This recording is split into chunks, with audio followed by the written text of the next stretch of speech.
Chapter 1, The System That Arrived 19 Years Late. My name is Chi Mai, and I'm currently attending Miskatonic University in Eastern Federal City. This is the last elective of the day. Most of my classmates are slacking off, playing with their phones, while I close my eyes to rest. I worked late at my part-time job last night, getting only 4 hours of sleep. I'd been in a daze all day, so the fact that I'm only now starting to doze off is practically a miracle. Suddenly, a prompt echoed in my mind, system activated. Game begins, and a blue system interface materialized before my eyes, instantly washing away all drowsiness. I couldn't help but grumble inwardly, this asterisk is the system? I've been transmigrated into this world for 19 years now. Isn't it a bit late for an unlock? Truth is, I crossed over from Blue Star. This world's culture and customs resemble those of my past life, though its technology is slightly more advanced. And lurking in the shadows are eerie beings like Slenderman, Ms. Sadako, and Lady 8 Feet. To combat them, humanity developed the ESPER technology, stimulating the brain with specific electrical currents to potentially awaken supernatural abilities. After coming of age, I was fortunate enough to awaken the physical enhancement ability. Still being a student, I could only work part-time as an investigator. But I never intended to become a full-time investigator anyway. That would mean facing far greater dangers. I just wanted a peaceful life.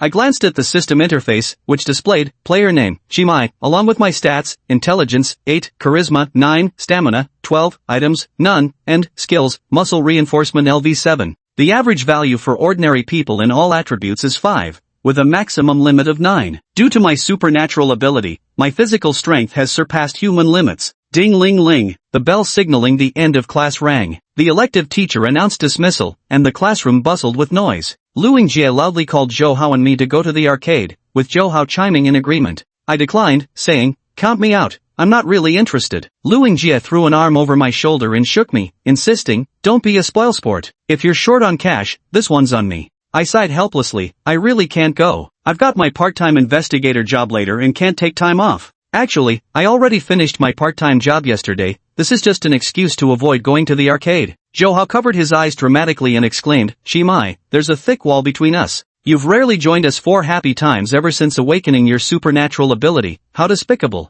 Lu Yingjie added, "There's a new survival game set in the apocalypse that just came out. The graphics are super realistic, but you need a simulation pod to play it. Those pods cost tens of thousands each, so you can only try it at gaming centers. But I'm not interested in games. True strength lies in reality, and I'd rather focus on training to improve my supernatural ability levels." I had to say, next time I'll treat you. I really don't have time today. With that, Lu Yingjie and Zhou Hao left the classroom side by side. Having shaken them off, I packed my bag and began studying the system. The system initially gave me 500 points. The store offered items and skills, items like stasis talismans for 100 points each or vitality pills for 100 points each. Skills included beginner-level cooking, driving, and lockpicking, each costing 200 points. The store doesn't automatically refresh. Completing tasks unlocks new items. Skills are divided into 4 tiers, beginner, intermediate, outstanding, and master, progressing every 5 levels up to a maximum of LV20. I then checked the mission panel. Current main mission, none. Temporary mission, rescue an unidentified girl from the cult gathering at Warehouse 42 in Innsmouth Port before midnight tonight. Reading this mission shocked me. Previously the store only offered life skills. Never did I expect supernatural abilities to appear. Though my current, physical enhancement, ability isn't advanced, merely awakening a single ability is rare in this world. Imagine the possibilities if I could master more abilities. Chapter 2, Borrowing a bike from Uncle Chui. After carefully reading the temporary mission description, I noted that the location was at Port Innsmouth's number 42 seafood warehouse, rated with medium difficulty. The school is downtown, while the harbor is nearly 20 kilometers away. There's no direct bus nearby, and taking the subway requires a transfer. It'll probably take about an hour. The mission only said to bring the girl out before midnight tonight. I suspect she might not appear until closer to 12. Arriving too early might mean encountering the cultists instead. Moreover, nighttime operations required transportation. After all, buses and subways shut down after midnight. Even if they rescued the girl, they couldn't possibly escape on foot alone. It suddenly occurred to me that Uncle Chui had a motorcycle, so I grabbed my backpack and rushed straight there. With my physical enhancement ability, though only at common level LV7, my running speed far surpasses that of athletes without ability boosts. In just a few minutes, I had left the school and reached my destination. My name is Chi Mai, and right now, my target was parked right in front of Master Chui's grocery store. The motorcycle was pitch black all over, with tires painted in fiery red patterns that looked like blazing flames when spinning. Though I don't understand motorcycles well, I know they travel fast. After all, I've ridden one a few times before. I called into the grocery store, "Uncle Choi, are you there?" Uncle Choi emerged from behind the shelves where he'd been cleaning and asked, "What brings you here, youngster? Short on living expenses again?" I quickly replied, "Not at all, just came by to visit. I've landed a part-time job as an investigator now, so I won't have to worry about living expenses anymore." Uncle Choi walked behind the counter, lit a cigarette, and said, "Then how about taking this chance to pay back the money you owe me?" I chuckled awkwardly, I'll definitely pay you back someday." Uncle Choi had the classic handsome older man look, thick eyebrows, big eyes, and an air of righteousness. Holding the cigarette between his lips, he took a deep, melancholic drag and said, "Before your parents passed away, they entrusted me to take good care of you. As for me, I'm just a rough guy. Never knew how to look after a kid. All I could do was give you some living expenses each month and leave you to sink or swim. That little money isn't worth mentioning. Asking you to pay it back was just joking." As he spoke, he looked up at the ceiling, his expression full of emotion, as if reminiscing about someone from the past. I quickly said, "I know, Uncle Choi. In my eyes, you're just like family. So, Uncle Choi, can I borrow your motorcycle for a ride?" Uncle Choi answered bluntly, "No. Last time I let you and those two kids take the bike out, you ran red lights and parked illegally. I had to pay hundreds in fines. This bike is my treasure. If it got confiscated by the enforcement team while in your hands, where would I go to reason with anyone?" I quickly explained, "Last time it was Show who was riding the bike, but this time it's me. I promised to follow traffic rules." Uncle Choi scolded, "Follow the rules, my eye. Get a grip, 3 people on one motorcycle is already illegal driving." I stuck out my tongue sheepishly and said, "This time, it's just me alone." Uncle Choi crossed his arms and scrutinized me. "Oh, and where are you planning to ride to?" I was just about to speak when a warning, "Do not disclose mission details to others, or it will result in mission failure," echoed in my mind. I quickly changed my tune, just wandering around casually. Uncle Choi said, "Your eyes are shifty, and your movements are stiff, you really can't lie to save your life. Just like your dad in that regard." As he spoke, he spat out the burned cigarette butt from his mouth and jingled the motorcycle keys. "Since you're keeping secrets from me, I won't lend you the bike." I felt a bit stuck. Renting a vehicle in this world required an exorbitant deposit, almost equivalent to buying one outright. I was always strapped for cash, and right now, borrowing from Uncle Choi was my only option for getting transportation. I pleaded, "I have something very important to do, and I need the motorcycle." "Uncle Choi, can't you make an exception?" Uncle Choi stubbornly said, "Tell me clearly what you're going to do, and then I'll lend you the bike." The situation reached a deadlock, so I asked again, "Can you really not make any exception at all?" Uncle Choi roared, "Who knows what you're going to do with my bike? Make an exception, my foot. I don't want to pay any more fines." I helplessly sighed, "All right then." Suddenly, the store system's purchase recommendation for beginner-level lockpicking, 200 points, lit up before my eyes. Perhaps I don't need Uncle Choi's permission to take his motorcycle after all? Beginner-level lockpicking, current level, LV1, Uncle Choi's motorcycle, lock difficulty extremely hard, skill difficulty levels, extremely easy, easy, normal, hard, extremely hard, impossible. I focused my attention on the motorcycle, using the system skill to pick the lock. No professional lock-picking equipment was needed, just concentrating on the motorcycle would do. I selected the skill activation and waited for the approximately 30-second casting time. The result? Lockpicking failed, EXP +1, lockpicking failed, EXP +1. Uncle Choi shouted, "Don't think I'll soften up and lend it to you just because you keep staring at it. Get the hell back home, don't stall my business here." I said, "But Uncle Choi, there aren't any customers in your shop right now." Uncle Choi glared in fury. I added, "Uncle Choi, I'm exhausted. Can I sit on your cart and rest a bit?" "Thanks, Uncle Choi." Before he could respond, I plopped straight down onto the cart. As failure notifications kept popping up, roughly 5 minutes later, my lockpicking skill leveled up from LV1 to LV2. As the skill leveled up, the system flashed a message, "Lockpicking skill upgraded, upgrade reward, unlock current target." I twisted the throttle, and the motorcycle's exhaust spewed a plume of scorching fumes as it roared to life. Without hesitation, I floored it and sped off, shouting, "Thanks, Uncle Choi, for lending me the bike, I'll return it later." Uncle Choi rushed out of the grocery store but was too late, left only to watch his prized motorcycle vanish into the distance. He cursed, "Holy shit, I didn't even give you the key. How the hell did you start it? If you rack up another ticket this time, I swear I'll skin you alive when you get back." I wore my helmet, happily humming a song, riding my beloved little motorcycle. The traffic in the city center was quite dense, and the motorcycle couldn't go very fast. But once I left the central district and entered the port area, the traffic suddenly thinned out.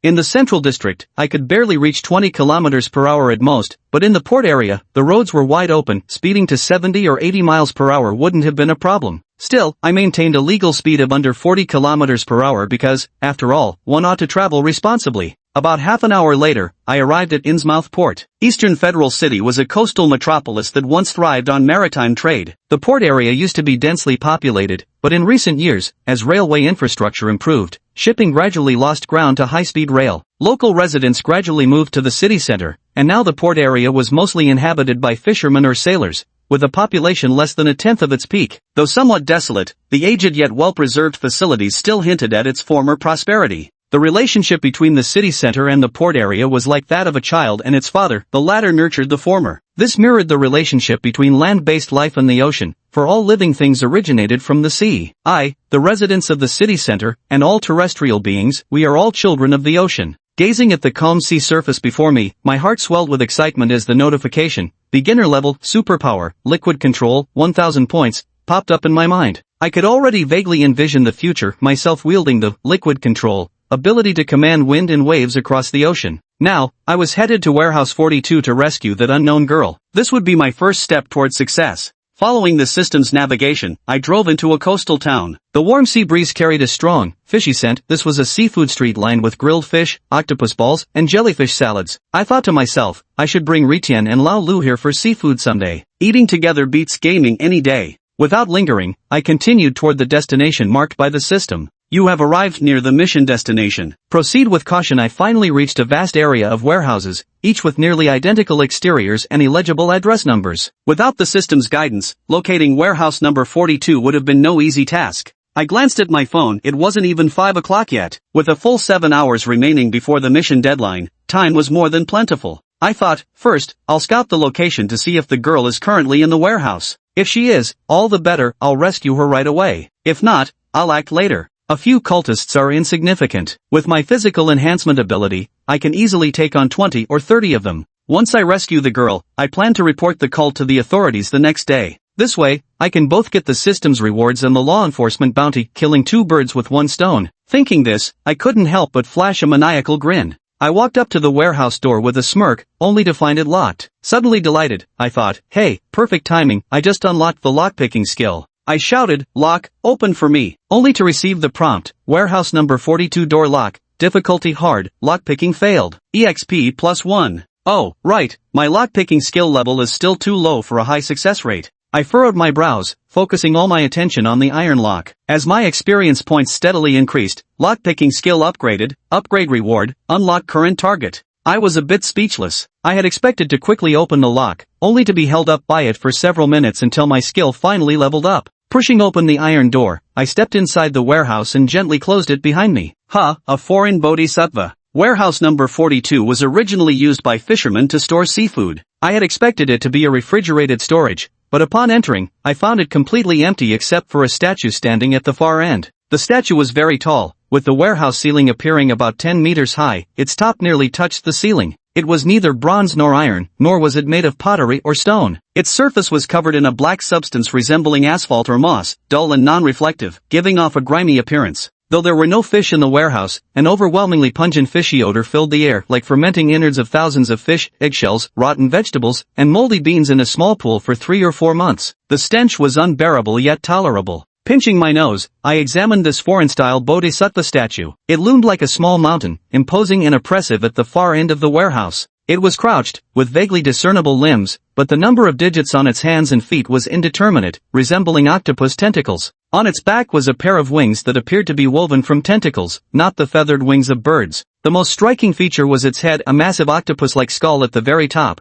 crowned with irregular fleshy growths, its beard consisting of octopus tentacles and sunken eye sockets. Perhaps it didn't require eyes to perceive the world, and what appeared as eyes might merely be the forced interpretations of superstitious followers. I suspect the sculptor thought, I have eyes, so it should have them too. I stood dumbstruck before the statue, mesmerized, and couldn't help but murmur, how beautiful. This statue is exquisitely carved, truly a work of art. Suddenly, a reprimand came from outside the warehouse. Hurry up and bring the stuff over. Stop dawdling. Can you afford to delay the ritual? The voice was slimy, as if a slug was stuck in the throat, clearly belonging to a severely obese man. Someone's coming outside the warehouse? Are they planning to move things inside? Only then did I realize how dark it had gotten. How long had I been staring? When I first entered the warehouse, sunlight still seeped through the ventilation windows. Now, the warehouse was pitch black, yet that statue remained vividly visible, the only thing I could still see. I pulled out my phone, shielding its light as I checked the time, 11:45. Shocked, I roared inwardly, have I been standing here staring at this statue for 7 hours? Exclamation point. At that moment, voices came from outside the warehouse. Hey, why isn't the door locked? Who was supposed to lock it? Stand up. A timid voice replied, it's me. It's you.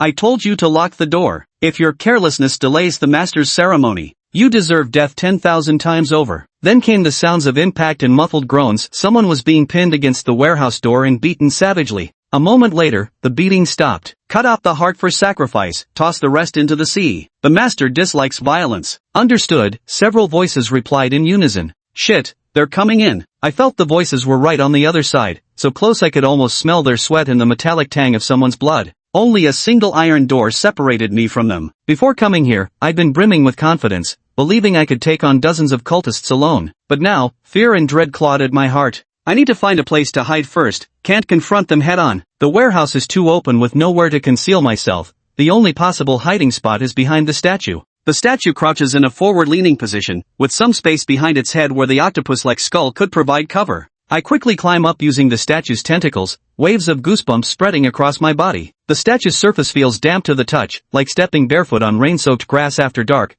terrified of treading on sharp objects yet equally afraid of touching something foul. At this moment, the slugman roars angrily, hurry up and unload it. Handle everything gently. If you anger the Great One, you'll all be condemned to eternal damnation. Death 1,000 times with no hope of rebirth. With a loud crash, the warehouse door was kicked open. The dim lighting made it impossible to tell how many people had entered. Gradually, torchlights flared up, casting eerie, distorted shadows from the statue in their flickering glow. Gripping the tentacles of the octopus-headed statue for balance, I held my breath, terrified that any sound might betray my presence. After a while, I heard murmurs of prayer rising from beneath the statue, soft at first, then growing louder and louder until they merged into a deafening chorus. They chanted Ia, Cthulhu Ftain. I didn't understand it, but when I tried repeating the words a couple times, an unexpected calm washed over me. Unconsciously, I began silently reciting along with them. The fear gradually faded, and the stiffness in my limbs disappeared. Mustering my courage, I climbed onto the octopus statue's head and looked down. Below stood 7 or 8 figures draped in voluminous black robes, each towering at least 3 meters tall. It was hard to call them human, their proportions were utterly exaggerated. Just then, target girl located, mission time remaining, 5 minutes, the system's countdown began. I peered down and spotted the mission target, a girl who captivated me at first sight. She wore a pure white blouse, a black pleated skirt, and sleek, shimmering black stockings. I saw a drenched young girl with disheveled hair, resembling a noble lady freshly dragged from drowning. My impoverished vocabulary utterly failed to describe her beauty. After a long struggle, I could only squeeze out the phrase, she evokes tenderness in all who behold her. Suddenly, the system displayed the girl's profile, name, Katatsuko intelligence, 9 stamina, 2 charm, 10 romanceable, along with a flashing remaining time, 4 minutes. Time was running out, and doubts crept into my mind. Jumping down to face those monsters head-on seemed like a sure way to die horribly. But could I really just stand by and do nothing? If time ran out, that girl would surely be. I'd heard it clearly earlier, those monsters were merciless even to their own, ripping out hearts without hesitation, tossing corpses into the sea without blinking. I even spotted a dozen or so hearts laid beside the girl, one particularly massive, clearly freshly taken from a monster comrade. The origins of the other hearts? I dared not dwell on them. All these signs pointed to one thing, this girl was in grave danger. She must have been another, sacrificial offering, captured by those monsters. If I keep dragging my feet, the girl will surely be in grave danger. I can't just stand by and do nothing. Just then, the system store highlighted an item, stasis talisman, 100 points each, freezes eldritch creatures within a 10-meter radius for 5 minutes, non-lethal. This is it. Redeem it now. Item successfully redeemed, remaining points, 200. A talisman paper inscribed with intricate runes materialized in my palm, its usage instantly clear to me. Pinching the talisman between 2 fingers, I hurled it downward while chanting the esoteric incantation, halt. The talisman landed on the ground, erupting like a grenade with a dazzling sapphire light. Before all noise ceased, the robed figures froze instantly, their chanting silenced. Chapter 5, Speed Demon. The torchlight flickered in the wind, the only moving thing left in the warehouse. The freezing talisman worked. Those robed freaks turned into statues, paralyzed where they stood. Freezing talisman remaining time, for 30, I didn't rush out immediately, cautiously observing for nearly half a minute before leaping down from the statue.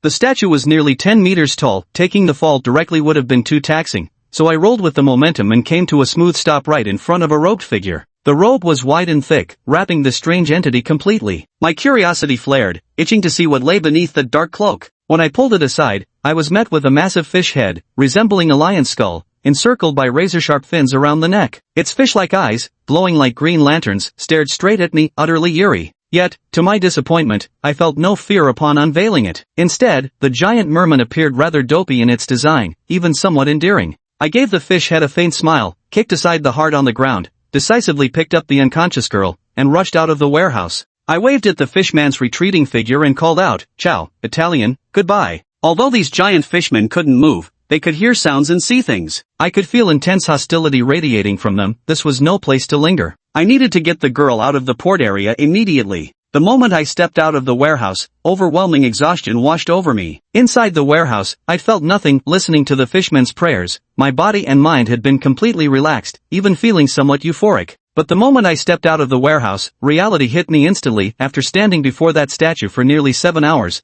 my physical exhaustion was all too real. Run! Get to the motorcycle! My bike was parked on the street opposite warehouse number 42. Battling fatigue, I scooped up the girl and mounted the bike, securing a helmet on her head. No sooner had I gotten on than a strange cry echoed behind me, "Walra!" The voice wasn't human, thick and muddy, as if someone had a slug stuck in their throat. I looked back to see the pitch-black streets suddenly illuminate as every household turned on their lights. Many residents stood on their balconies waving flashlights while making strange walla walla noises with their mouths. Their skin was blue-black like blueberries, their facial features distorted and clearly not normal. They're not about to rush at me, are they? I didn't have the key, would need to hotwire the motorcycle again to start it. Lockpicking failed, experience +1, experience +1, lockpicking successful, experience +5. I really need to level up this skill when I get back, can't afford to screw up at critical moments like this. Thankfully, I got lucky this time. It only took 2 or 3 tries. If I'd wasted a few more minutes on this car, the immobilization talisman's effect would have worn off. As I revved the motorcycle's engine, several locals rushed out from their houses onto the street. Spotting me, they immediately charged with clubs raised. I twisted the throttle and shot forward with a whoosh, hitting 70 miles per hour right from the start. "Walra! Walra! Walra!" Amidst grotesque shouts, 4 or 5 locals jumped onto motorcycles and gave chase. The high-speed pursuit officially began. Tonight, the moonlight was faint and dismal, with dense clouds shrouding the night sky, rendering the ground dark and difficult to see. I placed the unconscious girl in front of me, gripping the handlebars with both hands while using my arms to clamp her body as firmly as possible. Yet it still wasn't stable enough, just a slight increase in speed, and her body swayed precariously. With no other choice, I pressed my chin against her shoulder to serve as a makeshift seatbelt. "Sorry about this, Uncle Chue. I'm about to break traffic rules again. I'm naturally cautious, so reckless speeding goes against my character. I feel somewhat powerless about it." Beginner-level driving, 200 points, the system notification lit up again, and I didn't hesitate to exchange it for the skill. Remaining points, 0, driving skill exchanged. Since the player already possesses basic driving skills, the driving skill automatically upgrades to LV6, normal tier, EXP +1. Unlike the lockpicking skill, the driving skill accumulates EXP continuously as long as you're driving, and the EXP bar is also longer. Driving skill successfully activated, EXP +5, go, charge forward. I gripped the handlebars tightly, accelerating from 70 to 80 miles per hour. It was nighttime, but this wasn't a highway, it was a coastal ring road. The conditions weren't as safe as a freeway, with numerous bends and poor visibility at night that made it impossible to immediately spot obstacles ahead. Even with high beams on, an average driver going this fast wouldn't have enough time to react if something blocked the road. Normally, I'd never dare to ride my motorcycle faster than 40 miles per hour at night. I value my life too much. But today, the moment I started the engine, I was already hitting 70. Any slower and I'd be caught by the fishmen residents of the harbor. Through the rearview mirror, I saw that initially, there were 5 motorcycles chasing me. About 2 minutes ago, 2 of them dropped out due to poor riding skills, leaving the remaining 3 clinging stubbornly to my tail, impossible to shake off. Port District Ring Road issues red alert for heavy fog. Visibility less than 50 meters, please drive with caution. Damn it, this system of mine can not only serve as a map navigation but also has weather warning functions. The system's alert obviously wasn't good news.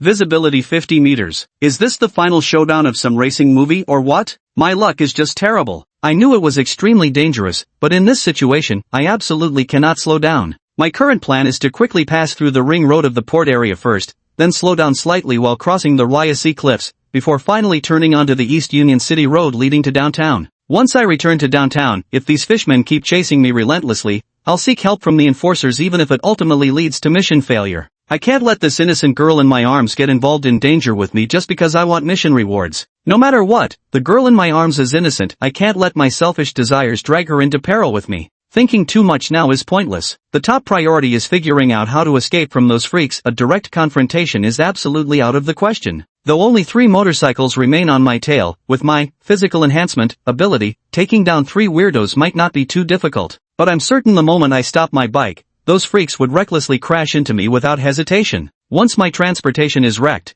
it's only a matter of time before the arriving fishfolk residents catch up. No matter how skilled I am in combat, I can't possibly fend off an entire town's assault. After all, 2 fists are no match for 4 hands. At this point, all I could do was flee, driving the motorcycle at full throttle even through the thick fog where visibility was less than 50 meters ahead. The ring road's conditions were relatively smooth, a nearly 10-kilometer straight stretch. At nearly 90 miles per hour, it would take only 5 or 6 minutes to cross. In almost the blink of an eye, I reached the Raya cliff section. Ahead lay a long uphill, the road slightly winding, with a mountain wall to the left and a sheer cliff dropping into the sea on the right. The cliff section spanned roughly 8 kilometers. Once I passed through here, I could reach Union East Road and ultimately make a straight dash into the city center. The 8-kilometer stretch of the coastal cliff road is numerically shorter than the 10-kilometer ring road, but traversing this section undoubtedly takes longer than the circular highway. 8 kilometers of winding curves versus 10 kilometers of straightaways. Naturally, the bends are far more challenging to navigate. There's a saying in racing, fast in the corners is true speed. It's in the turns where victory is truly decided.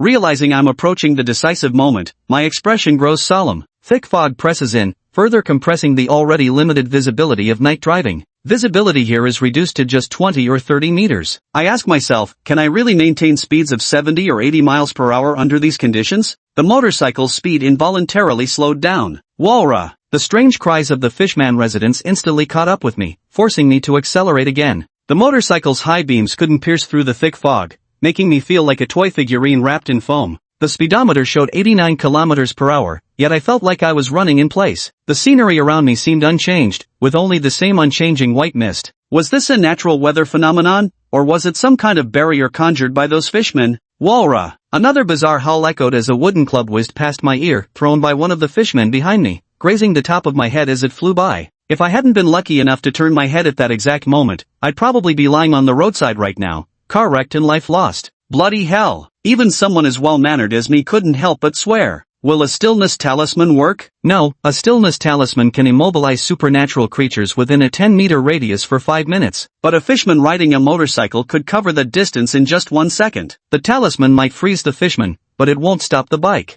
I wish the system would spawn a few wooden stick items so I could have a primitive spear-throwing duel with those fishmen behind me. But the system didn't refresh anything like that. Besides, I've already spent all my initial points and can't buy anything from the system. From now on, I can only rely on myself. Sharp left turn ahead. The road vanished in my field of vision, replaced only by fog-shrouded cliffs, everything blurred in the sea mist. If I continued straight, I'd probably embark on the path of mist leading straight to heaven. I yanked the handlebars hard to the left, but they wouldn't budge. I had to slow down, otherwise I'd plunge into the sea, so I gradually reduced my speed. Walra! Another wooden stick went flying, but this time the fishman's throw went wide, sending the stick plummeting straight down the cliffside. Fuck it, let's do this. Better to fight tooth and nail than just wait to be caught by those fishmen. I rose up on my motorcycle, using the power of muscle enhancement, to forcibly tilt the speeding vehicle to the left. Gripping the handlebar with my right hand, I wrapped my left arm around the girl's slender waist, ensuring she wouldn't be thrown off by the sharp turn. I came here to save this girl. If I abandoned her just to escape with my own life, then all my efforts would be meaningless. Press the body down, turn. Driving skill success, EXP +5, nailed it. I leaned my motorcycle to the extreme, nearly skimming sideways across the ground, executing a hairpin turn with a stunt-worthy lean that belonged in a racing film. After clearing the curve, 2 splashes immediately sounded behind me, just one left. Through the rearview mirror, I saw the pursuer, a fully geared fishman biker, complete with helmet, arm guards, and knee pads. Its scales reflected the motorcycle's headlight, creating a surreal dreamlike fusion of monster and machine. What the hell? This can't be real. Why is there a motorcycle rider among the fishmen? Aren't you supposed to live in the sea? The fishman's eyes glowed an eerie green, seemingly able to penetrate the fog, always reacting to the curves ahead of time, as if the local road conditions had been imprinted in its DNA. Compared to it, I paled in comparison. The thick fog at night made visibility so poor that several times I nearly crashed into the cliff on the left or was just a dozen centimeters away from tumbling off the edge. The fact that I was still on my bike relied purely on sheer audacity and near supernatural dumb luck. God damn it, don't push me too far. Here we go again, a sharp right turn shaped like a C, and no guardrail in sight.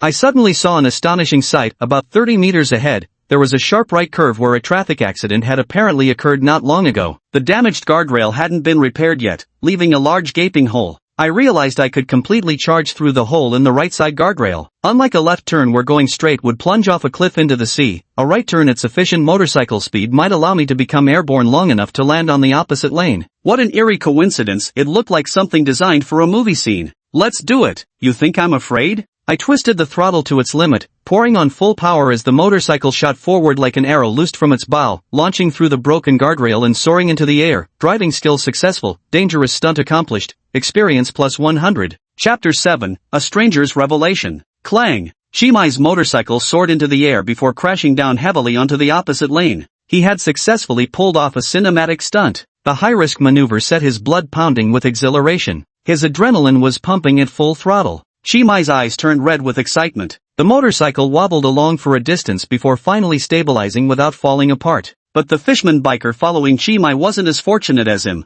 Its choice was exactly the same as Chimai's. It didn't make the conventional right turn. Instead, it chose to soar skyward through a gap in the guardrail. Unfortunately, its motorcycle couldn't match Chimai's speed. The bike barely cleared half the distance in mid-air before rapidly descending. At last, boom! The merman motorcycle rider plummeted off the cliff, crashing against the mountainside. The motorcycle's engine erupted in flames, blossoming into a dazzling fireflower that illuminated the peaceful night. Rah! Chimai roared at the top of his lungs. You mere fishmen dare challenge me. Die, all of you. Chimai accelerated his motorcycle, transforming into a black streak of lightning as he raced down Lianqing East Road. After leaving the port area and returning to the city center, Chimai parked his motorcycle by the roadside near Central Park. He carried the unconscious girl, removed the helmet from her head, and placed her on a park bench. Then he simply collapsed onto the ground in a spread eagle position. That was too damn exciting. Chimai gasped for breath, his hands still trembling. Recalling the thrilling scenes from moments ago felt like he had just lived through a heart-pounding dream. Feels so unreal. Was that really me racing against those fishmen just now? Chimai raised his head and saw the young woman slumped sideways on the bench. Her breathtaking beauty came into view. Only now did Chimai dare to believe that everything he had recently experienced was truly not an illusion. He was just an utterly ordinary part-time investigator. He was a complete outsider who couldn't even be considered a probationary investigator. Yet today, he actually completed a mission solo, an operation with a danger rating of at least A level or above. All alone, with just his own strength. He rescued a young girl from a cult organization, saving her from becoming a sacrificial offering. You have completed the temporary mission, rescue the unknown girl. Reward has been issued. Chimai casually glanced at the system and noticed the points had been credited, while the skill items in the store refreshed simultaneously. But he was in no hurry to exchange for new skills. There's no hurry, everything can wait until tomorrow. Chimai sat up. He pondered how to deal with this girl. Should he take her to the Law Enforcement Bureau? Have the Enforcement Bureau help her find her family? But it feels a bit hard to explain. What if the officers ask me, why were you in the warehouse? How did you know about the kidnapping in the Harbor District? Then how should I answer? Tell them I have the power to foresee the future? Players are obligated to conceal the existence of this game. Revealing the game's existence will result in severe punishment. Well, if there's punishment involved, forget it. Once the girl wakes up, I'll just drive her home directly. Chimai took another deep breath, trying hard to calm himself down. He looked at the girl lying on the bench. Name, Katoroko. Intelligence, 9. Stamina, 2. Charm, 10. Available for romance route. Katoro Roko. The name sounds Japanese. She's incredibly beautiful. Her jet black hair cascades like a waterfall, with fair skin and a straight nose. Her cherry red lips part slightly as she pants, probably suffocated by the motorcycle helmet. A delicate flush blooms across her refined cheekbones. Her slender and graceful figure, with a waist so narrow one could encircle it with both hands, and those smooth, lustrous black stockings. The girl was completely drenched, as if she'd just been pulled from the sea. Could it be those detestable fishmen had been keeping her submerged in a water tank all this time? Those fishmen truly are despicable. The girl slowly opened her eyes, her beautiful gaze like a painting. The first thing she saw upon waking was a man covered in sweat, pulling at the edge of the stocking on her foot with all his might. Judging by his movements, it seemed he was trying to remove her stocking. I'm not a bad guy. I just figured you'd be uncomfortable in wet clothes, so I wanted to help you take off a layer or two and hang them on the bench to dry faster. Chimai noticed the girl had woken up and was casting skeptical glances his way. He instantly tensed up. The reply came quick in his mind, but his words caught in his throat. I don't mean any harm. I know, you're the one who saved me. Lucy massaged her forehead with a resigned expression. Could you please let me handle this myself? Chimai promptly released his grip. Ruko rubbed her eyes, still drowsy as if she hadn't slept enough. I feel sticky all over and rather uncomfortable, she said. With one hand holding her pleated skirt, she used the other to peel off her tights. She folded the still warm stockings a couple of times before handing them to Chimai. These are for you, consider them a thank you gift for saving me.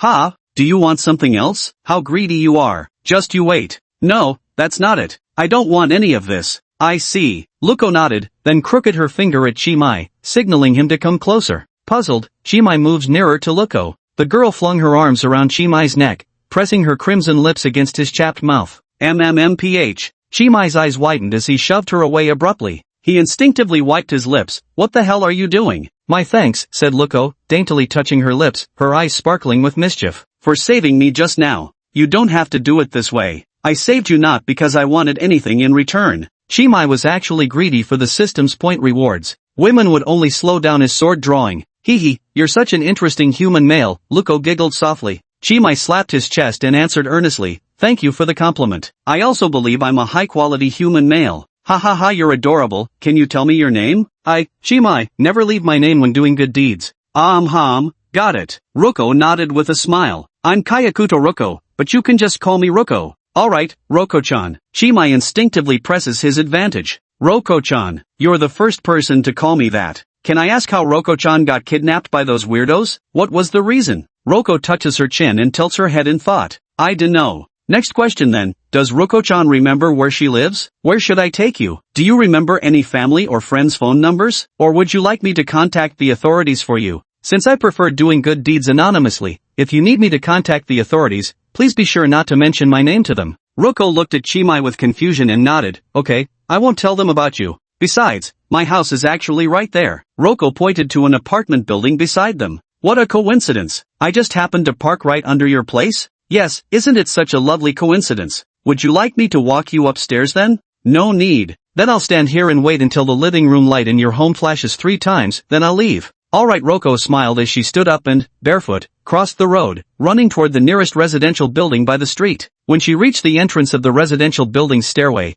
she turned around and waved at Chimai. Thank you, Mr. Chimai. Chimai also waved back in response. The girl effortlessly ascended the stairs with practiced ease. She casually pushed open the door marked with the number 501. Barefoot, she stepped into the apartment without changing into slippers, leaving behind a trail of damp footprints on the wooden floor. She walked straight to the fridge, took out a bottle of ice-cold cola, twisted off the cap, and took small, refreshing sips. Who are you? How did you get into my house? Honey, come here quick. What's going on? Plop. A couple was simultaneously attacked by tentacles from behind and collapsed to the ground together. The tendrils knocked out the couple before retreating back into Tsuko's shadow. Tsuko was in high spirits today. That's why she spared their lives. Following her agreement with Chimai, she switched the living room lights on and off 3 times in succession. Then, with her hands clasped behind her back, she stood by the balcony, watching Chimai pedal away into the distance. Moments later, from the kitchen pipes of apartment 501, came a sound like a slug lodged in someone's throat. Master, we never expected that man to take you hostage. Not only did he disrupt the ritual, but all the offerings were destroyed as well. A flicker of coldness passed through Roko's eyes. She yelled furiously, a bunch of useless fools.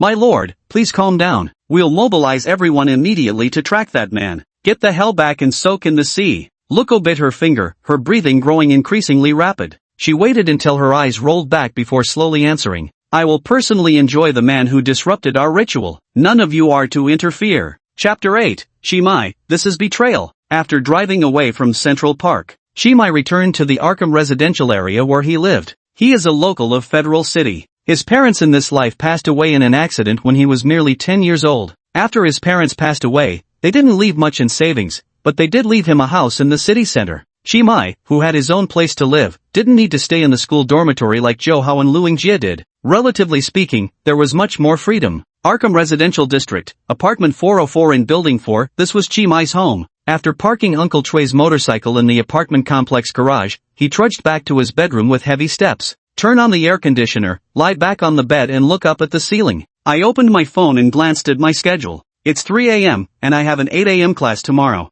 Chimai's heart had already died. The trio of walking corpses trudged into the classroom of Spell Inscriptions Major, Class 1 in the Occult Arts Department. After 8 o'clock, an instructor will be here to teach the compulsory course in Glyph Studies *Detailed Principles of Curses and Unraveling Techniques *. Shimai, Zhou and Lu Yingjie lay sprawled neatly across their desks in the back row of the classroom. All three were in an ethereal fairy-like state, as if they might ascend to immortality at any moment. You two, stayed up all night too? Zhou responded weakly, half dead. Yeah, pulling an all-nighter, feels amazing. I need to sleep for a bit. If the teacher takes attendance, remember to wake me. The conversation between the two was fragmented, almost resembling coded messages. Two useless slackers, it's just a little sleep deprivation. I, yawn, am not sleepy at all. Lu Yingjie stubbornly insisted, though his speech wasn't interrupted, his yawns were continuous. Hey, guys, have you heard something? Lu Yingjie lay on the table, eyes closed, speaking mysteriously. Didn't hear, don't interrupt. I need sleep.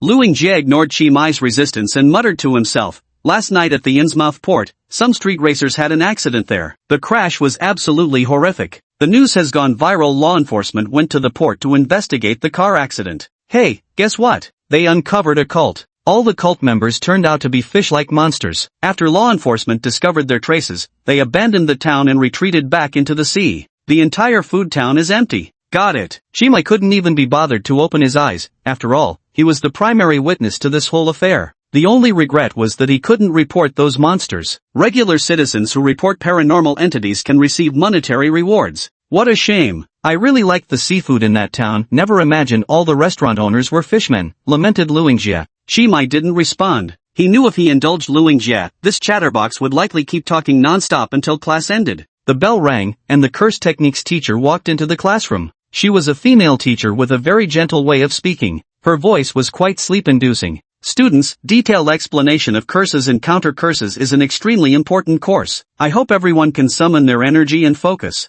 Curse techniques and talismans will be among the few methods, besides innate supernatural abilities, that you can rely on to confront the anomalous once you become full-fledged investigators. Students must understand one thing, becoming an Esper requires innate talent. Esper abilities are extremely rare, and high-level ones are even scarcer. However, curse techniques differ. With diligent effort, any ordinary person can master cursed energy and learn these techniques. An average person mastering cursed techniques gains supernatural power comparable to that of an Esper. When an Esper learns cursed techniques, it's like adding wings to a tiger, taking their abilities to an entirely new level. The sorcery teacher clapped her hands. I hope everyone realizes the importance of this lesson. Now, let's begin roll call. Randolph Carter. Here. Shimai. Here. Zhou. Is student Zhou not here? You'll be marked absent. Kato Tsuko. Here. Hearing this name, Shimai immediately straightened up. Katonic Academy is an internationally renowned university of higher education. With students coming from all over the world, hearing one or two foreign names wasn't anything unusual. Katara Tsuko.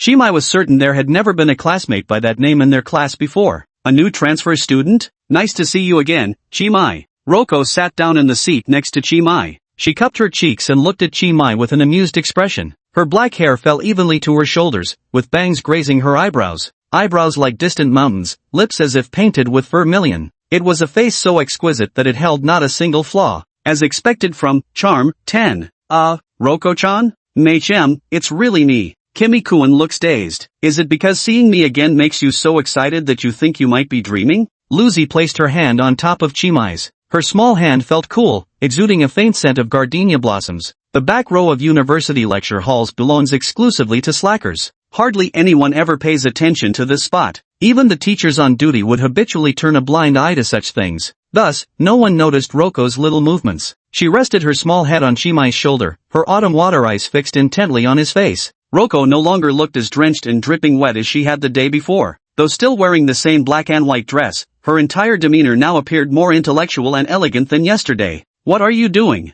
Attending class. I took a leave of absence before, but now that I'm back in school, of course I need to attend lectures. Roko took Chimai's hand, deliberately answering beside the point. Roko-chan, there are empty seats around here. I don't like sitting crowded. Chimai shied away slightly. TSK, your heartbeat is so loud it means you're lying. Shimai-kun, you really are a man who says one thing but means another. Well, let me explain. No need. I know you've been thinking about me ever since we met last night. You like me, don't you? Lucy suddenly grabbed Chimai's face with domineering force, locking eyes with him at an intimate proximity. Their noses nearly touched. Lu Yingjie, who had been sleeping lightly nearby, immediately awoke upon hearing their conversation. When he saw Chimai behaving intimately and gazing deeply with a girl more beautiful than any movie star he'd ever seen, Lu Yingjie was emotionally overwhelmed. Wait, Dude, didn't you say you were planning to study hard and not get a girlfriend? How come when you did find one, she turned out to be so stunning? And you even secretly sat next to us, engaging in such intimate behavior. It's truly enviable.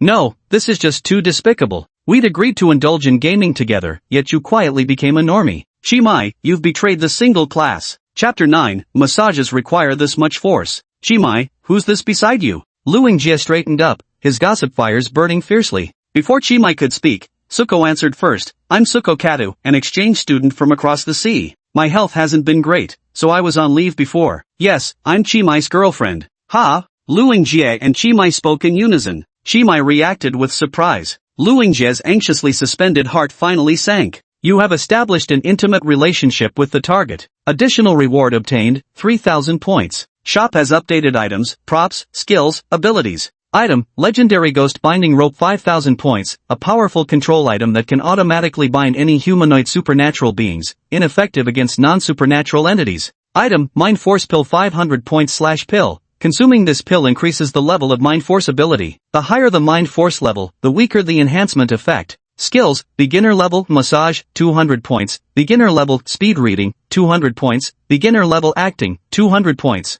Abilities, Beginner Level Liquid Manipulation, 1000 points, Beginner Level Telepathy, 2000 points. Skill Rapid Upgrade function unlocked. Players can spend points to improve skill levels. The points required for upgrades correspond to the rarity of the skill. Chimai stared at the newly added items in the system store, utterly shocked. What stunned him even more was the skill rapid upgrade function. Being able to use points to quickly level up skills meant situations like when Chimai tried to unlock a motorcycle but failed for half a day would never happen again. Surprised, classmate Chimai? I thought we were already in that kind of relationship. Lulu licked her lips with a shy expression on her face. Chimai, you damn bastard. How dare you find such an adorable girlfriend? I'll kill you 1,000 times. Still wouldn't be enough. Lu Yingjie let out a pained wail, though of course he was just shouting, he'd never actually follow through with it. Ignoring his ridiculous friend completely, Chimai said, Lulu-chan, there's something I'd like to talk about with you alone. It's not really suitable for the classroom, could you come outside with me? Ruko pinched Chimai's chin and teased, oh my, it's still class time and you're already trying to pull me outside. How bold of you, Chimai. What nonsense. Chimai quickly shook his head away, his face growing warm. Truth be told, he was all talk when it came to banter, but actually being physically close to the opposite sex made him retreat like a coward. Just come with me for a moment first. Chimai took Michiko's hand and pulled her out of the classroom. He led her all the way to the corner of the stairwell before stopping.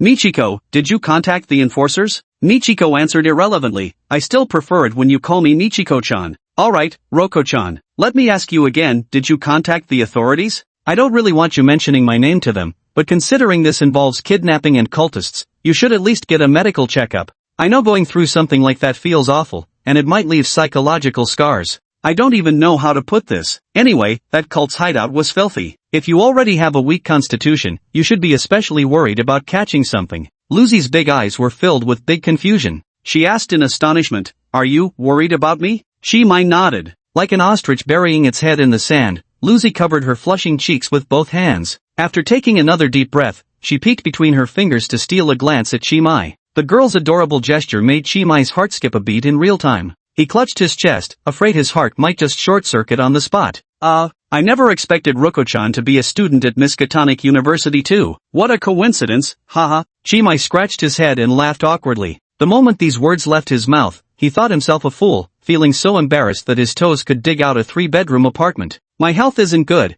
I've been taking leave from school all this time. I've been trying every possible way to treat this body of mine. Though my physical condition isn't great, it's nothing serious. You don't need to worry too much about me, Chimai. The girl looked bashful, clutching her hands behind her back as if she were holding a love letter, hesitating whether to confess her feelings to the boy before her. What you said in the classroom earlier, did you mean it? Of course I meant it. She wasn't barefoot today like she'd been yesterday. She wore a pair of round-toe leather shoes with a glossy finish, short heels, and black exteriors that at first glance resembled chocolate mousse. Chimai froze for a moment, adding with disbelief, I mean, when you said, Roko-chan, you were my girlfriend, I really meant it. Roko stood on tiptoe, leaned close to Chimai's ear, and whispered, I don't just want to be your girlfriend, I want to devour you whole. Chimai felt a violent throbbing in his heart. Just as he was about to speak, he suddenly realized he couldn't move a muscle. His joints felt as if they'd frozen solid, an icy chill penetrating to the bone. It was as if he had fallen into a giant piece of toffee. Chimai looked down in horror. He discovered dozens of cold, damp tentacles emerging from Luko's shadow, each seeming to weigh 1,000 pounds. These tentacles pressed down on Chimai like a set of heavy shackles. The tentacles were dark purple in appearance, with suckers attached, resembling those of an octopus. As the tentacles coiled around his entire body, they also twisted his arms backward, pinning him against the wall. "Roko-chan, run, it's dangerous here." The tentacles had already wrapped around Chimai's neck and constricted his chest, making it difficult for him to breathe. Lucy's beautiful eyes widened slightly when she saw Chimai still urging her to escape under such circumstances. At the same time, she felt somewhat moved. The tentacle patted Chimai's cheek, leaving a wet sucker mark. "Student Chimai, you're so foolish it's almost adorable, or should I say naive? Haven't you realized yet that all the tentacles wrapped around you belong to me? Of course I noticed, but I refuse to believe it. I loved you too blindly, Roko-chan. How interesting. You humans are truly fascinating." Roko's smile remained gentle, yet the force of her tentacles multiplied several-fold. Chimai's joints and bones emitted eerie cracking sounds. "Hiss. Does it hurt?" Roko asked, gripping Chimai's hair as she lifted his head. "It hurts a little. Please be gentle with me, Rokoko-chan." Roko chuckled softly. "Chimai-kun, massage feels best when you use this much pressure." "Got my ribs are going to break." Chapter 10, I've learned my lesson, please spare me. I understand. Next time I give Roko-chan a foot massage, I promise I'll use exactly this much pressure. Given our current situation, you're still thinking about next time? Roko snorted softly while tightening the grip of her tentacles. My bones are really going to break. Of course I'm thinking about the future. After all, Roko is my girlfriend. We'll get married someday, live happily ever after, and have lots and lots of children. Roko smiled as if hearing a hilarious joke and teased, "Oh, then how many do you plan to have?" 8. At least 8. Otherwise, it wouldn't be enough to prove my love for Roko-chan. Chimai-kun, I'm starting to wonder whether you're genuinely foolish or just pretending. Judging by your reaction, it seems you've known my true identity for quite some time. Tell me, when did you find out? When I first met you, it was mainly because Roko-chan is too beautiful. I thought it was impossible for humans to be as beautiful as you. Kataroko's charm, 10. The system prompt had mentioned that the maximum charm value for humans is 9. This is an easily noticeable detail. Lucy used her damp tentacles to cover her slightly flushed cheeks. Can I interpret your words as a compliment to me? It was always a compliment. I love speaking the truth. The moment I first laid eyes on Miss Lucy, your beauty was deeply etched into my heart. I realized I had fallen irrevocably in love with you. I even called out your name in my dreams last night. That's enough. It's too embarrassing. Roko turned her face away, her back facing Chimai as she tightened her tentacles once more. Not enough. Even if Roko-chan is shy, I still have to say it. Because I was born into this world just to meet you, Miss Roko. I want to have lots and lots of little tentacles with Miss Roko. Good. Roko, the wanderer, stomped her feet repeatedly before pacing restlessly near the stairwell. It was clear Chimai's heartfelt confession had flustered her. Her limbs moved as if borrowed, awkward yet utterly endearing in its innocence. So, humans really are interesting creatures. I've decided not to kill you. Originally, since you disrupted my healing ritual and committed an unforgivable sin, I planned to extract your soul and imprison it in the abyssal hell, making you experience torment longer than death itself. But now I've changed my mind. Chimai-kun likes me, doesn't he? That's good. I'll put a dog collar on your soul, strip you of the right to die, and make you my eternal queen. Queen? Roko-chan has it backwards. I'm a male human, you should be the queen. Ouch. Be gentler. I am the king of the ocean, the throne is mine by right, so you can only be the queen consort. What? You have objections? I have no objections. What can I say? Lucy gently stroked Chimai's neck. This matter is our little secret, my dear. You'd better not tell anyone else, or you'll only bring harm upon them. Also, I'm going to give you an engagement ring. Ah! Chimai felt a sharp pain at the back of his neck, as if a slender insect had penetrated his body and ultimately coiled around his spine. This weekend, I want to have our first date. You'll be in charge of arranging all the details, make sure it's pleasing enough for me otherwise. An excruciating pain surged through Chimai's back, akin to 10,000 arrows piercing his heart or a high-voltage current coursing through his body. The intense pain made him grimace, but he gritted his teeth and refused to cry out. Darling, you'd better get used to this feeling quickly. After all, you're going to spend eternity with me. If you can't even bear this little pain, the days to come will be quite unbearable. Roko leaned close to Chimai's face. All Chimai could sense was a wave of fragrance washing over him, his mind going blank. Roko parted her small lips and, like a vampire, sank her teeth into the back of Chimai's neck. Her pearly teeth nibbled gently until slender Chimai's neck began to bead with blood, then she reluctantly released her bite. With a wave of her hand, the dark purple tentacles dissolved into shadows. Chimai collapsed to the ground on the spot. Katatsuko turned and descended the stairs, vanishing without a trace in a carefree stride. Your relationship with Kataruko has grown closer. Points reward, 1000. Current main mission, have an unforgettable date with Kataruko this weekend. Mission difficulty, life-threatening. Shimai fell to his knees with a thud. His entire body had gone weak, and his arms showed signs of dislocation. Waves of sharp pain pulsed through his back. He reached to feel and finally traced his fingers to an unusual spot near his neck. Was it some kind of pattern? Shimai resolutely took out his phone and snapped a photo of the location where the pattern appeared. A 5-pointed star composed of curved lines, with an eyeball-like graphic at its center. What is this? The emblem of Miss Tsuko's belongings? Shimai had to admit he had been somewhat overconfident. He clearly knew long ago that Tabiji Roscoe was far from an ordinary person, yet he remained utterly unguarded and still met with her one-on-one in private, simply because Chimai's strength, 12, and Roko's was stamina, 2. A full 10-point difference. No matter how you look at it, it's advantage on my side, right? But who would have thought that Loco could summon tentacles from shadows, and each of these tentacles was as strong as an ox, yet they weren't even counted as part of Loco's own stamina. The system betrayed me. Though strictly speaking, he could only blame himself for being blinded by beauty. Upon seeing Kathro Roko, my brain completely shut down. Today is Wednesday, with 3 more days until the weekend. During these remaining 3 days, Shimai ought to properly prepare his dating plans. How about figuring out a way to escape from this dangerous situation? Of course, we must find a way to escape. If Shimai hadn't been quick-witted and spewed some pleasing sweet talk just now, he would most likely have become another lost soul in the abyssal hell by now. As the saying goes, staying close to power is like betting with a tiger. Shimai isn't just serving a ruler anymore, he's serving an evil god. At worst, the former would leave one without a proper burial. But if Shimai makes one wrong move now, he might face eternity, endless torment in the depths of hell. A true man born between heaven and earth, how could he bear to languish forever beneath another's shadow? Ahem. Shimai's phone emitted a coughing sound, the notification tone of this world's messaging app Polar Bear when receiving a friend request. A sudden sense of foreboding rose in his heart. Hesitantly, Shimai turned his gaze to the phone screen. Greeting his eyes was a selfie of Kechulu Z. She uses her selfie as her profile picture for her chat account. In the profile picture, Ruko's black bangs are clipped with a small fish hairpin. Resting her chin in her hand, she gazes at the camera with charming, expectant eyes.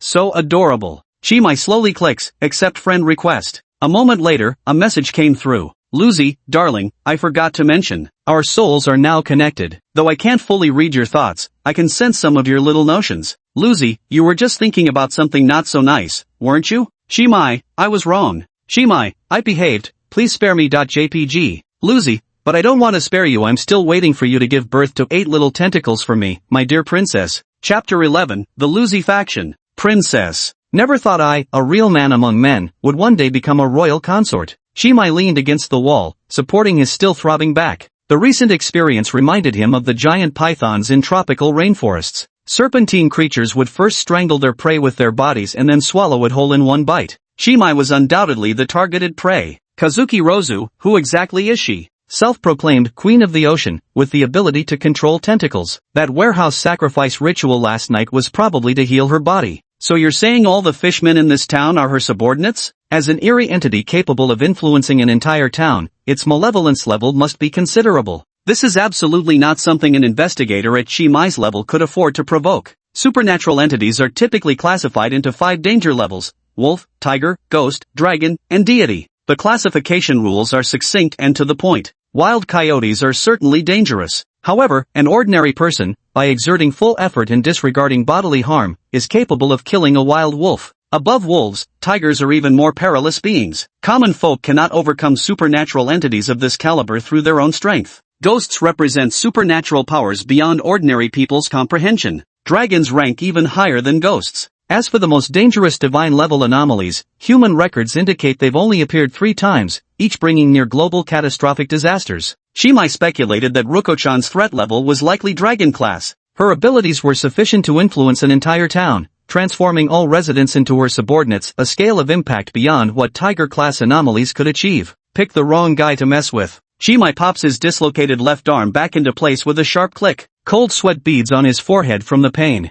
Shimai needs to get back to the classroom to recover. The stairwell corner has become psychological torture for him now. Just standing here makes his hair stand on end. Shimai staggered to his feet, pushed open the back door of the classroom, and quietly slipped back to the last row. Shimai, spill the beans, where'd you and that girl disappear to for most of the class? No sooner had Shimai returned to his seat than Luingjie beside him immediately launched an interrogation. Keep it down. Chi Mai lay sprawled across the table like a dead fish, lacking the energy to even acknowledge Lu Yingjia's presence. Why didn't that pretty girl come back with you? Chi Mai, you'd better tell me exactly when you two started hooking up. Confess willingly and receive leniency, resist stubbornly and face harsh consequences. Supporting his aching lower back with one hand, Chi Mai groaned, dude, stop harassing me for now. I feel like my spine's been snapped in half, just let me rest for a bit. Lu Yingjie glanced down at his watch. Then he looked at Chi Mai's pained expression. You gonna make it? Weakling. Stop bothering me. Let me rest properly. Alright, old man, take your rest. I swear I won't disturb you.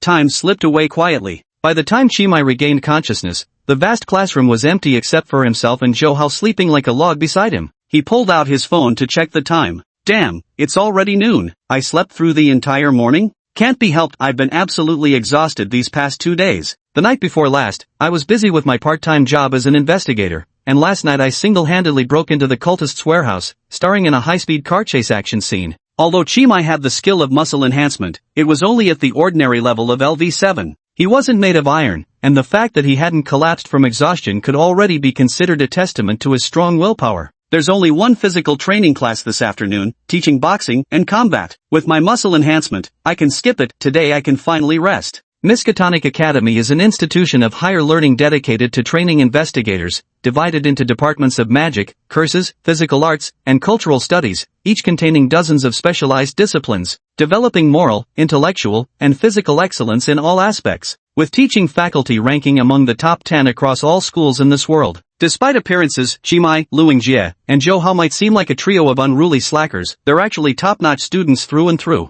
I don't have much appetite and I'm not hungry. Should I just skip lunch today? I think I'll go to the library later to look up some information, to find out what this mark on my neck means and whether it poses any danger. Also, I need to figure out exactly who Kotaro Roko is. With such formidable power, she's definitely not some nobody. Chi Mai didn't yet realize that his current lack of hunger was because his body had undergone modifications from Roko, granting him a near-eternal lifespan. Having transformed into a high-rank subordinate, he no longer needed to consume food to sustain his vital signs. Chi Mai currently felt only numbness and discomfort throughout his entire body, every part aching, requiring a good period of rest and recuperation. When the boat reaches the bridgehead, it will straighten itself out. For now, we can only take it one step at a time. After all, he had just been threatened by someone. If Chi Mai were to tell others about his current situation or report it to law enforcement, it would undoubtedly bring about even greater trouble. In any case, the agony of going on a date with a beautiful girl should be borne by me alone for now. Chi Mai staggered out of the classroom. Left behind in the classroom was Zhou Hao, forgotten by the entire world. 2,000, 3,000, 1,000, added all together, I now have 6,000 points in total.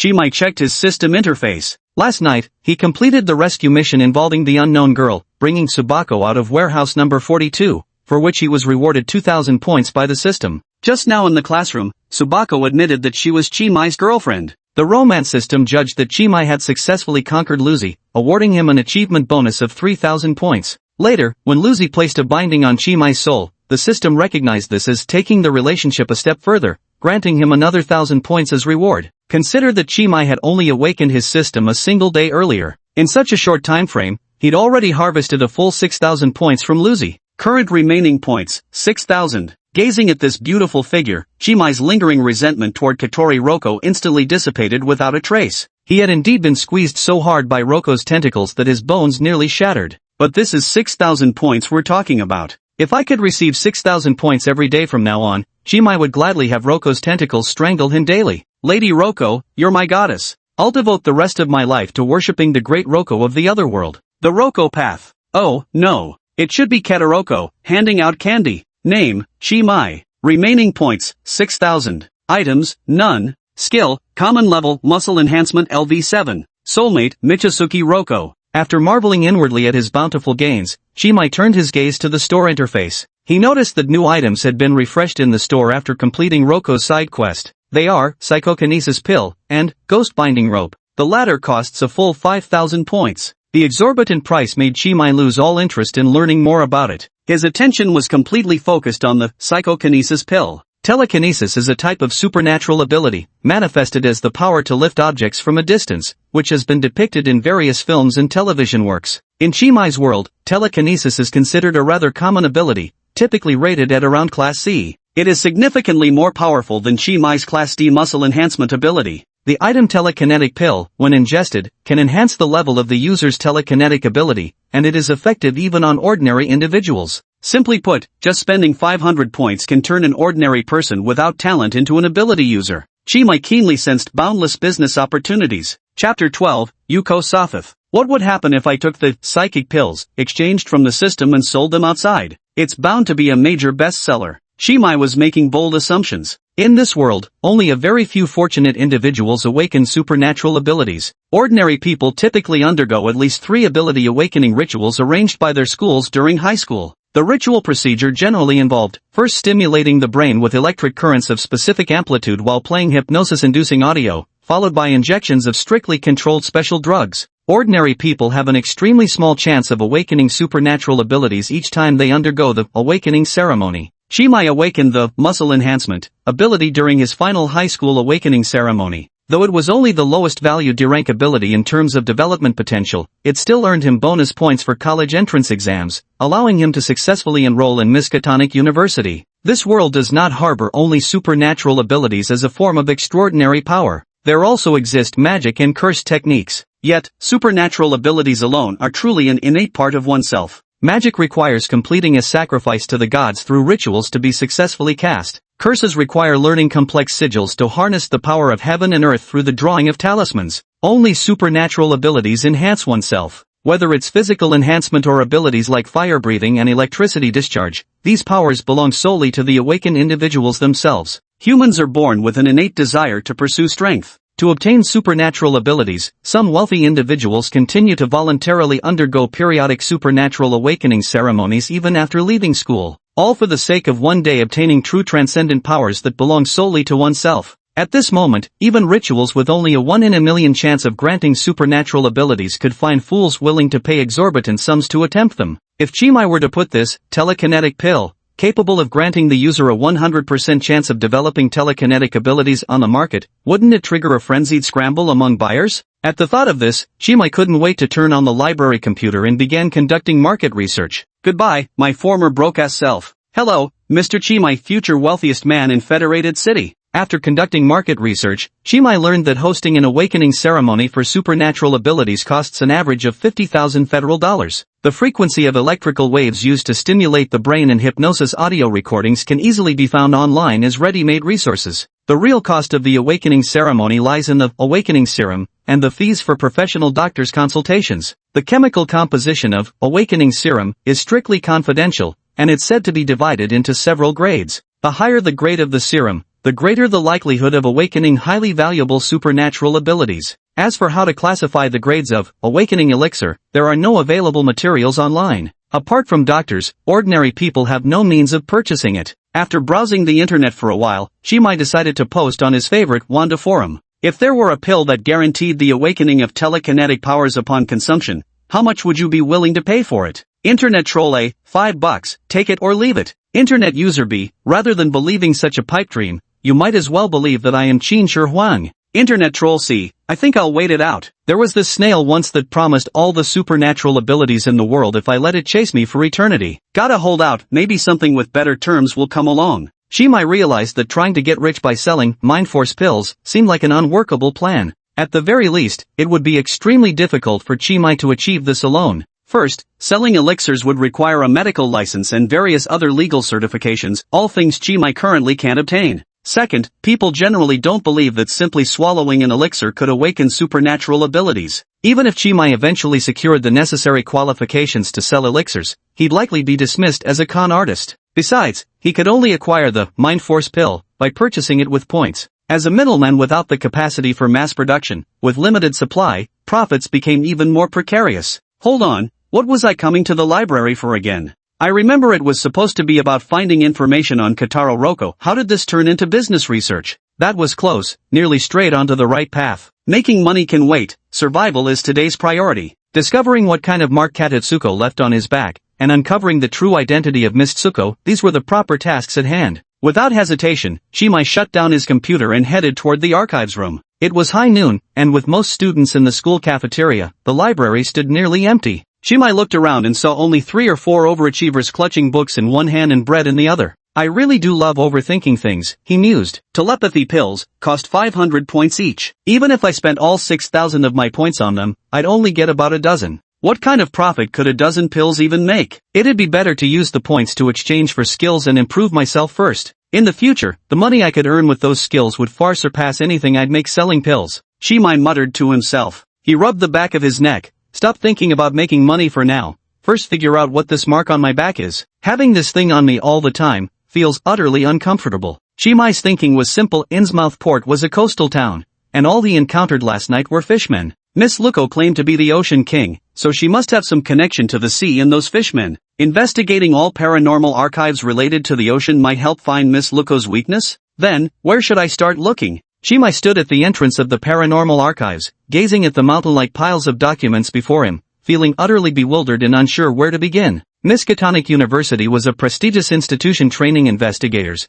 and its collection of paranormal archives ranked among the top 5 in the world, if not the very first. The school library has a total of 7 floors. Among them, the extraordinary books documenting magic, spell incantations, and occult materials occupy a full 3 floors. These are all precious materials that could never be found on the internet. The library is laid out in an elongated corridor shape. The standard bookshelves in the library are 10 meters long and 3 meters high. Every shelf is packed to capacity, estimated to hold nearly 1,000 books each. As for the number of shelves, standing at the library entrance and gazing inward, one can only smell the historical aura emanating from countless books. The end is nowhere in sight. Endless expanse. Yet there were still 2 whole floors above Chimai's head holding this same magnitude of collections. With just 3 days left, could I possibly finish reading these books, or at least their catalogs? Not a chance. Staring at the vast ocean of books in the library, Chimai immediately felt like giving up. Compared to drowning in this endless sea of books while searching for materials, obediently being Masuko's lapdog didn't seem like such a bad deal.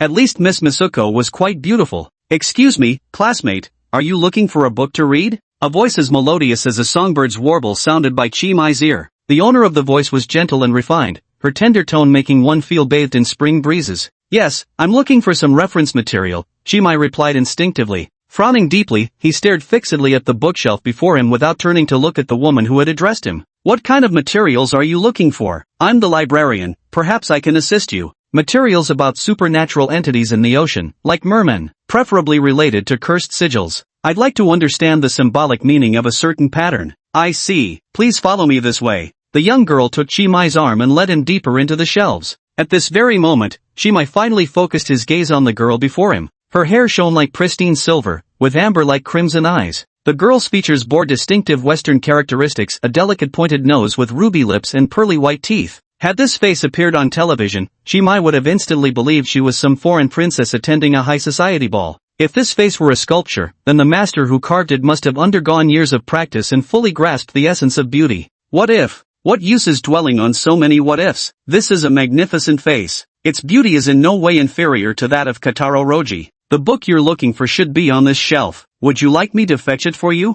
Name, Yoke Sothoth. Intelligence, character error. Stamina, 4. Charm, 10. Romanceable. Chapter 13, Yuko loves books. The book you're looking for should be on this shelf. Would you like me to get it for you? Yuko tucked the stray lock of hair behind her ear. She carried herself with grace and dignity. Though clearly still a student herself, her every gesture exuded the poised demeanor of an educator. Quite mature. Tsuko's hairstyle is the classic long, straight black hair that reaches her waist. When she's not using her tentacles to strangle people, she gives off a virtuous and gentle vibe, much like the ideal Yamato Nadeshiko. Yuko's silver hair is slightly shorter, falling to her shoulders. It's medium length, parted to the side, with a bit of a wavy texture. If Ruko were to be described as the dutiful wife, Nayuko was absolutely the epitome of a gentle mother. Both are mature beauties in terms of demeanor, though they exude sophistication in slightly different ways. Charm 10. Charm level 10 again. After the incident with Lumi, Chimai had developed something of a fear towards this number.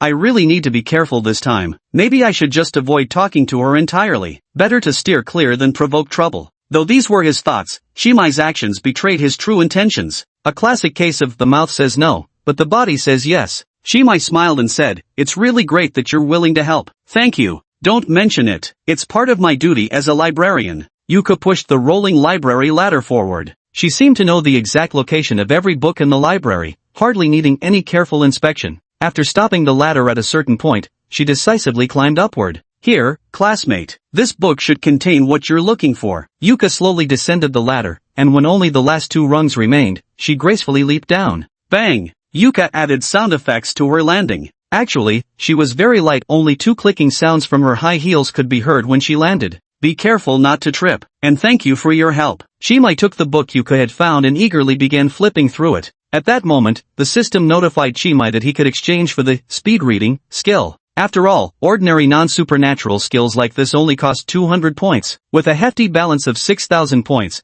Chimai could afford to exchange for it without a second thought. Confirm exchange. Quick reading, beginner level LV1. Does this book help you? Yuko tilted her head, sizing up the man before her with a furtive glance. Chimai was of average height, but his physique was evenly proportioned and sturdy due to his muscle-enhancing supernatural ability. Though his muscles weren't particularly large, they could unleash far greater strength than that of an ordinary human. His features were of the delicate type. If he grew his hair long, he might easily be mistaken for a woman when silent. The eerie archives of Miskatonic University were rarely visited by students. Most often, those who came here were law enforcement officers troubled by certain mysterious cases. Reading too many books documenting supernatural phenomena could affect one's mind and lead to psychological disorders. All the students were well aware of this fact, so unless it was something extremely important, no one would come to the archives to look up information. Chimai was the first student this semester to voluntarily enter the archives. Somewhat helpful, I suppose. Using his speed reading skill, Chimai quickly flipped through the book. He found some interesting information. The submerged nation of Laya, a mysterious kingdom established by fishmen billions of years ago. Legends speak of a great and beautiful entity slumbering in the ocean depths. The fishmen pursue the shadow of this being, constructing palaces in their underwater kingdom to worship it. Fishmen can breathe on land, but the underwater realm is their true domain. They grow exceptionally strong in water and call themselves deep ones. Fishmen possess extraordinarily long lifespans, with higher-ranking individuals being virtually immortal. They never die of old age, only by violence can their lives be ended. In ancient times, some humans would extend their lifespan by transforming into deep ones. Merfolk and humans share remarkably similar structures, allowing them to interbreed. Legends say in coastal towns, local residents would select a household to intermarry with the merfolk. This ensured calm seas for fishing and protection from floods.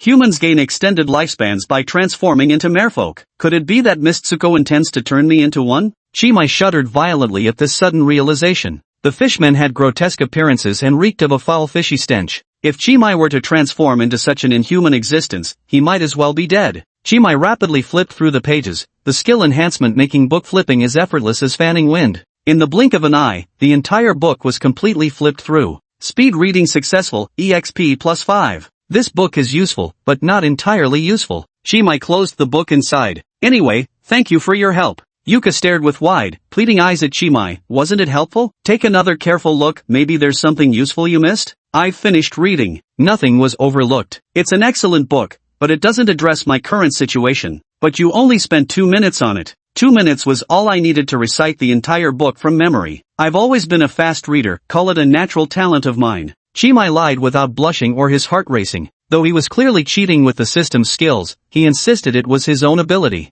Thick skin was one of Chimai's virtues. Staring at Chimai's sincere expression, Yuk felt a bit doubtful, yet she didn't want to voice her skepticism, because she felt speaking so directly might be a bit impolite. Can a human really do such a thing? Memorizing an entire book backwards after reading it for just 2 minutes? With these thoughts, she developed a strong curiosity about the man before her. For no other reason. Because she loved reading too. She loves reading. She enjoys the feeling of acquiring knowledge. She revels in the transformation from ignorance to erudition. Ever since she descended into this world, she has read countless books over the years, mastering knowledge far beyond what ordinary humans could imagine. She too possessed the ability to grasp the entire content of a book just by gazing at it for a while. This was a gift uniquely her own. Could this man share the same constitution as hers? A thrilling thought silently blossomed in her heart, filling her with immense excitement. I mean no harm. I was just a bit curious about what you said. You glanced at this book for barely 2 minutes, yet claim you can recite its entire contents backwards. Is that really true?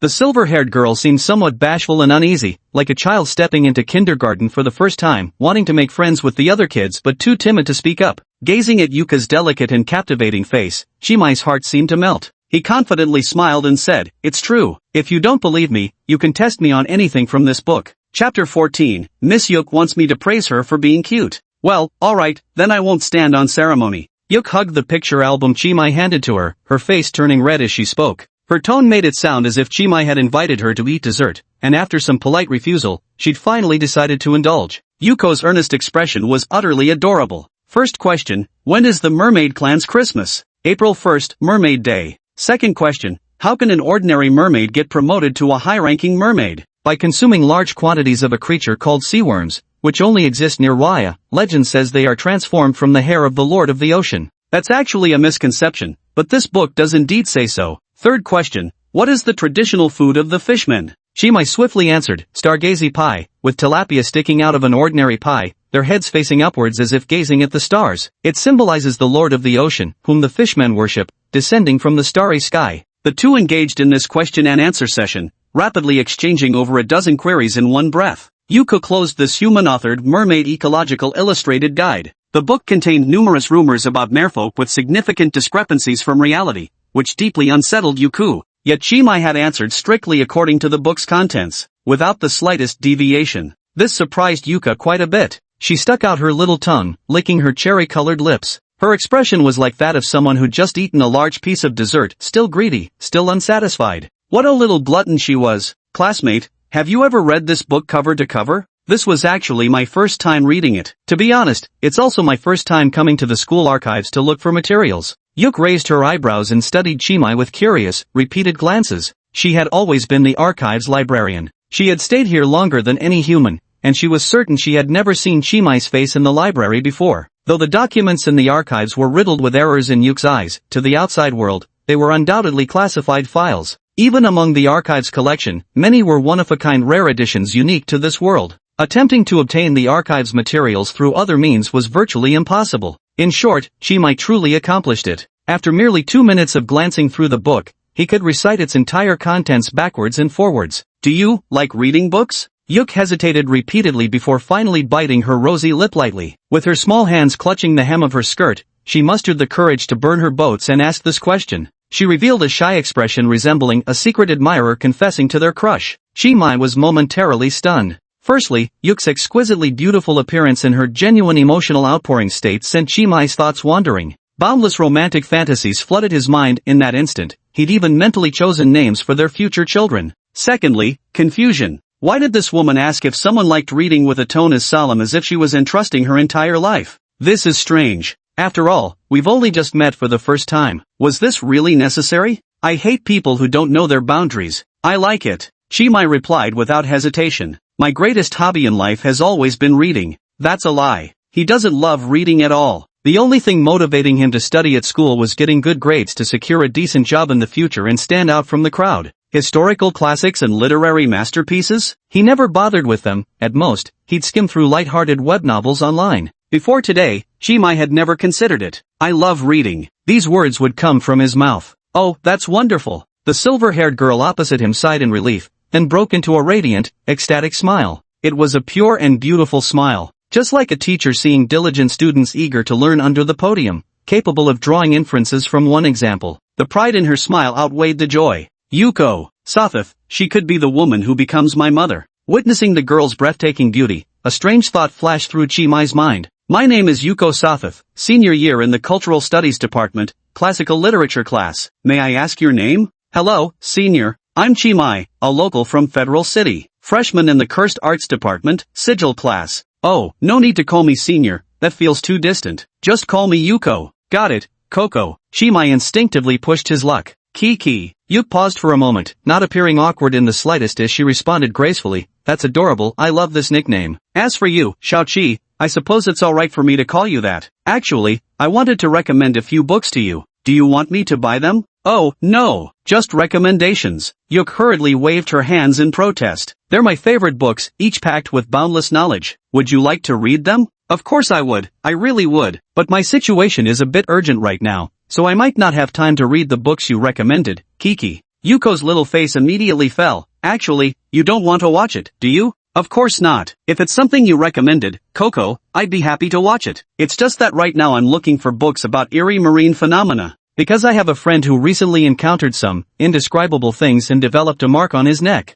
That mark looks quite strange, and I'd like to help my friend determine whether it might be dangerous. Yuk wasn't fooled. She narrowed her eyes at Chimai. Is this friend you're talking about actually yourself? Yes, Chimai answered without a hint of shame. Yuk nearly laughed but restrained herself out of politeness. I happen to know a bit about sacred patterns. Could you show me what this mark looks like? Here, take a look. Chimai pulled out his phone and showed Yuk the selfie he'd taken of his neck earlier. Yuko's expression remained calm and composed. This mark is called the Elder Sign. It has the power to ward off eldritch entities. In most cases, it's harmless to humans. Will it turn my friend into a fishman with tentacles? No. However, the creator of this particular Elder Sign made some modifications to its original design. Notice how its border is composed of ocean waves and octopus tentacles. This serves as a sort of signature, representing a declaration of sovereignty. Given the faint marine scent lingering about you, you must have recently visited Innsmouth Harbor, where you encountered some rather unpleasant occurrences, didn't you? Shao-Chi, you're currently being watched by some eerie presence. Chimai exclaimed with exaggerated admiration. Wow. Seeing the small to know the great. Is this basic deduction? Kiki, you're practically the modern-day Sherlock Holmes. Yuk's lips twitched slightly. Though inwardly delighted, she maintained a composed expression. She didn't want anyone to discover her feelings. That would be far too embarrassing. This mark doesn't seem harmful to me, but if you're genuinely worried, I can give you a protective talisman to completely suppress this Elder Sign. Really, Coco, you're so kind. How could you be willing to give me such a precious gift? I don't even know how to thank you properly. Ding, a nice guy card issued. Here, this is for you. It's nothing valuable. You can even throw it away later if you want. No, it's precious. It's the first thing Sister Kiki ever gave me. I'll treasure it like a family heirloom forever. Chimai shouted loudly. Geez, keep your voice down, no noise in the library. Yuka raised her small hands to cover her ears. Classic case of plugging one's ears while stealing a bell. You're so adorable. Noticing Chimai's lips moving slightly, Yuka asked curiously, did you say something just now? I didn't say anything. Liar, you totally said it. Yuk is very clever. Her ostrich-like behavior of covering her ears was always just a pretense. She wished she could hear everything from all directions, missing no information. How could she possibly truly cover her own ears? Yuk secretly glanced at Chimai's handsome face, her charming eyes filled with longing. I want to hear it again. Chapter 15, Through the Silver Key Gate. Chimai took the item handed to him by Yuk. He behaved with considerable solemnity. He received it with both hands. A silver key of classical design, its bow engraved with a mysterious pattern. The motif consists of multiple straight lines forming several pentagrams of varying sizes. Item acquired, Key of Yog-Sothoth. Effect 1, remove the eerie entity. Effect 2, open Yog-Sothoth's bedroom door. She gave me the key to her house. Are girls these days all this straightforward? Chimai looked at the item information provided by the system, utterly shocked. Nearby, Yuk remained lost in her own world, biting her finger with an innocent smile on her cheeks, absorbed in thoughts unknown. Kiki, Chimai gently called her by her nickname. Was I spacing out for a long time? Not too long, just a minute or two. Sorry, sometimes I lose track of time, so I occasionally pause like that. Yuko rubbed her face. Unexpectedly, her delicate and petite face looked plump and soft when she rubbed herself. It must feel wonderful to the touch. Chimai also wanted to give it a squeeze. Shao-Chi, with the protective talisman I gifted you, you won't have to worry about that mark anymore. Even ordinary minor paranormal entities won't be able to harm you. Is that true? Senior Coco is amazing. Amazing or not, I'm just average, Yuka said with hands on hips. But Shao-Chi, if you intend to make investigator your main career in the future, you'll definitely encounter many eerie things. For your own safety, it'd be better to improve your personal strength. I'd like to recommend some books to you. They contain extremely powerful curses and magic, all of which are truly delicious knowledge. If it were you, you'd definitely love it. I'll love anything as long as it's recommended by you, Coco. Just waiting for you to say those words. I'll go get those books for you. Wait right here. I'll be back in a moment. Keep your voice down, Coco, Chimai reminded her softly. No loud noises in the library. Yuko once again covered her ears, waiting for the sound to subside before flashing Chimai an OK sign, then darted off like a little rabbit. A senior named Yuko Sothoth. Seems much gentler than my dear Ruko at home. At least she wouldn't suddenly whip out tentacles and strangle me half to death. Yuko slipped behind a bookshelf, pausing in a blind spot where Chimai couldn't see her. Then, she casually tore a rift through empty air with her bare hands. The library was instantly suffused with an indescribable, mystical radiance. It was an eerie glow beyond the visible spectrum of human vision. If one had to describe it, they might say it resembled a violet starfield. One after another, crystalline orbs materialized midair, each crystal ball glittering with starlight like iridescent soap bubbles catching sunlight. Yuk could reach his hand into the void. With graceful movements, she retrieved several ancient tomes whose musty aura hinted at countless epochs of existence. These books were not composed of stable paper, but rather flowed with starlight. Extending her delicate fingers, she brushed away the lingering starlight from their surfaces, compelling them to transform into the familiar form of human-recognized ancient texts. These few tomes contain nearly all the knowledge created by intelligent beings since the world's very inception. These forbidden pieces of knowledge, mere fragments glimpsed by mortals, could overwhelm their consciousness under the torrent of information, until they become mindless lunatics, endlessly muttering meaningless phrases. These books were never meant for fragile humans to read. They are Yuko's collection, her treasures, or perhaps Yuko herself. To understand this knowledge is tantamount to understanding Yuka. Humans are fragile. The longer Yuka lived in this world, the more he realized this truth. In the days gone by, Yuka had always been utterly alone, because no one could truly understand her. Even within human society, scientists pursuing cutting-edge technology could barely interact with her. If not for her fondness of how human civilization transforms other carbon-based lifeforms into diverse information carriers, she especially adored libraries, then systematically preserves them. She surely couldn't have endured such a lonely existence. Though unclear of the exact reason, after encountering Chimai at the library today, Yuk felt an inexplicable resonance in her heart. She believed Chimai might very well be the only person in this world capable of truly understanding her. If it's Shao-Chi, he should be able to grasp this knowledge. But what if he becomes a mindless puppet after reading these books too? No, I can't think like that. He will understand, he must understand, he's special. If even he can't comprehend, then the entire human race has no reason to exist. Let's just erase them all. Yuk finalized this decision in her heart. In the blink of an eye, the gift she intended to give Chimai was ready. She held the gift and gracefully returned to Chimai's side, skipping and hopping, so happy her tail would have spun like a propeller. If she actually had one, that is. Shao-Chi, these are all for you. Whoa, that's a lot. Chimai took the stack of books, their weight instantly shaving off several centimeters from his height. They're all my prized treasures, very precious indeed. For safety's sake, it's best you don't show them to anyone else. Here, this Necronomicon was translated by Abdul. Among all the translators into human languages, his version stands as the most masterful. This is the Mystery Sutra of the Profound Sovereign in 7 chapters. This is the Book of Iban. As for this, Yuk enthusiastically explained the origin of each book to Chimai, like a book salesman with sales targets to meet. When she got to the last book, she became a bit bashful and shy. This is my diary. It's nothing impressive, but I still hope to give it to Shao-Chi. Kiki, your diary? Wouldn't it be a bit inappropriate for me to read it? Yuko excitedly interrupted Chimai. It's good, very good. I'd even say I'm looking forward to you reading my diary. If it's you, you'll definitely understand me. Shoo, the library needs to stay quiet. Ah, Yuko once again covered her ears. Watching her reflexive reaction was simply too amusing. Chimai even felt tempted to tease her a few more times. I understand. I'll treat it as a family heirloom. I'll hold it while sleeping every night, and even place it within my sight when taking baths. What's this? Shao-Chi, your way of saying it is so peculiar. But if you're happy with it, that's what matters most. I love it. Chimai spoke from the bottom of his heart. Senior Yuk gave only useful books, which clearly looked quite valuable. The wedding ring someone gave him nearly killed him with pain the moment he put it on. Who's the good woman and who's the bad one? No need to say more, right? Thank you, Senior Kiki. She took a step forward to thank Yuk. He looked at the diary. The diary appeared utterly ordinary on the surface, its name written in plain, minimalist font. Through the Gates of the Silver Key. Chapter 16, Time Spent with Senior Yuko. Shao-Chi, it doesn't matter if you don't read any other books, but you must read my diary. Yuk clenched her small fist and said earnestly,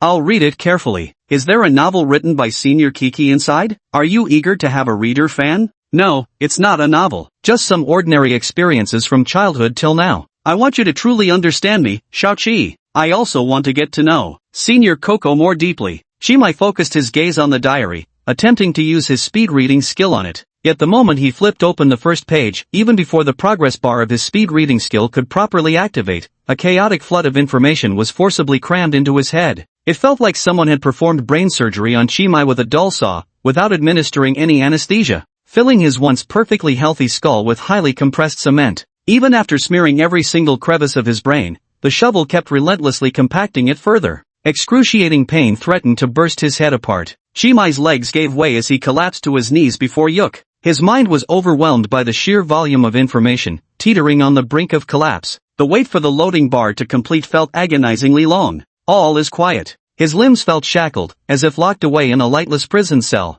Yet paradoxically, his thoughts raced with unbearable intensity. During this period of complete physical rigidity, Chimai mentally reviewed every conceivable event from his entire life. After finishing his mental review, his body remained utterly paralyzed. Foam began frothing at his mouth. In his dazed state, he felt as though he had been kneeling on the archive room floor for several centuries. Enduring the passage of time in such a muddle-headed state was nothing short of torture. For Chimai at this very moment, a swift death would have been the most merciful release. Kiki, what on earth is happening? After what felt like an eternity, Chimai finally managed to struggle out these words. Yuk crouched before Chimai as the adorable little deer reappeared among the trees. You are my everything, Xiaoqi. She caressed Chimai's cheek with tender affection. You truly are special, able to maintain sanity after absorbing an entire page of me. You've done so well. You deserve praise. Let's keep reading, there are still many pages left. When you finish this entire book, you'll surely thank me. Yuka gently stroked Chimai's head, just like a loving mother facing a mischievous child unwilling to study. First came tender persuasion, then she accompanied the child to read the textbook together while patiently guiding him. How gentle. If not for the splitting headache, Chimai would surely have thought so too. No, no more. I don't want to see anymore. Yuk completely ignored Chimai's resistance, smiling as he turned to the next page of the diary. Chimai foamed at the mouth again, his entire body convulsing. Then his body went limp as he completely lost consciousness. Warm, soft, a pair of delicate little hands caressed Chimai's forehead. It seemed he had returned to the very beginning of life. Like an infant curled in a mother's embrace, a sense of utmost peace and security. Chimai felt as if he had forgotten something, but it didn't matter if it was something he could forget. It couldn't have been important anyway. Right now, he didn't need to think about anything. He didn't need to do anything at all. Just empty your mind completely. Is this the afterlife? Heaven? Or hell? Or just endless nothingness? Chimai slowly opened his eyes and saw Yuka's delicate face. She smiled gently, using a pink handkerchief to wipe the sweat droplets from Chimai's forehead.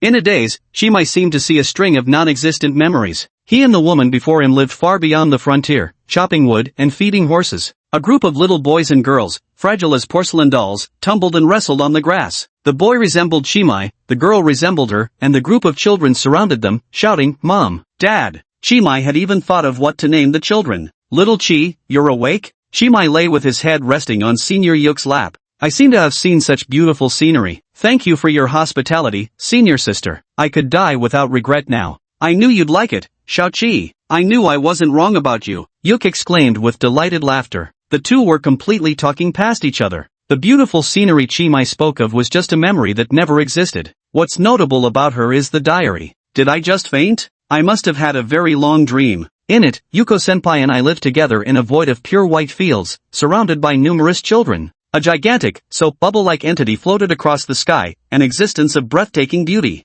It's so beautiful, even if I die now, it'd be worth it. Chimai murmured in a daze. A faint blush crept across Yuk's cheeks. She asked with a hint of pride, how beautiful was it? It was a beauty beyond words. K is truly one of a kind. But somehow, in K, I felt like I could see the reflection of the entire world. Yuk nodded, the corners of her lips curling slightly as she waited for Chimai to continue praising. Senior, what just happened to me? Why did I suddenly pass out? You must be too tired. Have you been getting enough rest lately? I've been extremely busy recently, with severe lack of sleep. But after napping at Senior's place, it felt like I'd slept for centuries. Completely reborn, all my exhaustion just vanished. Chimai placed both hands over his chest, gazing at Yuka with hopeful eyes. Are you trying to say my lap makes for a comfortable pillow, right? Yes, Senior understands me so well. That's fine. Xiaoqi, you can come find me anytime you feel tired. Great. That's Xiaoqi, it's dismissal time now. Also, my legs are getting a bit numb. Chimai immediately got up from the lap pillow. The young girl knelt on the floor, revealing her striking figure's curves. If Luko gave off a delicate and graceful vibe, Senior Yuk was undoubtedly both dignified and voluptuous. If the former was like the big sister next door, then the latter resembled a single landlady. They were both beautiful, each enchanting in their own way, evenly matched. I'm really sorry, I hadn't expected to suddenly faint. Thank you so much for staying here to take care of me, Kiki-senpai. It's no trouble at all. I truly enjoy spending time with you, Xiaoqi. I feel we have excellent compatibility and could become friends on a soul-deep level. Yuka gracefully rose to her feet. Pursuing propriety, she began smoothing out the wrinkles in her disheveled dress. Senior, I feel like I might have forgotten something. Chimai narrowed his eyes and scratched his head. Yuka nodded. What did you forget? That's exactly why I'm feeling troubled, because I can't remember. Yuka patted Chimai's head. Since you've already forgotten, it means it wasn't anything important, and if it's not important, there's even less reason to let it trouble you. You're absolutely right, senior. I feel like the clouds have parted and everything suddenly makes sense. Yuk giggled. It's not as dramatic as you're making it out to be. Senior, do you use messaging apps? I'd like to add you as a polar bear friend. Sure, I'd be delighted to. What's your username? I'll add you. Soon, Senior Yuko's friend request came through. Her chat app profile picture was a multicolored bubble floating in sunlight. This made Chimai recall once again the dream he'd had when he fainted. You have established an intimate relationship with Yuko. Sothoth. Points reward, 1000. Store update. Beginner level time manipulation ability 20,000 points. Skill description. You've gained new insights into time. Time is merely an illusion, existing only within human consciousness. Time does not actually exist. After realizing this, you can freely manipulate time. Rewind, pause, skip, your choice. Each manipulation allowance is 10 seconds.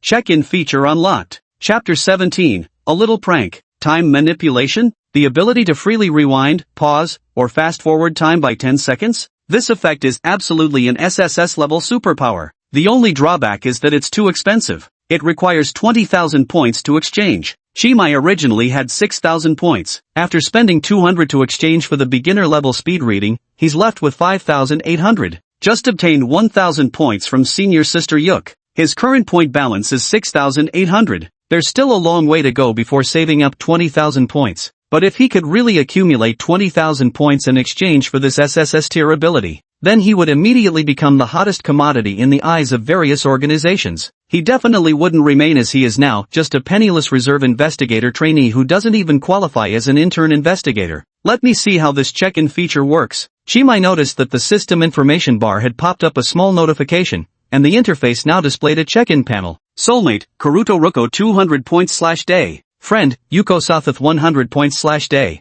Daily check-in not yet completed. Holy shit, this feature is quite powerful. It seems the rewards are categorized based on the intimacy level of the romantic relationship. If Chimai maintains an uninterrupted check-in streak, he can earn 300 points daily. That's a whopping 9,000 points in just 1 month. What initially seemed like a distant goal of 20,000 points could now be reached as soon as next month. Shao Chi.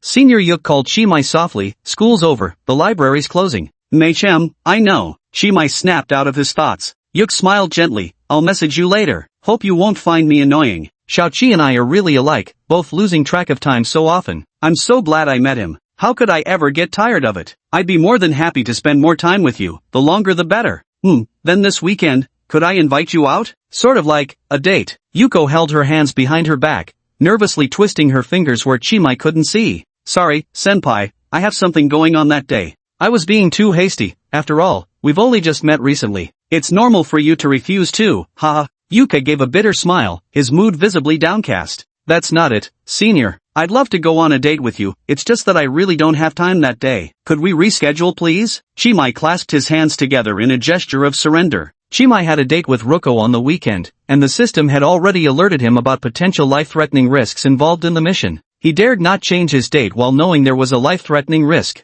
After all, his dear Miss Ruko could be a little domineering. If Miss Ruko found out he was too timing, she'd probably be furious. To avoid upsetting Miss Ruko, Chimai decided, without her noticing. What? You're calling me a playboy? I just want to offer every girl a shoulder to lean on. How does that make me a playboy? Besides, it's the system that provided these romanceable targets. If you've got a problem, blame the system, not me. I'll delete any negative comments. Sunday, sure, actually I'm free every day. As long as Xiaoqi wants, I'm available anytime. Yuka looked at Chimai's face, gradually losing her confidence. To accompany you with that whatever. Chimai thought to himself, it's a date. You wanted to say date, right? Coco, I just remembered I have something to do. I borrowed someone's motorcycle yesterday and it's been a whole day already. Should return it now. I'll head out first, alright? Chimai had a premonition that this wasn't the place to linger. So he found some random excuse, wanting to make himself scarce. Though it wasn't entirely an excuse either. He really should return the motorcycle to Uncle Chui. If Chimai doesn't return the motorcycle to Uncle Chui today, given Uncle Chui's uncompromisingly upright character, he'll probably report it to the Law Enforcement Bureau and have him arrested. It's all about upholding justice above personal ties. Xiaoqi, remember to read those books I gave you.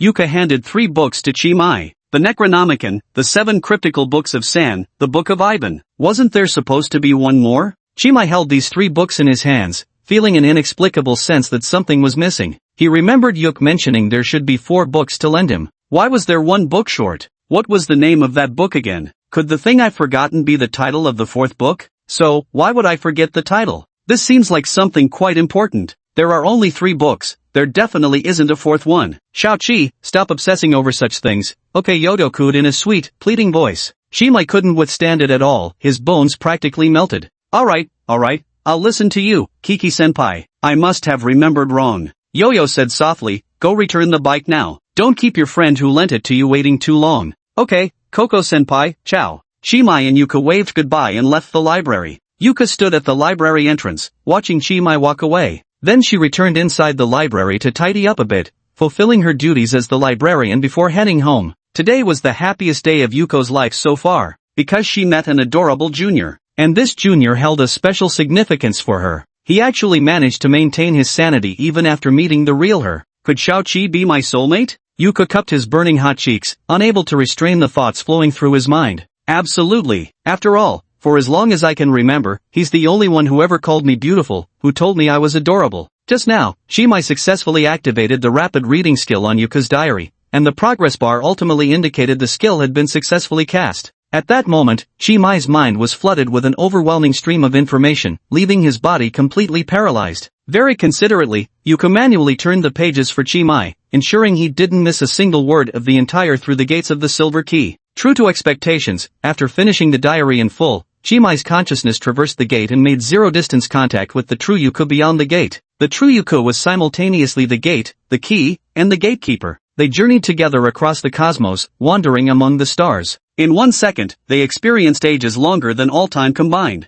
After Shimai finished reading Yuki's diary, it merged with his very being. Overwhelmed by sheer embarrassment, Yuki erased Shimai's memories of the incident and pretended nothing had happened. In Shimai's perception, he still considered himself an ordinary person. Today was merely a chance encounter with a beautiful senior at the library. And lying on the senior's lap, he had a bizarre and fantastical dream. In reality, he had already become part of Yuka's true form. Perhaps many years later, only after heaven and earth had undergone tremendous changes, would young Chi begin to feel puzzled about this, and let out adorable exclamations like huh? How have I lived this long? Only then did Yuko plan to reveal all the truth to Chimai. To tell him, you have earned the qualification to witness eternity with me, and you will live on eternally as part of me. Little Chi, being human, would probably be overjoyed. After all, this is the eternal life humans have always dreamed of. That being said, Yuka decided to keep this surprise a secret for now. It was a mischievous prank she had carefully prepared. She could hardly wait to see the look of astonishment on little Chi's face. Chapter 18. You're in trouble now. You damned brat. What the hell did you do to my bike last night? Old Shui had been smoking a cigarette, but when he saw his motorcycle nearly destroyed by Chi Mai's abuse, the entire cigarette went flying from his mouth.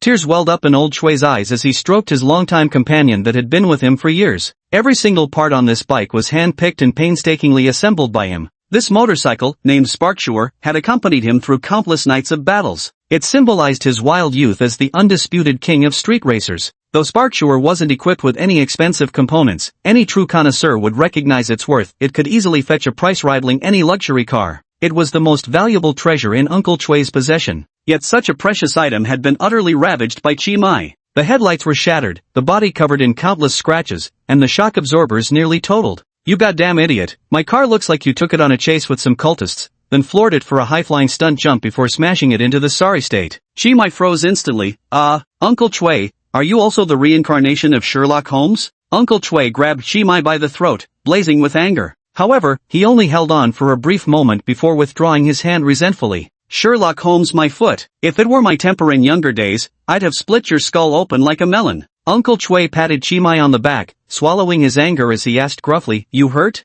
I'm fine. Uncle Chui, aren't you mad I wrecked the car like this? Uncle Chui exploded on the spot. Do I fucking look like I'm not mad? You little punk. Do I need to stab you a few times before you're satisfied? Anger hurts your health, just calm down. I know with your repair skills, fixing this car would only take you a moment. I know I ruined the car and upset you, I sincerely apologize here. Also, to be honest, I found something really good these past couple days and made a point to bring it for Uncle Chui as a token of respect. Did you go fishing again, you rascal? The two of them used to often go fishing by the sea together. Sometimes they would even go digging for bamboo shoots and picking mushrooms in the remote mountains together. Their dining table was often graced with game, and their little lives were quite comfortable. So Uncle Chui instinctively assumed that Chimai had caught some large sea fish and wanted to offer him a few. Not fish, but something else good. Elixirs, have you heard of them, Uncle Chui? Ever heard of strength pills? What kind of bullshit elixir is that? You think we're living in some fantasy cultivation novel? Uncle Chui sneered with disdain. Here, try this out. Chimai exchanged points for a bottle of psychic pills at the store. Psychic pills cost 500 points. His previous point balance was 6,800. After completing the daily check-in, he earned 300 points, leaving him with 6,600 points after purchasing the elixir.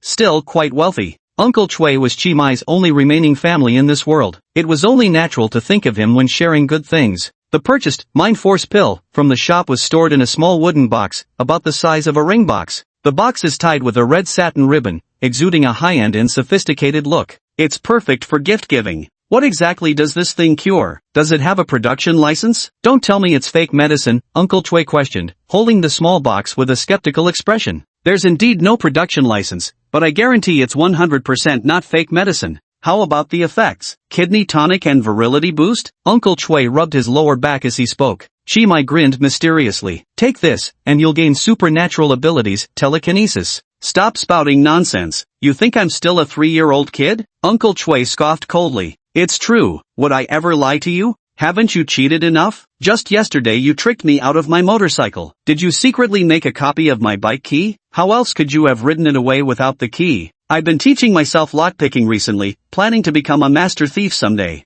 I'm being serious here, don't make me hit you. Chimai raised his hands in surrender. The second part was a lie, but the first part is true. Uncle Chui frowned in confusion. Aren't you still in school? What are you messing around with this shady stuff for? In our line of work, you can never have too many skills. After graduation, if being an investigator doesn't work out, becoming a locksmith might actually be a pretty good fallback. A vein throbbed near Uncle Chui's temple as he held his palm out to Chimai's mouth. Spit it out. Ha? What? Chimai looked genuinely bewildered. Spit out that ivory. What ivory? There's no ivory in my mouth. So even you know that a dog's mouth spits no ivory. Top graduate of Miskatonic University. Could have been an investigator after graduation, but instead you became a damn locksmith. Uncle Chui went off on Chimai, berating him mercilessly. His mouth worked like a rapid-fire cannon, spewing curses non-stop for nearly 5 minutes, every witty jab and rhyming insult fresh off the assembly line. Damned be your wretched soul, may the wolves devour your flesh where no house stands for 40 miles. Decked like a bear in bloom, yet less human than a beast. You're like Zhu Beiji gnawing on a clay pot, crunching away without care for others' chipped teeth. Enduring Uncle Chui's relentless barrage, Chimai briefly wondered if he had committed some cosmic crime. Uncle Chui is far more furious now than when he first saw the battle-scarred version of his motorcycle. I just don't really want to be an investigator, planning to pursue another career in the future. Was there really any need for Uncle Chui to get so worked up? Was I that worked up? I just don't want you, kid, to waste your own talent. What a shame not to become an investigator after finally awakening an anomalous ability. Do you know how low the probability of awakening an ability is? If I'd had your kind of luck back in my day, to awaken an ability, I wouldn't be stuck running this blasted general store. Not really much of a talent anyway. Without the system store, all I've got is the lowest tier muscle enhancement, Chimai grumbled inwardly. Oh no, if our dear Uncle Chui weren't running this grocery store here, wouldn't that be like stabbing our organization right in the aorta? Where would our interns go to buy their gear, and where would they gather for operations? A young woman in office attire walked over, high heels and a tight pencil skirt. Her attire was no different from an ordinary person's, appearing like a typical office worker. However, her actual identity was an instructor for trainee investigators. The woman's name was Zhou Ling. Chui Shu's position was that of deputy instructor. His Old Chui's variety store ostensibly sells hardware accessories, but in reality, it's a specialty shop for extraordinary items set up exclusively for investigators. Old Chui receives a substantial monthly activity fund provided by the investigator organization. Otherwise, he wouldn't be foolish enough to open a shop in such a remote and deserted alley. How come every time I visit, I find you scolding kids? Is it because middle-aged men have too much pent-up anger with nowhere to vent it? Zhou Ling covered her mouth, letting out a mocking giggle, looking every bit like a domineering femme fatale. Based on Chimai's recent observations, he suspected Zhou Ling might be having something ambiguous going on with Uncle Chui. Auntie Zhou, hello. Chimai greeted her very politely. Address me by my title during work hours. You should call me instructor, child. All right, Instructor Zhou, are you here to see Uncle Chui today? If so, I'll get out of your way right now and make room for you too. No, I'm here for you. Zhou Ling crossed her arms, her expression darkening. Chimai, you've landed yourself in big trouble. Chapter 19, as long as we don't have to work overtime. Chimai, you're in trouble now. Seeing Zhou Ling, his training instructor for training investigators, with such a solemn expression, Chimai instantly tensed up. Could it be that the footage from the security cameras caught me racing against that fisherman at Innsmouth port yesterday? That can't be right. I took a huge detour on the way back. It was so dark and foggy that day, they shouldn't have recognized me. What's there to fear? After all, those killed by the crash last night were just some fishmen. Even if the Strange Phenomenon Investigation Bureau wants to investigate thoroughly, by the time they figure it out, they'll probably end up giving me an award for ridding the people of a scourge. Chimai cheered himself up in his heart. I don't know what Auntie Zhou is referring to. What kind of trouble have I gotten myself into? Uncle Chui looked at his half-wrecked motorcycle, then at Chimai's slightly unnatural expression, combining this with the news he'd seen on TV this morning. Major accident involving street racers in Innsmouth Harbor Town. Experienced as he was, he had already pieced together most of the truth. So the brat really did go racing against fishmen in the middle of the night. This is truly too ambitious for his own good. He claims he doesn't want to be an investigator, yet secretly stays up all night sneaking to the harbor to deal with cultists. Such behavior would indeed be far too dangerous for an ordinary young person. But for Chimai, who's already a probationary investigator, this makes him practically a model worker among investigators. Uncle Chui, a middle-aged man brimming with righteousness, has always considered investigative work his personal responsibility. After seeing the truth, he suddenly felt that the face of that wretched bastard Chimai had become increasingly pleasing to look at.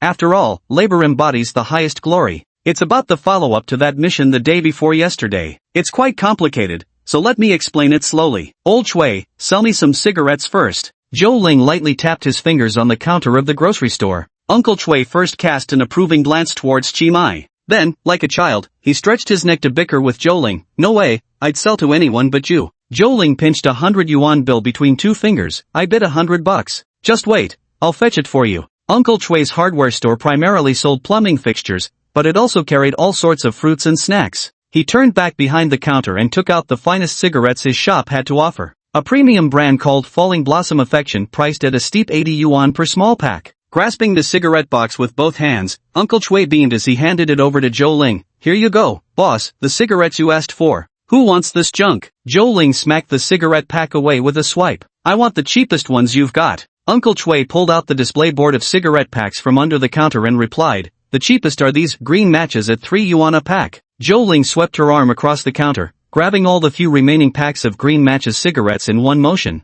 These are all mine. Got any more of this brand in stock? I'll take everything you have. Uncle Chui looked at Zhou Ling with confusion, wondering what nonsense this woman was up to now. That's all, everything's here. Wrong, there's one more pack. Zhou Ling reached out and grabbed Uncle Chui's chest, snatching the half-pack of green match cigarettes from his breast pocket. Zhou Ling pinched a corner of the cigarette pack between her thumb and forefinger, wrinkled her nose with extreme distaste, and said, so this is the cheap smoke middle-aged men love? Looks terribly unhygienic. Uncle Chui stared at her with a completely baffled expression. Zhou Ling continued to kick someone when they were down. When you clearly have other cigarettes, you insist on smoking this particular brand. It's like buying a roast duck just to gnaw on the chickens. It's hard to describe what kind of behavior that is. Uncle Chui looked at Zhou Ling with bewilderment. What exactly are you here for? If you just came to talk trash about me, then get the hell out. If I'm not needed here, I'll take my leave first. I won't disturb you any further. Watching the lovey-dovey pair, Chimai wisely made the timely decision to request a strategic retreat. Hey, wait, you can't leave. Zhou Ling stopped Chimai. I was just having a casual chat with your Uncle Chui first. We haven't even started discussing the main matter yet. Uncle Chui bared his teeth in displeasure.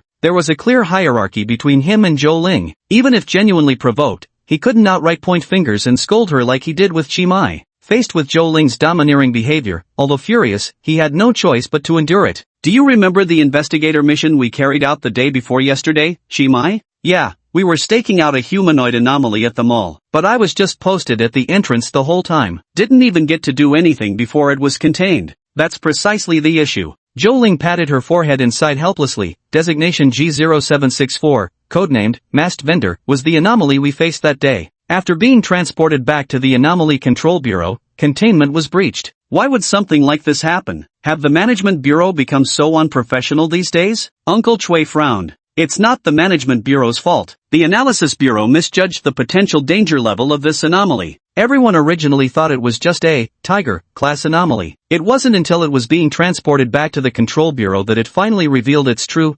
Ghost-class supernatural abilities. Chimai wasn't even qualified as an intern investigator yet, he only gained reserve qualification because of his special abilities. He wasn't familiar with the procedures for containing anomalies, and in this situation, he could only listen silently. After being contained in a Tiger-class containment facility, G0764 used extraordinary abilities on the staff. The specific effect of this ability is, anyone who accepts merchandise sold by G0764 will have their consciousness dragged into an imaginary space. According to reports from frontline investigators, G0764's imaginary space appears as a large supermarket frozen in perpetual night. The supermarket closely resembles real-world supermarkets. Investigators have observed a large number of products identical to those in reality, with these goods possessing the same properties as ordinary commodities. G0764 initiates a hunting game against any living beings who mistakenly enter the supermarket. It manipulates featureless plastic mannequins to attack investigators. According to investigations, one can escape this imaginary space by spending all the money they carry on massive purchases within the supermarket.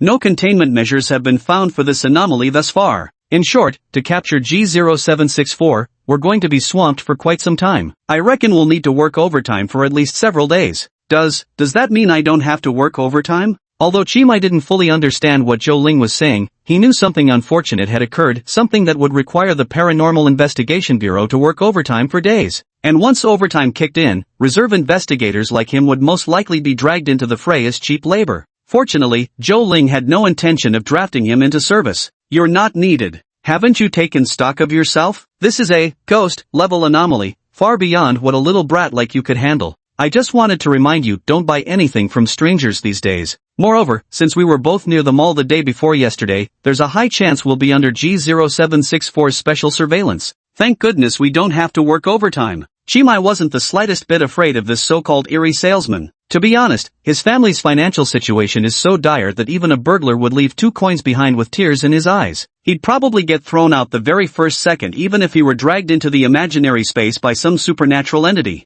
As long as I'm broke, you can't swindle a single cent off me. Chapter 20, You Were Grown When I Was Born. The designation for G0764 is Masked Peddler. Its supernatural abilities aren't limited to just pulling people into imaginary space. It also possesses camouflage abilities, able to alter its appearance by changing masks. It might disguise itself as a supermarket promoter, a bartender at a bar, or a middle-aged uncle at a grocery store trying to sell you goods. You'll fall into its trap as long as you buy something from it. When Zhou Ling mentioned the words middle-aged uncle, she enunciated them heavily and couldn't help but glance subtly at Uncle Chui. Whenever Uncle Choi felt unhappy, he would bare his teeth, like an enraged wild animal. Zhou Ling couldn't help but laugh every time she saw that comical expression on his face. I understand. Chimai acknowledged the notification. Report to headquarters next week. All reservists will undergo an aptitude test. If you pass, you should be promoted from reservist to trainee investigator. Kid, I've got high hopes for you. Zhou Ling gave Chimai a thumbs up. Got it. I'm heading out then. Uncle Chui redirected the fury provoked by Zhou Ling towards Chimai. Get the hell out of here already. Who told him to be such a pushover, easy to bully? Having watched that wretched kid Chimai leave, Uncle Chui said coldly, You bought cigarettes from me to test whether I was that escaped anomaly in disguise? MHM. Zhou Ling shrugged non-committally. Do you have any idea how infuriating you're being right now? Uncle Chui kept his square-jawed face stern while continuing to bare his teeth. Are you implying I don't have any self-defense against anomalies? That I'd get trapped in imaginary space and replaced by one? Uncle Chui was a proud man who couldn't stand being underestimated. I never said that, but your theory has a high probability of being true. After all, you don't possess any supernatural abilities. Against anomalies that rely purely on physical attacks like wolf, class or tiger, class creatures, your physical capabilities should be more than adequate to handle them. But this time the target is a phantom class. You useless deadweight uncle, better stay back. Don't want you getting in harm's way. Zhou Ling smiled with crescent eyes, waving her hand as she spoke. What's wrong? Are you angry? I'm just telling the truth. No matter how much you train your combat skills, they'll never compare to the power of psychokinesis. You'll never be a match for me. If you want to argue, beat me in a fight first. Let's settle this with real skills if you dare. Zhou Ling blew a playful whistle at Uncle Chui, her provocation dripping with attitude. Uncle Chui clenched his fists in anger, then reluctantly released them. Give me back my cigarettes, I'm getting withdrawal pangs. Chui reached out his hand, asking Zhou Ling for a cigarette. What's the big idea? These are my cigarettes that I bought. Why should I give them to you? I paid good money for them, a whole $100. Are you telling me $100 can't even buy these few packs of green match cigarettes here? Is this some kind of shady business you're running? Uncle Chui helplessly closed his eyes and took a deep breath. He forced out a kind expression while raising 2 fingers to tap his lips. Instructor Joe, I'm requesting a cigarette. Hope it gets approved. Request denied. Also, I need to inform you of something, Deputy Instructor Chui. Purchasing any goods from outside is prohibited recently. All daily necessities will be provided by the Investigation Bureau. Then give me the damn cigarettes. Tobacco isn't a daily necessity. I've got a nicotine craving. Then quit smoking. Zhou Ling proudly held up her trophy, a plastic bag containing every pack of green match cigarettes from the grocery store. She was certain that Uncle Chui would only smoke this particular brand. The shop did carry other cigarette brands, but Uncle Chui couldn't stand the cheaper ones, and he couldn't bring himself to smoke the expensive varieties. I've never liked your smoking habit, it makes you smell awful. Uncle Chui was so angry he wanted to flip the table. Then don't smell it then. I insist on sniffing. What can you do about it? If you've got what it takes, beat me in a fight. Try climbing above me with your abilities. Become my superior first, then issue a no random sniffing investigator code. Uncle Chui was utterly speechless. This woman before him was truly the bane of his existence, heaven's punishment for his youthful misdeeds. If I have sinned, let the law punish me, not this woman deliberately provoking me like this. My heavens, what must I do for you to finally forgive me? Uncle Chui lamented, pressing his palm to his forehead as he sighed heavily at the sky. Put. The woman whistled at Uncle Chui again. The heavens say, it's simple, just quit smoking. Old Chui's grocery was about to witness another overtime shift. Many investigative professionals will soon gather at the grocery store. Shimai was fortunate to escape this ordeal. He had no desire to stand guard at the store entrance late at night yet again. This investigator job held no technical merit, it was pure grunt work that severely disrupted Shimai's daily routine. He was very reluctant to participate in such work. Anyway, at least I can finally get a good night's sleep today. Tomorrow, I'll study the various skills in the store. With over 6,000 points, I should splurge a little. Hee hee, so satisfying. With these thoughts in mind, Shimai, backpack slung over his shoulder, headed toward Arkham Community. In his backpack were a few books given to him by senior sister Yuk, while the silver key amulet was worn as a pendant around his neck, hidden beneath his clothes. Senior sister Yuk seemed quite knowledgeable about the supernatural. She must be an expert in this field. An amulet fashioned by her surely possesses extraordinary power. This amulet might not have any effect on Miss Roko, but against ordinary low-tier fishmen, it should be capable of outright banishment. Shimai placed his hand over the silver key through his clothes. He sensed some kind of connection forming with Senior Yuko, her graceful figure seeming to appear vividly before him. With such wandering thoughts, Shimai returned to Arkham Residence. Arkham Residence was an upscale residential complex in Federal City. The landscapes boast nature's treasures and gifted people. Shimai would often see certain business tycoons or entertainment stars strolling beneath the residential buildings. It seemed no one living in this neighborhood was ordinary. Except for Shimai. That apartment was inherited from his parents and had little to do with his own efforts. Hi Mr. Mai. Shimai was walking toward his home when he suddenly heard someone calling out to him from behind. The voice was sweet and delicate, clearly someone Shimai was familiar with. Good evening, Miss Yang. The person greeting Shimai wasn't some young girl, but a mature lady. Unlike Miss Roko and Senior Yuko's maturity and demeanor, Miss Yang's maturity stemmed from her age. She was a proper married woman. Miss Yang wore a black trench coat with a red blouse underneath. Her dark hair was elegantly curled, her lips painted a vibrant red. Golden needle-like earrings dangled from her earlobes, complementing her crimson eyeshadow, giving her an exceptionally exotic allure. This makeup, this striking beauty, didn't just captivate men, it held a devastating charm for many women as well. She was absolutely stunning. Miss Yang was considerably older than Shimai. When Shimai was very young, she already looked exactly as she does now. Her beautiful face never changed, as if untouched by time. Miss Yang has 3 daughters named Jinjin, Ai, and Lian. The oldest one is 3 years older than Shimai herself. She calls Shimai Little Mr. Mai, a playful nickname originating from her teasing of young Shimai in childhood. With a deadpan expression, acting like a little grown-up, we'll call you Mr. Little Mai from now on. After that, Shimai petulantly started addressing her as Miss Yang. Miss Yang was a kind-hearted and warm person. Back when Shimai's parents died in an accident, he was still very young. Fatherless and motherless, he appeared utterly alone and forlorn. Upon learning of Shimai's family circumstances, Miss Yang would often visit his home to help with laundry and cooking. She also frequently brought her eldest daughter, who was around Shimai's age, to keep him company during playtime. Over the years, Miss Yang regularly gifted Shimai premium cuts of mutton to improve his meals. Shimai would reciprocate by giving some of the sea fish he and Uncle Chui had caught along the shore. Though the two often met, for reasons unexplained, Shimai had never once seen Madame Yang's husband in all these dozen years. Perhaps working out of town? Shimai didn't know for sure. While slightly curious, he had no intention of prying into others' affairs.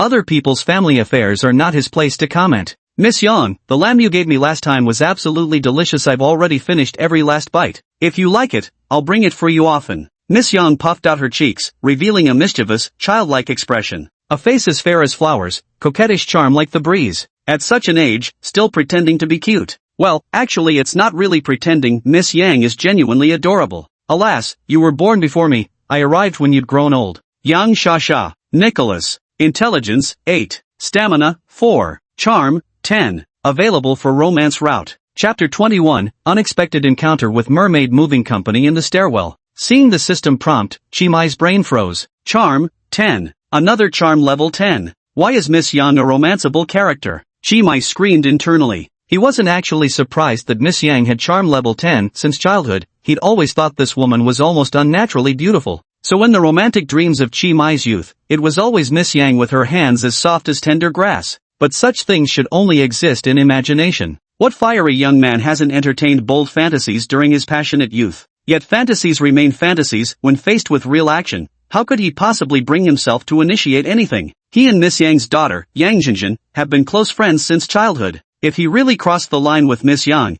how should they address each other when he meets Yang Jinjin again? I'll call you sis, you call me dad, and we'll each stick to our own terms. Wouldn't Yang Jinjin skin him alive for that? Oh my god. Just imagining that battlefield-like scene sent chills down Chimai's spine. He took half a step back in terror. Was that half-step retreat of yours for real? Damn it, brain, why must you play songs at a time like this? Mr. Mai, what's wrong? Why are you suddenly looking at me with such a terrified expression?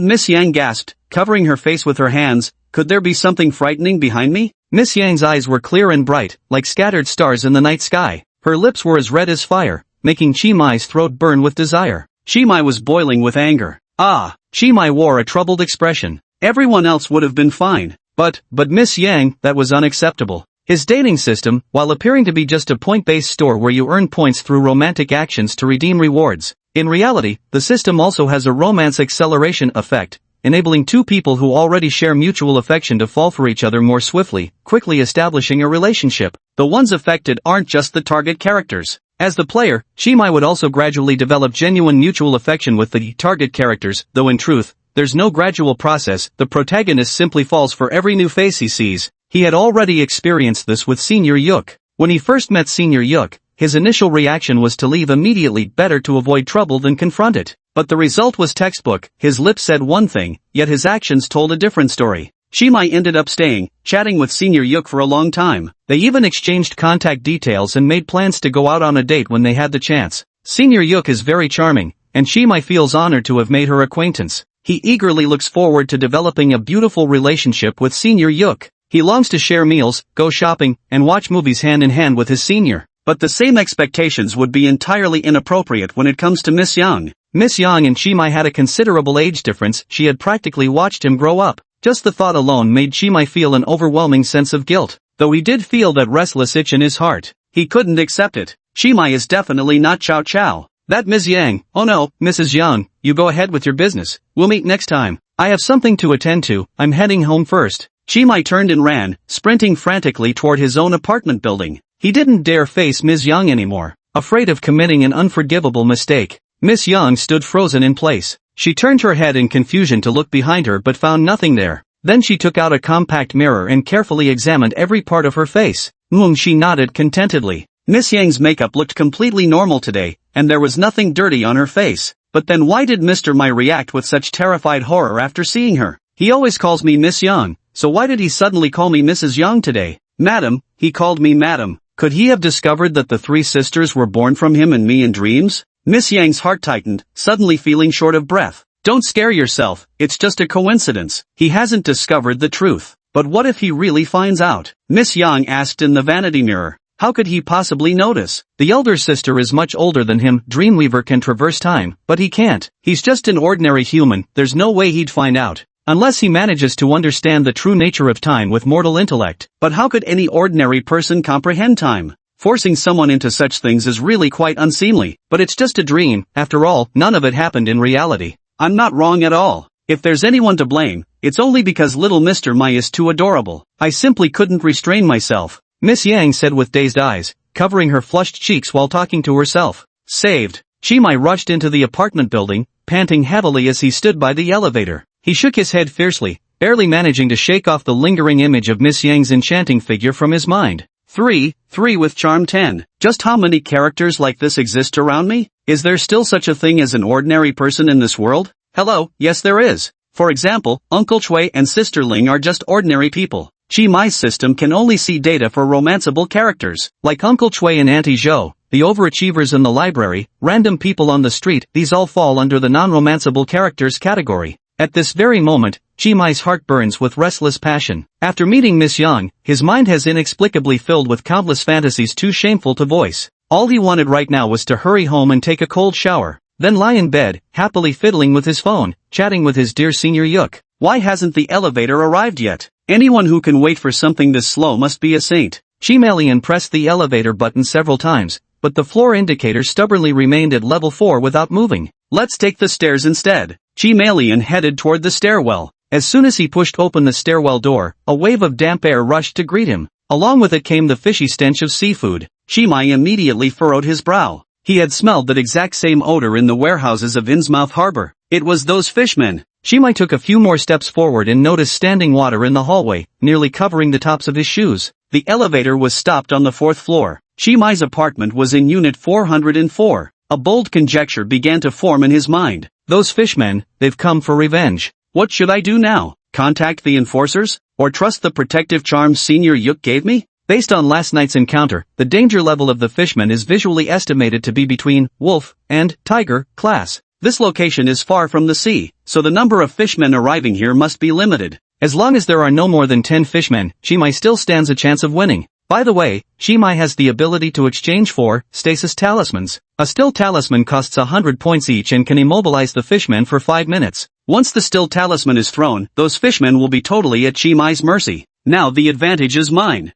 Chi Mai decisively exchanged for a still talisman and clenched it in his hand. He steeled himself and tiptoed up to the 4th floor, ready at any moment to engage the fishmen in battle. Move carefully, handle everything gently. If there's even the slightest mishap, you'd better take out your own heart as an offering to atone. That might earn you leniency, otherwise, you'll be damned to eternal torment. Once again, that voice came through, as if the speaker had a slug stuck in their throat. Chi Mai hid behind the staircase corner, cautiously peeking out. The door to Chi Mai's apartment was shut tight, but unit 403 next door was wide open. 4 or 5 fishmen cloaked in black robes were toiling like laborers, hauling items out of the elevator. Washing machines, refrigerators, tables, chairs, benches, beds. Just how spacious is this elevator anyway? How can it hold so many things? Chi Mai hid behind the corner, peeking at these fishmen, watching helplessly as they worked tirelessly for over 10 minutes without finishing. One piece of bulky furniture after another was continuously being carried out of the elevator. You're not an elevator, you're Doraemon's dimensional pocket.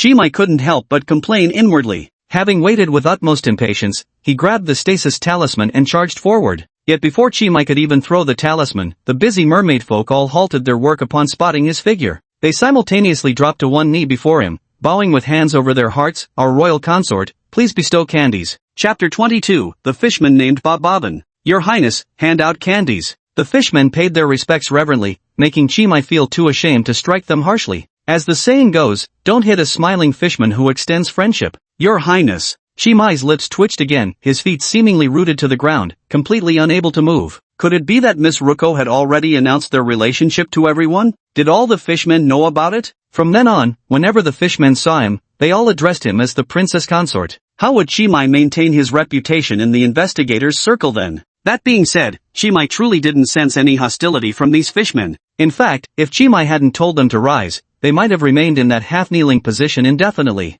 The fishman is a very classic monster archetype, and among most indescribable horrors, it's one of the easiest for ordinary people to accept. You may all rise now. Good grief, this feels so bizarre. It's exactly like those palace soap operas where the favored concubine tells the kneeling eunuchs and maids to rise. So cringeworthy. Chi Mai couldn't help but shudder as goosebumps rose all over his skin. The fishmen rose as instructed and resumed their respective tasks. Chi Mai curiously peered inside the elevator. Time and space seemed to have gone awry. What he saw wasn't a normal elevator, but rather a warehouse. A warehouse with an enormous interior space. Dozens of fishmen were moving goods out of the warehouse, not just furniture, but also scented candles and various jars and pots that appeared to be used for storing herbs. What are you all doing? the lead fishman stepped forward. It was the same chieftain Chimai had seen in the Innsmouth warehouse, sporting fins around its neck that resembled a lion's mane. Its fish eyes bulged outward like two large pearls, devoid of any discernible gaze. Reporting to Her Highness the Princess Consort, we are moving the luggage for that lord. K intends to relocate the palace next to yours. The merfolk's vocal organs differed from humans, producing thick, cumbersome sounds.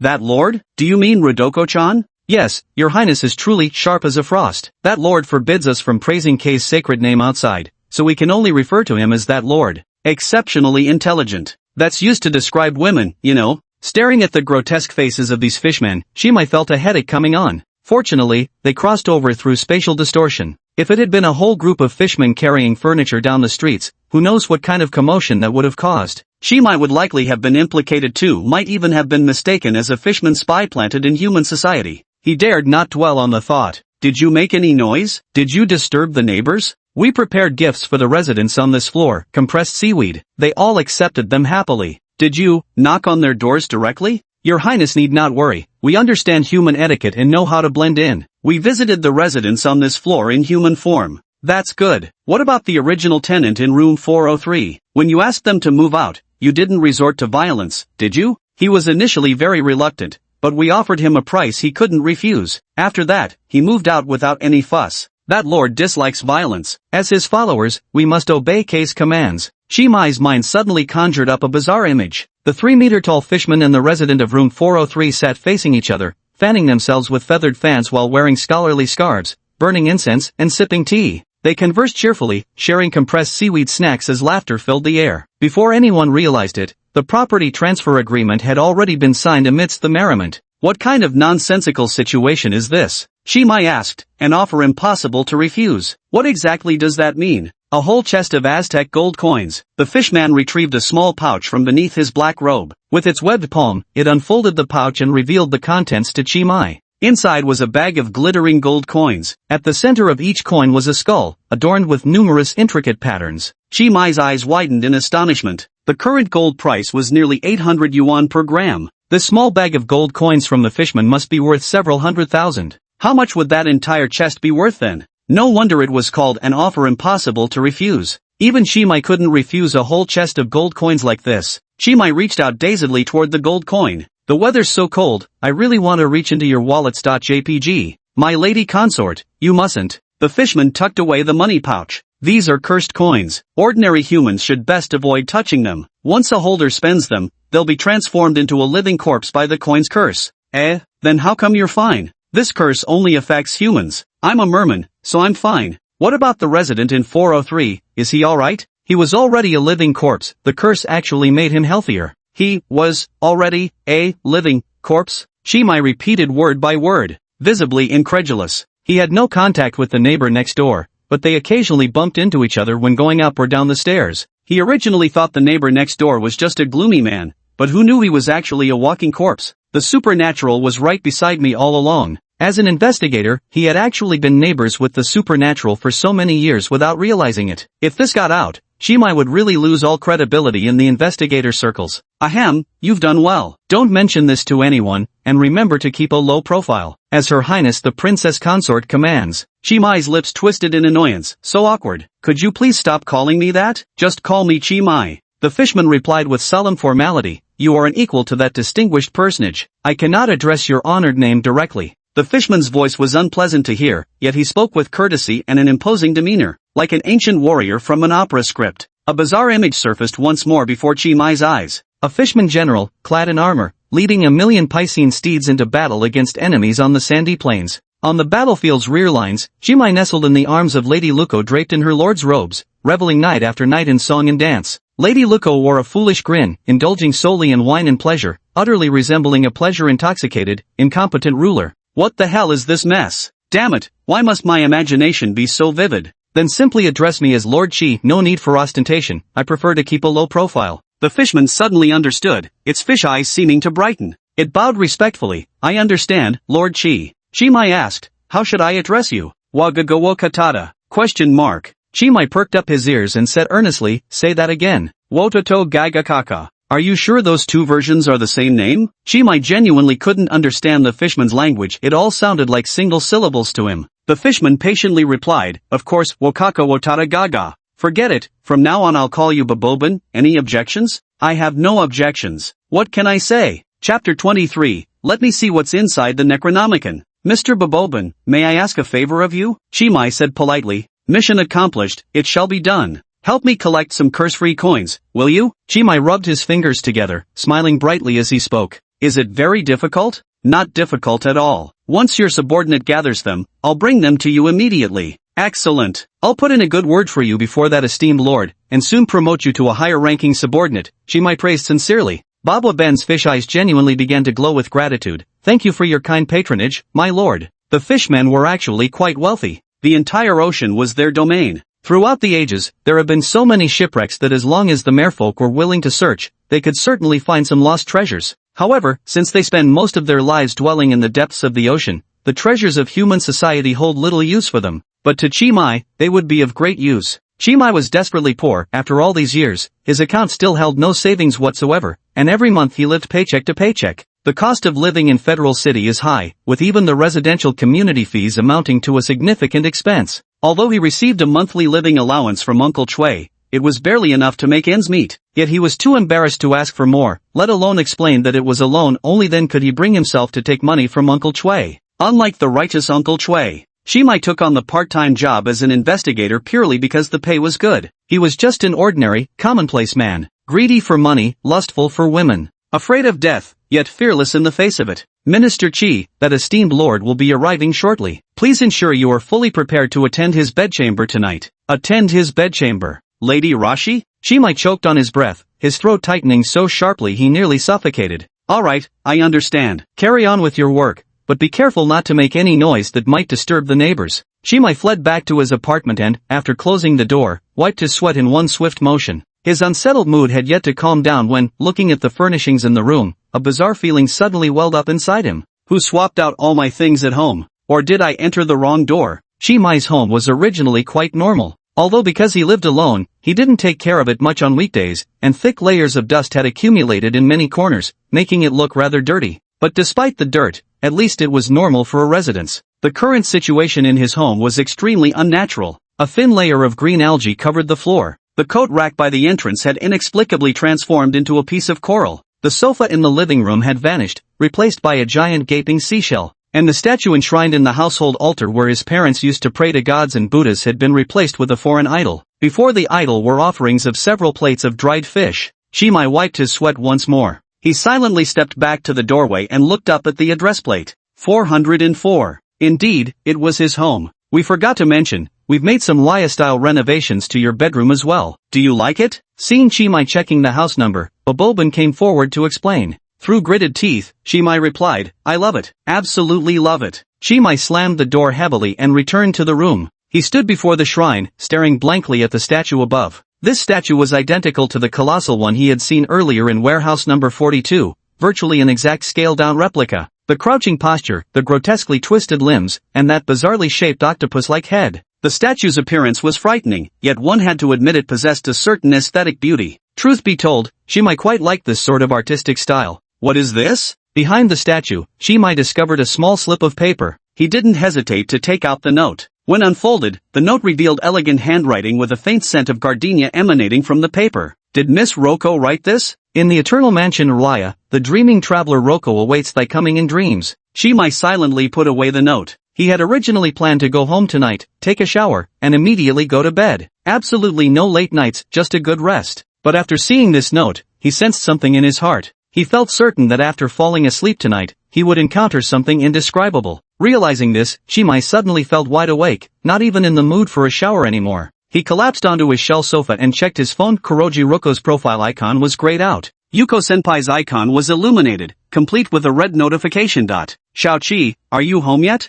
I'm really glad to have met you. Remember to read those books I gave you, they'll definitely be helpful. You can always talk to me when you're troubled, Xiaoqi. We're very compatible, let's get along well in the future. Senior Yuk, she's practically an angel. Her mind is as pure as a blank sheet of paper, and as gentle as a mother's touch. Just thinking of Yuka's figure, Chimai feels a sense of purification deep within his heart. Senior Kiki, a terrifying presence has moved in next door to me, and I feel very troubled now. What should I do? Yuka's last message was sent 2.5 hours ago. Shimai's message elicited an instant reply from Yuko. Yuko, how exactly is it terrifying? Shimai, it's hard to describe in words, kinda indescribable. Basically, the younger brother from the neighbor's place remodeled my home into their preferred style without my knowledge, which makes me feel really unsettled. Yuko, younger brother? What does your neighbor do for a living, Yakuza or something? Shimai, pretty much. Yuk, Shaoqi, why don't you move in with me instead? Just leave that place of yours behind. Shimai, ha. Yuko, just a house, nothing of great value. If you want it, I could give you the whole world. I never thought Senior Yuk would be such a domineering CEO. She even knows how to say cheesy pickup lines like I'll give you the whole world. So cringy, so dorky. I love it. Shimai, it's no good. This house was left to me by my deceased parents, I can't just give it up like that. Honestly, I'm really distressed. Yuk, let me think. Yuk, take out that Necronomicon I gave you, flip to the spell compendium section, find the death transference ritual, then cross-reference the correct enunciation from the Book of Iban. Go ahead and curse all those awful next-door neighbors to death. As if anyone could actually do that. Yuko, did my idea help at all? Shimai, that's a big help. Of course Shimai couldn't possibly curse Miss Tsuko to death. For one thing, he suspected occult arts wouldn't work against a being of her stature. Secondly, it was reluctance. Shimai didn't really want to kill Miss Roko. He just wished Miss Roko would stop strangling him with tentacles, treat him gently, and become an ordinary couple with him. However, Senior Yuk's words reminded him. Shimai could try learning powerful spells from the Necronomicon to protect himself. His system store was most likely useless against someone of Ruko's level. Whether it was stasis talismans or other supernatural abilities, they stood no chance against Miss Ruko. In the end, all he could do was keep studying. For an investigator, studying remained the best way to improve one's abilities. First, let me see what's inside the Necronomicon. Chapter 24, Such barbaric customs should have been abandoned long ago. The cover of the Necronomicon was a dark crimson hue, resembling the oxidized color of blood long exposed to the air. No title on the cover. The book was incredibly heavy, despite its modest size. It must have weighed at least 40 or 50 pounds. Such is the weight of knowledge. If it weren't for Chimai's muscle-enhancing superpower, flipping through this book would have been quite a struggle. The book was pristine, free of any peculiar odors. It was clear that Senior Yuk was a very neat person who had taken excellent care of it. Speaking of which, this was Chimai's first time coming into contact with extraordinary books. He had only heard his professor briefly mention such books during rune studies class before. Technically speaking, all the books on the top 3 floors of the school library belonged to the category of extraordinary books. But most of those were just archival records and illustrations. Genuine spellbooks containing magical incantations were exceedingly rare. Books involving magic are classified with high confidentiality permissions, and ordinary students are not qualified to browse them. If Chimai wanted to borrow a magic book from the school library based on his own abilities, he would at least have to pursue a PhD and become a university professor to be eligible. Senior Sister Yuk's assistance spared him over a decade or two of hard work. Thank you, Senior Sister. You're the best. After silently expressing his gratitude to his senior in his heart, Chimai continued reading the Necronomicon. The title page of the book bore only the signature of its author, Abdul Al-Hazard. Chimai felt no particular emotion as he casually flipped to the table of contents. After just a few glances, he froze in shock. He realized he couldn't understand the contents of the index. Filled with doubt and unwillingness, he flipped through several more pages before recognizing the issue. Most of the Necronomicon's later contents were comprehensible to Chimai. They recorded spells with dazzling names: Withering Death, Revive the Dead, Golden Mead Brewing Technique. The reason the previous content was incomprehensible is that it involved some terms Chimai had never encountered before. Through a combination of guesswork and intuition, Chimai deduced that those terms likely represented the honorific titles of certain deities.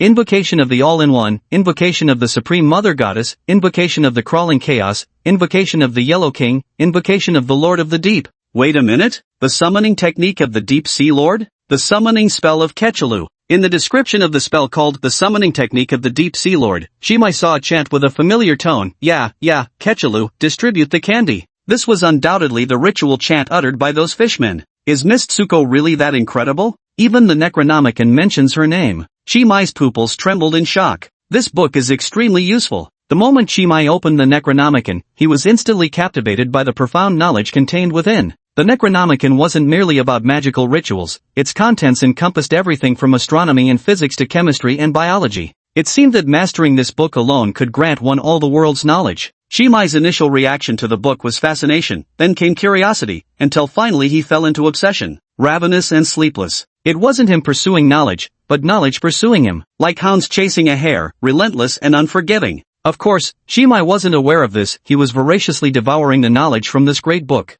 This book must absolutely not be returned to Senior Yuk. Shimai wants to claim it for himself. Shimai wished he could cram all the knowledge from the Necronomicon into his brain in a single night. Unfortunately, human capability has its limits. As it happens, studying arcane tomes is an extremely taxing endeavor, both physically and mentally. Even for someone like Shimai, absorbing too much knowledge at once is impossible. He had no idea how much time had passed. Engrossed in his reading, Shimai gradually grew faint and blurred in consciousness. In a daze, the walls of his home vanished. The world stretched vast and boundless. He lay upon an immense bed without end. Resting his head on the soft pillow, his body sank slightly into the fragrant mattress. The sky was pristine azure, cloudless for miles. Yet within that deep blue, there seemed to surge invisible waves, tumultuous and raging. Much later, when Shimai regained his senses, he realized the blue sky before him was actually the sea. The true sky lay beneath him. He lay among the clouds in the sky. Beside the clouds emerged the beautiful figure of Miss Tsuko. If Miss Tsuko were to take a beauty contest, with full marks being 100, she'd undoubtedly score 120. So beautiful. Miss Tsuko reached out and playfully tapped Shimai's nose tip. She leaned close to Shimai's face, puckering her small lips as she whispered softly into his ear, her breath as sweet as orchids. Darling, have you missed me? Of course, I've missed you terribly. Really? It's absolutely true. Not seeing Miss Luko all afternoon left me feeling completely lost, as if my soul had slipped away. I've called out Miss Luko's name countless times in my heart. Could you feel the sincere and fiery love burning within me? Kataluzi covered her mouth with a light chuckle, shaking her head slightly. I don't sense your sincerity, she remarked. How could this? Shimai was about to protest when Luzi placed her cool little hand over his mouth, pinching his lips shut in a physical act of silencing. You clearly found the note I left for you, yet you dared to keep me waiting this long. My dear, do you perhaps think that because we're not in the real world right now, everything can be treated as inconsequential? You're this late and show no remorse at all, still daring to spout sweet words here. If we don't enforce the family discipline properly, do you truly not know who's in charge of this household? The tentacles that had merely been coiled around Shimai abruptly constricted, as if several elephants were trampling him. Shimai felt himself being crushed flat.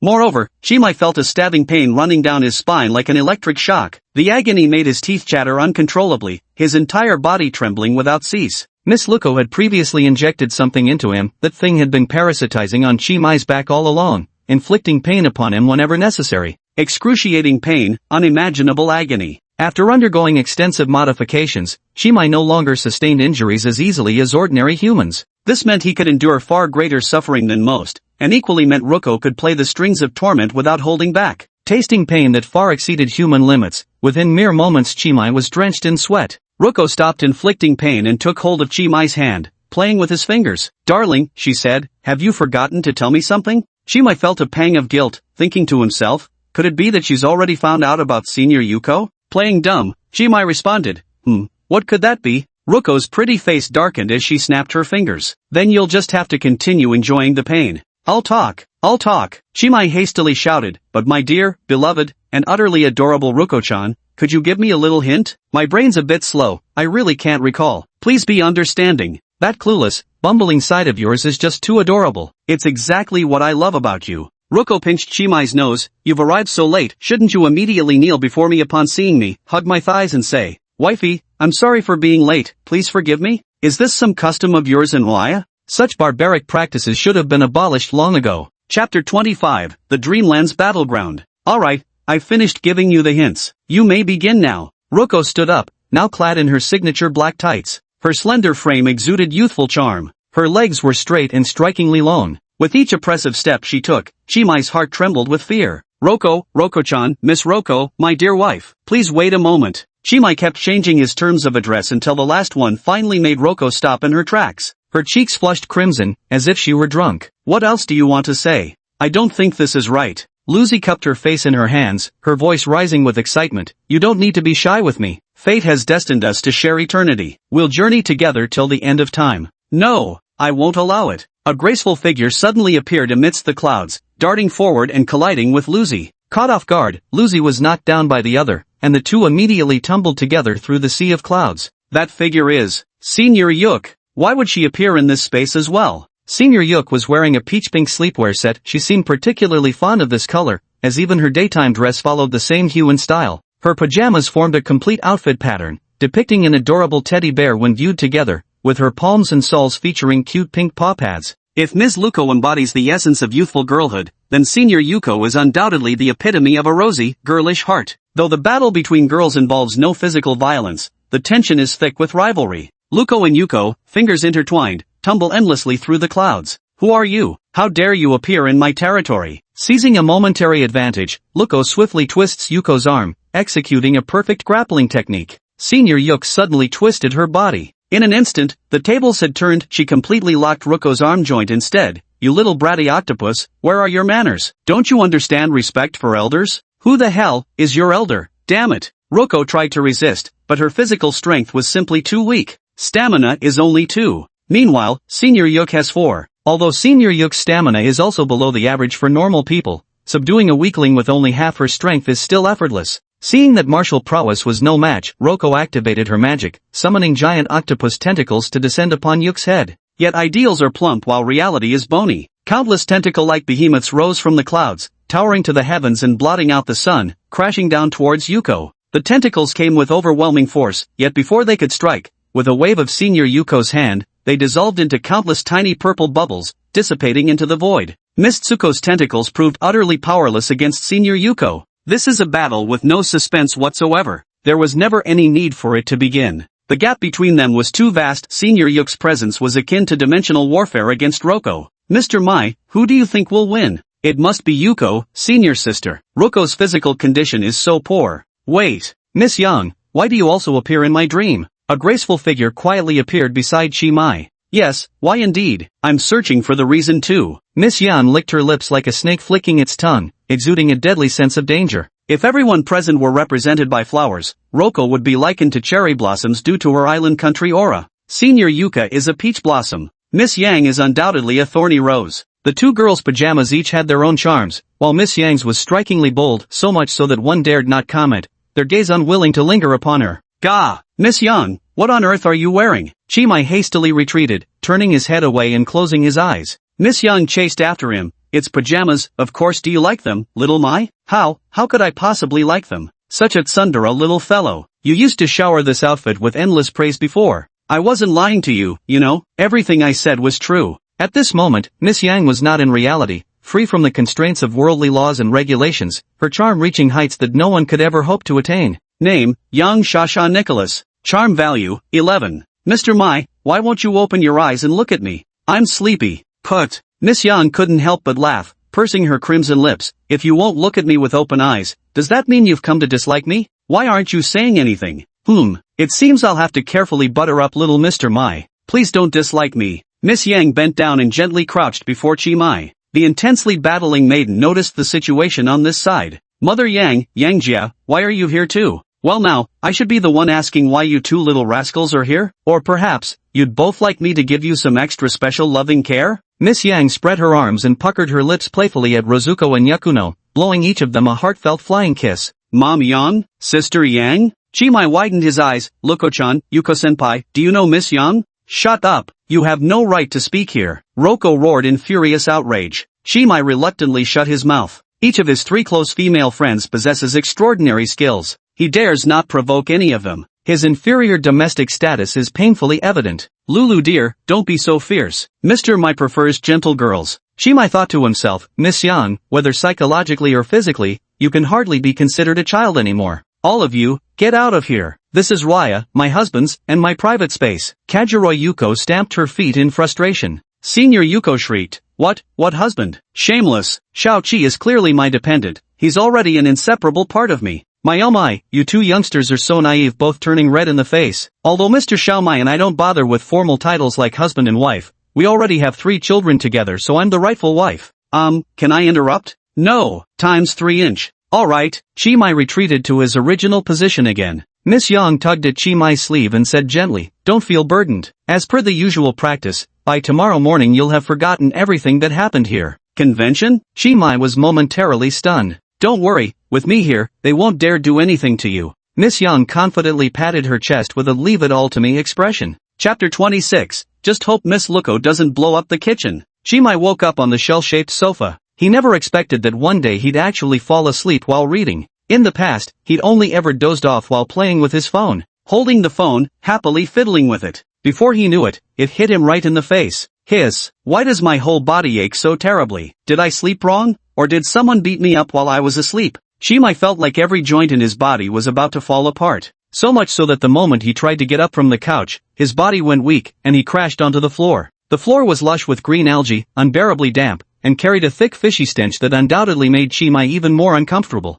Chimai rolled over and collapsed back onto the couch. He opened the system store, intending to relieve his low spirits through some retail therapy. Yesterday, he spent 100 points to buy a stasis talisman. Including the 300 points from today's check-in, his current balance was 6,800. The store currently has 4 supernatural ability-related items available. Liquid manipulation for 1,000 points, telepathy for 2,000 points, time manipulation for 20,000 points, and telekinesis pills for 500 points each. At present, the most cost-effective options seem to be liquid manipulation and the telekinesis pills. The others are either unaffordable or don't seem particularly useful. The purpose of awakened abilities is to combat the supernatural, and psychic abilities without direct offensive power are only suitable for support roles. Chimai didn't like playing support. He preferred the solo lane. Skills without numerical values couldn't hold their own in the solo lane. Telekinesis pill exchanged. Liquid manipulation exchanged. Beginner LV1. Chimai opened the box containing the telekinesis pill and swallowed it in one gulp.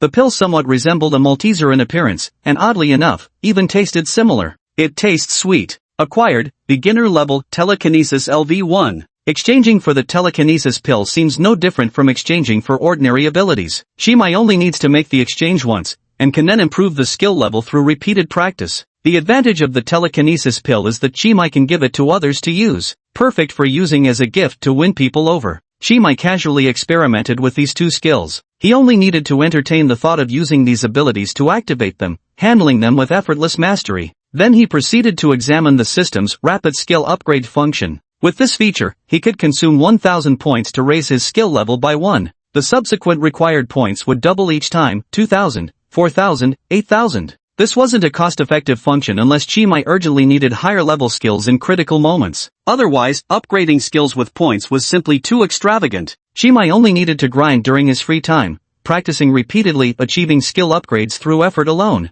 No big deal, just some grinding. Chimai had always been the grindlord type of player. He feared no grind. Psychokinesis. Chimai reached out into the air, and the thermos cup on the coffee table flew straight into his hand. The lid of the thermos cup unscrewed itself automatically. Inside was iced cola. Liquid manipulation. Chimai seemed to be holding an invisible straw as cola continuously poured into his mouth. He drank heartily. Telekinesis and liquid manipulation had similar effects, but the former was crude while the latter was precise. For now, Chimai could only use telekinesis to perform some simple grabbing motions. Liquid manipulation was far more intricate. He could disperse, atomize, or freeze cola, or even fire it out like bullets at high speed. He could even splash a basin of cold water at someone's face, only for it to turn into boiling water mid-air. A perfect trick for ambushes. Chimai trained briefly in these 2 abilities, repeatedly manipulating the thermos and cola to hover mid-air, until he raised his skill level to LV3 before stopping. He felt that both the range of his abilities and the weight of controllable objects had improved,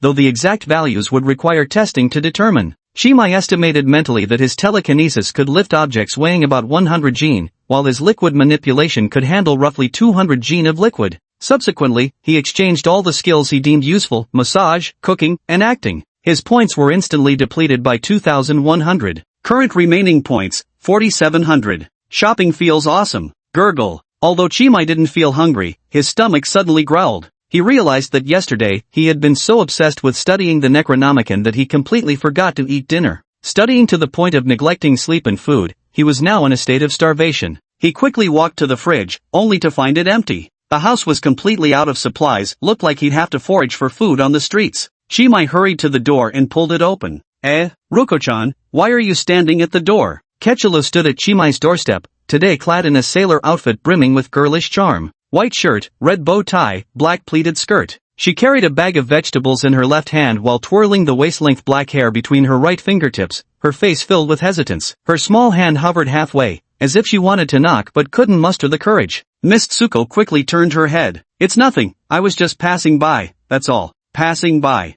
Chimai teased with a smirk, indeed. Who would have thought Tsuko-chan would coincidentally become my next-door neighbor? What a coincidence. You, Ruko gritted her teeth in anger, yet despite Chimai's provocation, she didn't immediately lose her temper. Are you going out now? Going to the street to grab something to eat. Wanna come along, Ruko-chan? Don't go out. I'll make you noodles. Ruko lifted a plastic bag, offering a gentle smile. The specialty dish from my hometown, rye fish belly noodles. Well, please come in then. Chimai gestured for Ruko to enter the house. Returning to the living room, he looked at Ruko who was already tying on an apron and said with some surprise, "The deep sea king cooks too? What kind of nonsense is that? I can still cook some noodles or something. Do you need my help?" Tsuko puffed her cheeks and shouted, "Go sit somewhere else. Later when the noodles are done, your only job is to eat them." Alright. Miss Tsuko always gave off the impression of having a very short temper, her emotional state resembling that of a nervous chihuahua. Her face is so adorable, if only she could be a bit gentler, how nice that would be. Chimai sat back on the seashell sofa, stealing a worried glance toward the kitchen. The fool in the kitchen was clearly the type who'd never dirtied her hands with household chores. As a beginner, instead of buying ready-made noodles, she had purchased a bag of flour, attempting to make dough from scratch. The sheer audacity of it was staggering. I don't expect the noodles she cooks to be any good, just hope Lady Tsuko doesn't blow up the kitchen. Chimai prayed silently in his heart, then returned to his languid, sprawled-out position on the couch. He turned on the TV in the center of the living room, switching to a local channel. A variety show was playing on the local channel. The show host chats with each episode's special guest and plays some prank-style mini-games. Host, I heard Xiao Situ will soon be touring Federation City with a theater performance. Is this news true? Han Situ, oh dear, I lost again. Han Situ's face is covered with sticky notes. A variety show was playing a card game where the loser had to stick a truth note on their face. You could avoid sticking it if you answered the truth written on the note. Han Situa, yes, on June 4th, at Central Square in Federation City. We, the Sisters of the Yellow Sign, will be performing the play The King in Yellow there. Hope everyone comes to support us. Chapter 27, Unless You Give Me a Foot Massage. On TV, Han Situ stuck out her tongue playfully. Oh no, lost again, card games are just too hard for me. Han Situ wore a yellow and white dress, resembling a dancing daffodil on the screen. She was not only exceptionally beautiful but also a brilliant actress. In the recently popular romance film, Following You to Time's End, Han Situ played the lead role. In the film, her romantic pairing with another female lead moved countless moviegoers to tears, leaving an unforgettable impression. The CP name dominated the trending searches for several weeks straight. A perfect blend of acting chops and skill, yet still so young, not even 20 this year. Han Saida is currently the brightest star in the entertainment industry, an undisputed top influencer with no rivals in sight. She debuted as a member of a girl group with exceptional dance skills. In recent years, she has starred in numerous TV dramas and films, winning countless awards. Despite being at the pinnacle of the entertainment industry, Han Situ's true passion lies in theater. Whenever she gets the chance, she promotes her theater troupe, the Yellow Sign Sisterhood. The troupe's theatrical performances are of remarkably high quality, though theater as an art form naturally has a smaller audience than TV dramas and films. Most theatergoers went solely to see Han Situ herself, paying little attention to the play itself. Speaking of Han Situ, her public persona is that of an ingenue genius detached from worldly affairs. Her genius is confined to acting, competent at nothing else, a delicate little white flower requiring her elder sister's care and protection. With this fragile, adorable persona, she attracted countless fans who adore her as a younger sister, daughter, or girlfriend. As a naive little white flower who knows nothing, it's perfectly normal not to know how to play cards, right? It's indeed completely normal. But Chimai knew full well that this was all just part of her carefully constructed persona. Han Situ's true nature was fierce and combative. She would never admit defeat to anyone. Moreover, she's a true polymathic genius with encyclopedic knowledge, as if she's mastered a little bit of every skill in this world. Why does Chimai know this, you ask? Because Han Situ's family lives right next door at Unit 405. She and Chimai have been childhood sweethearts since they were kids. Whenever Chimai plays cards with her, he's never won a single game. Han Saida is extremely skilled at cheating at cards. It's been ages since I last saw Han Saida. Her theater performance is on June 4th. That's this weekend. Should I go watch it with Ms. Luko? Chimai opened his phone and looked at Han Saida's grayed-out avatar that hadn't been online for so long. His thoughts wandered through 1,000 things at once. The once inseparable pair now had to buy tickets to see each other on stage. I feel there's already a tragic, thick barrier between us. Bang! An explosion from the kitchen snapped Chimai out of his memories. Chimai's suspended heart finally sank into despair. He hurried to the kitchen and saw Miss Ruko frantically tidying things up. The once clean and tidy kitchen now looked like a World War II battlefield right after a bombing. Scattered flour, broken eggs, unidentified burnt objects, and the source of the explosion, a pressure cooker still emitting black smoke. Ruko-chan, are you hurt? Get out. We don't need your help here. Ruko pleaded urgently. She appeared flustered, frantically wiping the flour-covered stovetop with a rag. The kitchen trash bin was filled with discarded ingredients completely unrecognizable in their original form. Chimai lifted the smoking pressure cooker and peered inside. Thick black smoke billowed out as a pasty glob clung to the bottom, which Chimai guessed might have once been dough. Miss Luko, are you cooking noodles or making a bomb? Cooking noodles. Miss Luko's voice no longer sounded domineering, carrying a faint sob. Why would you use a pressure cooker to make noodles? I heard pressure cookers reach high temperatures, and naturally things cook faster at high heat. Forget it, let's set aside the pressure cooker issue for now. You plan to cook noodles, but didn't you need to knead the dough first? Ms. Roko lowered her head and fell silent. Let me guess, you didn't add water to the pressure cooker, just tossed flour directly into the pot. Then you turned on the heat, hoping the flour would magically twist itself into noodles inside the pressure cooker, right? Roko nodded. Chimai clicked his tongue. No wonder the pressure cooker exploded. Please, stop talking. Miss Luko covered her face with her hands and slumped to the ground in despair. Chimai's home had been renovated by the fishmen. Every corner was damp with coral coat racks and seashell sofas. The furnishings looked straight out of the East Sea Dragon King's palace. Bizarre as the style was, it turned out to be a blessing in disguise. At the very least, the room has excellent fire resistance. Thus, Miss Roko's outrageous stunt only caused the pressure cooker to explode, without actually setting the kitchen on fire. How about I handle this instead? I'm quite confident in my cooking skills. Well, what else could I do? I've never cooked human food before. It's only natural I wouldn't know how. Miss Roko remained crouched on the floor, her face buried in her hands, lost in profound self-reproach. She didn't seem to hear Chimai's words at all. Watching Miss Roko's reaction, Chimai wanted to laugh but didn't dare. His eyes wandered to the remnants of ingredients in the kitchen,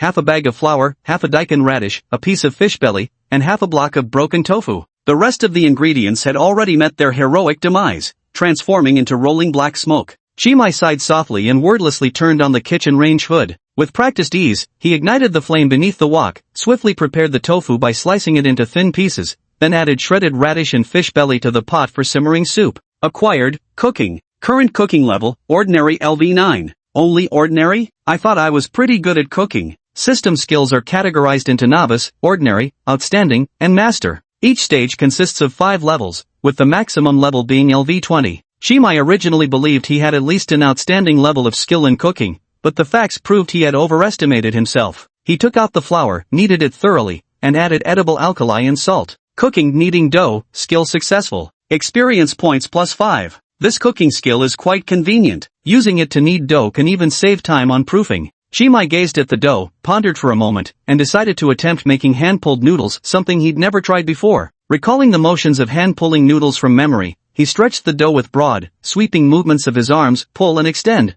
In the blink of an eye, enough noodles for 2 portions were prepared. The seafood-based broth requires no excessive seasonings. Chimai sprinkles in a pinch of salt and ladles up a spoonful of milky fish soup. He smacks his lips, the flavor is just right. He drops the ramen noodles into the pot, stirring with chopsticks to prevent clumping. Soon, 2 large steaming bowls of Laya-style fish belly ramen were ready to serve. Cooking, skill success. EXP +5. Exceptional grade, fish belly ramen. Premium ramen sourced from the deep sea kingdom of Laya. Double stamina upon consumption, effect lasts for 5 minutes. Food crafted through cooking skills also comes in different tiers. The higher your skill level, the greater the chance of producing higher tier dishes. The pinnacle of cooking skill is master level, where there exists an even higher tier of dishes, legendary. Chimai's current skill level gives him roughly a 0.1% chance to create legendary tier food. It's time to eat. Chimai uprooted Miss Tsuko, who was in her mushroom form on the ground, and carried her to the shell-shaped sofa in the living room. Miss Tsuko curled up her body as if her colors had faded away. Having caused an explosion in the kitchen left her utterly dejected, and now she was pouting pitifully. Taste my cooking, my dear Miss Ruko. Not interested. Miss Ruko remained curled up, looking small and fragile. It's delicious. So what if it's delicious? I'll just ruin everything anyway, and I can tell, I'm just in the way, aren't I? You don't actually like me, do you? All that talk about loving me before was just lies. You were scared I'd kill you. Of course not. Miss Tsuko, you're my beloved. I swear I'll love you for my entire life. That's a lie. I can't even make normal human food, I'm terrible at laundry, and my temper is awful. Don't you like gentle women best? I'm nothing like your ideal type at all. Looking at Miss Lulu's face streaked with 2 trails of tears, Chimai felt utterly bewildered. Why had Miss Lulu's personality changed so dramatically overnight? Just yesterday when they met, she was still the domineering young mistress of the underworld. Now she'd turned into an insecure little lamb?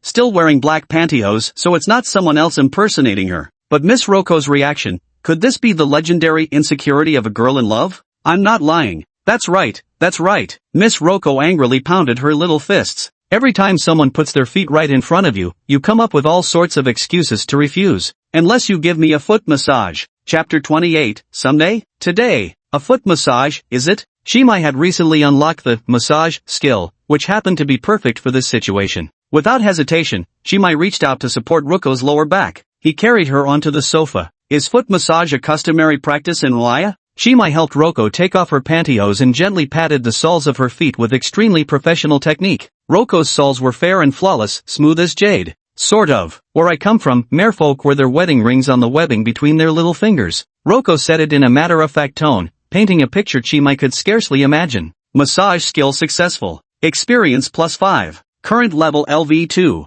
After about 10 minutes of massage, Roko's expression changed from calm composure to intense discomfort. She gritted her teeth without uttering a sound, her stubborn expression evoking deep sympathy. It seems Miss Ruko is generally healthy aside from some chi deficiency. Shimai noticed that when pressing certain acupoints on Ruko's feet, she would clench her teeth and frown. Sorry for being so frail, darling. You wouldn't dislike me for that, would you? Ruko stuck out her tongue playfully, her tone dripping with pitiful charm. Miss Tsuko's skin was smooth and delicate, her arms now wrapped around Shimai's neck in an exceptionally alluring pose. Shimai felt that given the current atmosphere, there wouldn't be the slightest problem if he took things further right now. But he believed doing so would show too little respect for Miss Tsuko. Shimai wanted to wait for the perfect moment when the time was ripe and their feelings were mutual. It's still too early. Miss Ruko, are you satisfied now? Please try my cooking first. Shimai helped Ruko sit upright and brought the bowl of fish belly noodles before her. The bowl contained tender, fragrant delicacies, white radish, tofu, fish meat, and noodles, all in hues of white. The aromatic steam rose gracefully, its freshness truly penetrating to the very marrow.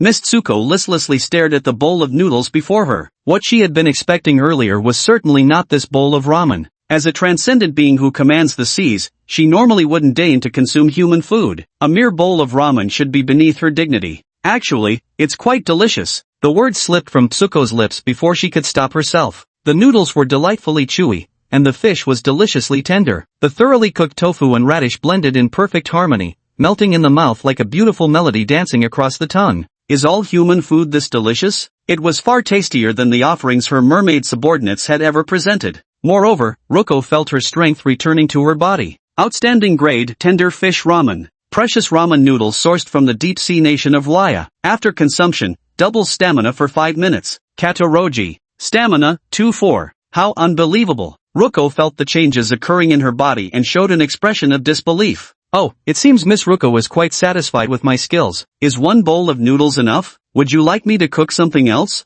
No need. The ramen was indeed delicious, but Miss Ruko wasn't one to indulge in culinary pleasures. She was simply curious and ate this bowl of fish belly noodles to give Chinmai some face, so she just took one bite and set down her chopsticks, tasting no more than a morsel. Yet the effect of the noodles truly surpassed her expectations. Since her true form began its slumber, this body called Kido Tsuko had become her sole connection to the physical world. The grievous wound from several epochs ago had left even this avatar of hers on the verge of collapse. Ruko and her fishman followers traveled across the world, trying countless methods to repair this body. From ancient blood sacrifice rituals to various extraordinary herbs, to supernatural artifacts from other dominators, none could alleviate her injuries in the slightest. Ruko's avatar was extremely frail. For every day of activity, she needed at least 3 days of rest inside the sacred coffin. For the longest time, only Chimai's ramen could make her feel any improvement in her physical condition. Who exactly is this man? As a member of the inferior human race, yet possessing ruler-class talismans, stasis charm, and capable of brewing magical potions, ramen, that heal my wounds. Most crucially, he has a fatal attraction for me. I've never experienced such emotions before. Roko gazed affectionately at Chimai, lost in time. In the blink of an eye, 5 minutes had passed. The energy-boosting effect of the ramen gradually faded away. Feeling her body return to its original exhausted state, Tsuko felt as if she'd been plunged into an icy cavern. So there's a time limit after all? I thought I'd finally be free from lying around like a useless lump in that coffin, able to walk freely in the real world. I really do have a talent for wishful thinking. Tsuko shook her head with a self-deprecating smile. Chimai didn't exchange for telepathic abilities, so naturally he was unaware of Miss Luko's inner thoughts. Does this noodle not suit your taste, Luko? No, it's delicious, it's just that I'm unaccustomed to eating human food. It feels rather unnecessary. Though this body has human form, I don't require food to sustain my life. Miss Tsuko, you're so intelligent, surely you must know that for us humans, eating isn't solely about hunger, entertainment, pastime, reward. After tens of millions of years of evolution, food in human society has long ceased to be just a simple means to fill our stomachs. Imagine toiling outdoors all day under the scorching sun, then coming home and rewarding yourself with a tall glass of ice-cold, bubbling cola. That instant sense of release must be something Ms. Roko wouldn't understand, right? I bet you've never tasted cola before? Chimai smirked cunningly, like the serpent tempting Adam to eat the forbidden fruit in Eden. Roko nodded somewhat insincerely. She had actually tried it before. It seems teaching Lady Tsuko how to do this kind of thing is a task meant specially for me. Leave it to me. Someday, I'll make Tsuko experience the joy of being human. Chimai smiled sincerely. Tsuko cupped her cheeks and examined the bowl of ramen on the table, her eyes curling into crescents. Seems like you're brimming with confidence. That goes without saying. Miss Tsuko seized the opportunity to extend her invitation. In that case, let's go on a date today. Today? Mission change notification. Weekend date mission, cancelled. Today, I have an unforgettable date with Toji Roko. Someday? It's today. Yes, it's today, Miss Roko said with a playful smile. But I have classes at school this afternoon. It's just an optional vocal class, no big deal if you skip it. If you're worried about grades, I can always find a siren to tutor you later. Miss Tsuko doesn't want to go to school. There's a fox spirit in the school library. Miss Tsuko is a very stingy person. She doesn't want to share her beloved possessions with others. She stood up, the tentacled true form beneath her dress winding around Chimai's arm and wrapping around his waist, like a kindergarten child hugging their most treasured stuffed toy. Please go on a date with me today. Chapter 29, The Danger of Being Too Clever. Miss Roko clung tightly to Chimai's waist like an octopus. Perhaps like isn't the right word. Maybe she truly is an actual octopus at her core? If Roko-chan is this eager for our date, then I suppose we could go today. Though with so little time to prepare, I'm worried the experience won't be perfect. After all, this is my first date with Miss Roko. It holds special significance. I wouldn't dare take it lightly. Roko gently placed her small hand over Chimai's lips. Just tell me, are you willing or not? After a brief contemplation, Chimai replied, I am willing. Then let me plan this date. I promise to make it satisfying for you. Alright, honey. Chimai was precisely the type who would willingly walk into a honey trap just to turn the tables on it. He possessed zero resistance to a beautiful girl's coquettish pleading. Thus, he stood frozen in place, mechanically nodding with frantic agreement. Unseen by Chimai, Roko jubilantly clenched her tentacles into fists. Nice. Mom Yang wasn't lying to me, he really does like the gentle approach. If I get serious, no one could possibly be a match for me. What does it matter if your rank is higher? This sort of thing isn't about status or position. In short, I'm going to win this battle of love. Koroko Kaito officially declared victory. Let's get ready to go. I'll take you to a nice place later. These noodles. Don't worry, my people will clean it up. Lucy clapped her hands, and suddenly two fishmen in maid uniforms rushed out from Chimai's bathroom. They swiftly cleared the dining table and carried the dishes to the kitchen to wash. Dressed in white skirts with black stockings, scarves tied around their chests, and headbands on their heads, fishmen seem to have no hair. Ah, my eyes, it hurts so much. Only realizing it belatedly, Chimai was thoroughly blinded by the two fishmen's outfits, to the point where his fragile young heart was shrouded in trauma. In this indifferent age, only the sweet and soft Miss Lulu can bring me a shred of comfort. JPG. Chimai gently wrapped his arm around Lulu's waist, subtly leaning closer to her. By the way, honey, do you still keep the gift I gave you before? What gift? Chimai couldn't recall ever receiving any gift from Miss Luko. After a moment of hesitation, he realized what Luko was referring to.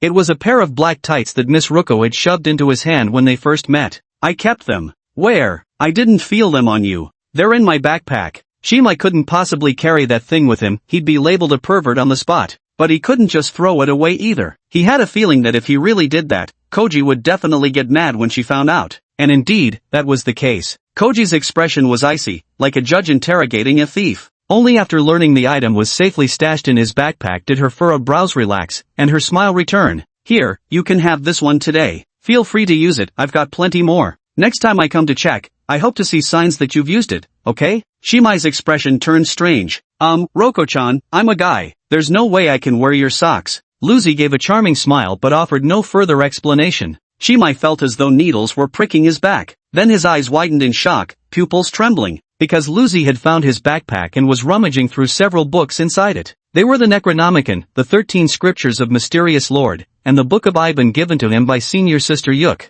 Honey, what are these things? Ruko flipped open one of them, asking deliberately despite knowing the answer. These books contained numerous forbidden knowledge even she wasn't aware of. Letting Chimai have them was truly an extravagant waste. Most importantly, these books were given by that damn vixen. If it weren't for learning some ways to manage a husband from Aunt Yang in last night's dream, the old Roko would have already used her tentacles to hang up Chimai and slice him into 1,000 pieces. I must not get angry, I must be gentle. Maikuan likes gentle women. Never mind Aunt Yon, she's someone I can ally with. But no matter what, I mustn't let him be fooled by that vixen. Roko Karasaka utterly detests Yuko Sothoth. Though Rokuko repeatedly reminded herself inwardly to be gentle, the murderous aura radiating from her still left Chimai trembling like a scared cicada in autumn. This is a book I borrowed from the school library. Holding the Necronomicon in her hands, Rokuko brought it to her nose and gave it a delicate sniff. Why do I smell the scent of a fox spirit on this book? Fox spirit. Roko-chan, you're so funny. Roko kept a straight face as she scrutinized Chimai. Whether there's a fox spirit or not, these books are dangerous and not something you should be reading. Confiscated. Never accept anything from strangers again, you fool, lest you get sold and still count the money for them, Lucy said with resentful bloom. But, Lucy tilted her head to look at Chimai, eyes wide with anger. How dare you say but Chimai couldn't bear to part with these books. Last night he had only skimmed through it lightly, yet it felt like his entire perception of the world had been renewed. Given enough time to thoroughly digest all the knowledge in this book, he would undoubtedly become the greatest legendary investigator in the world. This was the first time Chimai had ever felt such an intense craving for knowledge. Absolutely not. The knowledge inside is far too dangerous for you, honey. Have you ever considered that while reading this book, you might suddenly dissolve into a puddle of mush? Lucy bared her claws in a playful threat, though her stunning beauty rendered the intimidation utterly charming. Her quirky antics were unbearably adorable. Chimai licked his lips, an inexplicable unease creeping into his heart. Is it really that dangerous? Those who gaze upon carvings damage their vision the more, those who listen to symphonies impair their hearing the more, those who ponder profound mysteries injure their hearts the more. Lucy recited the cryptic passage from the 7 chapters of the Mystic Lord, tenderly caressing Chimai's cheek. My love, there is a saying, too much wisdom brings harm. Reading too many books and knowing too much knowledge is not a good thing. This world is blind, it is foolish. To avoid excessive thinking is the most harmonious accord with heaven's will. I'll confiscate these books. From now on, if you have any questions, just ask me no matter what it is, I'll help you. I'll be your perfect housewife, how about that, honey? Alright, I'll listen to you. Speaking of which, Miss Roko's personality has changed so dramatically. From the domineering ocean king to willingly transforming into a virtuous helpmate. Could something have truly happened last night? Chimai always felt as though he had forgotten a segment. No, actually multiple segments of memory. Upon careful reflection, he frequently experienced this sensation of lost memories over the past 2 days. Could it be that he's developed Alzheimer's at such a young age? Bit terrifying. Truly, too much wisdom brings sorrow. Chimai was convinced by Miss Tsuko. Pfft, you call that convincing? You're just obsessed with beauty, you wretched fool. Chapter 30, Forget cats and dogs, I prefer Miss Roko. As the saying goes, food and sex are human nature. Food, sex. It's human nature, nothing to be ashamed of.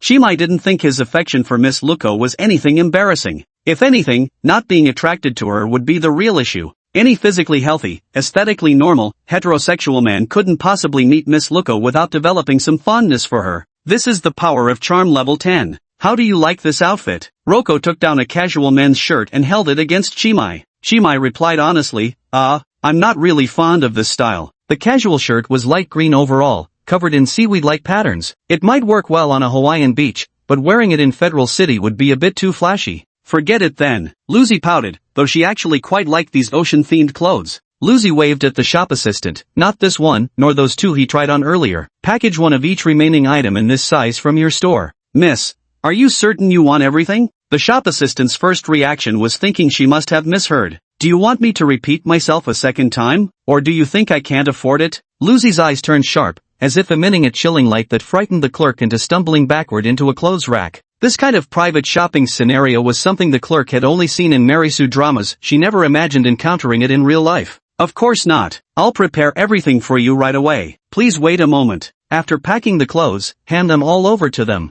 With a light wave of Luko's delicate hand, several burly men with deadfish eyes immediately stepped forward from the crowd. Each of them wore black trench coats, broad-shouldered and towering, as muscular as bodybuilding competitors. They were the Merman Royal Guard of the Ocean King, possessing the ability to disguise themselves as humans. Luko had not manifested her true form in this world. Her powers were severely restricted in reality, making bodyguards absolutely necessary. The Merman leading the Royal Guard looked like a familiar face. Noticing the full beard framing his face, Chimai finally remembered who he was. It turned out to be his old classmate, Baber Ben. Classmate Baber Ben appeared to be Luko-chan's right-hand man, always taking the lead no matter what they did. When disguised as a human, he actually looks quite presentable. His facial structure somewhat resembles Uncle Chui. Wait, this association is a bit terrifying. My brain, I command you to delete this thought immediately. Roko-chan, why did you buy me so many clothes? Shimai walked over to Roko's side. While waiting for the clothes to be packaged, Roko walked into the boutique next door to pick out hair accessories. In her left hand she held a hair clip shaped like a small fish, in her right a cat ear headband. After careful consideration, she chose the fish. Roko avoided the question entirely. Are there any outfits left in there that you don't like? If so, go pick them out, no point letting them go to waste. Buying so much at once is downright wasteful. Shimai spoke one thing but meant another. It's mainly because my wardrobe at home is too small. It can't fit these hundreds of dresses. No problem, I've got plenty of space over there, I can keep it for you. Roko fiddled with the hairpin, clipping it onto her bangs. She faced the mirror, repeatedly combing her long hair several times until finally finding a position that satisfied her. Her straight black hair was now tied into a neat high ponytail, giving off the vibrant vibe of a sporty teenage girl. One could only say having a pretty face is such an advantage even without much effort in styling. She still looked breathtakingly beautiful. I actually wanted to say, Miss Roko, don't you want to buy some dresses or something? Ever since the two arrived at the Federal Center supermarket, Roko had been leading Shimai around the men's clothing section, browsing left and right, buying piles of suits, casual wear, and all sorts of outfits. Shimai was forced to play the role of changing room model, and by now had already exhausted half his life energy doing so. Roko smirked mischievously. What? My princess doesn't want to wear suits, wants to wear a dress instead? I'm saying we should buy clothes for you. Not that I want to wear them. Shimai exclaimed excitedly. Don't get so worked up as a princess. Wanting to wear a skirt is quite reasonable. Roko loosened her long hair, removed her hairpin, and tried on a cat ear headband. Her reflection in the mirror remained flawless, but Roko herself wasn't entirely satisfied. With a stern face, she took off the headband and tied her hair back into a ponytail. Hey, come here for a sec, Roko whispered, mysteriously beckoning Shimai over. Shimai instinctively leaned closer. Boo! Ambush! Roko pounced on Shimai, snapping the cat ear headband onto his head. Why are you putting this on me? Hey, don't take it off. Keep it on, it's adorable. Lucy rested her hand atop Shimai's head, stopping him from removing the headband. The headband was exquisitely crafted, jet black velvet framing soft pink inner ears. When he walked, the ears trembled delightfully, looking even more real than actual cat ears. Shimai helplessly lowered his hand, his face full of reluctance. Wearing this as a guy,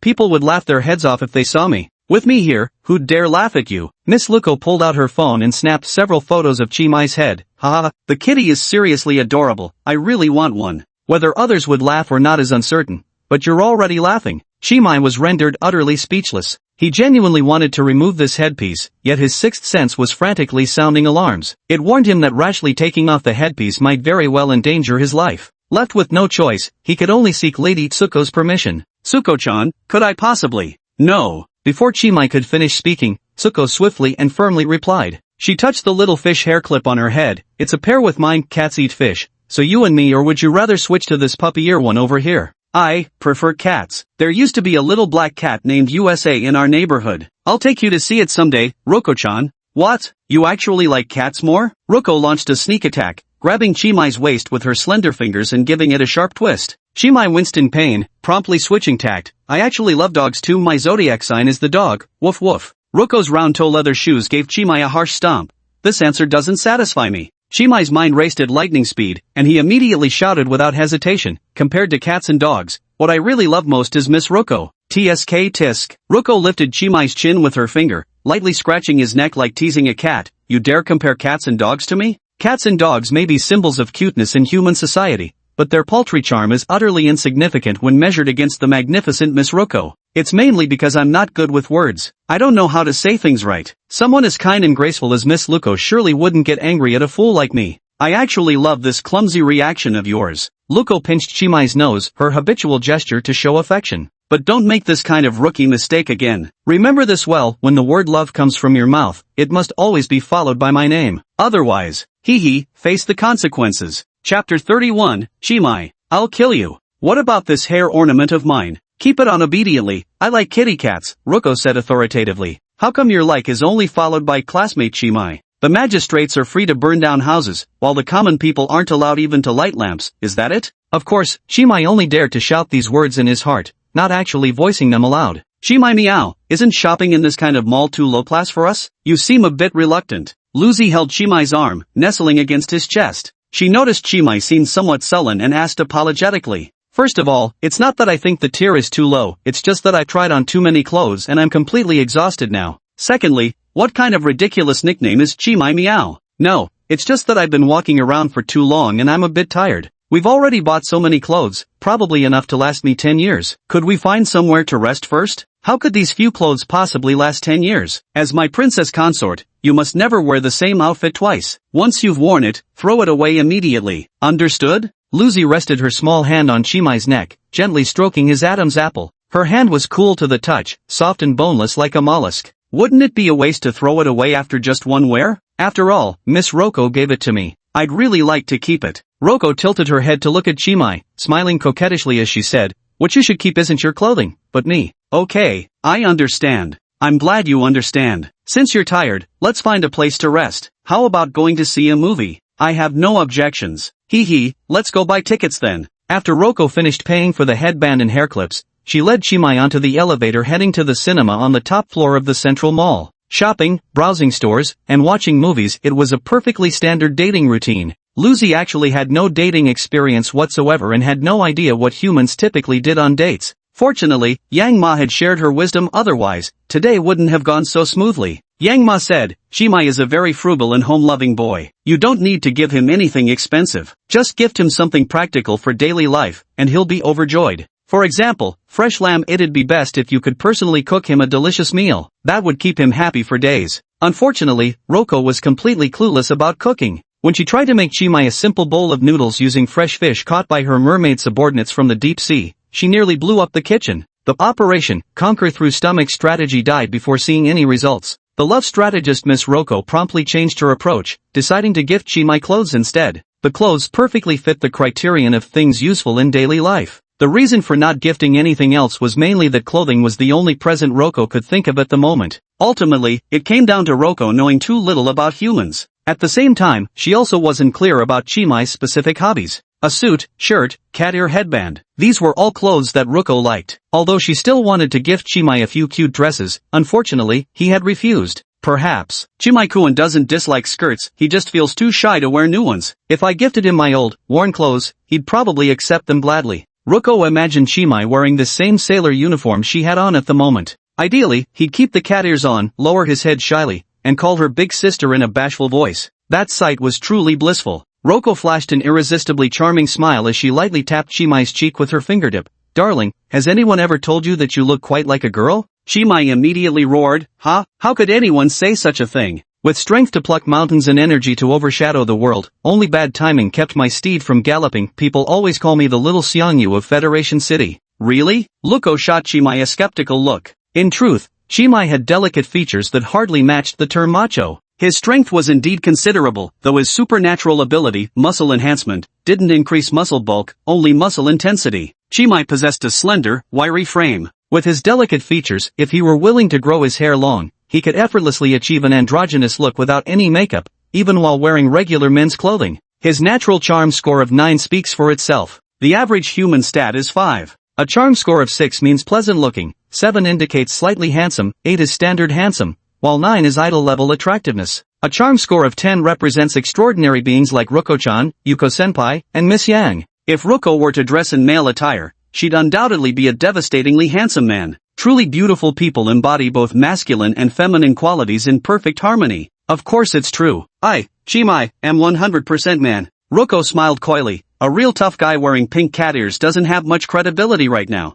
That's because you forced me. Chimai muttered under his breath. What was that? I didn't quite catch it. I said it was entirely voluntary. If Miss Roko likes cats, then I'm a cat. If Miss Roko likes dogs, then I'm a dog. Ha, honey, you're just too adorable, Moa. Miss Roko stood on her tiptoes and lightly pecked Chimai's cheek. In a daze, Chimai only felt something warm and delicate brush against his cheek. Then he completely forgot how a normal human being was supposed to walk. Nearly tripped over my own feet and performed an impromptu faceplant right then and there. I really got hooked like a fish by Roko-san. Feeling the corners of his mouth rising uncontrollably, Chimai was utterly bewildered. They'd already shared a deep kiss during their first meeting. Why was he now so flustered by a mere peck on the cheek from Roko that he almost stumbled? Because our first meeting was just casual play acting, but this kiss is filled with emotion? Chimai suddenly stopped in his tracks. Miss Roko, who had been holding his arm the whole time, was forced to stop as well. What's the matter? Chimai asked earnestly. Miss Roko, may I kiss you? No, why is it only allowed for you to kiss me, and not for me to kiss you? That's hardly fair. No reason. Do I need a reason for everything I do? Noticing Chi Mai's dejected expression, Luko softened a bit. Though I won't allow a kiss, I'll be generous and permit you to.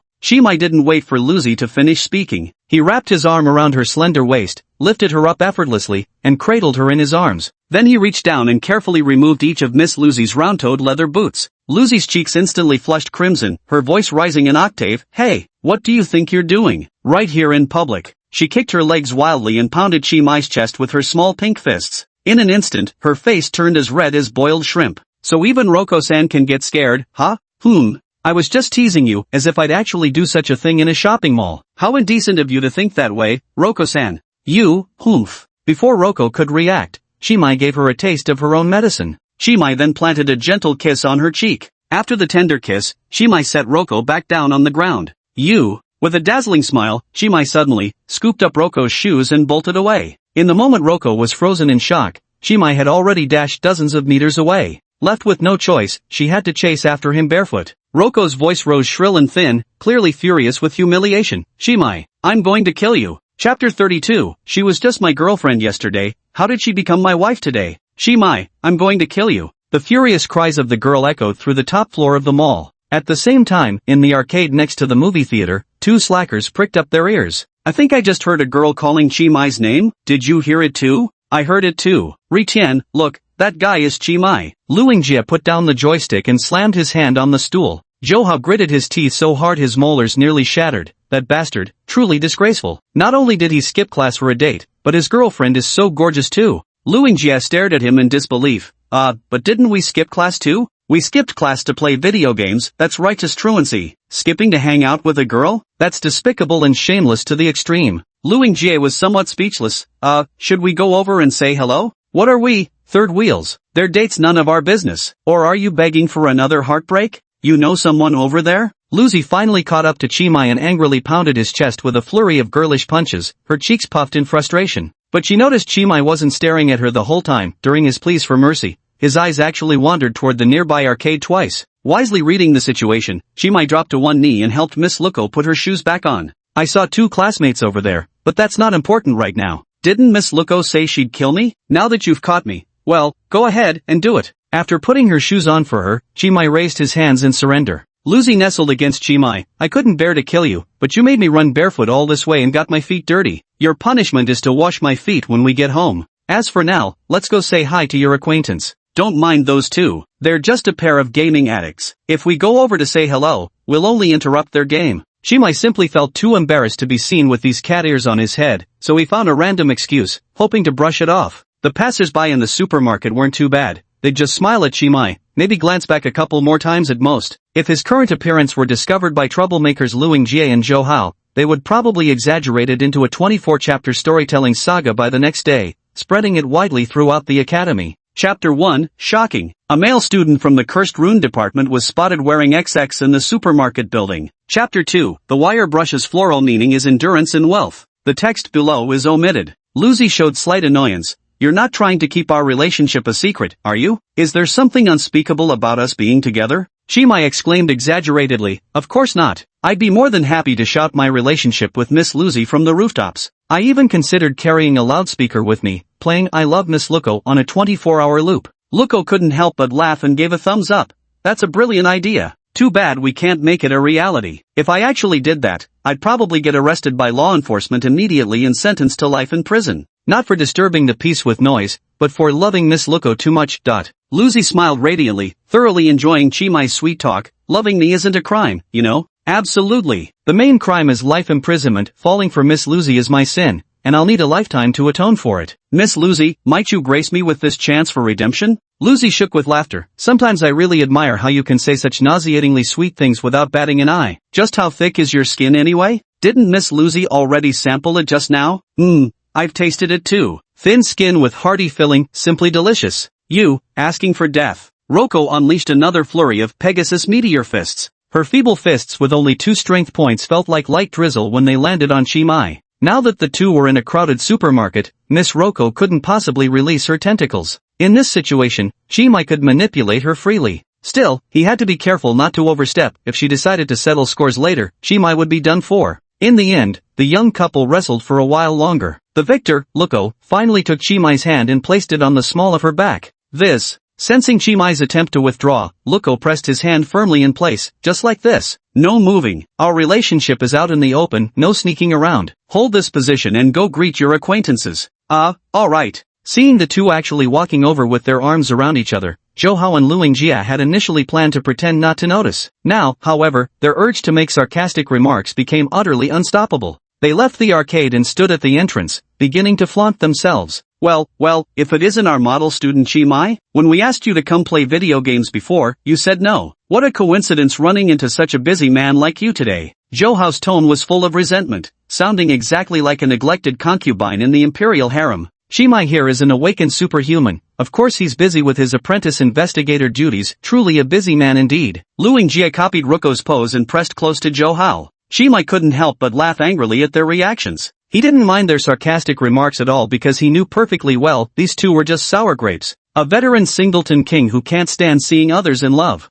I was indeed busy the past few days, but today's my day off, so I'm out shopping with my girlfriend. You two must be doing the same, right? Bring it on. Let's make each other suffer. Of course we're not. As true gaming masters, we came here to play games, Zhou Hao declared righteously. Ruko felt these two faces looked somewhat familiar. Had she seen them in the classroom before? In her eyes, all humans besides Chimai were cast from the same mold, so she never bothered memorizing appearances. Good afternoon, handsome gentleman. I'm Chimai's wife, Kido Ruko. I believe we've met before. The moment Ruko spoke these words, both Zhou and Lu froze momentarily. Wife, weren't you just calling her your girlfriend yesterday? What happened last night? Not only did Zhou and Lu feel something was off, even Chimai sensed something wasn't quite right. He still had 2.5 years to wait before reaching the legal marriage age. Discussing marriage now was undoubtedly far too early. Ahem, Ruko-chan. You should be my girlfriend right now. Wife is still too soon, Chimai whispered quietly into Ruko's ear. Ruko didn't bother lowering her voice at all, shouting loudly, how is it early? You were just kissing my feet before we left the house,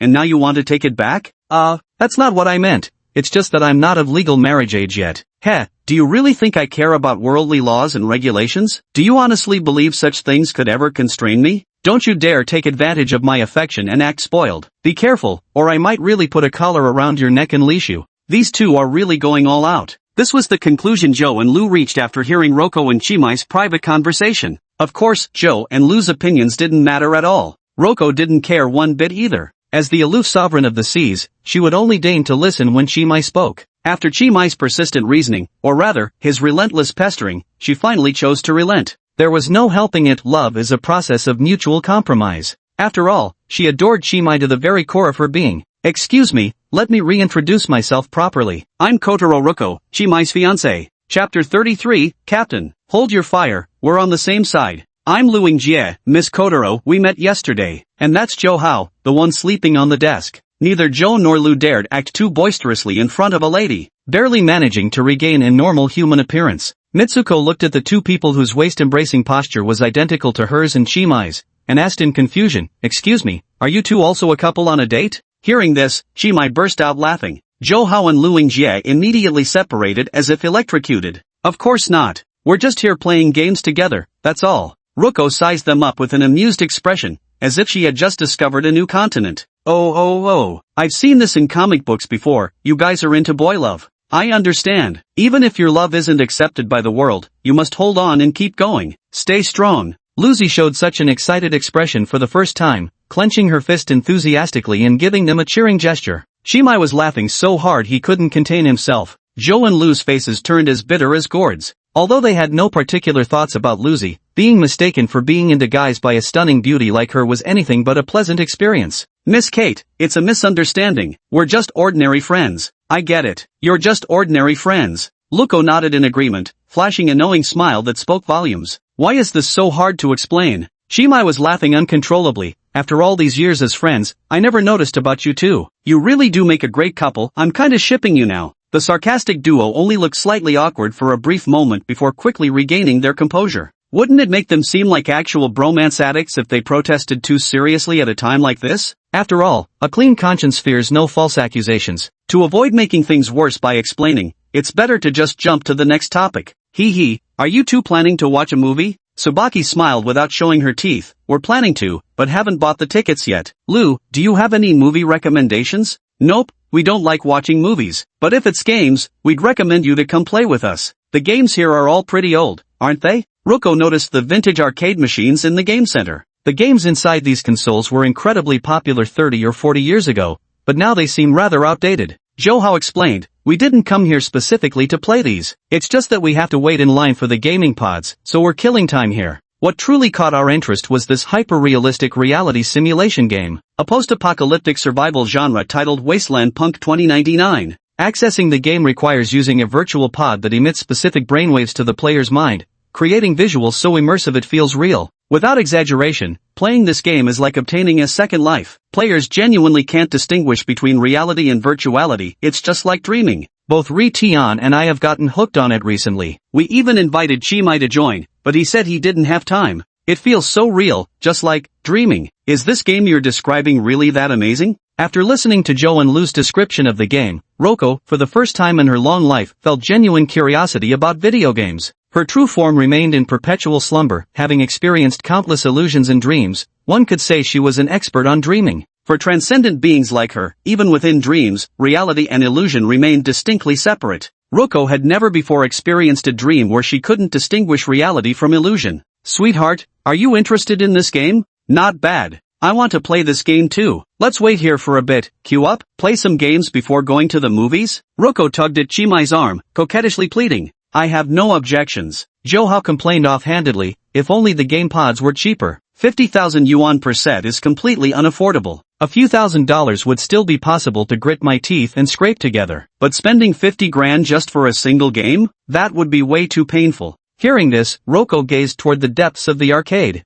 This place was no different from any ordinary arcade. The machines were outdated, the games obsolete and cliched. Using some poorly made children's cartoon arcade machines to attract kids who don't want to follow their parents shopping as customers. It's no longer the era of arcade halls. Young people nowadays prefer going to internet cafes to play games or simply pulling out their phones for online matches. However, the emergence of VR pods has successfully given this store a second wind. On the left side of the arcade hall, dozens of VR pods resembling coffins are neatly arranged. The player lies inside, peacefully falls asleep, and can then connect to the game. Apart from Joe and Lou, there were 8 or 9 other young men in the arcade. They were all seated in front of the fighting game machines, their eyes fixed on the virtual pod area. Judging by the situation, it was likely that as soon as a spot opened up, these guys would immediately start a 100-meter sprint race to snatch the position. Lucy didn't want to compete with a bunch of stinky men for a spot. I don't even want to lie in someone else's used coffin. Can these virtual pods be purchased? Yes, this is a direct sales store for virtual pod games. Lucy tugged at Chimai's sleeve. Darling, let me buy you a set. 50,000 isn't too expensive, and we won't have to wait in line anymore. Buy it if you like it, I'm fine with it. If we're buying, let's get a pair so we can play online together at home. Exclamation point. Holy crap, a sugar mama. Johao and Luingjie stared at Luko in astonishment at her shocking remark. Then they turned scrutinizing gazes towards Chimai. Damn, you not only found yourself such a beautiful girlfriend, but she's also loaded? Where's the justice in this world? Traitor, times 2".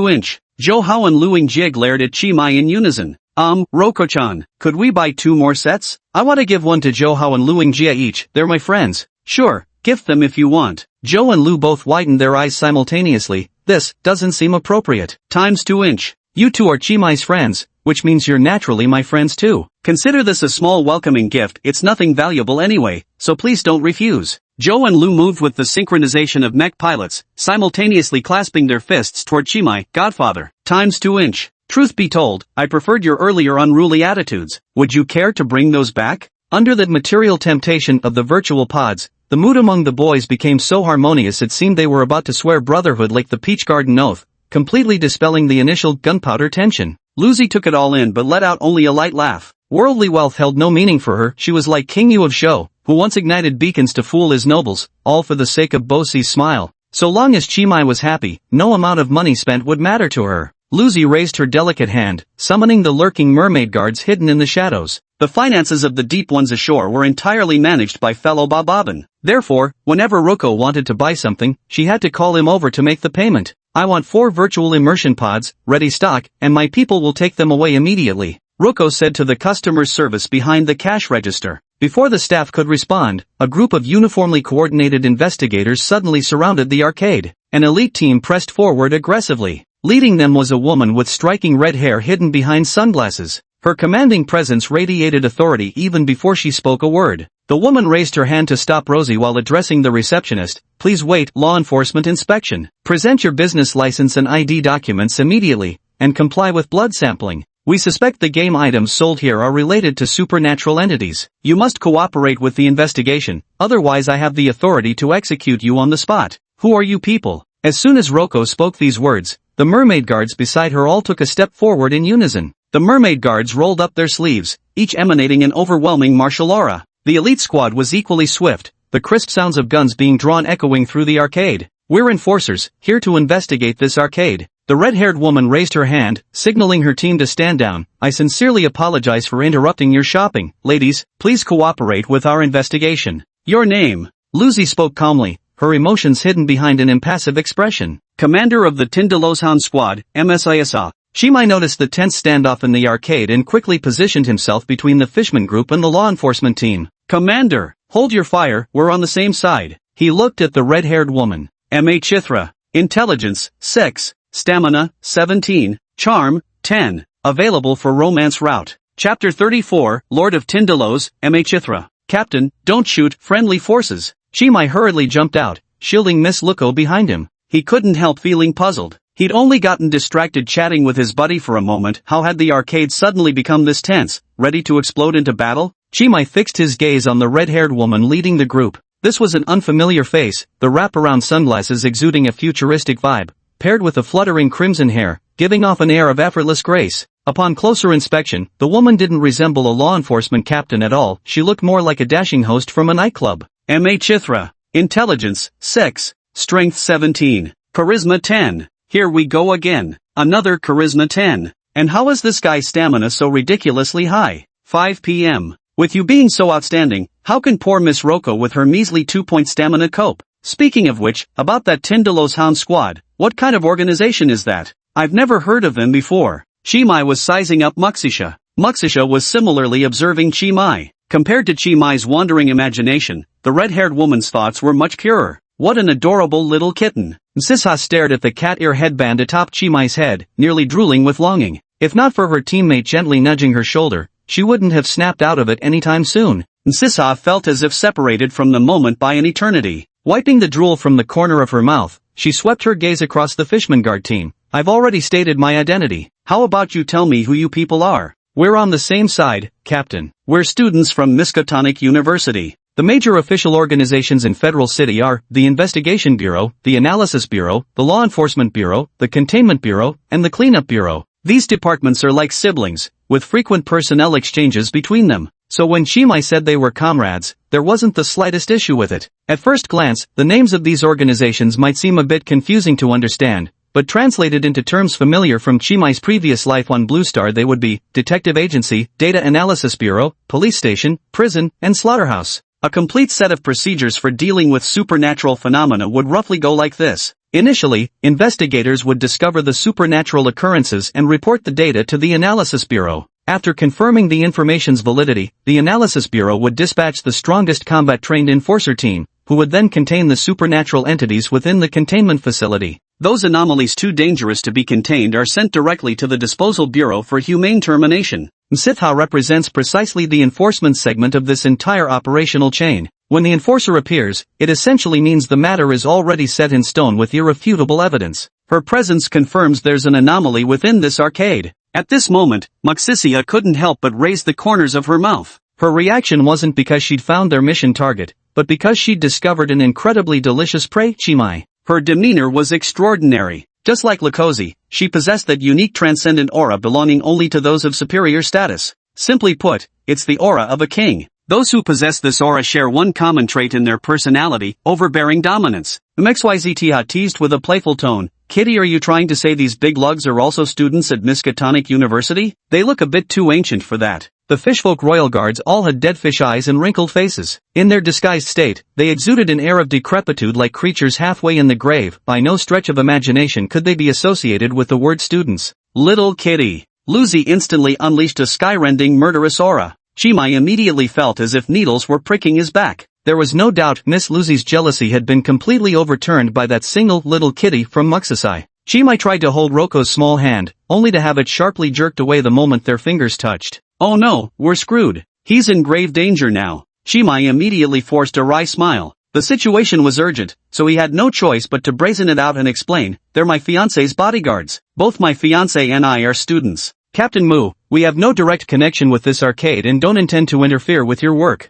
I can understand investigators are always drawn to the supernatural like moths to a flame. It's good to work hard, but you should know your limits to avoid getting burned." Mushisha stared straight at Chimai's face, her eyes behind the sunglasses unblinking, the gaze practically viscous with intensity. Thankfully, the sunglasses masked her expression, otherwise, Chimai might have collapsed to his knees on the spot. Flirting with another woman right in front of Miss Ruko? Are you kidding me? Wasn't living peacefully good enough? I understand. Please proceed with your mission without concern for us. Chimai lowered his head, playing the part of the simple and honest man to perfection. Muxusha waved his hand grandly and commanded his team, "Continue the investigation, use the anomalous value detector for readings. Take anomalous sources directly into custody, arrest all infected abnormal personnel, and leave any oversized contaminants, virtual pods, for the cleanup bureau to handle." "Yes, sir." Upon receiving the captain's orders, the members of the Tindalos squad sprang into action. The entire team wore identical black uniforms, their faces concealed behind hound masks,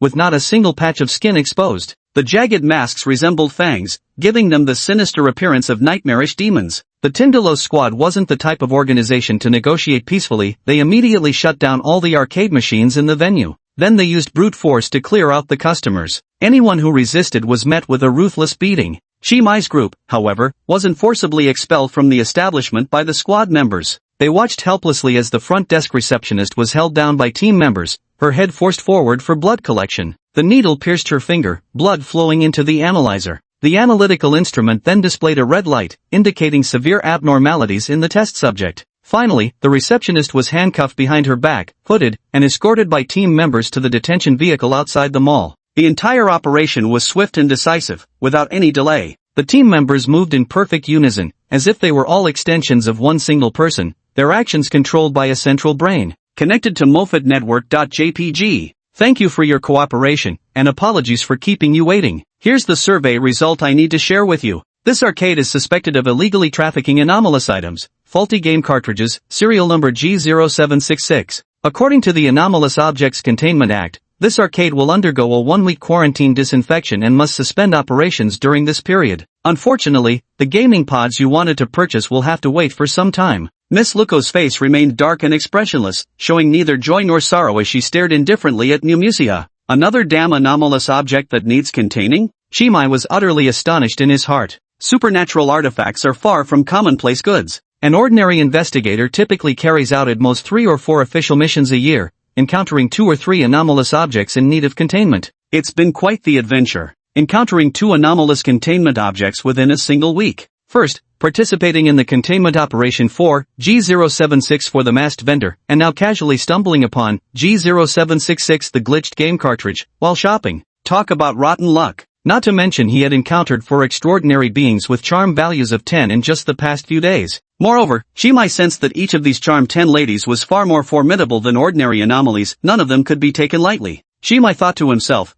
Zixha, just who or what is she? Why would a non-human entity like her serve as a captain in the law enforcement organization? Want to see my true form? Here's my business card. Contact me if you're interested. Of course, I might also take the initiative to contact you. Who knows, maybe when you're asleep tonight, I'll crawl out from some dark corner of your house. Muxusha spoke teasing words that made little sense as she pulled a business card from deep within her uniform and tucked it into Chimai's coat pocket. As she turned to leave, she lightly brushed Chimai's cheek with her pinky finger. A sweet fragrance lingered on his face. This seems to be a mark. See you next time, adorable little kitten. Mythosha stood at the entrance of the arcade, blowing Chimai a flying kiss. Then she led the Tindalos squad and left the supermarket. Chimai was stunned as a chilling sensation flooded his entire body while something coiled tightly around his waist. The next moment, Roko's tentacle twisted his arm and pinned him against the arcade's front counter. Two timing is a sin. Any last words to say, honey? Wait. Roko-chan, Miss Roko, my dear wife. Please let me explain. Chapter 35, Tough Love from a Sugar Baby. Like you explain? Is that your last wish? How amusing, what do you think, little kitty? A long-forgotten agony surged up Chimai's spine and spread throughout his body, feeling both like an electric shock and being pierced by needles. Hearing the term little kitty, Chimai's heart instantly sank halfway. Barely enduring the pain, he spoke up, "I'm Miss Luko's kitty. I'm not two-timing anyone, I don't even know that woman." Luko loosened the tentacles slightly. "Heh, don't know her? Then who was it just now shouting, 'We're on the same side over there'?" Already calling each other allies before even being acquainted, I shudder to think what would happen if you actually got to know each other. One of us is indeed what I shouted, but what I meant was that dear Ruko-chan and I are comrades. I stood in front of Miss Ruko to protect her, which is why I positioned myself between her and you. Oh ho, so you're saying I should actually praise you instead? No need for praise, I was merely doing what I should. Also, there's one point I need to correct. My dying words would actually be, if only Miss Ruko would kiss me one more time, then I could die without regrets. This is not just my dying wish, but my only wish in life. Miss Ruko, my beloved in this lifetime, I beg you to grant it before I die.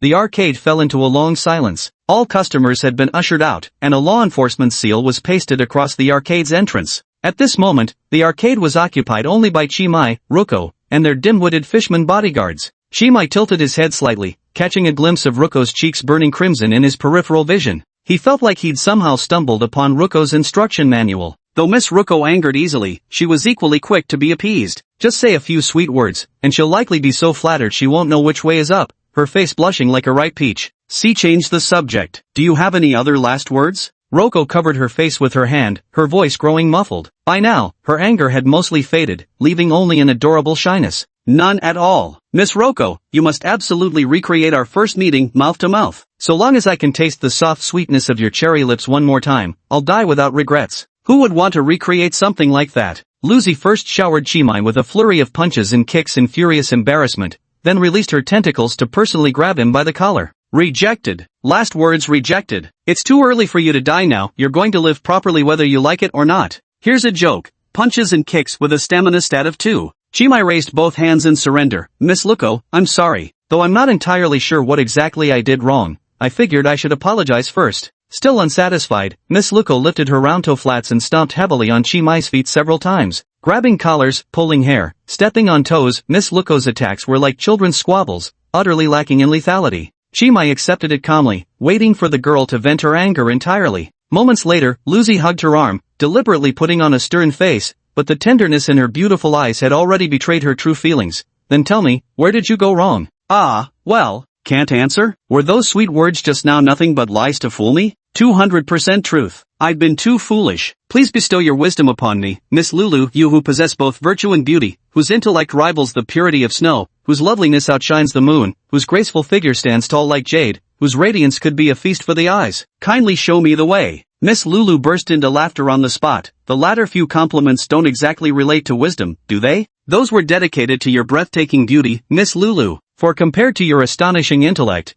your unparalleled charm is clearly the greater marvel. Chimai's flattery instantly had Lulu preening with delight. Her voice also softened into gentle whispers. It was that kind of deliberately cute voice that somehow didn't annoy at all. Then I'll generously enlighten you, obviously because Chimai is too adorable as a cat. From now on, you're forbidden to wear cat ears in public. Lucy reached up and removed the cat ear headband from Chimai's head. Chimai grinned with delight. This was like killing two birds with one stone. He'd long wanted to get rid of the thing on his head. A grown man sporting cat ears, how ridiculous. Click. His joy lasted less than a second before another identical dog ear headband was placed on his head. Dogs are cuter than cats, don't you think? Luko snatched the business card from Chimai's breast pocket and tore it to shreds. Am I right, Chimai Woof? Chimai Woof. Well damn, I've been renamed again, haven't I? Absolutely right. Couldn't agree more. I'm glad you agree. After all, I'm very democratic, I always seek your opinion before doing anything. Lucy clapped her hands at the mermaid guards and commanded, move for simulation pods. Classmates Joe and Lou, where do you live? Let my subordinates help you move them. Lucy completely disregarded the seizure notices pasted on the simulation pods by the enforcement team, tearing them off with a single pull, exuding the audacious aura of an outlaw. Well, how about we leave it at Chimai's place for now? We both live in the school dorms, and there's not much space to store things there. Lu and Jia did not leave. Ever since the Tindalo squad occupied the arcade, he and Zhou Hao had been standing at the entrance, though neither dared peek inside to see what was happening. Though they couldn't offer any help, they still deeply cared about their good brother Chimai. Of course, this also included the simulation pods their good buddy had promised to send them. Although Lu Jia had mentally prepared himself, the situation's development still somewhat exceeded his expectations. Lu Yingjie never expected that Kotori Kyuko, who appeared quiet and elegant on the surface, actually had Yakuza connections with a gang of burly men under her command. What surprised him even more was how the atmosphere in the arcade had reached such a tension-filled, swords-drawn state. Just as Roko's underlings were about to engage in a bloody battle with the enforcement squad, Chimai rushed in and defused the impending gang war with just a few words. That guy Chimai didn't actually say anything profound, he just showed his face. Instead of causing trouble, that hot-bodied red-headed captain even flirted with him, proactively giving him her contact info? Is this the privilege of being ridiculously good-looking? Lu Yingjie was absolutely green with envy. That red-haired captain was so dashing, heroic, spirited, and extraordinarily charismatic. Exactly his type. Yet she hadn't glanced at him even once, completely oblivious to his very existence. If it weren't for Kutu getting jealous afterwards and giving Chimai a thorough beating to vent Lu Yingjie's anger, he might have died from envy on the spot. But come to think of it, is Chimai really mooching off a gangster's daughter? A gangster's daughter is way more dangerous than your average sugar mama. Chimai, dude, I salute you as a real man. Alright then, load all 4 simulation pods into the house. Ruko issued commands to the Merman Royal Guard. Rozuko-chan. Those machines all have Enforcement Bureau seals on them. Wouldn't it be inappropriate for us to take them? Luko tightened the leash, choking Chimai's neck. You actually dare to defend that woman? Not that I'm defending her, but you moving them away might possibly perhaps maybe 8 times out of 10, be illegal. That woman just now seemed quite formidable. If she finds an excuse to make trouble for us, it wouldn't be good. Lucy flicked Chimai's lips with her pinky finger, toying with them like a favored plaything. Chimai woof. With me here, you don't need to be afraid. Musisha, I know her. She's nothing but a mere watchdog bitch. Chapter 36 Miss Luko wants to watch a movie with Chimai Wang. It seems there's some old grievance between Miss Luko and that lady Nsiha. Chimai felt slightly curious, but not quite curious enough to insist on knowing the details. You're absolutely right, Luko-chan. With you backing me up, I'm not afraid of anyone. Lucy cupped Chimai's face tenderly and said affectionately, I'm glad you understand. Classmate Kato, old Chi. Since the arcade has been shut down, Ritian and I will take our leave first. Enjoy your date, we won't disturb you any further. Alright then, see you two tomorrow. With Lucy's permission, Lu Yingjie grabbed Zhou Hao and dashed away as if fleeing. The underworld princess is going on a date with her kept boy toy. Unless they've got a death wish, why would 2 regular folks stick around as third wheels? Rushing into the elevator, Lu Yingjie patted his chest in relief. Who knew such dangers existed right beside us? Yeah, who would have thought an arcade would be selling anomalous containment objects? We nearly got caught in it by accident, so dangerous.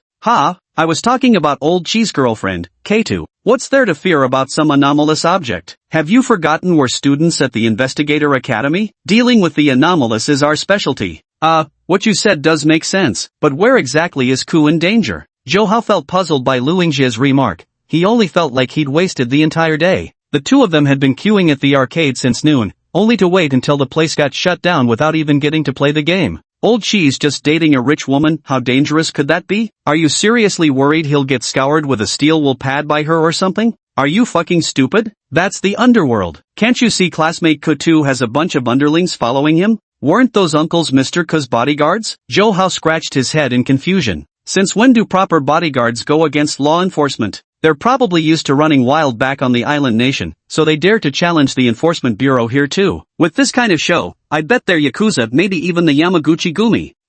What should we do then? Does that mean Lao Chi is now the captive bride? We've got to find a way to save him. Save him my ass. We should know our place and not bother them. Honestly, that guy looks like he's thoroughly enjoying himself. Chimai, who was indeed thoroughly enjoying himself, clung to the leash with a wide grin as he looked at Luko. Luko-chan, it's getting late. Let's go home. Don't rush, we still have to catch that movie later. Lucy held Chimai's arm, calmly watching the fishmen at work. The fishmen worked with clear division of labor. Half were tasked with using tools to dismantle the virtual pod, while the other half focused on drawing spatial teleportation arrays. Through these arrays, they temporarily linked the restroom of the arcade to the one in Chimai's home. Just like before, when they had helped Miss Lucy move using the elevator. Mermaid Moving Company, unparalleled in their professional capabilities. Lucy had only requested 4 virtual pods, but these mermaid gentlemen swept through the entire arcade like a swarm of locusts, emptying it of every machine. When the cleanup bureau arrives later for their sanitization work and sees the completely barren arcade, they'll probably be dumbfounded.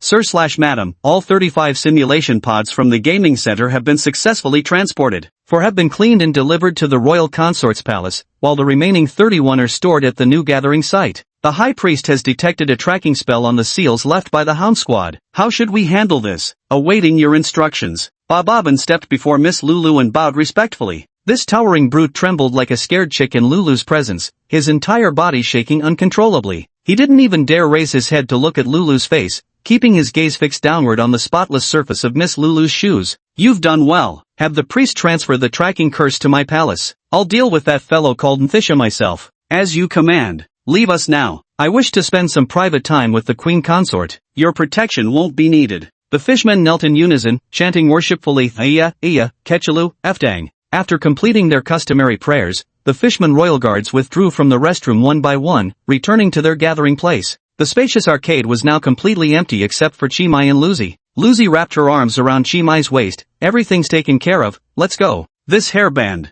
"Chimai won, this is a special extraordinary item I prepared especially to protect you," Miss Roko said with tender affection. "That woman called Muspelsheimer just now, her true form is an utterly hideous monster of a hound, a being of pure chaos and evil. She left a mark on your face just now, marking you as her prey. If she weren't wary of my presence, that mad dog would have already attacked you. She'd tear you apart with her claws, then open her bloody maw wide to swallow you whole. Your brave act of shielding me earlier deserves praise, but in truth, it's actually been me protecting you all along. My lovely princess, Chimai Wang." "Ha, really?" Disbelief was written all over Chimai's face. "You're not trying to gaslight me, are you?" "Of course it's true, why would I lie to you?" "In short, the hairband is a tool to prevent her from tracking you. Until I deal with her, you must never take it off on your own." "But..." "No buts." Ruko snapped her fingers with a smile, and the hairband suddenly vanished from sight. Though invisible to the eye, the hairband still physically existed. Chimai could feel its presence when touching it. Put simply, the hairband had turned invisible.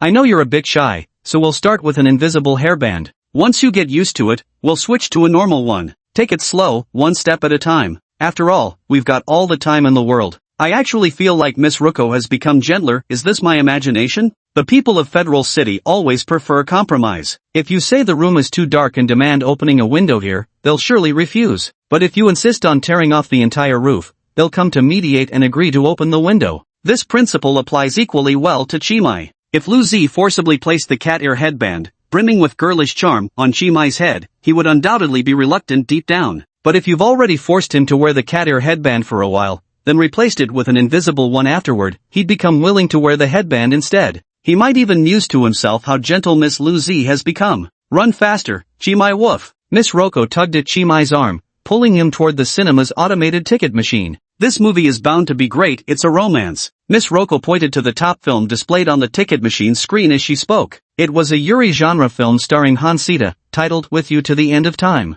The film poster is quite artistic, featuring an hourglass standing on a beach with no main cast in sight. One of Aunt Yang's dating strategies, a date should ideally end with a romantic love film. The movie plot isn't important, but the seating arrangements are crucial. When the time comes, you and Chimai should buy 2 tickets in the very last row. During the movie, casually lean against him intentionally or unintentionally. Create some ambiguous intimate gestures to stir up a tantalizing itch in his heart. Wait for the perfect moment, ideally when the movie protagonists are kissing, then you and Chimai kiss at the same time. That'll seal the deal for sure. Chapter 37, Meeting the Parents at the Cinema Entrance. Chimai Wang, I want to watch this one, Following You to the End of Time. Just the title alone feels perfect for me and my Kuan. My Kuan will stay with me forever, to the end of time. I won't let anyone take him away from me. Never, ever. Just looking at the movie title, Luko felt a surge of excitement coursing through her. Then I'll watch this one, The Little Mermaid in the Deep Sea. Let's meet at the theater entrance after the movie.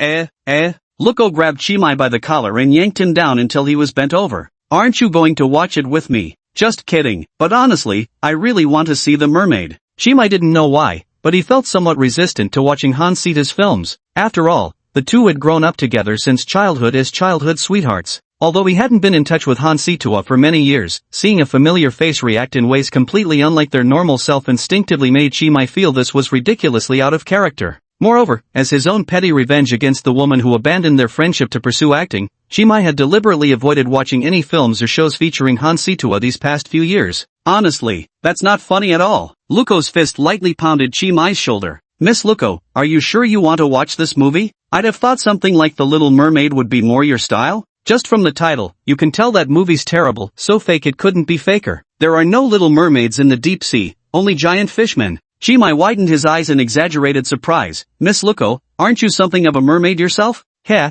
how could I be such a lowly creature? I am the king of the ocean, a transcendent being. Alright, we get it. Could you please keep your voice down? You're attracting attention from other passers-by. Outside the movie theater, many queuing customers turned their heads in unison to look at Chi Mai and the other person. His and Luko's strikingly good looks exerted an intoxicating charm in the cinematic setting. Wow, that girl is so beautiful. Are they actors too? Maybe filming a premiere vlog? They must be models, right? Such amazing figures. I am the king of the ocean. Which movie is that line from? Doesn't sound familiar. Are you dumb? She mentioned the sea. It's totally a line from The Little Mermaid. She must be a cosplayer, so stunning. I think she's even prettier than the lead actress. The girl showered Ruko with endless compliments about her beauty, while Chi Mai, being the only guy present, was completely overlooked by them. Ruko let out a cackling laugh that completely disregarded her image, resembling the perfect caricature of a villain from classic tales. Phrases like king of the ocean and transcendent being uttered by Miss Ruko would likely make strangers dismiss her as an immature young woman indulging in shunibu fantasies. What a waste of her elegantly mature, pretty face.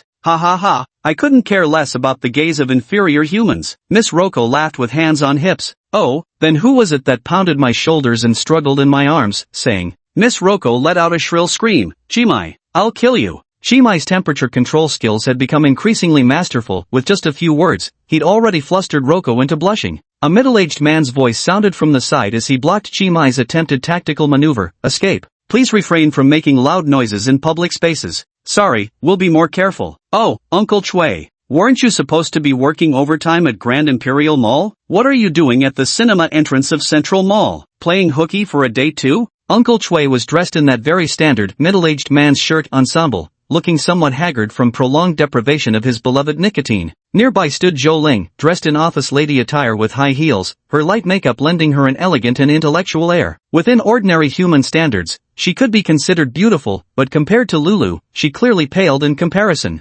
Date my foot. We're literally working right now. Finished inspecting Imperial Mall, now it's Central Mall's turn. Uncle Chui straightforwardly vented his dissatisfaction. He wanted no unnecessary misunderstandings with that woman surnamed Zhou. Their relationship was purely that of superior and subordinate. Beyond that, there couldn't possibly be any involvement. Please refrain from loud discussions in public spaces. Chi Mai threw these exact words right back at Uncle Chui. What the hell? Uncle Chui angrily raised his hand, but Chi Mai swiftly ducked his head. Their every move was perfectly in sync, like a well-rehearsed dance. Neither one so much as touched the other. Stop bickering here. Both of you, you'll blow our cover. Zhou Ling stepped between the father-son duo like a gentle mother separating an angry father from his son. Exactly, just follow Aunt Zhou obediently on the mission and don't act recklessly. Damn it, my temper's flaring. Uncle Chui rolled up his sleeves, ready to teach this little punk a lesson right then and there. Keep this up and I'll dock your pay. Uncle Chui instantly regained his composure, his expression changing as swiftly as a Sichuan opera face changer.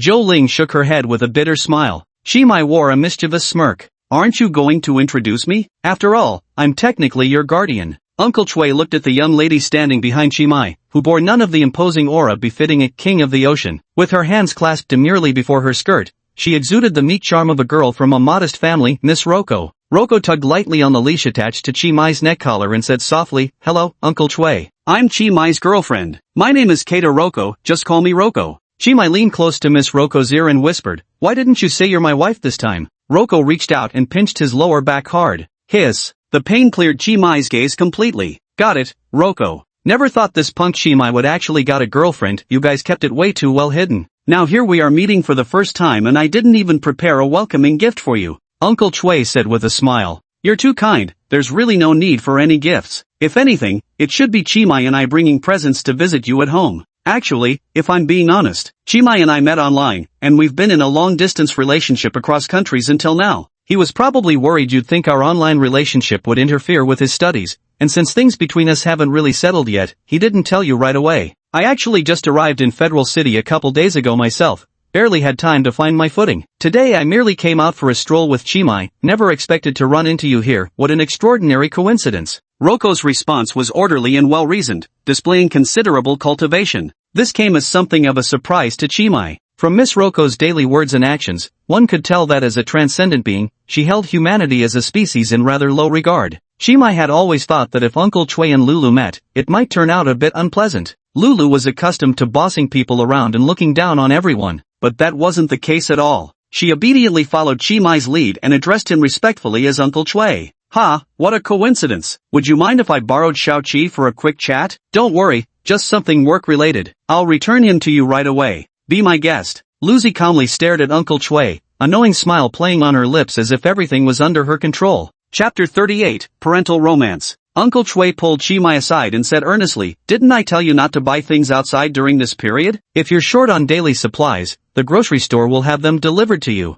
Knowing full well there's still a ghost level anomaly at large, and that you've already been marked as a potential target, you still dare to wander around outside? Do you really have no regard for your life? Zhou Ling smiled and said, "Don't make it sound so terrifying. Shao Qi has special abilities. Even if he were to face a ghost level anomaly, he'd probably be able to put up a fight. His ability is muscle enhancement, which only allows for physical attacks. That kind of ability is practically useless against anomalies." Uncle Chui rolled his eyes at the woman surnamed Zhou. "Don't worry, you two, I didn't buy anything, it was all my girlfriend spending the money." "That's even worse. Your long-distance girlfriend came all the way here. How can you let her pay for everything on your first date? People will think our family's broke." Uncle Chui shook Chi-mai's shoulders, his expression dead serious. Chi-mai looked stunned. "But our family, weren't we already broke to begin with? If you're short on money, you can always ask me. It's not easy for you to finally be in a relationship, you mustn't treat the girl poorly. I think Lucy is a great girl, you'd better treat her right. If you dare mess around and break her heart, I swear I'll break your legs." Uncle Chui mysteriously pulled out a stack of bills from his pocket and stuffed them into Chi-mai's arms, all 100 Federation notes. Chi-mai glanced down, immediately adopted a respectful expression, and quickly tucked the money into his coat pocket in tacit understanding. Hey, that's our operation funding." Zhou Ling noticed Uncle Chui's little maneuver and scolded on the spot. Uncle Chui shrugged unconcernedly, "After we wrap up, I'll just replace it with my own money." Zhou Ling chuckled. "You'd better mean what you say." Uncle Chui often did this, embezzling mission funds under various pretexts. After all, the Investigation Bureau was notoriously extravagant and wouldn't bat an eye at such petty operational expenses. As his superior, Zhou Ling was happy to turn a blind eye. When necessary, she would use Uncle Chui's petty thefts as leverage against him. "Old Chui, you wouldn't want the Investigative Bureau to learn about your embezzlement of funds, would you?" "Uncle Chui, Aunt Zhou, which movie is good? Any recommendations?" "You damn brat, did you not hear a single word I said? I told you we're working." G076 for the masked salesman possesses mimicry abilities and could potentially disguise himself as any retail clerk. We're conducting a census of the Central Mall, definitely not just wandering around aimlessly. Who has time to watch some silly movie? Those two sure had it rough. Must be exhausting doing all that shopping, Chi-mai teased. "Not too bad actually. Everything we do is for the Bureau's investigation." Uncle Chui wore an expression as if he had made a tremendous sacrifice. Zhou Ling couldn't help but laugh at the sight. Compared to their previous missions, this one was far too easy. The specific task was simply to make one purchase at each store. This method tests whether the sales clerks in the store are disguises for supernatural beings. Of course, most of the purchased items ended up in Uncle Chui's pocket. He made quite a profit today. "Auntie Zhou, there's something I wanted to ask. Do you know a Captain Muxisiha from the Law Enforcement Bureau?" "Of course, what about her?" "Nothing much, just ran into her while she was on duty during my shopping trip. She looked quite dashing leading a whole squad, so I got a bit curious." "What's the position of her Hounds of Tindalos team within the Law Enforcement Bureau?" "This isn't exactly classified information in our line of work, you'll inevitably learn about it someday anyhow. Might as well tell you now. The Hounds of Tindalos Squad is a specialized unit dealing with anomalies involving time, space, and dimensional traversing. She must be here to contain G0766, malfunctioning game cartridge. That thing appears to be a hyper-realistic game on the surface, but it actually transports victims to another parallel world. The Investigation Bureau and law enforcement agencies share intelligence, so Zhou Ling was also aware of Msisiha's mission target. Who would have guessed Zhou Hao and Luing Jie were playing such a dangerous game? They really went all out with their games. Wait a minute, the Tindalos team specializes in time, space, and interdimensional travel. Chi-mai seemed to realize something. Though he had long grown accustomed to life here, in truth, he wasn't a native of this world. His soul originated from the parallel world known as Blue Star. Strictly speaking, it seemed he also fell within Musisha's hunting territory. Human named Chi-mai, designation G0767, the man from another world? So what Ruko said was true after all. Was she really protecting me with that collar? Chi-mai raised his hand to touch the invisible collar around his neck, his mind instantly flooded with thoughts. Shao-Chi, these are for you. Consider them a gift for meeting your girlfriend, don't think poorly of it, alright? Zhou Ling pulled 2 movie tickets from her pocket. On the front of the tickets was printed the title of the corresponding film, With You to the End of Time. Auntie Zhou, what's this? I just bought these with the operational funds, so consider it my gift to you. We've already checked this mall, it's completely safe. And I transferred you some dating expenses, so don't let the girl pay for anything again. Uncle Chui reminded sternly. Copy that, officer. I'm off now, you lovebirds have fun. Uncle Chui leaned in close to Chi Mai's ear and whispered, try to drag things out late, don't go home tonight, get a hotel nearby. Ah geez, Before Uncle Chui could finish his explanation, Zhou Ling viciously kicked the back of his knee. Caught off guard, he almost knelt before Chi Mai. You disgusting old man, don't corrupt the kid. Zhou Ling grabbed Uncle Chui by the collar. Your Uncle Chui and I still have overtime, we're off to spend public funds at another mall. We're leaving now, no time for more chatter. Zhou Ling waved at Ruko standing nearby, then dragged Uncle Chui away without turning back. Miss Tsuko, we've finished our chat. Chi Mai reluctantly returned to Tsuko's side, handing the invisible dog leash back into her palm. His expression was somewhat complicated. What's wrong, Chi Mai-wan? You're making such a strange face. Nothing, it's just, I feel like I can't seem to do without you, Miss Roko.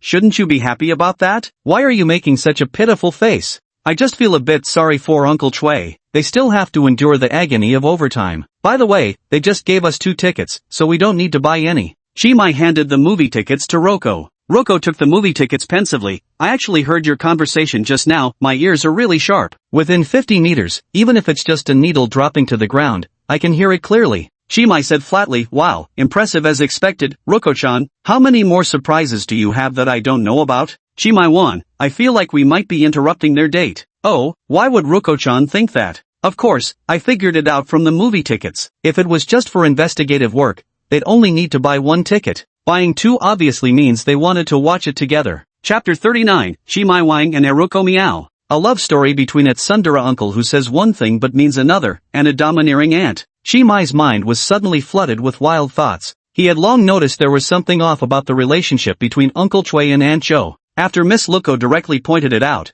the duo's behavior appeared even more suspicious. They're clearly using work as an excuse to secretly go on dates and stroll around the supermarket. Chi Mai's face broke into the classic fangirl grin of someone shipping a couple. That's just turning the natural order upside down. Ew, Chi Mai-wan, your smile is so gross, said Luko with verbal disdain, though her eyes shimmered with undisguised affection. Luko-chan, I never thought you, of all people, would actually use honorifics for my family elders. Didn't you supposedly hate all humans? Why do you have such strange thoughts? If I hated humans, why would I agree to your proposal? Did I propose? When? How come I don't remember? What I mean is, other humans besides me. Chi Mai-wang, I think you must have misunderstood one thing, in your eyes. Am I even human? That can't be. Miss Luko is the ocean sovereign, a magnificent supernatural being, and also my beloved. Luko pinched Chi Mai's nose. My true form is indeed the ocean sovereign, but the body standing before you now is just one of the incarnations I've created, 100% pure human. Since I currently exist as a human, why would I despise my own kind?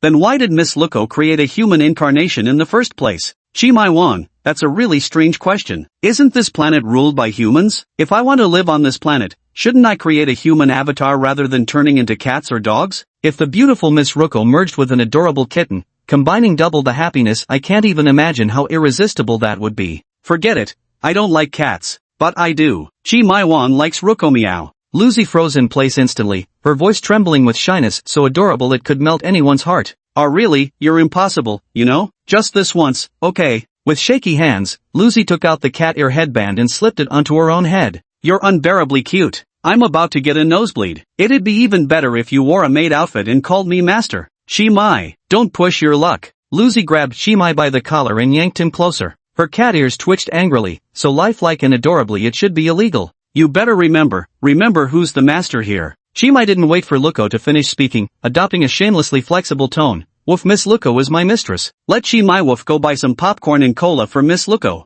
A person like Chi Mai, if placed in ancient court politics, would absolutely be a treacherous minister, 1000% certainty. His ability to please the emperor was simply too formidable. Facing Chi Mai, even if Luko wanted to vent her anger, she couldn't find an outlet to release it. Besides, she wasn't truly angry right now, she and Chi Mai were just playfully teasing each other. Lucy again rubbed Chi Mai's nose tip with her jade-like fingers, as slender as spring onions, and said helplessly, go on, I'll wait for you here. She let go of the leash, allowing the little dog to roam freely. Phew! Finally escaping Miss Lucy's devilish clutches for the moment, Chi Mai breathed a sigh of relief. The stack of cash Uncle Chui just stuffed into his hand was nearly a centimeter thick, close to 10,000 yuan. For someone like Chi Mai who had grown accustomed to a life of poverty, this unexpected windfall felt like rain after a long drought. The snacks sold outside the movie theater were notoriously overpriced. A small popcorn cost 15 yuan, while the large size went for 25. The 3 yuan cola from the supermarket outside sells for 5 yuan here. Chimai directly bought 2 large cups of iced cola, a large bucket of popcorn, and a big bag of tomato-flavored chips. He would never have splurged on such overpriced snacks before.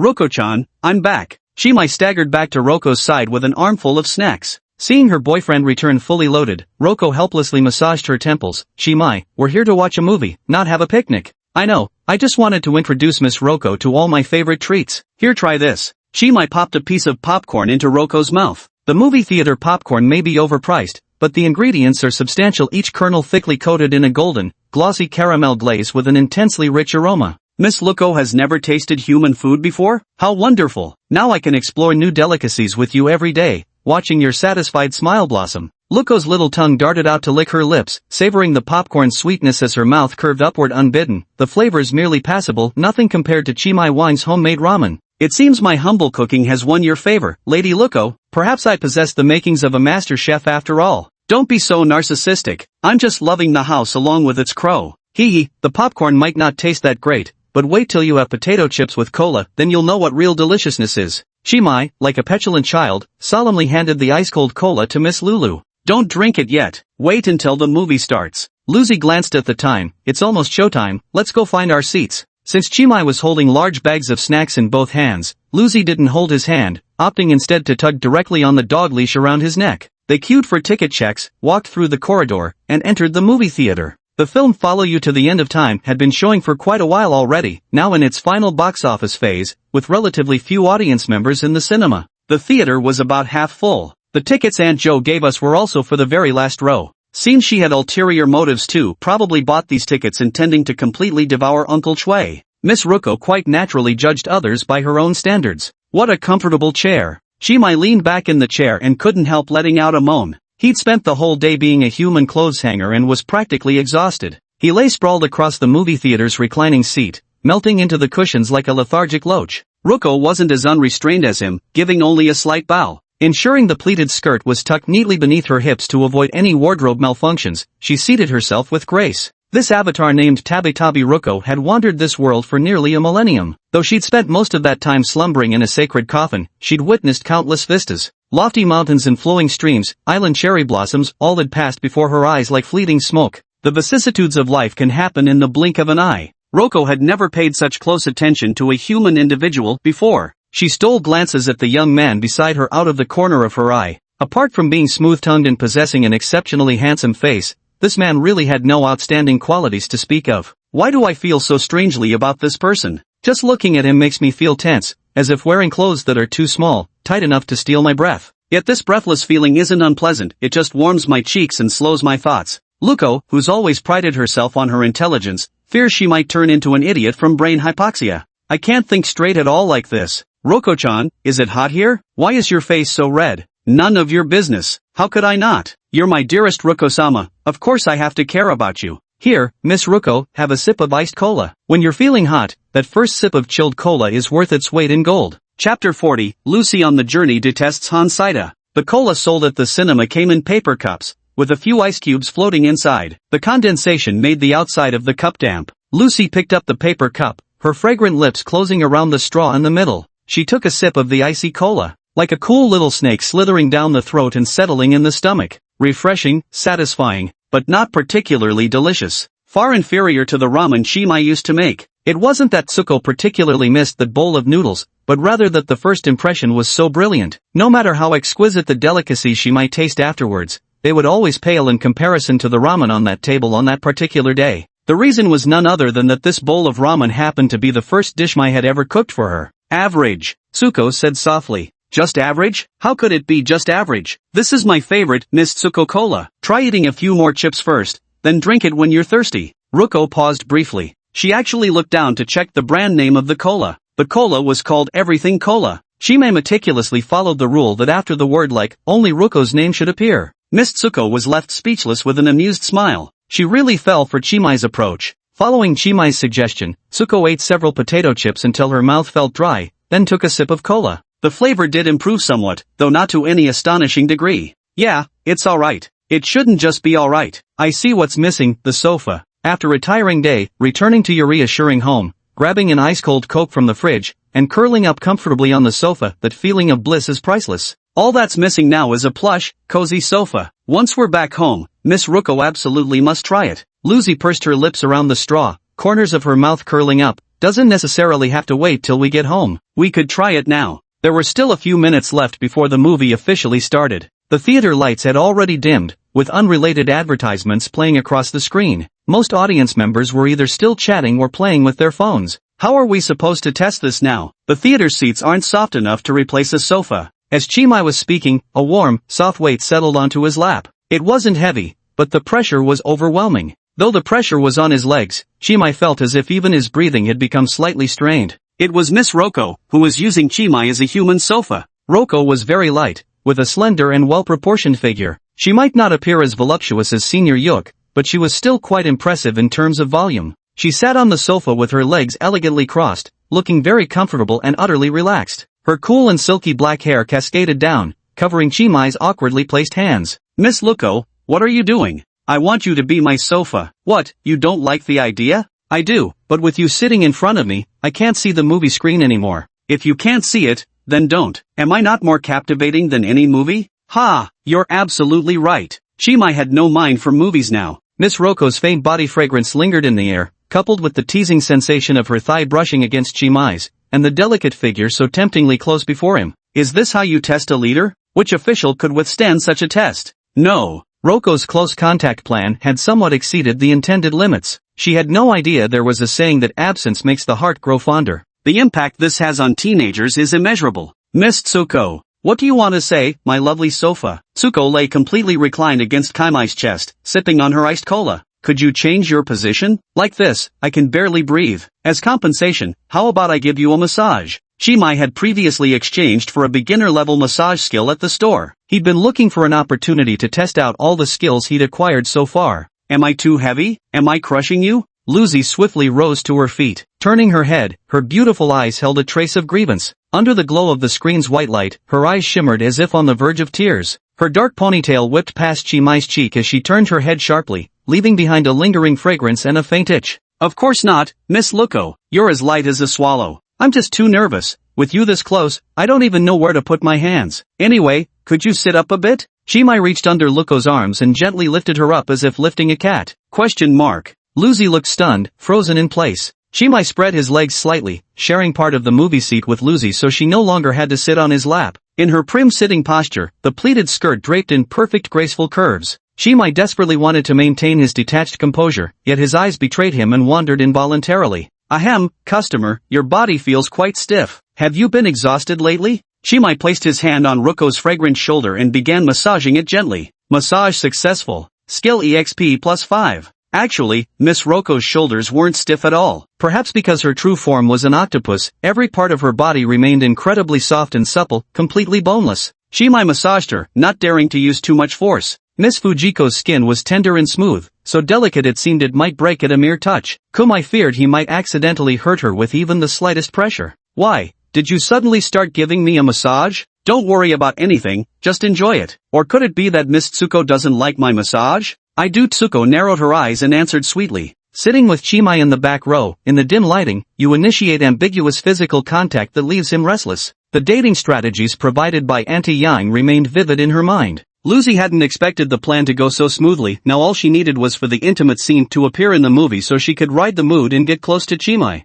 The girl thought this, her cheeks burning hot once more. Yet when the film officially began, the smile on Miss Lucy's face vanished abruptly. On the silver screen, after an artistic montage of scenery, Han Sita and the other female lead made their grand entrance. They held hands while uttering some incomprehensibly artistic lines. Tsukiko's brows gradually knitted together. She showed clear signs of disgust. How revolting. Lucy hugged her arms as the old wounds in her soul began to ache faintly. Don't you like this genre of movie, Lucy? Yuri, romance. I thought you knew what this film was about. Should we go next door to watch The Little Mermaid instead? I don't dislike Yuri, in fact, it tastes even better this way. It's that actress I hate, she looks so disgusting. Lucy pointed at the character played by Han Situ on the screen. She looks just like one of my enemies. Just looking at her face makes me feel utterly disgusted. Chapter 41, Missed Connections, Unexpected Gains. She looks so repulsive. Miss Roko pointed at Han Situ on the screen. In the film, Han Situ wore a pale yellow dress, resembling an elegant narcissus, strikingly beautiful. The movie's lead actress had a simple and natural makeup look,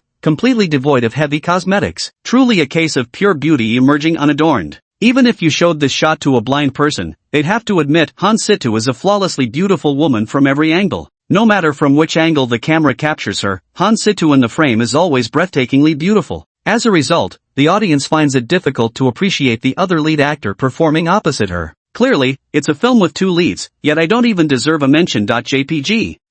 Miss Ruko, saying that isn't quite appropriate, is it? One was Miss Tsuko right before his eyes, the other was his childhood sweetheart who'd grown up with him. Chimai couldn't bring himself to favor either one. Miss Tsuko pinched her nose, undisguised disgust in her expression. I'm being polite enough. If that woman dares show her face before me, I won't hesitate to kill her. Why? Because she has the exact same face as my sworn enemy, isn't that reason enough? Of all the billions of people in this world, with billions of different faces, they could look like anything, yet she just had to look like this. Doesn't she deserve to die? Well, that's... Chimai wore a troubled expression. Noticing Chimai's reaction, Luko stuck out her pink tongue and said in an ingratiating tone, "Don't worry, I'm very gentle. At most, I'll just kill her, I won't do anything to her soul. Looking like this is already pitiful enough. All I can do is kill her and put her out of her misery early. You're kinda taking things to extremes. JPG. Let's just say Miss Roko has a bit of a tyrant streak in her, though it's hard to really blame her for that. As an immortal transcendent being, death to her is probably just a state of no consequence. Making her understand what death means in human eyes might be even more difficult than getting her to appreciate the taste of cola in a cup. Hey, Luko-chan, could you maybe not keep talking about killing all the time? It's not very ladylike. Do you dislike it? I just feel it's not quite appropriate. Miss Luko, as a great existence, probably wouldn't understand the thoughts of us ordinary humans. Who says I can't understand? I've seen countless humans. On this planet, I can absolutely be called a human expert. No one understands humans better than me. Miss Luko, as if provoked by the challenge, shouted angrily at Chimai. With sarcasm in his voice, Chimai said, as a human expert who's never tasted human food, nor understands what the word death truly means to humanity. It seems Miss Tsuko is indeed a textbook expert, isn't she?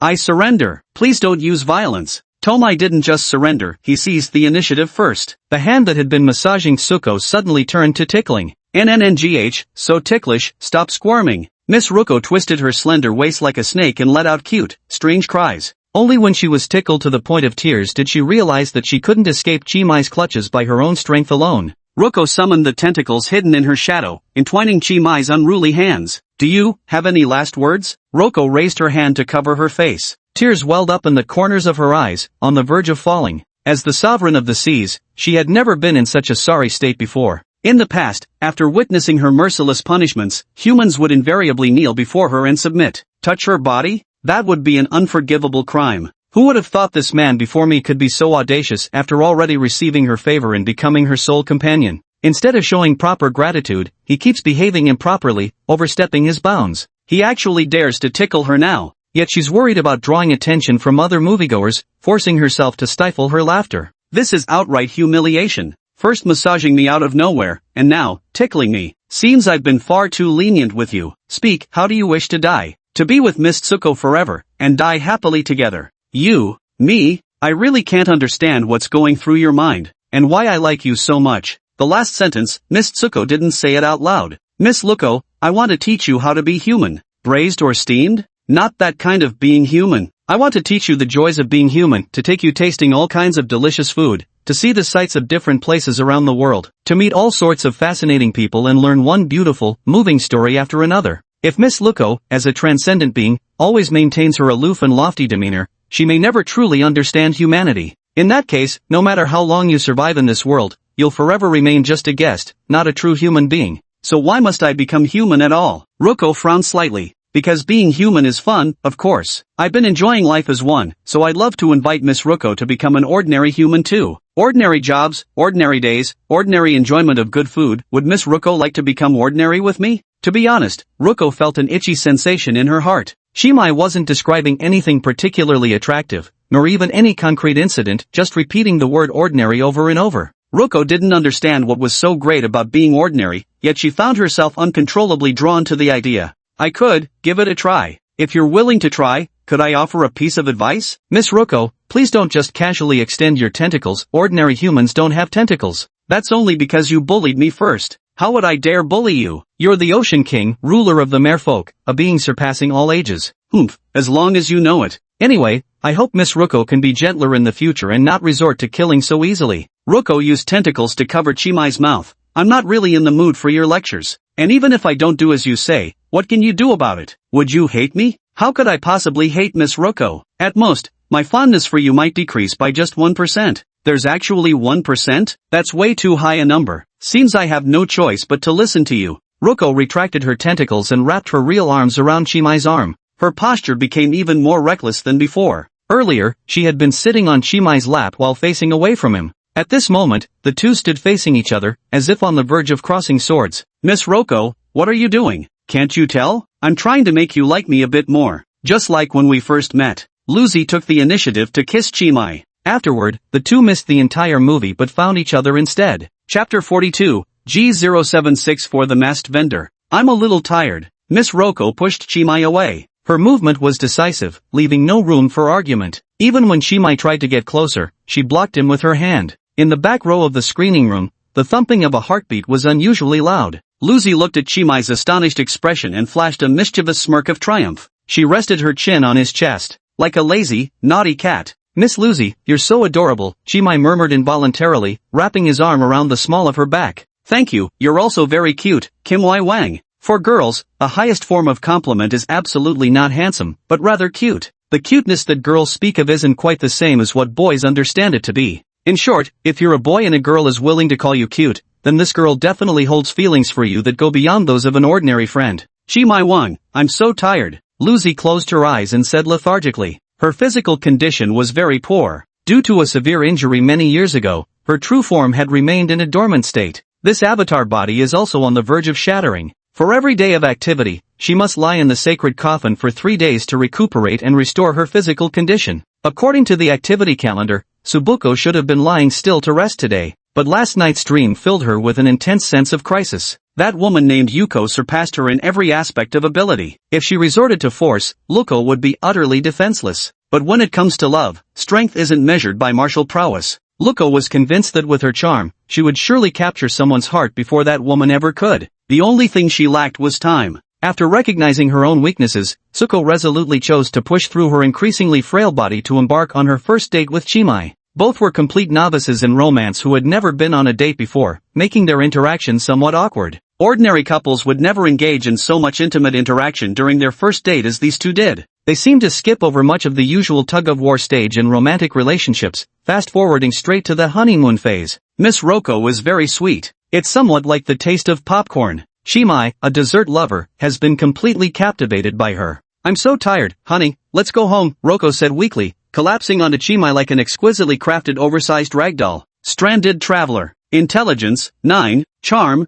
10, stamina, 1, weak. So the stamina value gradually decreases? Chimai noticed the numerical value displayed on the system panel had changed. Stamina is a comprehensive attribute that encompasses an individual's strength, constitution, and endurance. Miss Tsuko's stamina was originally only 2, barely above the fragile Lin Dayu level. Now that it's dropped to 1, isn't she practically breaking at the slightest touch? Tsuko-chan, what's wrong? Chimai asked with genuine concern in his voice. Lucy closed her eyes, like a languid sloth. I'm a bit tired, want to sleep, cough. The sloth-like girl let out a distressing cough that sounded like her lungs weren't in good shape. Was it because of me? I was too rough. It's not you. Lucy paused, then amended, though perhaps it does have something to do with you. You disrupted my ritual the night before last. That was my ritual to restore energy. You disrupted it, so I started growing weaker. Chimai wrapped his arms around Roko's slender waist, gently stroking her back. Though Miss Roko appeared tall and graceful, her frame felt unexpectedly petite to the touch. Soft and delicate, so much so that applying even slightly more pressure might harm her. What should I do? Here's what. You'll need to find a sharply honed knife and stab it straight through my chest. Make sure you're swift about it. Will this save Miss Luko? This will let you kill me. Chimai looked stunned. What? As a trainee investigator among humans, wouldn't it count as a great achievement if I could personally slay an avatar of an evil god? Then will Miss Tsuko be revived, right? Miss Roko softly shook her head. My true form has been in deep slumber all this time. Nothing you do can affect K. But this avatar of mine will die, and even if my true form creates other avatars in the future, none will be exactly like this body. From your human perspective, I would be considered truly dead, I suppose. I don't quite understand Miss Roko's meaning. Could you say it in words simple enough for an idiot to comprehend? Miss Roko smiled faintly. It means I want to die by your hand. After all, I'm just a monster who doesn't understand human hearts and can't comprehend human death. Why not die yourself to understand it? Then you'll spend the rest of your life longing for me, filled with regret. I'm happy to die by your hand. The best of both worlds, a happy ending. I really can't comprehend your train of thought. Please tell me, how can I bring you back to normal? Harvest some fresh hearts, and I'll teach you the sacrificial ritual, or go home and hand me over to my subordinates. But I'd still recommend you kill me directly. I ordered the fishmen to retreat early precisely to give you this opportunity. Killing me might be better for both of us. Alright. Please stop with these weird Chunibu speeches. Let me just take you home. The movie still had about a third left to play, but the two of them hadn't watched the big screen at all from start to finish, and now they had even less desire to continue watching. Chimai picked up Miss Roko, intending to leave early through the back door of the screening room. Big brother, buy a rose for your girlfriend. A little girl holding a bouquet of flowers stood in the corridor outside the screening room, blocking their path. The girl wore a yellow floral dress, appearing to be around 10 years old. She stood motionless at the exit of the screening room, a sinister smile playing on her lips. Sense brushing against an inexplicable aura of wrongness, Chimai decisively halted his step just before crossing the theater threshold. The cinema attendants aren't fools, there's no way they'd let such peddlers into the screening areas. Before Chimai had even made any contact, he had already seen through the opponent's true identity. Code G0764, the masked peddler. As I thought, my intuition was right, Luko murmured to herself. What exactly was right?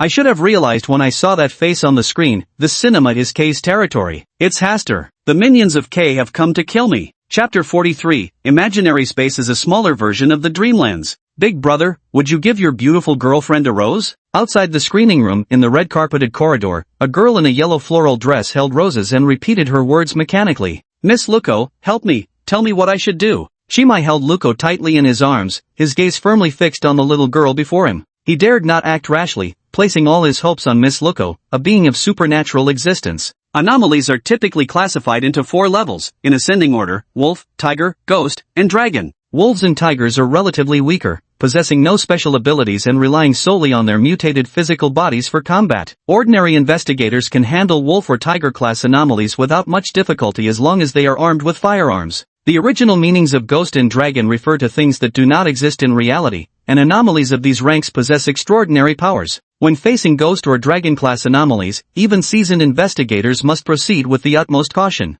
Otherwise, a single misstep could easily result in instant death. The masked salesman is a ghost class anomaly. Yet Chimai isn't even a full-fledged investigator, just a reserve trainee. He hasn't even faced a wolf-tiger class anomaly alone before. How could he possibly stand against a ghost class entity? Though Chimai acquired telekinesis and liquid manipulation abilities from the system store, they're still at rudimentary levels, barely reaching beginner tier LV3. This level of psychic ability is barely enough to handle wolves and tigers. They want me to fight a ghost category anomaly? Seriously? I haven't even graduated from the academy yet. Why am I starting with high-level battles like this? Can't they consider a beginner's gaming experience? Give me some easier enemies to deal with. It's useless, Chimai Wang. Haster is after me. Put me down and run for yourself. Haster. Han Situa. A few syllables silently echoed in Chimai's heart, and suddenly everything became clear to him. Could Sister Sita and Miss Roko be old acquaintances? First it was Miss Yang, now it's Sita. Just how many supernatural beings are living among my neighbors? Miss Roko, how could I possibly abandon you to save my own skin in this situation? Don't you have some ultimate move ready? Like lending me some power to transform me into a mighty merman warrior? Miss Roko was on the verge of tears. Stop watching so many ridiculous cartoons, things like that don't exist in reality. If Miss Roko had been at the peak of her powers, such a trivial minion wouldn't have warranted a second glance. Yet the enemy deliberately waited until she began to weaken before making their move. Haster, how despicable of you.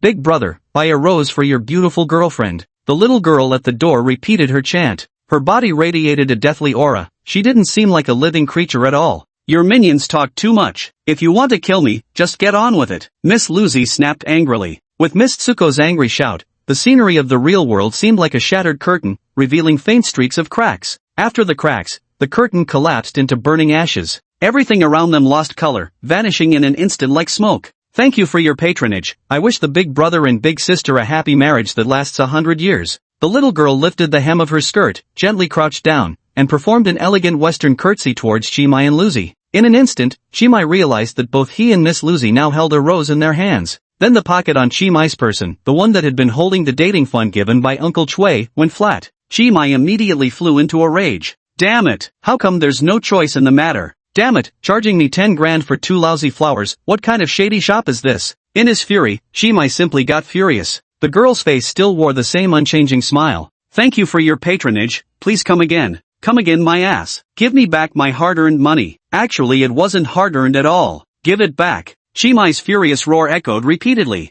His roar seemed to accelerate the collapse of reality, triggering an instant transformation of the surrounding scene. By the time the dust settled, Chimai and Luko no longer found themselves in the screening room, but within the imaginary space controlled by G0764. This imaginary space took the form of a supermarket. Chimai had long obtained relevant intelligence from Aunt Jo and was mentally prepared for this all along. But when he actually arrived at the location, bewilderment still dominated his expression. What the hell? Where the hell has it taken me? Am I even still in the country? Han Situa's personal posters could be seen everywhere inside this supermarket. Swimsuits, suits, uniforms, lingerie, whatever appealed to the masses or thrilled niche enthusiasts. Every conceivable type of clothing paired with seductive poses from all angles, all available in abundance. Not just posters, every item in this shop is part of Han Sita's collaboration collection. Pots, pans, bowls, plates, chairs, and tables. Everything bears Han Sita's portrait, truly her personal merchandise. Stop yelling, it's just a stack of cash, no need to act so stingy about it. Ruko narrowed her eyes with disdain.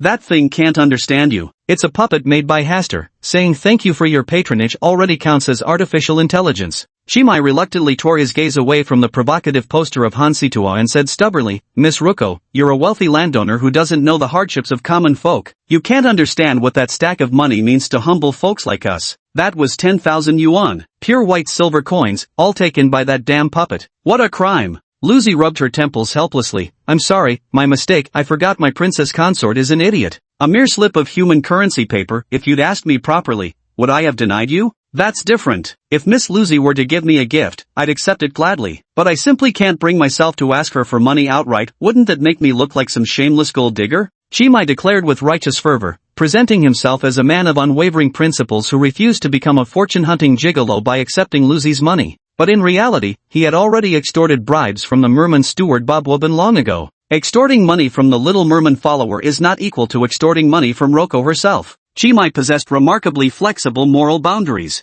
Fine, have it your way. What a troublesome man. Roko's tone blended mock annoyance with undisguised fondness. Miss Roko, you're well-informed and worldly. You must know how to escape from a place like this, right? Chimai scanned his surroundings, but apart from Han Sita's posters, he could only see countless parallel shelves. The path beneath his feet seemed to stretch endlessly, with no end in sight. The products on the shelves were no different from those in a real supermarket. Rice, noodles, snacks, beverages, all sorts of groceries were neatly arranged. This was actually good news. If Chimai and the others were trapped here for a long time, at least they wouldn't starve to death. However, Roko's condition doesn't seem promising. She's completely listless, her face a picture of exhaustion. At the same time, she keeps yawning incessantly, as if she might collapse into sleep at any moment. I told you not to mind me, just escape on your own. That woman Haster is vicious to the core. She knows my weakness, so she took advantage of my vulnerable state, trapping me in this place, trying to slowly wear me down to death. The place where Chimai and Lucy currently find themselves is an imaginary space created by G0764. Most eerie entities possess the ability to create imaginary spaces. It's similar to how humans dream when they sleep. When humans sleep, their subconsciousness gathers into an ocean of the subconscious, forming a vast illusory space referred to as the dreamlands in investigator circles. The eerie creation known as the imaginary space is essentially a miniature dreamland. Chapter 44, The Difference Between Miss Ruko and a Cat. Miss Ruko, if I may ask, what exactly is your relationship with that Han Situ? We are enemies, with a deep, blood-soaked grudge. It was because of her that my body became so frail. Alright, I got it. What should I do when my girlfriend and childhood friend are sworn enemies? Urgent, waitingonline.jpg. Chimai pretended to look relaxed on the surface, but his mind couldn't help wandering deep in thought. Han Sidwa. She turns out to be a transcendent being as well. Not long ago, when Chimai learned that Miss Yang was a transcendent being, he wasn't particularly surprised, because ever since childhood, he had felt there was something unnaturally beautiful about that woman. Chimai had always believed that, in terms of sheer beauty alone, there was probably no one in this world who could surpass Miss Yang. Even someone like Roko-chan or Yuko-senpai could at best come slightly close to matching Miss Yang's level. If one were to say that Miss Ruko and Yuko-senpai were astonishingly beautiful, then Miss Yang would be so beautiful it defies belief. These romantic interests of Chimai each possessed beauty that far surpassed ordinary humans. He truly never expected that Han Situa would be the same kind of entity as them. That girl was rather plain-looking in her childhood, never considered particularly beautiful, just that her features were clean and regular. She had a headstrong, willful personality and preferred unisex styling, essentially a complete tomboy. She was fiercely independent with an exceptionally competitive spirit, the undisputed ringleader among the children in Arkham neighborhood back in the day. Looking back now, Chimai realized there had never been any profound stories between him and Han Situa. It was merely walking home together after school, sharing an umbrella in wind and rain, spending holidays fishing by the sea with Uncle Chui, building sandcastles on the beach, nothing more. Nor was there any surplus emotion between them, pure friendship, or perhaps family love. The ordinary days came to an end during a certain summer vacation in high school. Han Sita suddenly announced her desire to enter the entertainment industry, to step onto the stage, and become an idol. From that day on, Han Situa left Arkham community and drifted further away from Chimai, eventually turning into nothing more than a grayed-out profile picture in his phone. Has Situa been doing well these past 2 years? Must be doing great. The movies she starred in were box office hits. With all sorts of concerts and operas, national tours, she's already a major star. Chimai, look quick, I caught a big fish. Ha, what did you catch? A toothpick? It's not even as thick as my pinky. It's okay, tiny can be cute too. I caught a little crab in the crevice over there. Call me big sister, and I'll give it to you. Hiss. The pain in his waist jerked Chimai back to the present. The murderer was Miss Luko, nestled in his arms. Miss Roko, her beautiful eyes still closed, appeared drowsy as ever. How dare you think of another woman right in front of me? Tell me, how would you like to die? Chimai tightened his embrace around Roko and calmly replied, to live and die together with Miss Roko. You. Miss Roko suddenly felt her strength drained, leaving her with no choice but to express her displeasure through a coquettish grumble. Roko-chan, can you really see what's in my heart? I can sense some of your thoughts. Forget about Mother Yang, I advise you to delete all memories of other women from your mind. Otherwise, when I find out exactly which woman you can't forget, I won't go easy on her. Even at a time like this, Miss Luko still can't help but feel jealous. Chimai could only respond with a bitter smile. Just an ordinary friend, haven't seen each other for years. Hope it's, as you say. Miss Ruko's breathing grew faint. Roko-chan, how are you feeling? Not well. Only Chimai Wang's ramen can make me better. Roko's coquettish behavior actually served as a reminder for Chimai. The food he cooked using his culinary skill might temporarily boost stamina stats. However, the current situation wasn't suitable for cooking. After much deliberation, Chimai focused his attention on the Chi blood pill in the store interface. This thing is from the same batch as the Stasis Talisman, part of the initial items in the game store. Until now, Chimai had never paid much attention to it. With his muscle enhancement ability, his stamina naturally far surpassed that of an ordinary person. Physical strength wasn't particularly useful when dealing with supernatural entities, so he never considered exchanging for the blood vitality pills. Roko-chan, the ramen can wait. I just remembered something really good. Let me get it for you. I'm not very hungry. I just want ramen. Good children shouldn't be picky eaters. Chimai exchanged points for a vitality pill without hesitation. Vitality pill, 100 points each. A small wooden box appeared out of thin air in Chimai's hand. The wooden box was cube-shaped, measuring about 3 centimeters on each side. It was small and delicate in appearance, with no visible indication of what kind of wood had been used to make it. Judging by appearance alone, the box containing the blood vitality pill appeared slightly inferior in quality compared to the one holding the mind force pill. After all, you get what you pay for. A psychokinesis pill costs a full 500 points. What is this? Yoko eyed the small black pill by her lips with disgust. This is Liaodon? Chimai pinched the vitality pill between his fingers, adopting the manner of a salesman. I'm not sure what a Liaodan is. This is a family heirloom pill of mine, known for nourishing the skin, enhancing beauty, and strengthening the body. Perhaps it could be of some help to Miss Tsuko? Your expression looks suspicious. You weren't telling the truth, were you? Well, Miss Tsuko, it would be best if you didn't inquire too deeply about the origins of this elixir. I promise I mean you no harm. Chimai's system came with a non-disclosure agreement. He couldn't voluntarily reveal its existence to anyone, or else face the system's punishment. Though he didn't know what the punishment entailed, avoiding it was naturally the best course of action. Miss Roko, would you like some? Of course I'll have some. This is the first gift you've ever given me. Even if it were poison, I'd savor every bite. Ah. Roko slightly parted her cherry lips, the delicate pink tip of her tongue resting between her teeth, the very picture of rosy lips and pearly whites. As Chimai watched her reaction, he couldn't help recalling their earlier interaction in the screening room. His cheeks burned uncontrollably.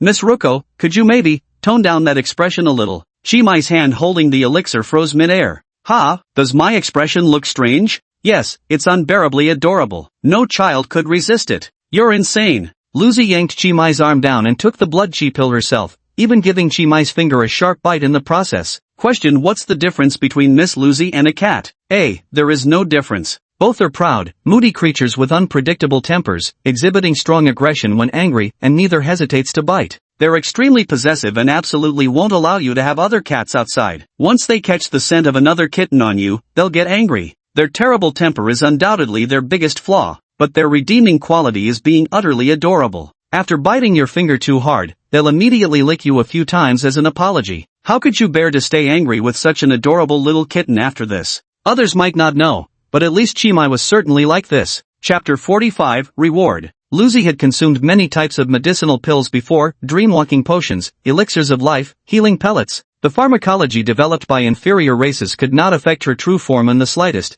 but it sometimes provided minor improvements to the physical constitution of this avatar named Roko Kyakuto. She had once dispatched her subordinates to spend 300 Earth years collecting all manner of elixirs, yet the results proved disappointingly negligible in the end. Having essentially sampled every elixir on this planet, Roko held scarcely any expectations toward Chi Mai's medicinal concoction. How much knowledge of elixirs could a human fledgling with less than 20 years of lifespan possibly master? Could someone possibly be more learned than familiars who have lived for millennia? Not a chance in hell. Kito Roko. Stamina, 1.5, recovering. Roko instantly widened her eyes. Roko-chan, it seems this elixir is working for you. Your complexion looks a bit better now. Honey, what was that thing you fed me? A family heirloom elixir. Who did this? Chi Mai raised his thumb, pointing it toward his own chin. Lucy couldn't help but laugh. I believe you. Lucy-chan, you promised not to press for details. It's like Cinderella's glass slipper. Speaking the magic words makes the spell disappear. More? Roko stretched out her small hand, placing it before Chi Mai like a child begging for candy. And how much do you want? Let's start with 1,000 pills, test out how effective they are. 1,000? You trying to eat them for breakfast? Even if Chi Mai spends all his points now, he can exchange for about 40 at most. And he estimates that Lucy will only need 3 to 5 pills to reach the maximum effect. The description of the blood chi pills clearly states that the higher the stamina value, the worse the enhancement effect. Honey, presenting me with these elixirs is truly a great merit. Lucy raised her hand and gently stroked Chi Mai's cheek. This man before her truly kept surprising her time and again. Whether it was that inexplicable attraction he exuded, or this miraculous pill that could heal her old injury, each and everything about him was utterly extraordinary, far beyond Roko's comprehension. My dear, are you also an avatar of some ruler, or pillar god? Roko mused, gazing intently at Chi Mai. What? I don't understand what you mean. If you don't understand, then pretend I never said it. Lucy didn't detect any aura of superiority emanating from Chi Mai. In truth, she had already examined Chi Mai's soul inside out countless times. Apart from some traces of memories from another world in his soul layer indicating he once came from a place called Blue Star, there was nothing particularly special about Chi Mai. He was just an utterly ordinary human time traveler. Where then did these peculiar traits of his come from? Roko fell into deep thought. Should I give Luko a few more blood chi pills? Alright, hand it over. Chi Mai pushed his luck as usual. Call me dear brother, or else I won't give it to you. Roko couldn't help but scoff. You little brat actually dare to make others call you brother? Bet you haven't even grown all your body hair yet. It's all grown. Would Miss Roko like to take a look? Roko immediately flushed red and snapped. Get lost. You pervert. Not being a rogue, even an ugly bride must meet her in-laws. Who are you calling ugly? I'm the ugly one, I'm the ugly bride. After all, I'm Lord Tsubaki's princess consort.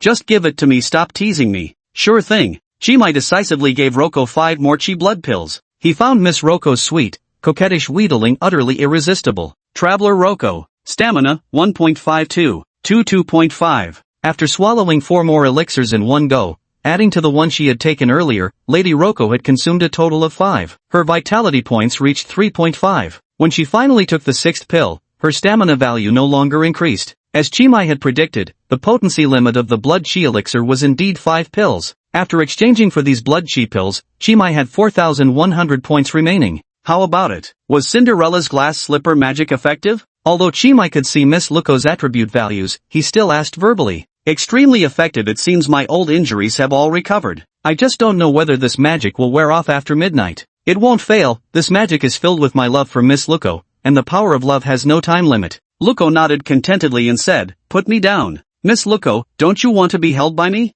I do, but first, put me down. Lucy directly used her tentacles to pry Chi Mai's arm open, planting her feet firmly on the ground. She felt her robust physique, though a stamina value of 3.5 wasn't particularly robust, and a long-lost sense of exhilaration flooded back into her body. The sovereign of the ocean had returned to reign over this domain. Miss Lucy swept her gaze imperiously across the scene, her voice crisp and cold. To think a mere lowly subordinate would dare swallow me whole, I'll make you regret this foolish act. As Miss Tsuko's toes touched the ground, an astonishingly wide light blue magic circle spread throughout the supermarket. Whoosh, whoosh, whoosh. Countless gigantic tentacles emerged from the magic circle. Like a roaring tidal wave, the tentacles overturned every single shelf in the supermarket. The tentacles coiled and uncoiled, reducing everything in sight to dust. Miss Lujo thoughtfully wrapped up Chi-mai in a sphere formed by her tentacles, shielding him from the flying debris of shattered shelves. As if the entire supermarket had been demolished in an explosion, the imaginary space created by G0764 was on the verge of collapse in an instant. Everything around began to crackle with static like a television screen losing signal, displaying snowy noise. Lucy released the tentacle sphere and coiled Chi-mai to her side. She smiled charmingly, proudly standing on tiptoe as her small head rested against Chi-mai's chest. Now you can continue holding me.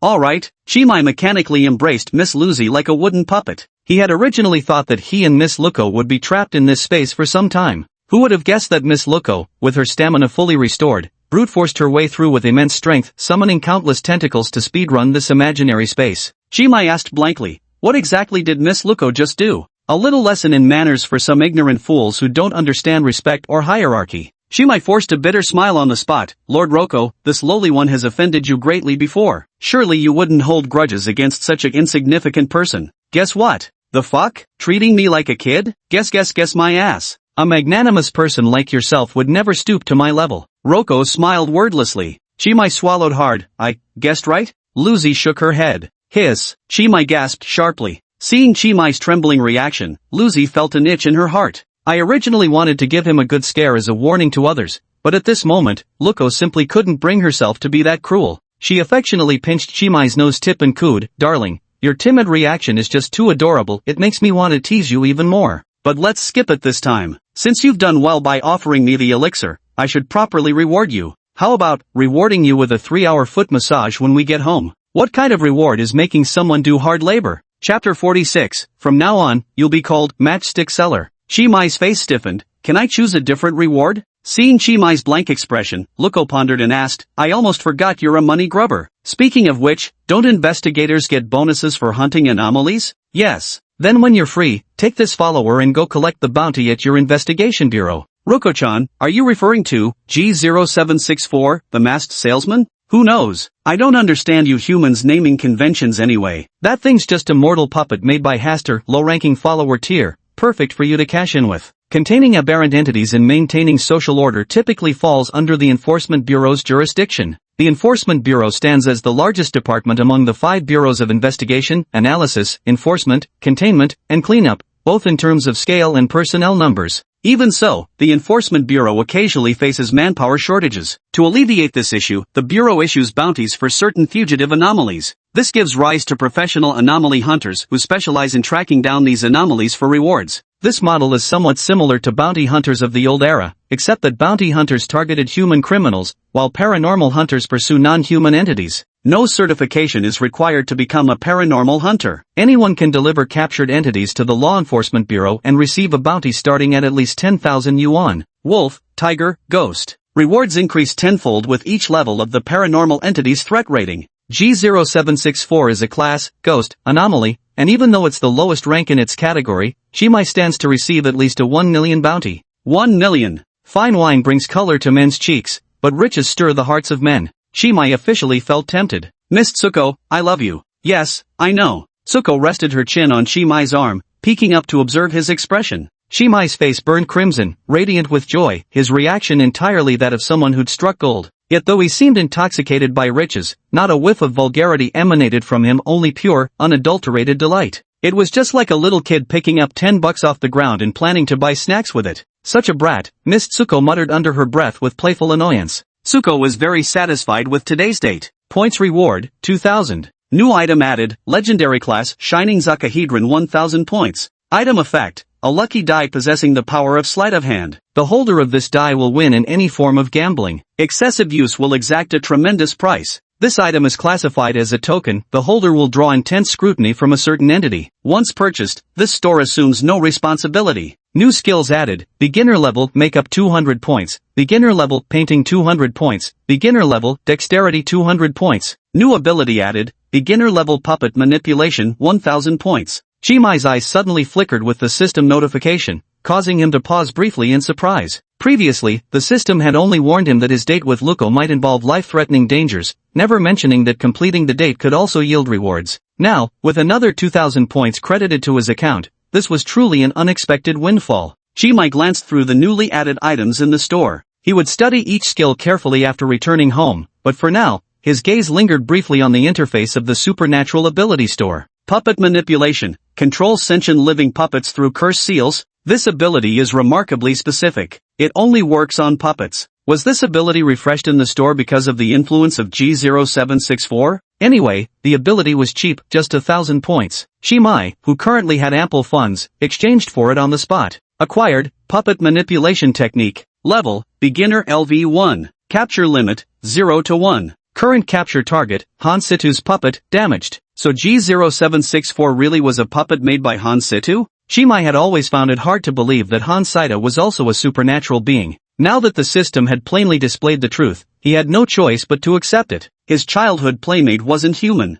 Miss Luko, can I keep that doll instead of handing it over to the investigation bureau? Lucy chuckled playfully. What? My princess has such a girlish heart, liking to play with Barbie dolls? Chimai said with utmost seriousness, not at all. I actually think I might have a talent for manipulating puppets. Honey, do you realize what you're saying? Spiritual puppet manipulation isn't some simple magic. It requires the caster to have extraordinary achievements at both soul and spatial dimensions. It's only your freshman year, and you're just a magic apprentice. Forget about you, there probably aren't even a handful of teachers at our school capable of puppet manipulation. Maybe I'm a genius? Roko covered her mouth with a light laugh. When it comes to shamelessness, you're truly a genius. So, if I have the ability to manipulate puppets, can I keep this one? Chimai gazed eagerly at Luko, looking like a child pleading with their parents for a pet. His behavior might seem a bit pathetic, but this thing did belong to Reiko's enemy. If it displeased Lady Reiko, he'd be the one to suffer. Chimai had now become a hopeless henpecked husband. I already said it's your reward, do whatever you want with it. Nice. Chimai currently severely lacks combat power, whether it's his original muscle-enhancing ability or telekinesis. Neither can effectively harm high-level supernatural entities. If he could capture, ghost-level entities like Pokemon, it would surely boost his combat effectiveness significantly. After all, he's still a man, he couldn't possibly keep relying on Miss Luko's reputation to intimidate others forever. Come to think of it, Miss Luko is truly impressive. If classified by supernatural entities, she would probably be at the dragon level. She defeated G0764 in just an instant. With such formidable power, she must undoubtedly rank among the highest echelons of the dragon class. This was Chimai's speculation. He was actually somewhat short-sighted. In reality, Miss Ruko and her kind were entities entirely different from what humans perceived as the supernatural. The disparity between them could aptly be described as the difference between clouds and mud. The so-called supernatural were merely some low-tier races unique to this planet. And in countless multiverses, Ruko and her kind are considered great entities worthy of remembrance. To compare the abnormality with them would be somewhat beneath their stature.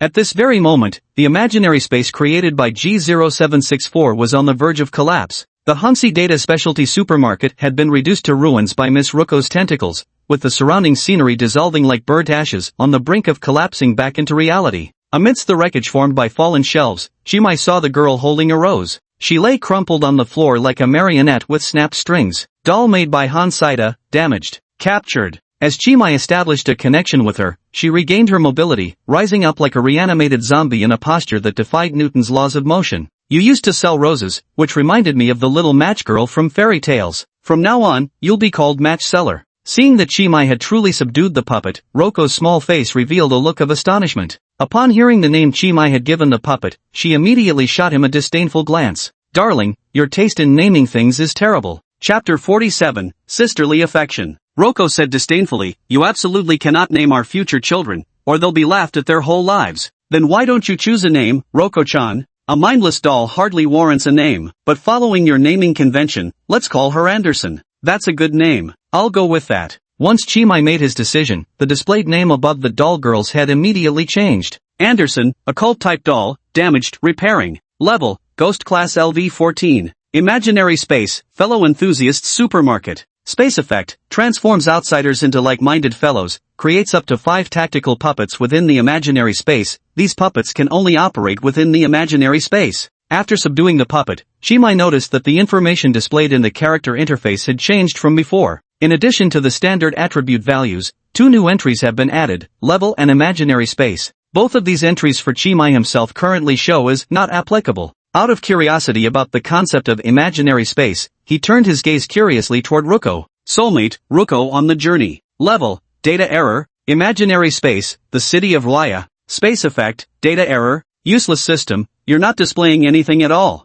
Lucy noticed Shimai's furtive glances and asked suspiciously, darling, what are you looking at? Without hesitation, Shimai replied, I think you're beautiful, so I couldn't help sneaking a few glances. Oomph, smooth talker. Lucy's intelligence stat was 9, possessing extraordinary wisdom. She could tell at a glance that Shimai was talking nonsense, but she didn't expose him. Thanks to the elixir Shimai gave her today, the chronic illness that had plagued her for years was finally alleviated. Lucy was in an exceptionally good mood now. She was more than willing to indulge Shimai a little longer. This favor belongs solely to Shimai. No one else receives such privileged treatment. Lucy cast a sidelong glance at the puppet Anderson and, with a graceful wave of her delicate hand, completely dismantled this imaginary space disguised as a supermarket. Shimai and Lucy thus returned to the real world, standing at the exit of the cinema screening room. Time appeared to stand completely still, with the movie in the screening hall still playing the exact line of dialogue when they had vanished. It seemed that time did not flow between the imaginary space and the real world. Pity it's just a mindless puppet,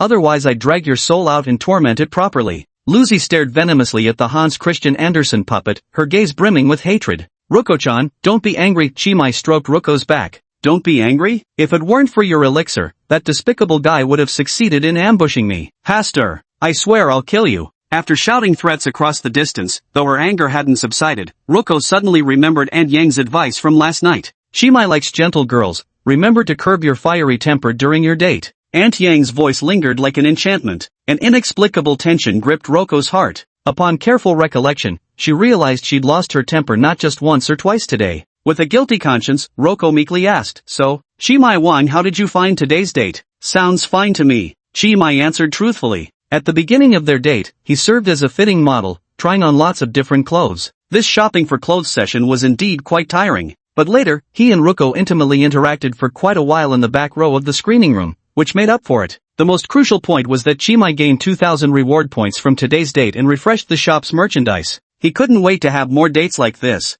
Lucy buried her head in Shimai's chest and took a deep breath. Feigning vulnerability like a delicate bird, she said tenderly, as long as you're happy, let's go home. I'm a bit tired and want a rest. All right. Shimai gently cradled Ruko's waist, holding her protectively in his arms as if she were a baby. The puppet Anderson followed mechanically behind Shimai. Ordinary humans seemed unable to perceive her presence. If you're tired, Ruko-chan, you can sleep in my arms for a while. I'll hold you steady, he said. I probably need a few days to rest, to digest all those elixirs you fed me. I understand. Rest well, Miss Lukosi. Shimai ran his fingers through Lukosi's smooth long hair. May I ask, just how bad is the relationship between Han Situ and Lukosi-chan? Lukosi kept her eyes closed, her long eyelashes making her look like a lazy aristocratic cat. Mortal enemies. She wants to kill me, I want to kill her. At the same time, we're also cousins. Going by human terms, I should technically call her elder sister, Han Situ said as she applied her lipstick. She pressed her lips together and flashed a satisfied smile at her reflection in the mirror.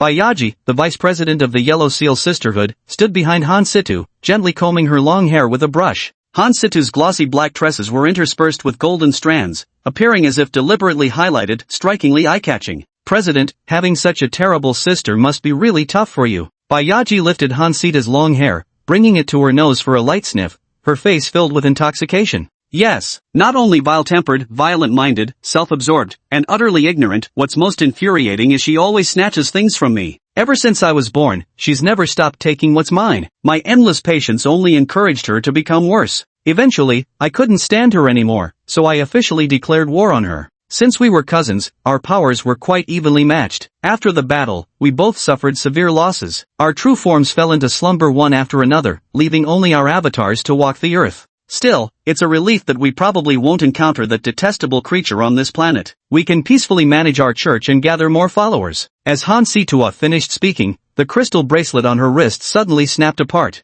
The crystal bracelet is composed of 12 equally sized crystals. At this moment, one of the crystals shattered. This is no ordinary bracelet. Each crystal on it represents a mystical doll personally crafted by Hansta. Though these dolls lack consciousness, they can all move autonomously, and each one is immensely valuable. They automatically search for humans harboring negative attitudes towards Hansita, capturing the target individuals and imprisoning them in a special space. This space contains only items related to Hansita. Those imprisoned can only leave by repeatedly watching movies and TV shows starring Hansita, willingly changing their attitude toward her and becoming her devoted fans. The room you can't leave without falling for Hansita. President, has your puppet gone out of control? Bayaji exclaimed in astonishment. Probably got attacked by law enforcement. Hansita manipulated the invisible throat to chant incantations impossible for humans to pronounce, projecting the last images the puppet saw before losing control onto the dressing table mirror. The footage showed Chimay and Kachaluko sitting in the back row of a movie theater, facing each other across the seats,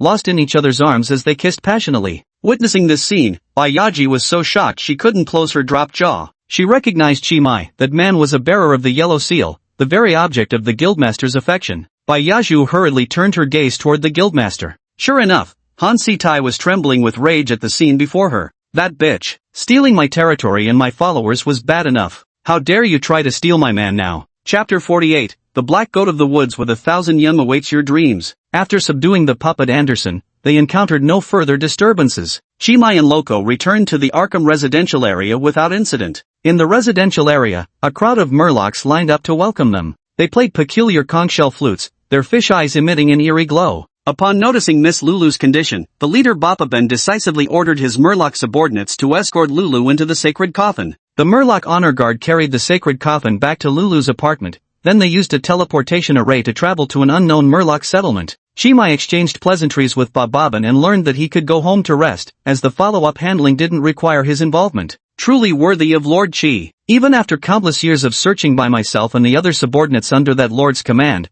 we never found any elixir capable of curing our master's chronic ailments. With Lord Chi's extraordinary skills and illustrious achievements, he will undoubtedly gain that lord's special favor in the future. Bapaben spoke with deliberate affectation, like an ancient military officer. Hearing the praise, Chimay felt no joy in his heart, only an awkward discomfort. This tone is way too Chinibu. Without realizing it, Chimay's speech patterns had synchronized with Bapaben's. You flatter me too much, Mr. Ba. Not at all. You've rendered great service by treating that noble one's chronic illness. If the two slumbering merfolk mother goddesses were to learn of this, they would likely come to visit you in person. The Fishman matriarch goddess? Do we need to avoid speaking her name directly too? No need for that. It's Lady Dagon and Lady Hyde. They are consorts of that distinguished personage. Soon enough, they'll likely come to pay respects to you as the primary spouse.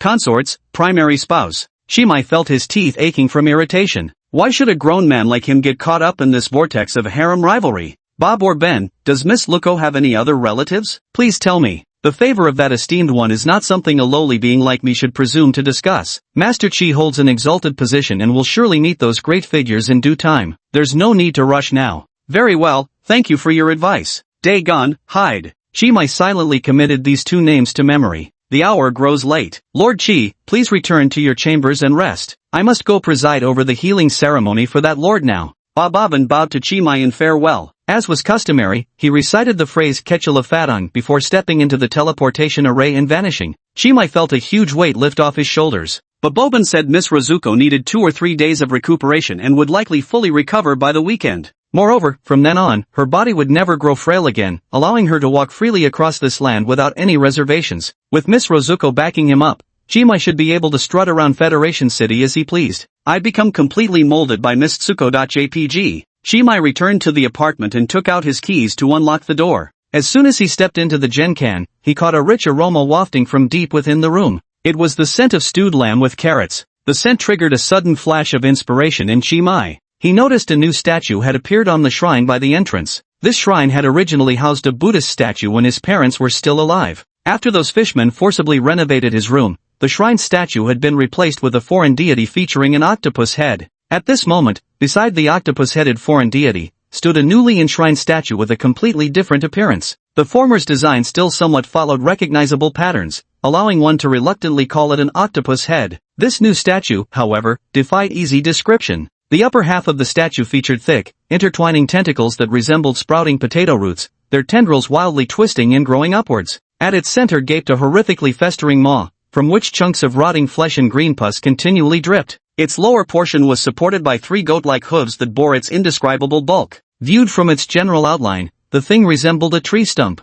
What a beautiful statue! Chi-mai absent-mindedly praised. He stood dumbfounded before the statue, lost in admiration for a long while. Who on earth carved this statue? The technique is incredibly refined. Even every single tooth in the mouth is distinctly carved. Unable to contain his admiration, Chi-mai lifted the statue in his hands. He had just lifted the statue when a parchment note fell into Chi-mai's hands. The dark bountiful goddess, the forest-born black goat who bears 1,000 young awaits your dream. Is this, the emperor flipping concubine's name tablets for his harem? Consort Mai, it's your turn to attend the emperor tonight. Damn it, what kind of lousy harem is this? A whole bunch of emperors, and I'm the only concubine? Chi-mai was so furious he nearly smashed the statue in his hand until he suddenly remembered seeing the name Black Goat recorded in the Necronomicon given to him by Senior Yuk. A name that appears in that kind of book definitely isn't someone to be trifled with. Chi-mai, a mere mortal, absolutely couldn't afford to provoke such a big shot, so he got angry in a fit of anger. He obediently placed the statue back in its original position.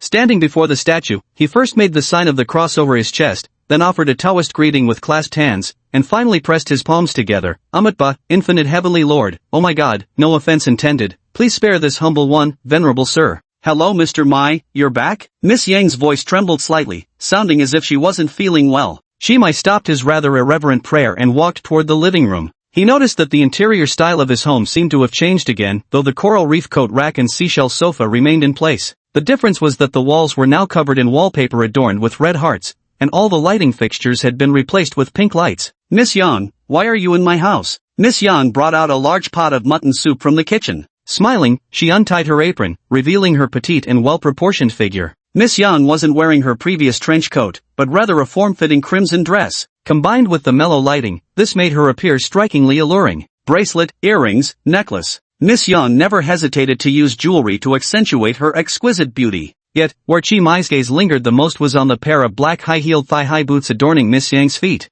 The leather shafts clung snugly to Miss Yang's slender calves, and the heels, at least 10 centimeters high, resembled a black swan holding its head elegantly aloft. On such a hot day, wearing these shoes must be so stuffy inside. Miss Yang actually endures this hardship just for the sake of looking beautiful. Perhaps because the kitchen was too hot, Miss Yang's cheeks were flushed crimson, and her eyes were misty with a dazed look. She hugged her arms. Earlier when you were asleep, I took your keys and secretly made a copy. Don't casually confess to criminal acts with that this is completely normal tone of yours, geez. What's the matter? Is little Mr. Mai worried I might steal from you? Boo-hoo. I'm so heartbroken. Am I really such a villain in your eyes? Miss Yang rubbed her eyes, pretending to cry while acting coquettish. Yes, please hand over my house key, Miss Yang, and go back to your own place. Humph, little Mr. Mai really doesn't know how to play along. When someone says that, shouldn't you respond with it's all my fault for neglecting your feelings all this time? Here, keep the key to my apartment? Miss Yang stamped her foot. Her high heels clicked sharply against the floor. The sight of this stunningly beautiful, sophisticated young matron pouting with girlish petulance was lethally devastating. Chapter 49, The Cruel Reality Within the Dream.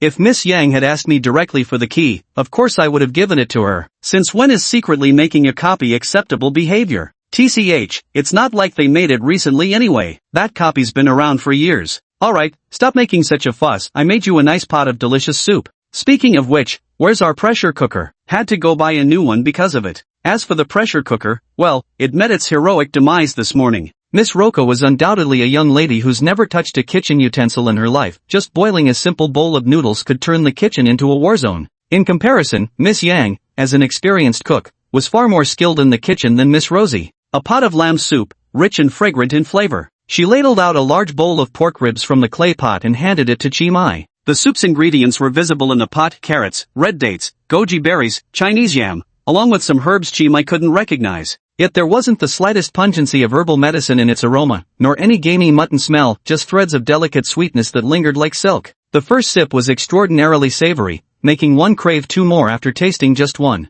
Then came gulps upon gulps until, almost involuntarily, the entire bowl of soup had been drained. Miss Yang's culinary skills are truly remarkable. Sometimes I genuinely envy your husband. Mr. Mai has learned to tease people nowadays. Don't worry, you don't need to envy others, this soup is made just for you. Chi-mai and Miss Yang sat facing each other at the dining table. Miss Yang's face was full of tenderness, radiating maternal warmth. Aren't you going to have some, Miss Yang? I can't finish all this by myself. Have some too. Miss Yang wasn't as direct as Chimai in drinking straight from the bowl, she was far more refined. Using a white porcelain spoon, she scooped up the fresh broth and brought it to her crimson lips. She savored the mutton soup unhurriedly, covering her lips delicately with one hand when she opened her mouth, embodying grace and restraint. Her lips were adorned with lipstick, yet after drinking the soup, not a trace remained on the utensils, proof enough of her impeccable elegance. Did Mr. Shamai have a good date with little Lulu today? Put. Chimai sprayed his mutton soup all over the floor. Does Miss Yang know Lucy? Seeing the nervous expression on Chimai's face, Miss Yang couldn't help but smile. Little Lulu is my relative, you could say she's like a niece to me. She's moved in next door to you, of course I know you two were on a date today.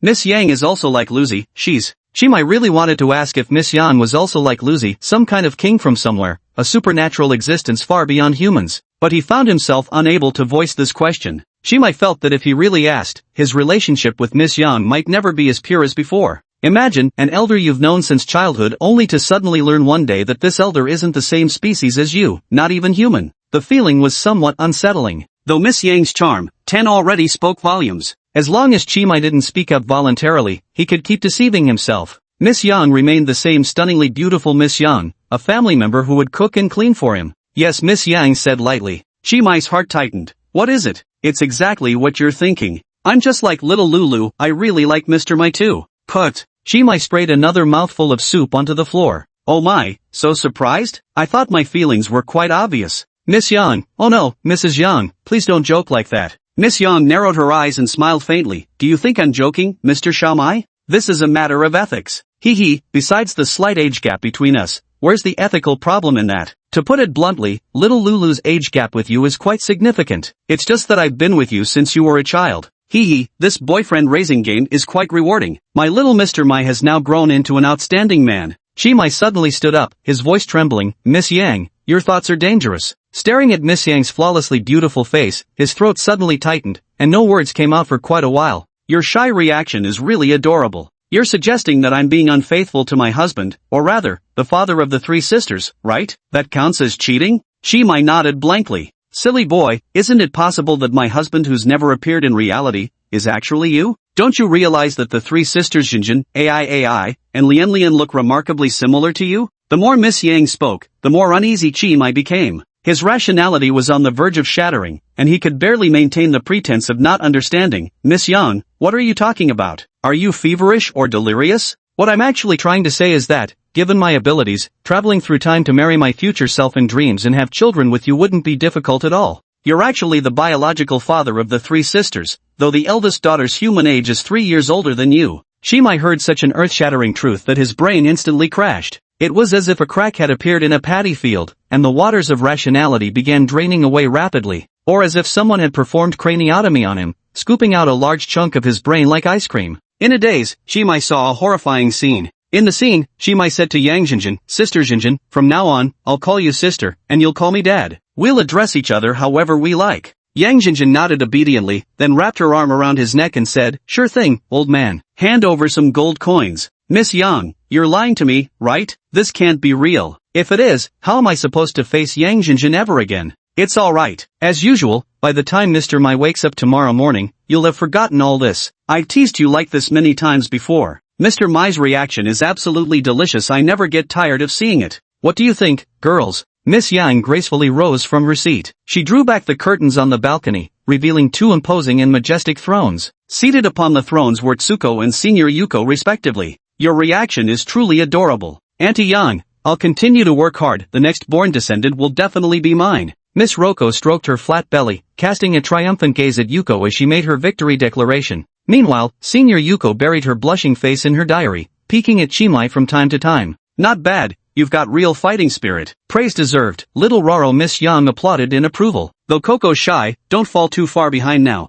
Came Yuko's timid response from behind the diary, her voice barely louder than a mosquito's hum. Chimai slapped himself to snap out of his dazed state. Miss Yang's worldview-shattering remarks just now had unconsciously made him choose escape. Miss Luko, Senior Yuk, what are you two doing here? Luko, weren't you supposed to be performing the healing ritual with the fishmen? Because they aren't their real selves, just fictional consciousnesses fabricated within this dream. Actually, Mr. Xiaomai fell asleep after drinking the soup I made. Although this room looks exactly like reality, it's actually your dreamlands. Isn't my dream control technique amazing? The room I created is exactly like reality. What kind of drowsy lamb soup is this? Miss Yang leaned close to Chi Mai, her delicate hand gently stroking his chin. We've already agreed to take turns enjoying dreamtime with little Mai-san. First was little Lulu, then me. Tomorrow will be Coco's turn. Miss Yang said cheerfully. She was the only existence with charm value 11. Absolutely terrifying. Just as the last threads of Chi Mai's rationality were about to snap, a graceful figure suddenly tore through the space between them. The figure loomed over Tsuko.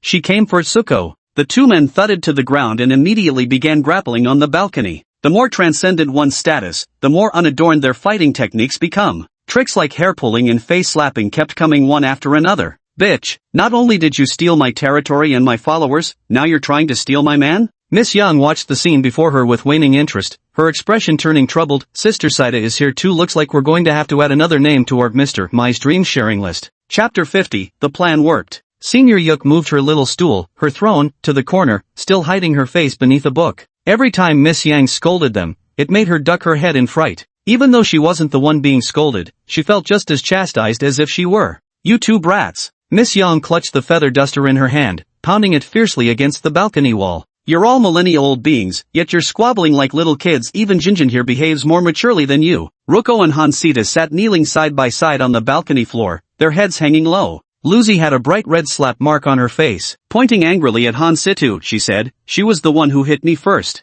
It was clearly me who came first. Whether it's going out shopping or going on dates. You can take my territory, you can take my followers, but I won't let you have Chi Mai too. Hansituan knelt and screamed hoarsely, her face also bearing a red slap mark, looking just as disheveled as Luko. Enough bickering. Miss Yang rapped the feather duster sharply. How many times must I say it? You two must get along. What kind of respectable sisters start fighting the moment they lay eyes on each other? Yang Jia, don't be too angry, the child is still young. Yuku couldn't bear it and spoke up in persuasion. And you, how dare you even open your mouth? Get over here and kneel down too. Miss Yang flew into a rage, as if even a stray dog passing by would catch an earful from her. Me? Yuk pointed at herself in confusion. Miss Yang angrily brandished her feather duster. Yes, you. Will you kneel or not? Kneel. You kneel too, Yuka said meekly. Even she didn't dare provoke Lady Yang's wrath. She knelt beside Lucy and the other girl, looking as pitiful as a puppy whose tail had been stepped on. Don't act so wronged here. Where were you when it was time to discipline the children? Now you suddenly show up to protect them.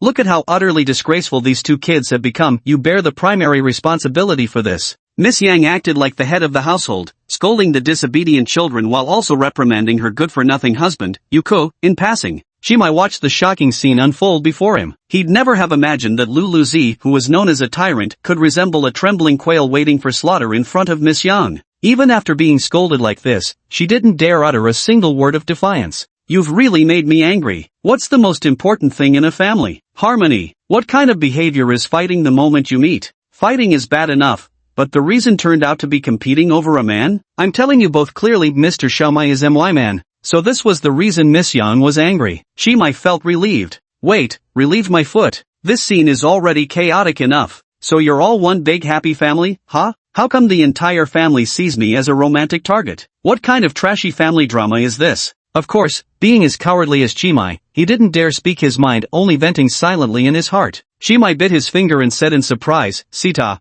I never expected you to like me too. Hansita's face turned red as she protested loudly. Who likes you? Don't flatter yourself. Oh, still playing that Tsundere card. Don't you know Tsundere is out of style now? Shut up, all of you reflect on your actions. Miss Yang rapped the feather duster again. Honestly, today was supposed to be full of tender affection between Mr. Mai and me, the atmosphere was perfect. It's all your fault for interrupting, now I'm in no mood at all. Speak up, how are you going to make it up to me? The culprits, Hansitua and Luko, weren't the least bit intimidated, while Senior Yuk was startled enough to tremble. Watching Senior Yuk's pitiful state, Chimai's heart ached terribly. He quickly walked over to Senior Yuko and helped her up. Miss Yang, no matter what happened, it's not Senior Yuko's fault. There's no reason she should be punished along with them. Her mistake is the greatest. These two kids turned out like this entirely because of her failure in education. Well, you've never cared for them either. Completely hands-off parenting, Yuko couldn't help retorting. Miss Yang's willow leaf eyebrows shot up in anger. What did you say? Yuko was so frightened that she hid behind Chimai, wailing, Wah, Xiao Qi, save me. It's alright, Senior Kiki, I'm here. Chimai held Yuko in his arms, gently stroking her head. Miss Yang said through gritted teeth, Mr. Xiaomai, Coco, Both of you, go back to your rooms immediately, no more interfering with matters here. Chimai secretly rejoiced. He'd been wanting to slip away this whole time. This bizarrely tense battlefield was simply too much for him to endure. With one arm around Yuko, he decisively made his exit. Chimai Wang, save me. Ruko cast a pleading glance at Chimai. Chimai lowered his head to look at Yuko, pretending not to see. Sorry, Ruko meow. Couples are like birds in the same forest. When disaster strikes, they fly separate ways. Your Chimai Wang can't even save himself now, let alone save you. Shut up. Reflect on your actions properly. Miss Yang swung a feather duster hard across Lulu's bottom. Ouch. Lulu cried out in pain. And you, how dare you laugh? Miss Yang also gave Han Situa's drum a smack with her feather duster, ensuring everyone got their fair share. As Chimai and Yuko retreated, the balcony in the dream echoed with the alternating shrieks of Luko and Han Situa. Not daring to look back, Chimai quickened his pace and returned to his bedroom.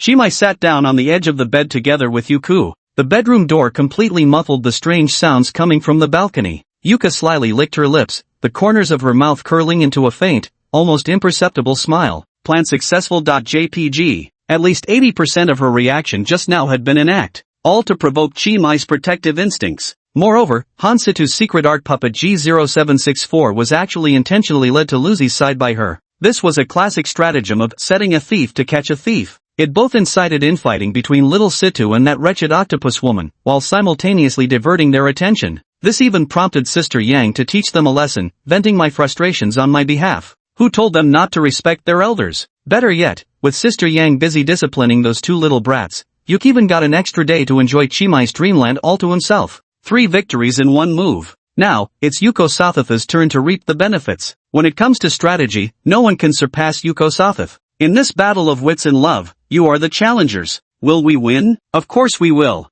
The omnipotent Lord of Time and Space declares victory. Chapter 2. So sorry for not making Mom Yang go all out. Not really. Yuk was internally ecstatic, once again immersed in his own world, oblivious to the passage of time. Senior Keek's silly smile looked so adorable. Chimai lowered his head to gaze upon her exquisitely crafted face. Calling someone's eyes starry would normally sound cliched, but when describing Yuku, it struck the perfect chord. Her silver hair flowed like snow, crimson eyes blazed like fire. Snow and fire, two naturally opposing elements, find perfect harmony within Yuko. Senior Yuko possesses numerous characteristics that would seem contradictory in isolation, yet blend seamlessly within her. For example, while her every movement exudes mature sophistication, her face retains a childlike innocence. When facing Akiko, Chimai occasionally grows nervous from sensing her domineering aura. Facing Han Situa felt awkward because it had been so long since they'd last contacted each other, and since they'd been inseparable since childhood, their familiarity only made the encounter more uncomfortable. As for Miss Yang, it was pure terror. The mere thought of facing Yang Jinjin, who was both a sister and a daughter to him in the future, made Chimai feel utterly despondent. Only when facing Yuko did Chimai feel a complete sense of peace within. Nothing exists outside the mind, yet within it shines clarity, as if one were on the verge of enlightenment at Dragon Field. Chapter 51, I will win. Senior Kiki. On the lap pillow, Chimai turned over and held Yuko in his arms. If comparing waist slenderness, Yuko was indeed slightly less delicate than Luko. The latter was truly what you'd call a wasp waist. However, Yukian also possessed advantages that Lulu didn't have. Namely, being slender yet ample where it counts. Shao-Chi, I'm here. You finally snapped back to reality from your own world, gently caressing Chimai's hair near her ear. Senior, I've been feeling so exhausted lately, Chimai said with a hint of bitterness in her voice. You can always vent your grievances to me, Shao-Chi. Yuka held Chimai's face in her hands, like a kind and gentle mother. Did that little rotten octopus bully you? Tell me boldly, and I'll have Sister Yang give her a good thrashing. That's not it. Though Roko could be a bit domineering, Chimai actually liked that about her. He quite enjoyed teasing the furious Roko with sweet nothings. It gave him the thrill of playing a solo lane in-game long-range versus melee pure satisfaction that he couldn't resist. If Roko became gentle and sweet, Chimai would probably find it dull to tease her. Roko, blushing fury warning. JPG. Then why is my dear Shao-Chi looking so downcast? Perhaps it's because I'm too weak. Chimai fell into recollection. Today he had a date with Luko at Central Mall. Whether it was the confrontation between Sisa and Luko midway, or the final assault by the G0764 occult puppet, Chimai deeply felt a sense of powerlessness. He was far too weak. Had he been stronger, Sisa would have hesitated to provoke him, never allowing the Tindalos squad to draw their guns defiantly before him. If he had been stronger, he wouldn't feel so anxious after being dragged into the imaginary space by an occult puppet. Too weak, lacking power. Didn't I give you some very powerful magic books? If you study them more, you'll become very strong. The omniscient one smiled knowingly as she asked. Yuka of course knew that the books she'd given to Chimai had been taken by Luko. Her feigned question was meant to bait Chimai into admitting it himself. Look how mean she is to you, even snatching your book.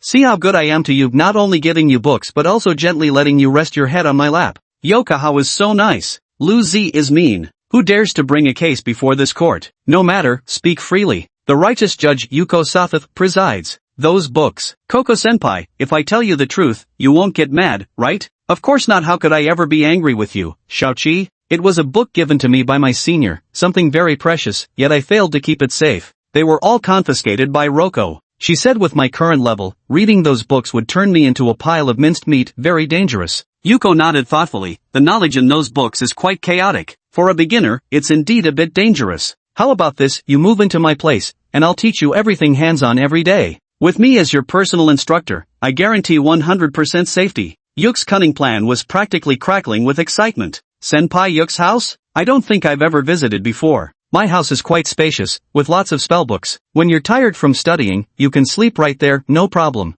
Did that little stinky octopus take you supermarket shopping today? Actually, I could take you too. Whatever catches your eye, you can just grab it freely. Chimai could barely contain his laughter upon hearing her declaration. What was this? Was Senior Yuk some kind of naive domineering CEO? So cliché, so cheesy. I love this so much. Private tutoring from my senpai? I'm really looking forward to it. Hey Xiaoqi, what's that thing you're wearing on your head? Yuko grabbed the dog-ear headband that Roko had placed on Chimai's head, dispelling its mimicry disguise to reveal its true form. A thick octopus tentacle. This is the protective collar Roko gave me. It's supposed to prevent wild dog attacks. Yuko lowered her head, sniffed it briefly, then pinched her nose as she removed the headband, her face full of disgust. The little octopus's skills are pitiful. This thing is all show and no go. It's Muthasa, ugh, sorry, Xiaoqi. Just catching a whiff of that pervert scent makes my skin crawl. Lady Muthasa seems to have quite the reputation in the industry. Miss Luko called her a bitch, and Senior Yuk referred to her as a pervert.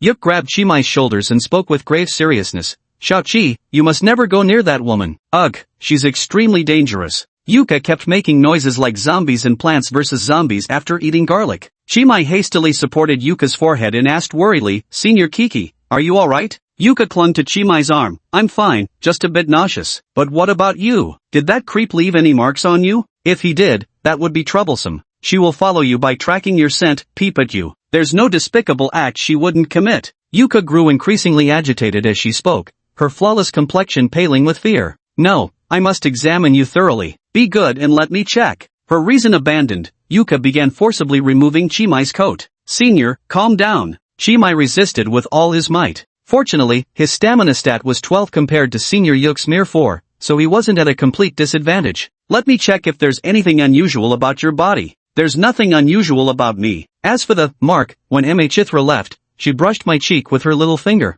Oh, my poor Xiaoqi. Don't be afraid, don't be afraid. With your senior sister here, the bad guys won't dare lay a finger on you. Yuk embraced Chimai's head and gently stroked his cheek. Though plunged into darkness before my eyes, Senior Yuk's embrace was wonderfully warm. This feeling doesn't seem too bad. After a long time, the survival instinct drove Chimai to reach out and grab blindly, like a drowning man flailing desperately. After struggling to surface, Chimai's first action was to gulp down deep breaths of air. Huff, Senior, were you trying to smother me to death? Of course not, I was helping you. Use my scent to cover the mark left by Muxisia, so she won't be able to find you. By the way, didn't you say you felt too weak? I previously gave you a silver key, it still has some deterrent effect on low-level anomalies. Now I plan to give you another gift, a cane. With this cane in hand, even if you face Muxisia, she'll have reason to fear you. Yuk reached out and grabbed at the empty air. The next moment, a silver-white gentleman's cane appeared in her grasp. Koko-senpai, we're in modern society now, not the Victorian era. Don't you think it'd look a bit too conspicuous for a perfectly healthy young man to be walking around Federation City with a cane?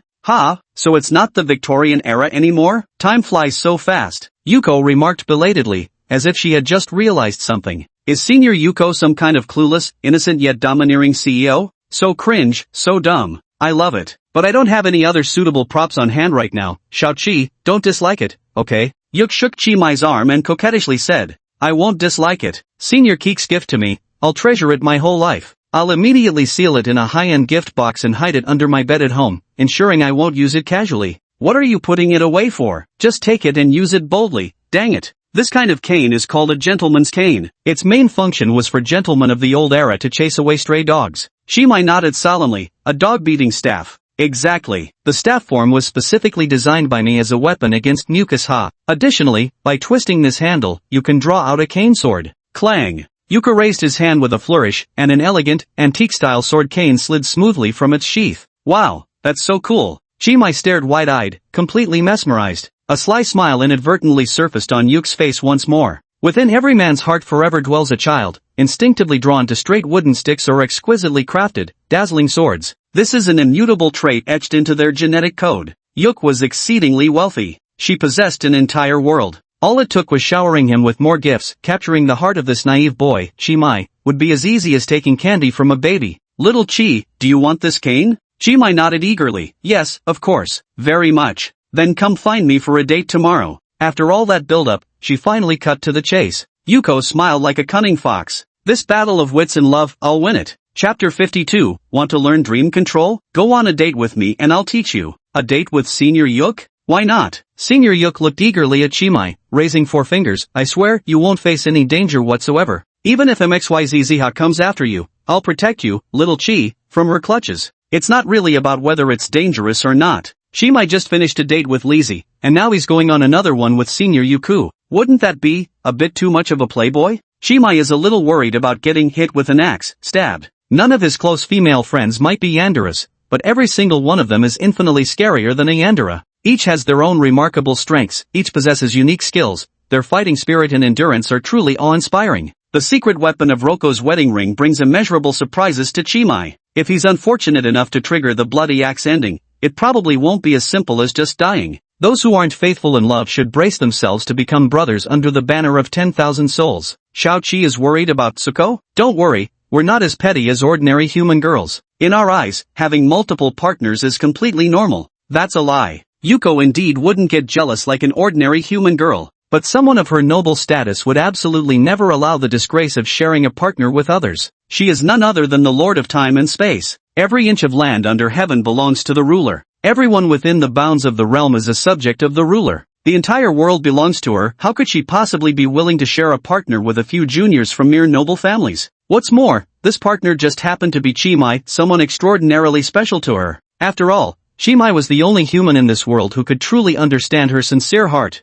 Sister Yang was excusable, she could be persuaded to join their side. As for Tiny Octopus and Xiao Sidwa, they were undoubtedly Yuko's sworn enemies. In this war of love, whoever wins Chimai's heart first shall be the victor. But there can only be one ultimate winner, that being her, the one who unifies all things, Yuko Safeth. Lucy, is she really that magnanimous? I never noticed. She has no choice but to be, Yuko declared proudly, hands on her hips. I'm far stronger than her. With me protecting you, she wouldn't dare lay a finger on you. Really? I don't believe it. Chimai deliberately provoked. Yuka laughed smugly, ha. She tapped Chimai's forehead with her finger, transmitting images of how she'd ruthlessly taught Ruko a lesson in yesterday's dream realm straight into his mind. Don't be fooled by Ruko effortlessly obliterating G0764 magical puppets. That girl couldn't last a single move against Senior Yuka. At the beginning of the scene, Ruko could still control the awe-inspiring giant tentacles. Her gaze was sharp, and her demeanor imposing. But as Yuke effortlessly wiped away the tentacles, the subsequent scenes showed her being utterly crushed and toyed with by Yuke.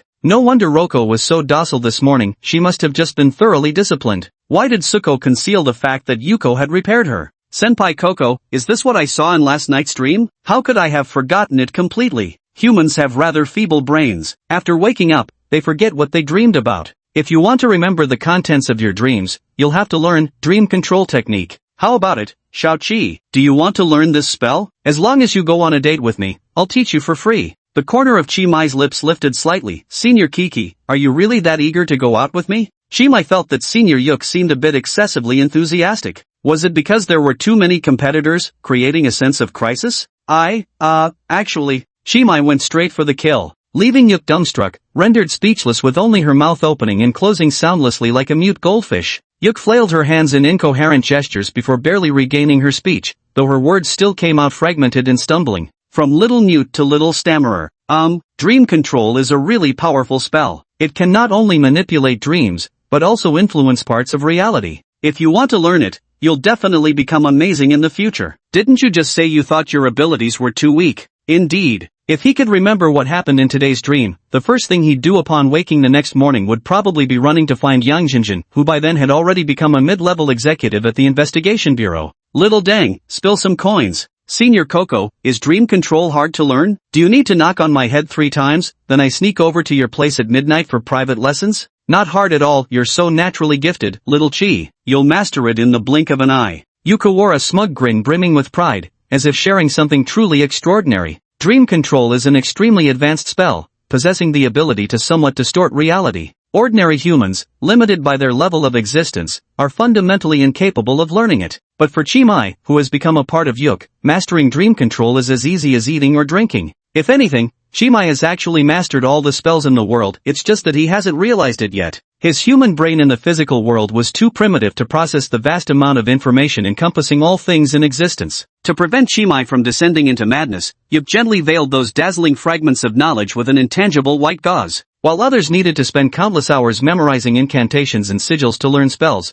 Chi Mai only needed to lift a corner of that white gauze. Yuk Sotho's pure white bride.jpg. Can you teach me now, senior? Come to the school library tomorrow, and I'll teach you in person. Then we'll have our first real date. And at night, shall I take you on a proper journey through the depths of the dreamlands? It seems Senior Kiki has already prepared a strategy for tomorrow's date? Yuk nodded. Auntie Yang's love tip, Chi Mai's aesthetic sense is different from ordinary humans. Sometimes when you reveal your true form, he actually gets more excited. I often use my true form to walk with him in the depths of the dreamlands. Every time he can't control himself and gets passionately intense. Why won't Senior Coco teach me dream control now? If I can't remember what happens tonight, how will I know about my date with Senior Yuk tomorrow? Chi Mai tried to sweet-talk Yuk into teaching him dream control right away. But who is Yuk? She's not some little fool like Ruko. Do you really think she'd fall for such tricks so easily? If I teach you now, wouldn't you lose your anticipation for tomorrow? For the sake of tomorrow's surprise, please bear with it for now, Xiao Qi.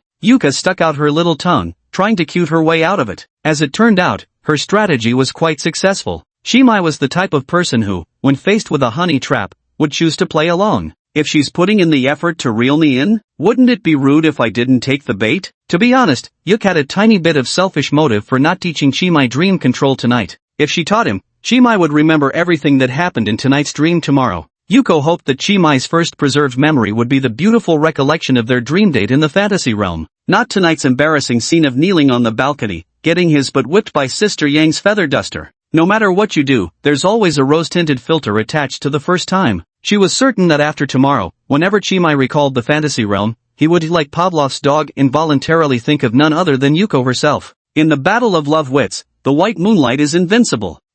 Seems I'm truly a master in love after all. So said Yuko Nyarlathotep, who had never experienced human romance. Chapter 53, The Tragic Thick Barrier. What a wonderfully sound sleep. Chi Mai woke up naturally from his slumber. He rolled over in bed and stretched contentedly. Lately, he'd either been working overtime with the investigation team or performing motorcycle stunts by the beach at midnight. Last night, he'd finally managed to get a good night's rest. He vaguely remembered that last night, Miss Yang came to his home and cooked him a pot of calming lamb soup. Without this nourishing bowl of lamb soup, he definitely wouldn't be in such good spirits now. Miss Yang, she's truly so kind to me. And here I was worrying she might develop unnecessary feelings for me because of that dating system. It seems I was overthinking things. Miss Yang is a noble person, a selfless individual, someone who transcends vulgar interests. How could someone like her possibly have any thoughts about an immature kid like me? I should find a proper opportunity to sincerely thank her. Should I give her some gifts to express my gratitude for her long-term selfless care? Or take her and Lian to the amusement park for some fun? Ms. Yang has 3 daughters named Jinjin, Ai, and Lian. The eldest daughter, Yang Jinjin, is 3 years older than Chi Mai, 22 years old, a field investigator. And because of her outstanding abilities, she has already risen to become a mid-level manager in the investigation bureau. By the time Chi Mai becomes a full-fledged investigator, Yang Jinjin will likely be her direct supervisor. After all, they grew up together as childhood friends. Surely Yang Jinjin wouldn't bully Chi Mai at work, right? Chi Mai wasn't actually sure. But if Yang Jinjin ever bullied him, he'd definitely go complain to Miss Yang. All workplace bullying will ultimately face justice. The second girl, Xiao Ai, was about the same age as Chi Mai, though she spent most of the year away at a boarding school. With her aloof personality, she kept strangers at arm's length. Chi Mai and the 2 girls had an average relationship, barely keeping in touch, so he didn't know how she had been doing recently. Yang Xiaomei was the closest to Chi Mai. That adorable little girl was just 6 years old this year and had just started elementary school. She usually wore her hair in a bun and dressed in a rosy princess dress, bright, clever, and adorably charming. The little sister was precisely the kind of adorable little girl from someone else's family that would make all the aunties jealous when taken to the square. She had grown up under Chi Mai's watchful gaze since childhood. Though not related by blood, she was just like his own little sister to him. Chi Mai finalized his plan in his heart. Tomorrow was Saturday, he'd take the little sister and Miss Yang to the amusement park. Wait until Sunday when Rocco has recovered, then we'll go see Cida's play together. Isn't life becoming comfortable now? Rawr! As Chi Mai was envisioning the future, his phone suddenly dinged. It was a message notification from Polar Bear, this world's communication app. Probably Lu Yingjie asking me to game. Chi Mai impatiently opened his phone. Yet when he unlocked his phone, he discovered the message was from an account both familiar and strange to him. The account's avatar was a yellow and white daffodil. For a long time before today, this profile picture had always been displayed in black and white, symbolizing offline status. Only today did it appear in color. It was a message from Han Si-tai. She had sent a photograph. The photo was taken by Han Si-tu facing the mirror, her high-heeled sandals accentuating her picturesque brows and eyes. She held two exquisitely crafted dresses against her body, their elegant designs displayed prominently. The left dress featured a white and yellow color scheme, reminiscent of the narcissus flowers in her profile picture, fresh and refined. The right gown combined red and black tones, evoking the image of a thorny rose, fiery and intense, perfect for Miss Yang to wear. Below the photo were the messages Han Si-tu had sent. Han Si-tu, Xiaobai, help me. Han Si-tu, for today's signing event, which one do you think I should wear? I'm having a hard time deciding. Did Si-tu send it to the wrong person? Chi Mai knew who this Xiaobai was. By Yaji, the Yuri CP partner of Han Si-ta. In the movie With You Till the End of Time, she was the one acting opposite Han Si-ta. Unfortunately, all the limelight in the film was stolen by the peerlessly gorgeous Han Si-ta. No one noticed the insignificant Bai Yaji. Bai Yaji's current standing in the entertainment industry is neither high nor low. Compared to an absolute top-tier celebrity like CD, she falls far short, much more than just a notch below. So, is CD asking his girlfriend for fashion advice? Did you accidentally send it to the wrong person? To me? A bit awkward. Chi Mai flipped through his chat history with Han Si-tu. The most recent one was about half a year ago. Chi Mai, Happy New Year. This New Year greeting vanished without a trace, like a clay ox submerged in the sea, utterly unnoticed. Scrolling further back, the timeline jumps to 2 years prior. Visible now are the chat records documenting his arguments with Han Si-ta. Han Si-tu, Chi Mai, you bastard. This is betrayal. Han Si-tu, we promised to form a band together for life. Missing by even a year, a day, or a moment, it wouldn't count as a lifetime. Han Si-tu, please, I'm begging you, don't quit. I'll do anything. Oh, what the hell is this? Has something like this happened before? Chi Mai had completely forgotten he'd ever argued with Han Si-ta. As he scanned through their chat history, long-frozen memories began flowing through Chi Mai's mind once more. Han Si-ta was the cherished daughter of the Huangyin musical instruments family. Chi Mai, as her neighbor and childhood friend, was influenced by her from an early age and also learned to play the guitar and piano. However, he had little talent for music, achieving only mediocre proficiency in both instruments. A guitar hung on his bedroom wall, untouched for a very long time. Come to think of it, did he ever form a band with Han Si-tu?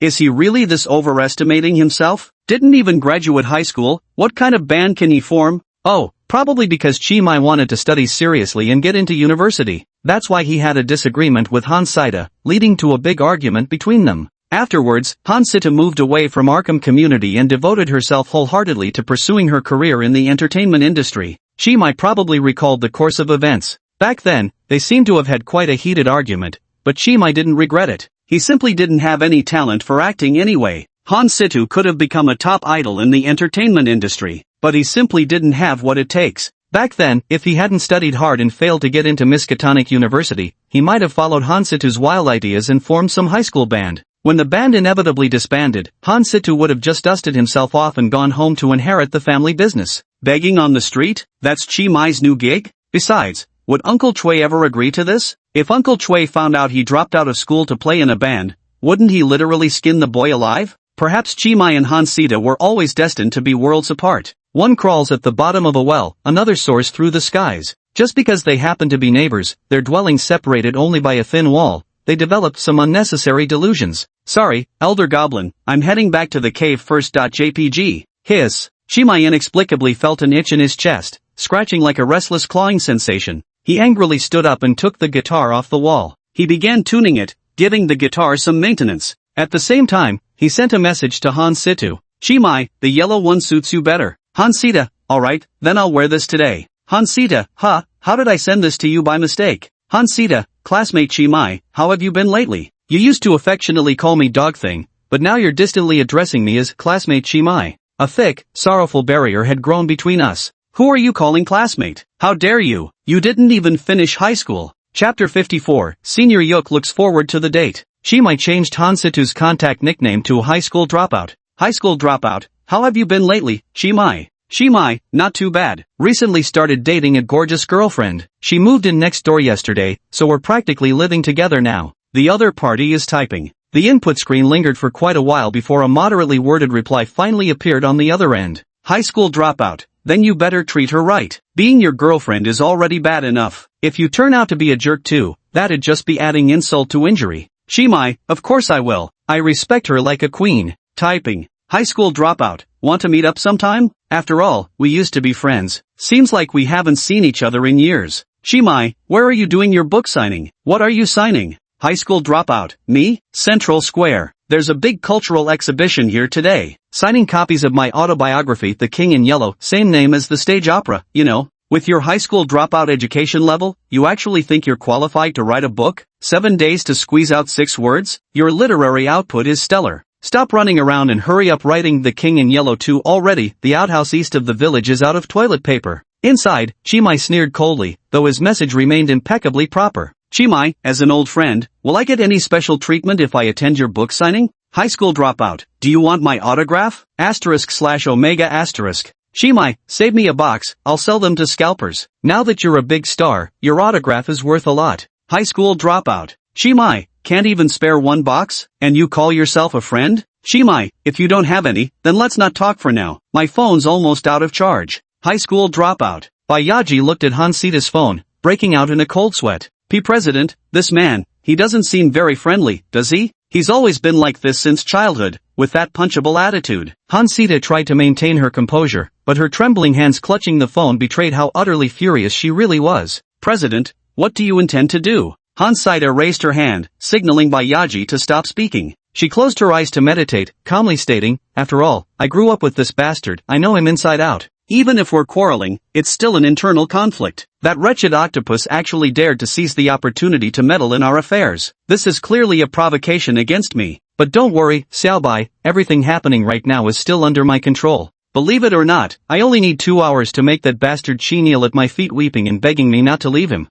No matter what, I still understand Chimai far better than that octopus ever could. The advantage is mine. I will win this war of love. Hansita proudly raised her thumb, pointing it at her chin in a triumphant declaration of victory. Bayaji could only offer a bitter smile. She had an unspoken thought buried deep in her heart. Mr. President, wasn't it you who begged on your knees for them not to leave back then? Chimai hadn't touched his guitar in quite a while, and his fingers had grown rusty. Coincidentally, he noticed the new skill that had just refreshed on the system interface yesterday. Makeup, painting, skilled hands. Each item costs 200 points, not expensive at all. Exchanging all of them would only come to 600 points. Swapped, just that domineering. Chimai now had more points than he could ever spend. After completing yesterday's date with Luko, the system had rewarded him with 2,000. Additionally, he could also earn 200 points from Luko and 100 points from Senior Yuko every day through intimacy check-ins. Income and expenses are settled uniformly. Chimai now has 4,800 points remaining, which is still quite a substantial amount. Chimai looked at his new skill.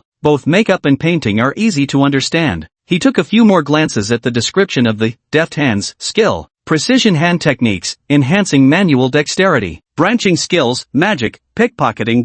Just as the cooking skill contains subcategories like kneading dough, the dexterity skill also encompasses numerous specialized branches. Chimai utilized his dexterous hands skill, along with the performance subskill, instrument playing, to play the guitar while gaining experience points for both skills simultaneously. He was playing See You Again. As Chimai played the piece with profound emotion, sweat beaded on his forehead and tears streamed down his face. Miss you, bro. Wait, what is this? Chimai stopped playing the guitar. He noticed that an additional cane had somehow appeared in the system's inventory. Yuko Sathatha's silver cane. Senior Yuk's belongings? Chimai took it out from the inventory. The moment he touched the silver cane, a peculiar sensation coursed through his entire body. Chimai felt his body become incredibly light, with every physical attribute receiving terrifying enhancements. he felt like he could leap 3 feet high with a single bound. The strength in his fists and kicks had inexplicably increased by several hundred pounds. The physical enhancements were actually trivial. What truly astonished him was the comprehensive reinforcement at the cognitive level. Clear mind and lucid thoughts. Everything he saw appeared with perfect clarity. Like Sherlock Holmes wielding his deductive methods, he could discern the history and composition of every object. Moreover, his mental processing speed had accelerated dozens of times compared to before,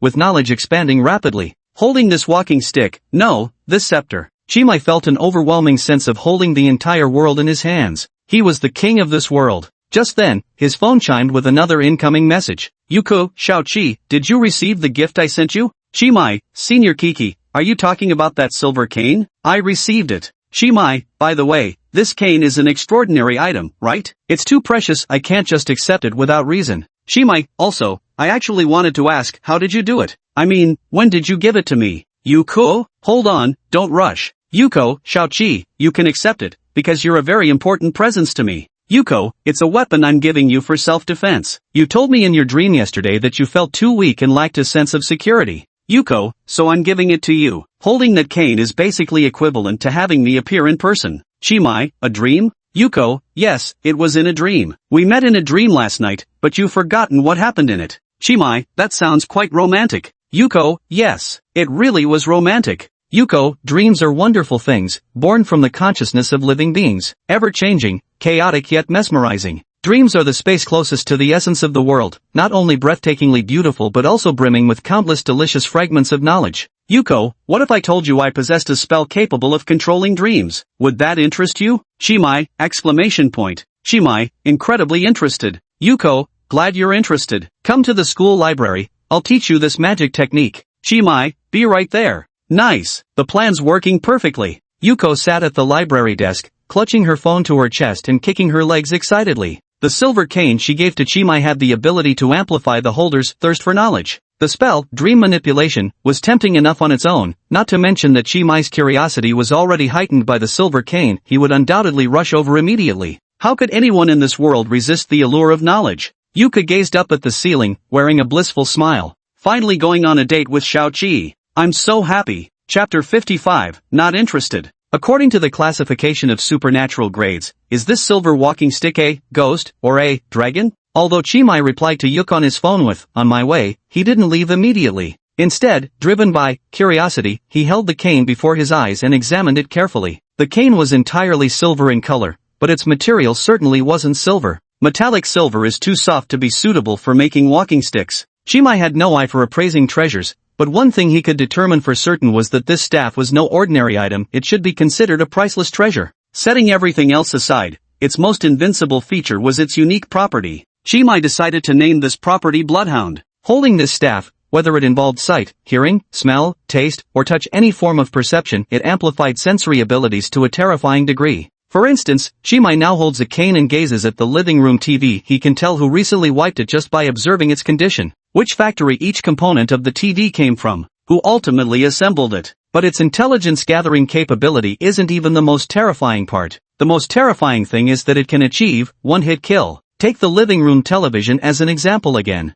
Chimai gripped the scepter, aimed it at the television, and focused his attention. Then he could see the television being stretched into an abstract line. At this moment, Chimai only needed to swing his staff and sever the thread. The television would collapse if it existed in reality. The specific manifestation would be disappearing into thin air. The principle is that its temporal continuity had been severed. It collapsed into something that both exists and does not exist, just like Schrodinger's cat. From now on, you'll be called Schrodinger's cat, Chimai declared, gripping his silver cane. His naming habit is whimsical as ever. Chimai pulled open the bedroom door and was startled to see a figure standing right outside, making him stumble backward in alarm. Upon closer inspection, he realized it was the puppet Anderson whom he had subdued the day before. The doll Anderson, designated by the Bureau as G0764, the masked salesman, a ghost-class anomaly. Her true identity is a mystical puppet crafted by Han Situa, possessing the abilities to forcibly trade and drag people into an imaginary space, as well as the power to transform Han Situa's haters into devout fans. At the same time, this puppet possesses the abilities to alter its appearance and turn invisible, freely choosing whether or not to manifest before others. To be honest, Chimai had almost forgotten about her. Chimai tried to greet her. Hello? The doll-like girl lifted her skirt slightly and gave a small curtsy. Can you speak? The doll's voice was crisp and clear. Yes. Say a few lines for me? Grapes don't spit grapeskins, not eating grapes but spitting grapeskins. From the south came a llama carrying 5 caddies of tar in his waist. Stop. I didn't ask for a tongue-twister performance. Braised lamb, braised bear paw, braised deer tail, roast duck, roast young chicken, roast goose. I'm not asking you to recite a menu. I mean, I want to see if you have self-awareness. I don't, master. Anderson has no self-awareness, just a heartless puppet. Then how do you respond so fluently to my questions? Anderson could only say thank you for your patronage before, but now he can even perform comic storytellings. He's become significantly more intelligent. Because master shared a portion of your wisdom with me, Anderson is deeply grateful to you. Don't call me master. Just use my name, or you can call me brother. Shimai wasn't interested in girls younger than himself. His preferred type was sophisticated ladies with temperament like Miss Young. Rejecting childish aesthetics starts with you and me. By the way, can you make yourself a bit bigger? I remember Aunt Jo mentioned you have the ability to change your appearance. Anderson shook his head. Can't do it, bruh. Why? Shapeshifting was an ability bestowed upon Anderson by his former master. Anderson was now completely different from his previous self. Oh, I see. I think I understand now, though in truth, I don't understand at all. Shimai examined Anderson closely. Her facial features bore a striking resemblance to Han Situa from childhood. Perhaps because she was a doll, her skin was paler than ordinary people's, and her expression more wooden, lacking some of the liveliness and innocence typical of a normal child. She was practically a life-sized figurine. By the way, what were you doing standing at my door? I was fulfilling my duty, protecting brother from being disturbed by vicious dogs. The vicious dog must be referring to Muxisha, probably arranged by Senior Yuka to guard this place. I'm heading out. Anderson, will you stay at home, or, at your command? Should the need arise, simply call my name in your heart, and I shall swiftly arrive by your side. Understood, Anderson. Could you please tidy up the house? I don't like these green algae on the floor, sweep them all away. I'll check the corners of doors and windows when I get home, I don't want to see any dust. Shimai stuffed a cleaning rag into Anderson's hand. He had no psychological burden whatsoever when ordering the dolls around. Speaking of which, the doll maid was much more pleasing to look at than the mermaid maid, especially since this doll bears a striking resemblance to some high school dropout. Shimai inexplicably felt a vengeful satisfaction, his heart filled with boundless delight. Shaoan, I'm heading out now. Please take good care of the house for me. Okay, big brother. The puppet replied dutifully. She never tires, never harbors negative emotions toward superiors, making her the highest quality labor force. If Anderson's outward appearance didn't seem too young, Shimai would have arranged for her to work in a factory tightening screws. Arkham neighborhood doesn't keep idle hands. After giving Anderson instructions for household chores, Shimai's phone notification sounded again. Ritian, hey dude, wanna hang out at Central Square this afternoon? Shimai glanced at his class schedule. Morning classes were packed, but the afternoon was free. He typed a reply to Zhou Hao. Shimai, not going. Zhou Hao, there's something good over there. There's a cultural exhibition at the Central Square today, with lots of authors doing signing events. There's one signature I'm dying to get. Shimai narrowed his eyes. Han Situ's earlier message had mentioned she would also be at the Central Square today. No way it's such a coincidence. Shimai, whose autograph do you want? That actress Han Sita? Zhou Hao, scratching head.jpg. Zhou Hao, who's Han Sita? Han Situa is a female star in the entertainment industry, while Zhou Hao is an anime enthusiast. It's normal for them not to know each other. Zhou Hao, the signature I want is from a manga artist, Pikmin. Do you know who he is? The artist of the current hottest romance manga, The Dunwich Love Story. Zhou Hao sent over a photo of a man. The man had a gloomy demeanor, dressed in a black shirt with a deathly pale complexion and deeply sunken eyes. 3 parts human, 7 parts ghost. Just hearing the name Pikmin from Zhou Hao, Shi Maiguang couldn't quite recall who this person was. But the moment he saw the photo, he instantly remembered the man's identity. Isn't that the man who used to live next to Chi Mai's house? Ever since his apartment was purchased by the fishmen, he moved away from the Arkham neighborhood. Turns out he's a famous comic artist. But he's not actually human. But Woban said he was a walking corpse. Should I report his true identity to the investigation bureau? Never mind, I'm not exactly clean either. Miss Ruko and Senior Yuk aren't human either. If I go reporting people, it might backfire on me. Shimai typed his reply. I need to study hard. I'm not interested in anime. Chapter 56, Yuko's mother. Arkham neighborhood is very close to Miskatonic University. For Chimai, it would take just over 10 minutes to walk there and back. Not to mention he now possessed the silver cane gifted by Senior Yuk. The cane could greatly enhance his physical abilities. He ran so fast his feet barely touched the ground, as if flying. When he reached the classroom door, he stored the cane back in his inventory. Just in time for the 8 a.m. class. Chimai quietly slipped into the classroom through the back door. The spellcasting instructor on the podium happened to flip open the attendance register, ready to call roll. Randolph Carter.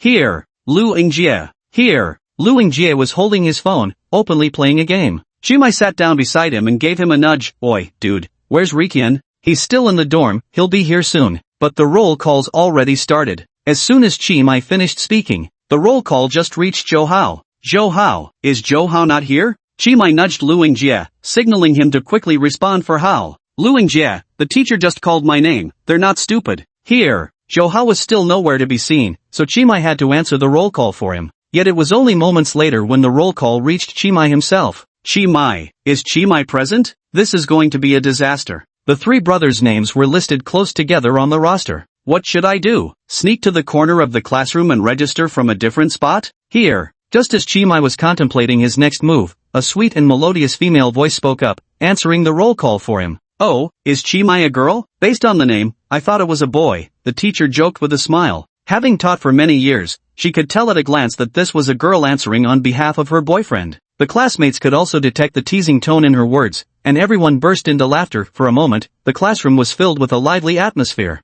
She is a girl. I just hope the next class doesn't suddenly turn into boys. The teacher chose to turn a blind eye. The classroom erupted in laughter once more. Chimai opened his eyes wide as somehow, without him noticing, a silver-haired girl had taken the seat beside him. Her figure was graceful, and today she wore an exquisite pink dress, standing as poised and pure as a jasmine flower. Senior Kiki, impersonating someone else isn't a good thing, you know. Oh, Xiaoqi, aren't you the same? We're both bad guys pretending to be someone else. Yuk grinned mischievously, her word choice somewhat childish, like a little kid. Bad guy, that's kind of cute coming from you, senior. Thanks for the compliment, Yuk chirped happily, her spirits lifting. Probably because she received Chimai's praise, Yuku felt extremely happy inside, so much so that she even started humming a tuneless little melody under her breath. Wait, what's going on here? Chimai, who is this beautiful senior? Lu Yingjie looked as if someone had stepped on his tail, utterly flustered. Hello, classmate. Let me introduce myself. I'm Yuko Sothith, a senior in the classical literature department, and I'm currently dating Xiaoqi. Player has established a deeper intimate relationship with Yuko Sothith.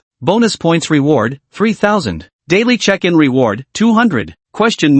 Not just Lu Yingjie, Chimai was also utterly shocked. Chimai, you've betrayed the singlehood class, and twice at that. Hey, didn't this same thing happen before somewhere? Chimai said nervously. Coco, senior, what are you talking about? Since when were we dating? Weren't we already dating? In yesterday's dream, you promised to go on a date with me today. Aren't dates something only people in relationships do? Yuko's thoughts were very simple. Agreeing to a date equals agreeing to a relationship. Lu Yingjie, on the other hand, was someone with less pure intentions. In his dreams? You even heard Chimai talking in his sleep? Your relationship must be special. Does Ruko know about this? So, senior, I don't know if you're aware of this, but Chimai actually has a girlfriend, Lu Yingjie said, his voice trembling. He glanced at Chimai. Is this something we can talk about? You've already said it all. Why the hell are you asking me? Chimai glared furiously. I know. Yuko puffed up her cheeks, folded her arms, and declared, right now, Rocco and I are rivals, but in the end, the winner will definitely be me.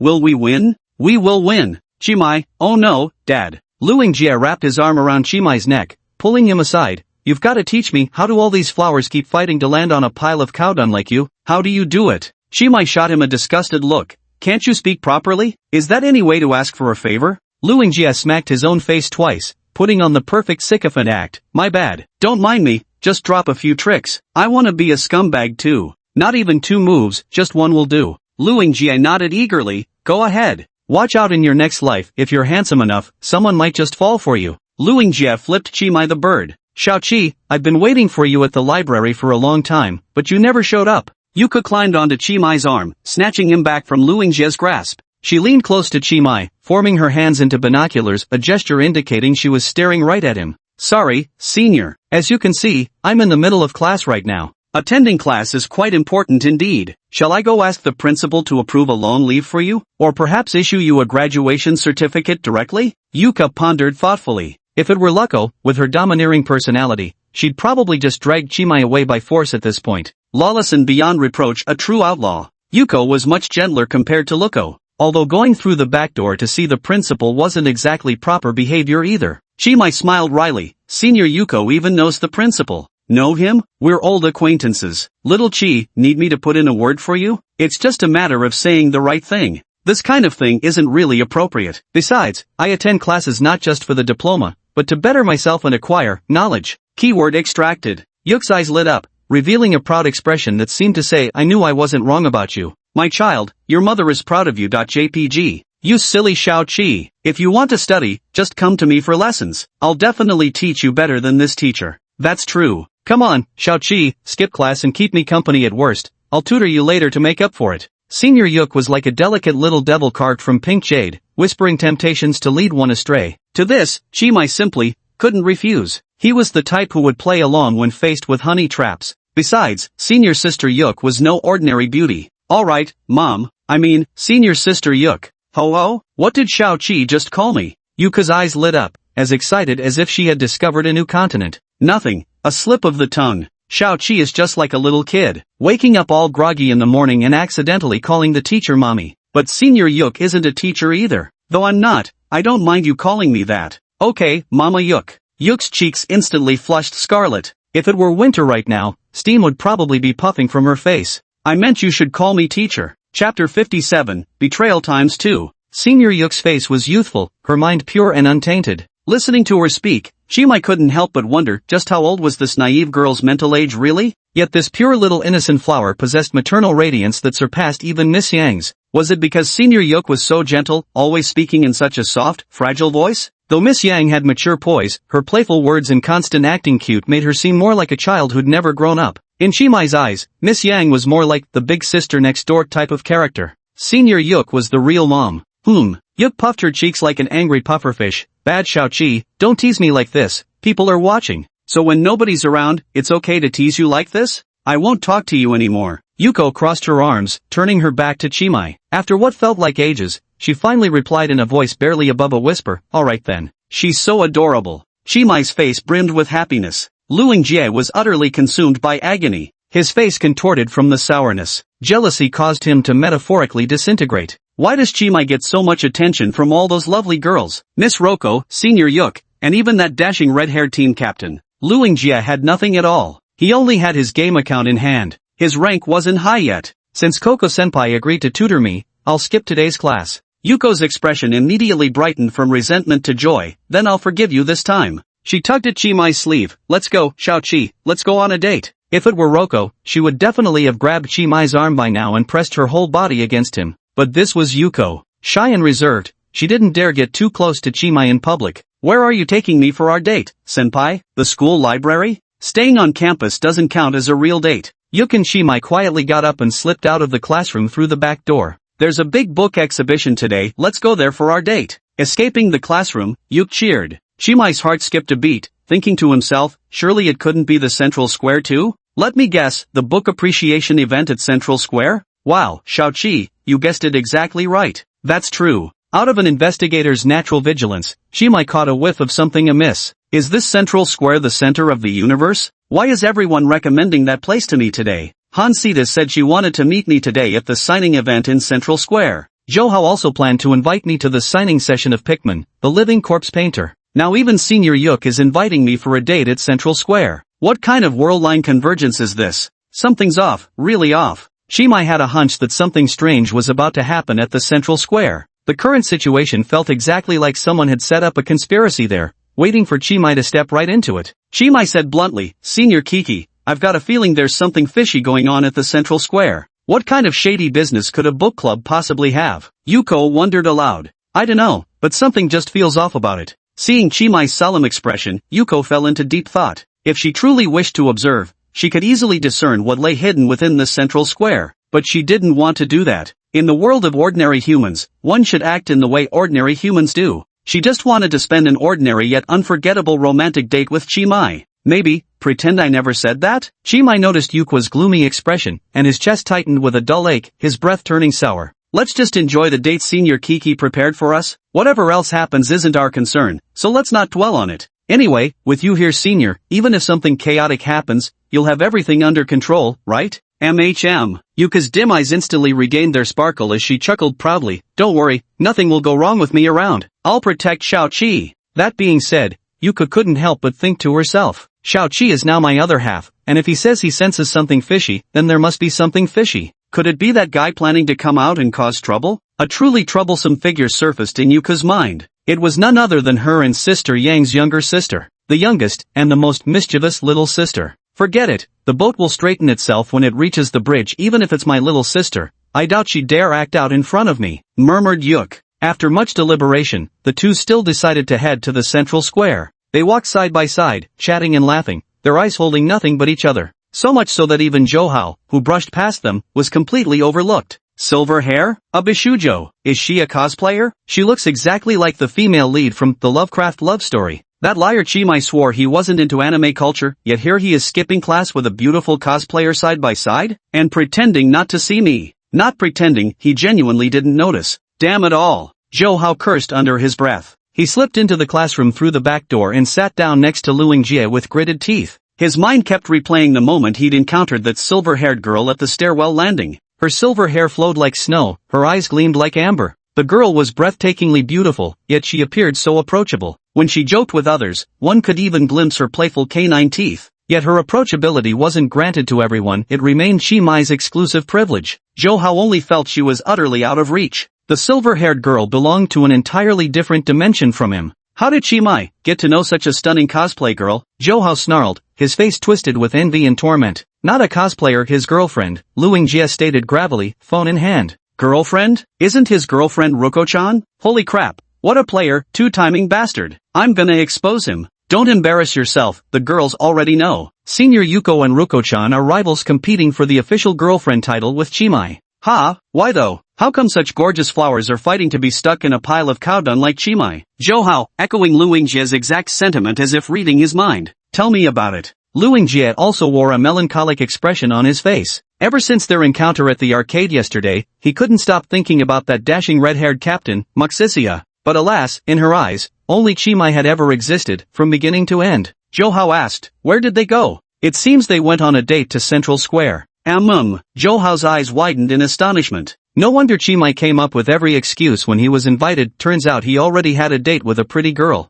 Chimai, this is betrayal. You traitor! Choosing love over friendship. Chapter 58, The Ocean Princess. Senior Kiki, want some takoyaki? Senior Kiki, want some grilled corn? Senior Kiki, wanna try some lamb skewers? Shao-Chi, I can't eat anymore. Stop buying more snacks. Yuk's hands were already overflowing with all sorts of snacks because Chimai couldn't resist buying one or two items from every vendor they passed. They had merely strolled around the square without even entering the indoor exhibition halls yet, but Yuk was already overwhelmed and on the verge of being buried under the mountain of snacks. You should eat too. Don't just watch me. Chimai smirked mischievously. I like watching you eat. Yuk ate very gracefully, taking her time. She nibbled on a takoyaki ball, chewing carefully with her cheeks puffed out, like a little squirrel nibbling on a pine cone. Adorably unfair. Seriously, Shao-Chi just loves teasing me. I'm getting angry now. Senior Yuk is so much gentler than Ruko. If it were Ruko in this situation, she'd definitely attack with tentacle bindings right away. Senior Yuk only gave a verbal warning, sounding like she was being coquettish. She even tried to pay the bill herself, not wanting Chimai to spend his money.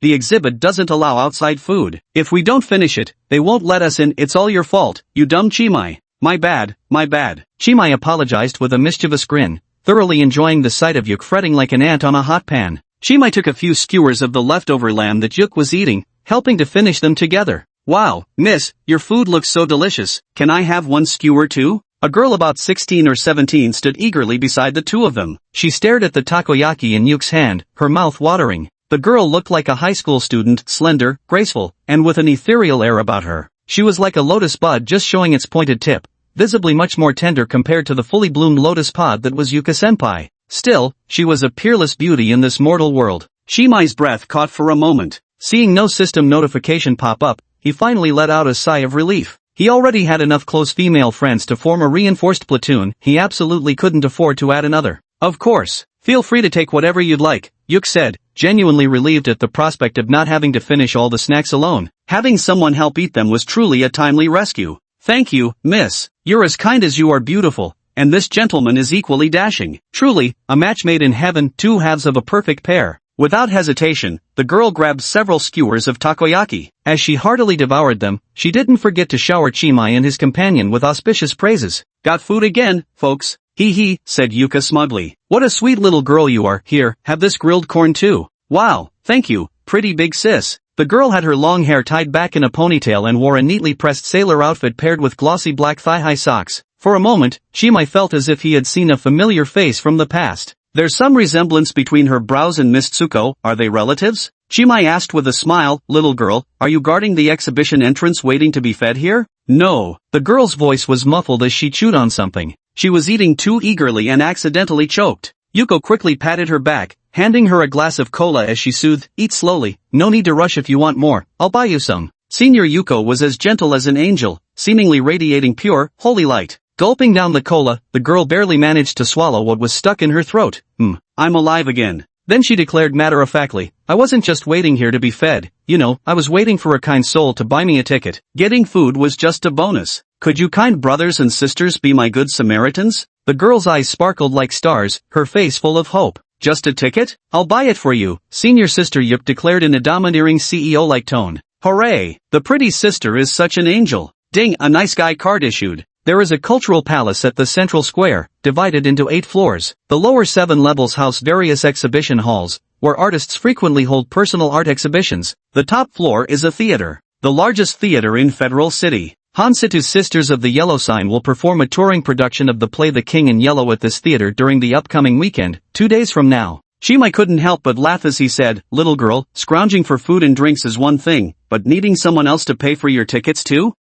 Because I snuck out, you see, and forgot to bring any pocket money. My belly's so empty it's gone all flat, the girl said pitifully, rubbing her slender stomach. Sneaking out? Yes, my family elders are very strict and don't allow me to wander around. But I really wanted to come to today's cultural exhibition. I wanted to attend the book signing and get my favorite author's autograph. Wow, little girl, do you like reading? Yuka caught the keyword, her eyes sparkling with excitement. I like it. Yuka said with a smile, you didn't bring any pocket money, so even if you enter the exhibition, you won't be able to buy books. Why don't you come with me? Big sister will buy them for you. We mustn't let down any good child who loves reading. This was love expert Yuka's sole thought at the moment. She had absolutely no idea how awkward it was to bring a third wheel on a date. Chimai leaned in close to Yuk's ear and whispered, Senior, is this really okay? Yuk rose on her tiptoes and murmured back in his ear, I can't just leave her be. I wouldn't have the heart to. Chimai turned his head to look at the girl in the sailor uniform. She waited eagerly for the two to finish their whispers, her small hands clutching the hem of her skirt, timid yet composed. If senpai thinks it's fine, then I don't have any objections either. The girl's expression remained unchanged, but her little hands secretly pinched her fingers like crab claws. Yay, thank you, big brother and sister. You two are a match made in heaven. May you grow old together in harmony, live in perfect accord, be an ideal couple, and stay inseparable like glue. You're quite the eloquent little sister, Chimai remarked, seeing a bit of himself in the young girl. I'm just telling the truth, that's all. You can call me Chimai, and her sister Yuk. Got it, brother Chimai, sister Kiki. The girl pressed her luck, proving to be quite the natural at getting familiar. She bowed to the two of them to express her gratitude, then began introducing herself. My name is Kexila. You can call me Xiaoxi, or Sheila. The moment Kexila spoke her name, something resonated in Chimai's heart. As I thought, this girl has some connection with Miss Luko. Is she Miss Luko's younger sister? Yuk said kindly, alright, little Sheila, let's have a fun day today, the expenses are on me. After playing, you must go straight home, okay? Otherwise, the adults at home will worry. Thank you, Coco sis. Hold on a minute. Chimai pulled Yuko aside. Senior, do you know this child? I didn't recognize her at first, but when I heard her name, I remembered who she was. The Ocean Princess, Kexila. Ocean Princess? What's her relationship with Ruko? Silly Xiaoqi, one is the Ocean King, the other's the Ocean Princess, naturally she's his daughter. Chapter 59, sorry, Keela shouldn't have gone fishing online. You could clearly see Chimai's astonished expression as he explained with a laugh. Well, she's not exactly a pure daughter per se. The little octopus foresaw that her body might develop issues someday, so she created little Sheila. If her physical condition deteriorated beyond recovery, then as a last resort life-saving measure, the little octopus's soul would directly reincarnate within little Sheila's body. But now there's no need for that anymore. The elixir you provided, Xiaoqi, has completely healed the little octopus's old injury. I see, I completely understand now. A spare mech suit, so to speak. Senior Yuko knows so much. But come to think of it, how did you know I gave Rogako the elixir? Yuko playfully stuck out her tongue. That's a secret. Yuko tried to cutely brush it off. Chimai was happy to play along and didn't press further. Simply put, Shara was a spare body created by Lady Tsuko. If anything happened to Lady Tsuko's body, she would transfer her soul into Kshira. Kshira was essentially an autonomous AI born within a robotic vessel. She shared a soul with Tsuko, making them fundamentally the same person, which was why Chimai could sense her presence,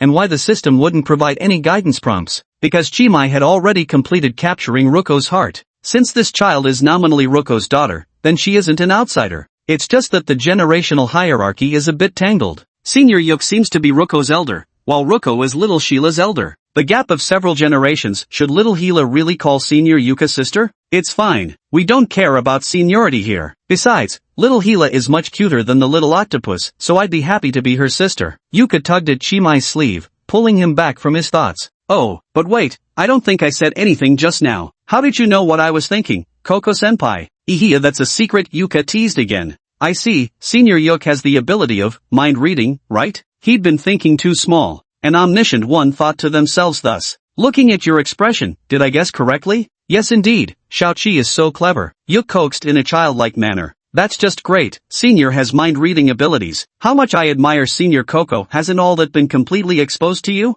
Chimai wore an exaggerated expression, looking as though doomsday was imminent. Acting skill successful. Experience +5. Masterful performance is convincing. Current level LV2. Chimai's acting skills activated automatically. He had exchanged for this skill some time ago, but had never actively used it. Yuka noticed Chimai's reaction and seemed to genuinely believe it. Pursing her lips with a smile, she said, I didn't quite catch that. Maybe you could make it more obvious? Should we hold hands? Chimai asked, though his actions outpaced his words. Before he even finished speaking, he had already clasped Yuka's small hand, fingers tightly intertwined. Roko's hand felt cool to the touch, soft as if boneless. Holding it, Chimai feared using too much strength, lest he crush her delicate fingers. Senior Yuka's hand was also quite petite, but unlike Roko's unnatural softness, hers had the familiar texture of a normal human hand. Her skin was ivory white, smooth as congealed fat, her hands delicate as reed shoots. The moment Chimai intertwined his fingers with hers, she immediately grasped them tightly. The silver-haired beauty's expression remained unchanged,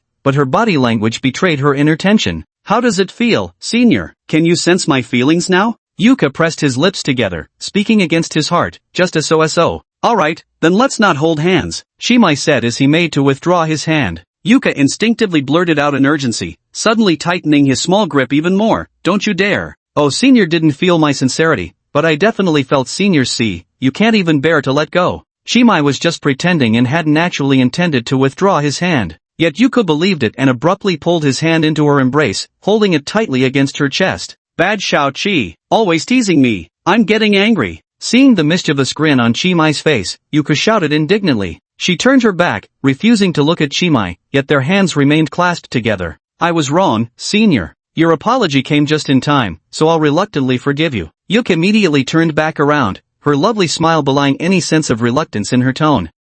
Big brother, big sister, when are we heading to the convention center? Chimai and Yuka were busy over there with their sweet nothings. Kashira crouched alone by the wall, finishing off all the snacks. She was growing rather impatient from waiting. Leaning against the wall, she rubbed her round belly and stifled several yawns in a row. Chimai and Yuka exchanged a knowing smile. The two of them went hand in hand to the ticket office, purchased 3 tickets, and led Kira into the cultural center. Federal City is an international metropolis where you can encounter people from all over the world. The residents of Federal City possess a remarkable sense of ease, displaying boundless tolerance toward all matters. Tonight within this cultural center, the popular and the refined achieved an exquisite harmony. Inside the cultural palace, one could witness both manga artists holding autograph sessions and personal exhibitions of traditional paintings, while also encountering numerous young people cosplaying as characters from various works. It resembled a massive carnival. Senior Yuk certainly wasn't here for the anime culture. As a student of classical literature, she held an unwavering obsession with reading. Her reason for bringing Chimai to such a place for their date was probably to attend autograph sessions for certain literary masterpieces. Xiaoqi must be thrilled to be dating me in such a literary atmosphere. Yuko, the love guru, wanted to share her favorite things with Chimai. Xiaoqi, I forgot to ask, which writer's works do you like? Chimai turned to Kexila. Chimai and the others strolled through the first floor of the exhibition hall. At the center of the exhibition hall, sculptures of various forms were displayed, complemented by traditional paintings hung on the walls on both sides. Kahila replied, Han Saida. Chimai picked at his ear and asked, who did you say? That high school dropout? Han Situ, brother Chimai, don't you know her? She's the hottest female celebrity right now. I love watching dramas she stars in, and her autobiography is absolutely my favorite. I'm Han Situ's mom fan. I'm actually more curious if Miss Luko finds out you're Han Situ's fan, she might just punch you. Chimai coughed awkwardly, speechless for a moment. Ahem, that's nice. Miss Luko considers Han Situ her mortal enemy, yet somehow in Spare Mecha's eyes, that sworn rival has somehow turned into an idol. Xiaoxi, won't your parents object to you watching TV dramas? They wouldn't. Normally there are just two aunties looking after me. Though they're strict, they don't restrict me from watching TV. I'm always trapped at home, those two aunties won't let me go anywhere. Apart from watching TV and reading books, I have no other ways to pass the time. Yuko leaned close to Chimai's ear. Little Octopus is actually terrified of death. Shira can resurrect Little Octopus's true form when necessary, which is why Little Octopus has always kept Shira under strict surveillance with his subordinates. Who knows how this kid managed to sneak out this time? Anyway, she's like one of those sheltered noble daughters. I see. Earlier in the screening room, Miss Roko acted like a complete lunatic, yelling at me to stab her to death. I really thought she wasn't afraid to die. So it's just the avatar that isn't afraid. The real self is still afraid. Chimai looked at Xiaoxi and smiled. Your family won't lock you up anymore after this. You'll be free to move around from now on. Brother Chimai, how do you know that? Chimai recalled the fishmen hauling dozens of gaming pods back to their settlement, then remembered the two names Babo Ben had mentioned to him, so he decided to tease Kashila a little.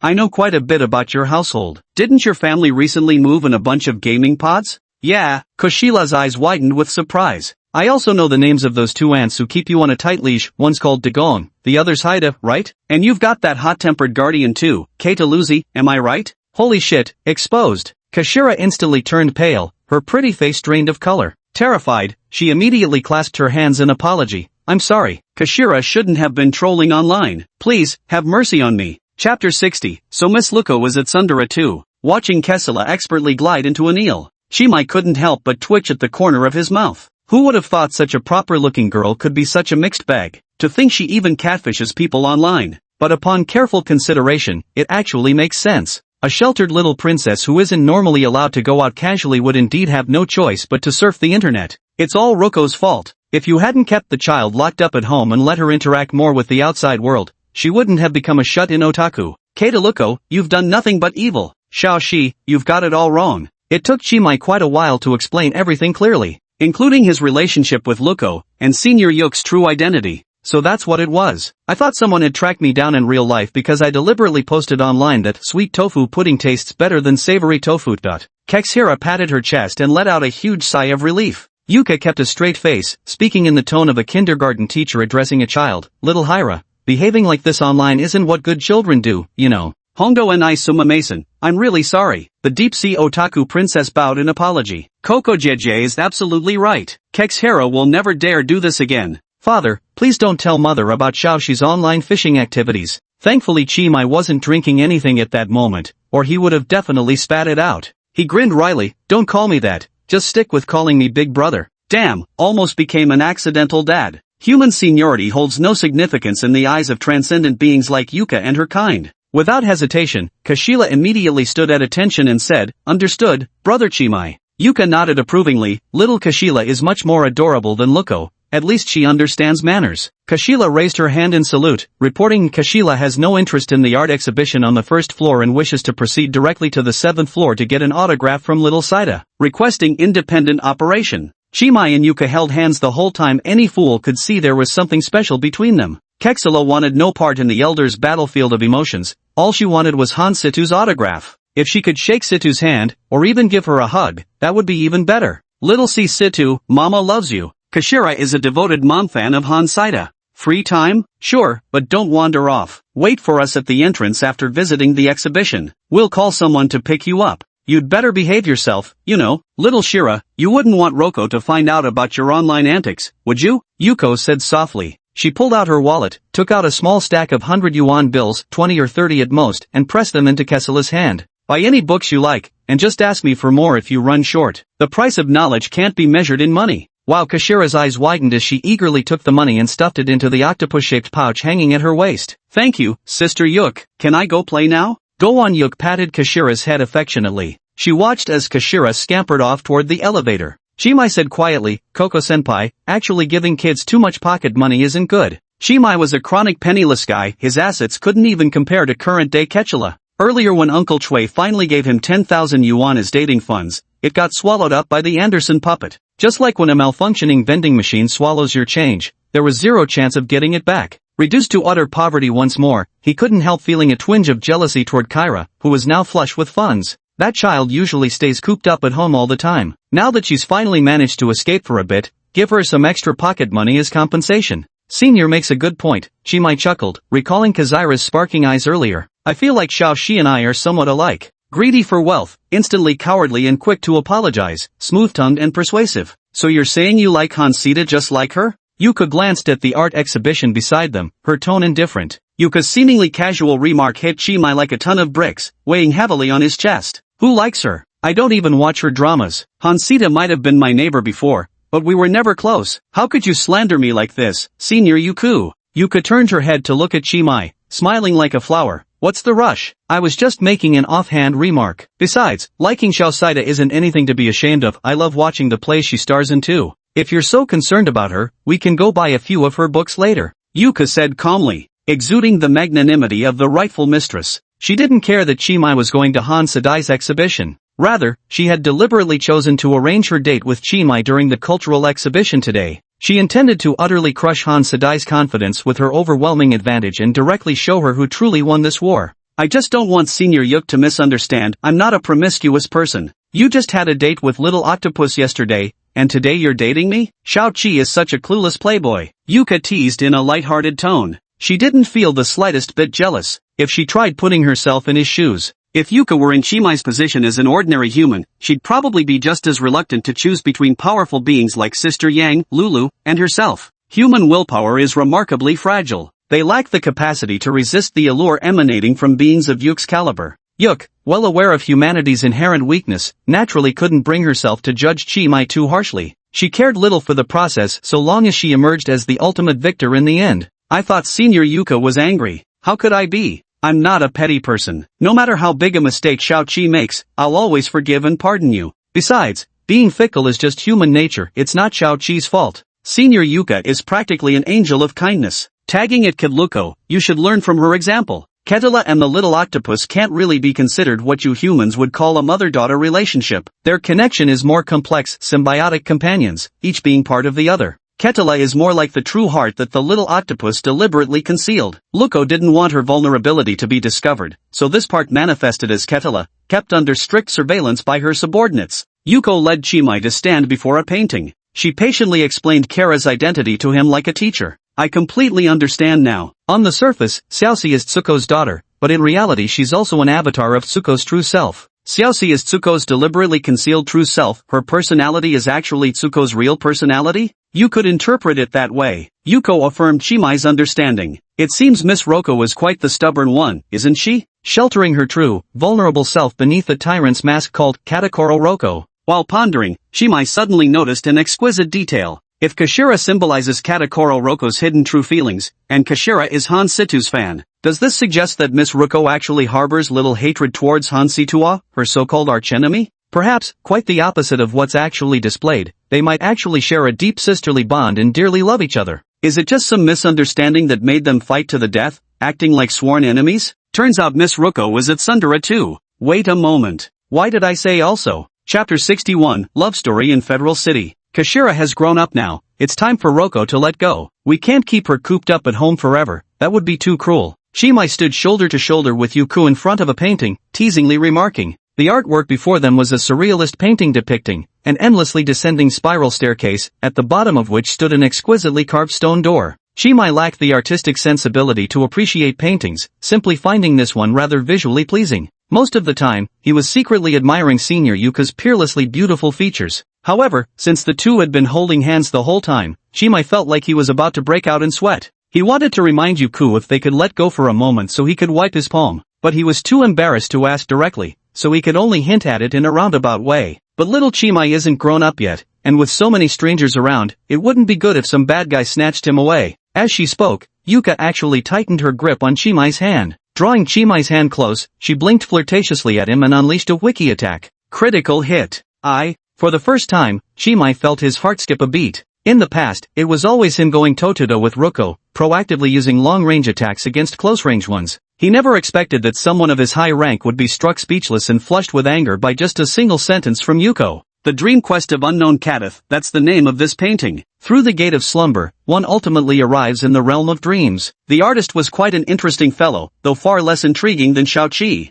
Yuko admired the painting while giving Chimai, an amateur, a detailed breakdown of its artistic techniques. Unfortunately, Chimai couldn't quite understand the professional terminology and didn't take it to heart. An interesting fellow, perhaps? The illustrator's signature read Randolph Carter. It happened to be the exact same name as one of his classmates, quite a coincidence. Senior Yuka, speaking of dreams, I remember you promised to teach me dream control. Haven't you already learned it? When did I learn this? Chimai asked in confusion. As Chimai finished speaking, a system notification chimed. Skill acquired, dream control. Skill level, Master, LV20. Congratulations, you are now a deity in the realm of dreams. Yuk said lightly, now. How, is this possible? Chimai felt an indescribable surge of knowledge flooding his mind, wavering beyond words, formless, nothing but a vague and ethereal sensation. Dream control became as natural to him as breathing, something he could wield at will. Reality is but a relatively stable dream, so dream control techniques can also be employed here, though with significantly diminished power. Xiaoqi, why don't you try imagining an object, then holding it in your hand? Chimai focused his attention on his palm, exactly as Yuko had instructed. A small knife materialized in his hand. Holy shit, unlimited blade works. You did great, Xiaoqi, but such dangerous objects shouldn't be summoned in public, Yuka said with a wave of her slender hand, causing the knife Chimai had created to vanish. Chimai stared at Yuko in shock. This ability, are there any limitations? What limitations could dreams have? Yuka countered with a smile. Chimai was completely overwhelmed with amazement. Dream control wasn't just limited to materializing objects out of thin air. As Senior Yuk had said, it was without limits. Chimai could reshape reality as he pleased. If an enemy stood before Chimai now, he could reduce them to ashes with just a thought. Like Thanos wielding the Infinity Gauntlet. The bad news, his ability radius is about 1 meter. The good news, within this 1 meter range, he's omnipotent as a god. The only limit to Chimai's power is his own imagination. I am the god of this new world. Koko-senpai, the dream control technique you taught me is amazing. I'm glad you like it. I'll teach you even more powerful techniques in the future. Come to think of it, can this really be considered a technique? No need to recite incantations, nor perform sacrificial rituals, it doesn't even consume the slightest energy. It's practically like activating a cheat code in reality, with modification privileges set to the highest level. The unrestricted reshaping of reality, when placed among supernatural abilities, is undoubtedly the strongest S-class power. Chimai felt he could strut through Federation City unimpeded with his dream control ability. Senior Yuk is truly unfathomable. Even the spells she casually teaches reach such an astonishing, earth-shattering level. She is undoubtedly far more powerful than Miss Luko. The two aren't even on the same plane of existence. It seems you really like the gift I gave you. I'd love anything you give me, Senior. By the way, may I give you something in return? Yuka stepped closer to Chimai, her delicate face brimming with curiosity. What kind of gift? Chimai gazed into Yuka's profound eyes, searching for something in his long-buried memories. He struggled to make it appear in his hand.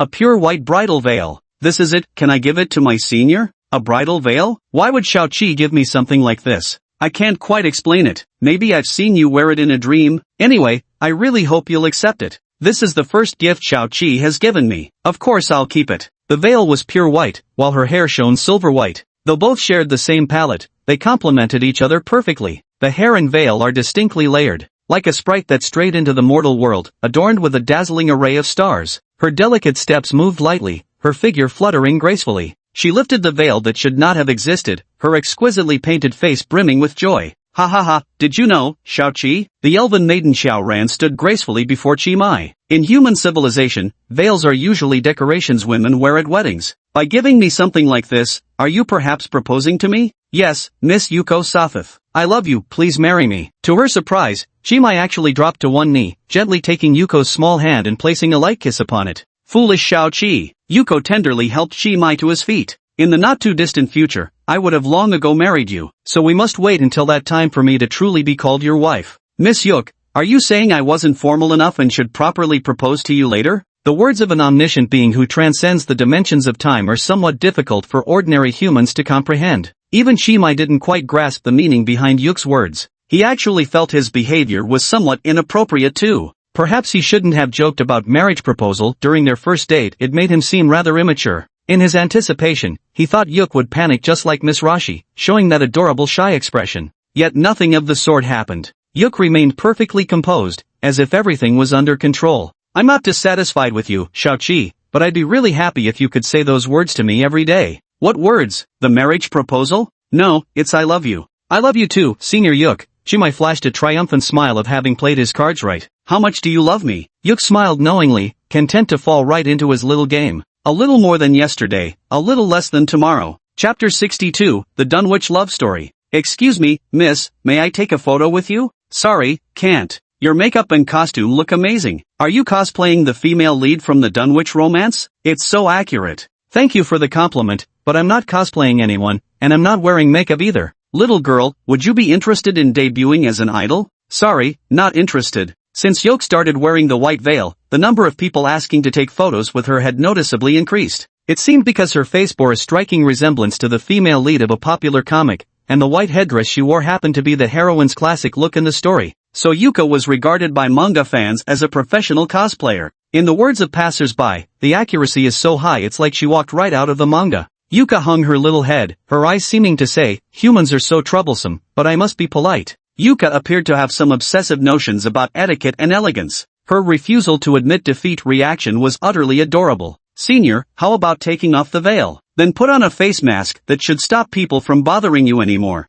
No way. This is the first gift Xiaoqi ever gave me, I'm keeping it on. Besides, being beautiful isn't my fault. Why should I have to hide it? Yuko knew perfectly well how adorable she was. She was indeed gentle, but also quite stubborn. Upon hearing Chimai suggest she wear a mask, she got so angry she planted her hands on her hips, puffing up her cheeks like an enraged pufferfish. Yes, Senior Yuka is always right about everything, but getting constantly approached by strangers must be annoying even for you. If not a mask, how about wearing a face covering? A face covering? Fine then, Yuka conceded. In her eyes, wearing a mask was a deliberate attempt to conceal one's appearance, constituting an act of evasion. Wearing a face covering, however, was not evasion. Masks were considered accessories. Let me give you another mask, Senior. Chimai created two masks using dream manipulation. One was a white wolf, the other a white fox. Both masks were painted with red eye lines and whiskers. The wolf mask bore fierce fangs, while the fox mask wore a charming smile. The exterior looks quite stylish, perfectly embodying Chimai's Chinibu heart. I'll wear one with you, senpai. If you want to wear it, just say so, no need to make excuses. Yuka hesitated for a moment before finally putting on the fox mask. She looked at Chimai and said, Xiaoqi, your dog mask is actually kinda cute. This is a wolf. So soft and fluffy, not at all like a ferocious wolf, more like a lovable little pup. Fine, if Senior says so, then it is. We're partners in crime. The fox mask suited Yuke's aura perfectly. Today she wore a white dress, her silver hair shimmering beneath a white veil, paired with a fox mask utterly resembling a lively and adorable snow mountain flying fox. If Senior Yuke were a fox, she would undoubtedly retain her cleverness and cunning while simultaneously being a fox with a tender and kind heart. Given Rowoko's personality, she would unmistakably be a proud cat, irritable and quick to anger, yet easily soothed. Once coaxed into happiness, she becomes incredibly affectionate. Miss Yang is probably a sheep, selflessly offering her wool and milk to humanity. She has cared for Chimai for years without seeking the slightest return. But Miss Yang is so beautiful, if she were really a sheep, her appearance would surely be extraordinary, likely a black goat with noble bearing.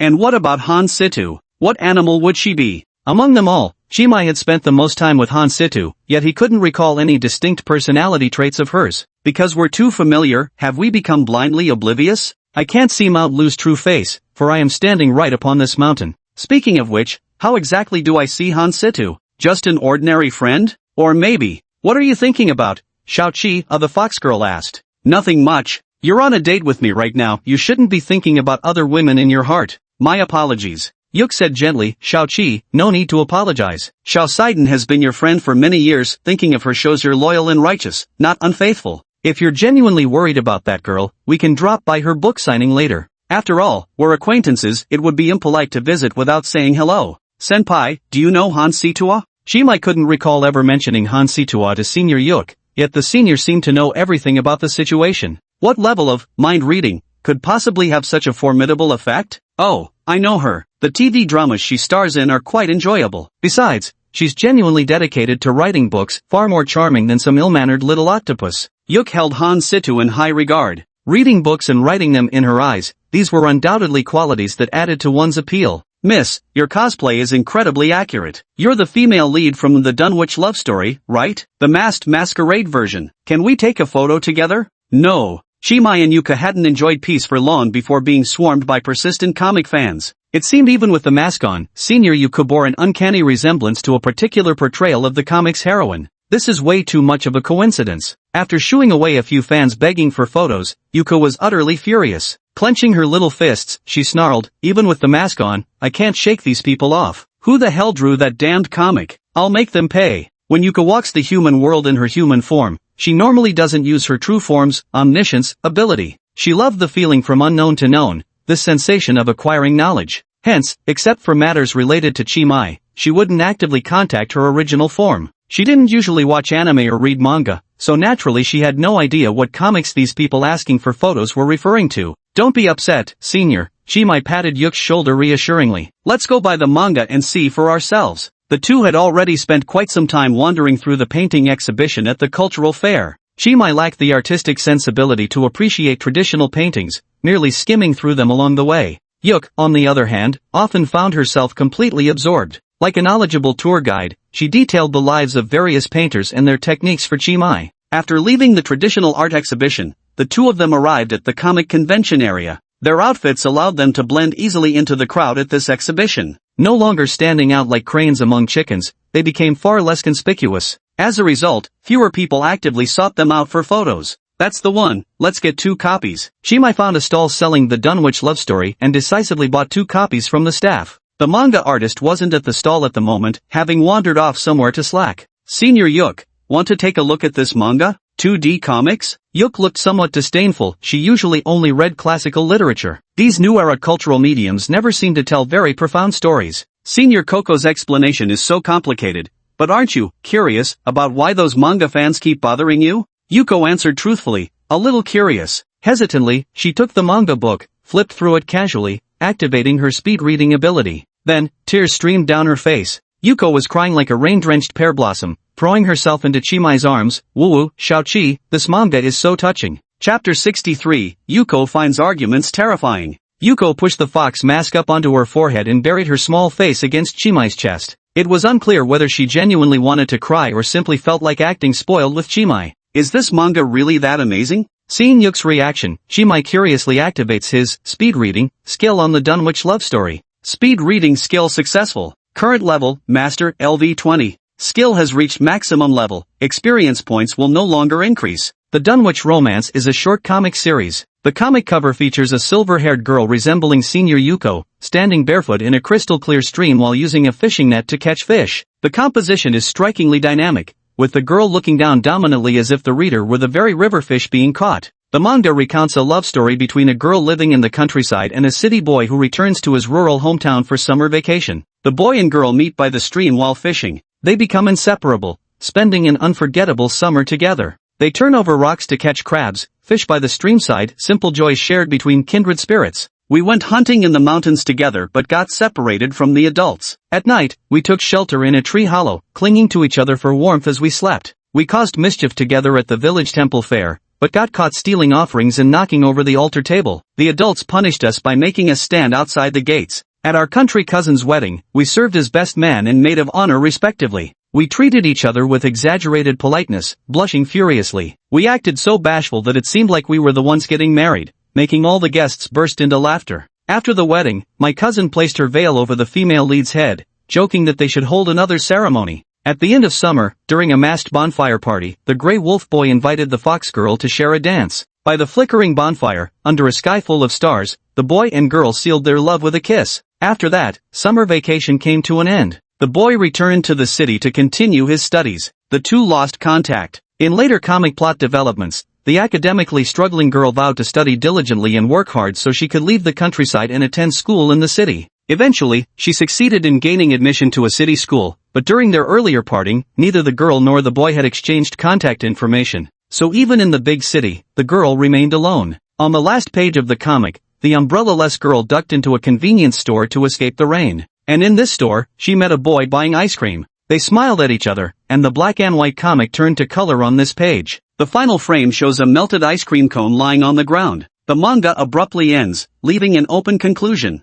Who the hell drew this thing? Chi-Mai stared wide-eyed in astonishment. Quite moving, isn't it, Xiao-Chi? The female lead studied hard for the sake of the boy. The male lead also didn't give up on his studies because of worldly romance, choosing instead to continue his education. Such passion for knowledge is truly moving. I feel this manga's male lead is somewhat similar to Xiaoqi. No, senior.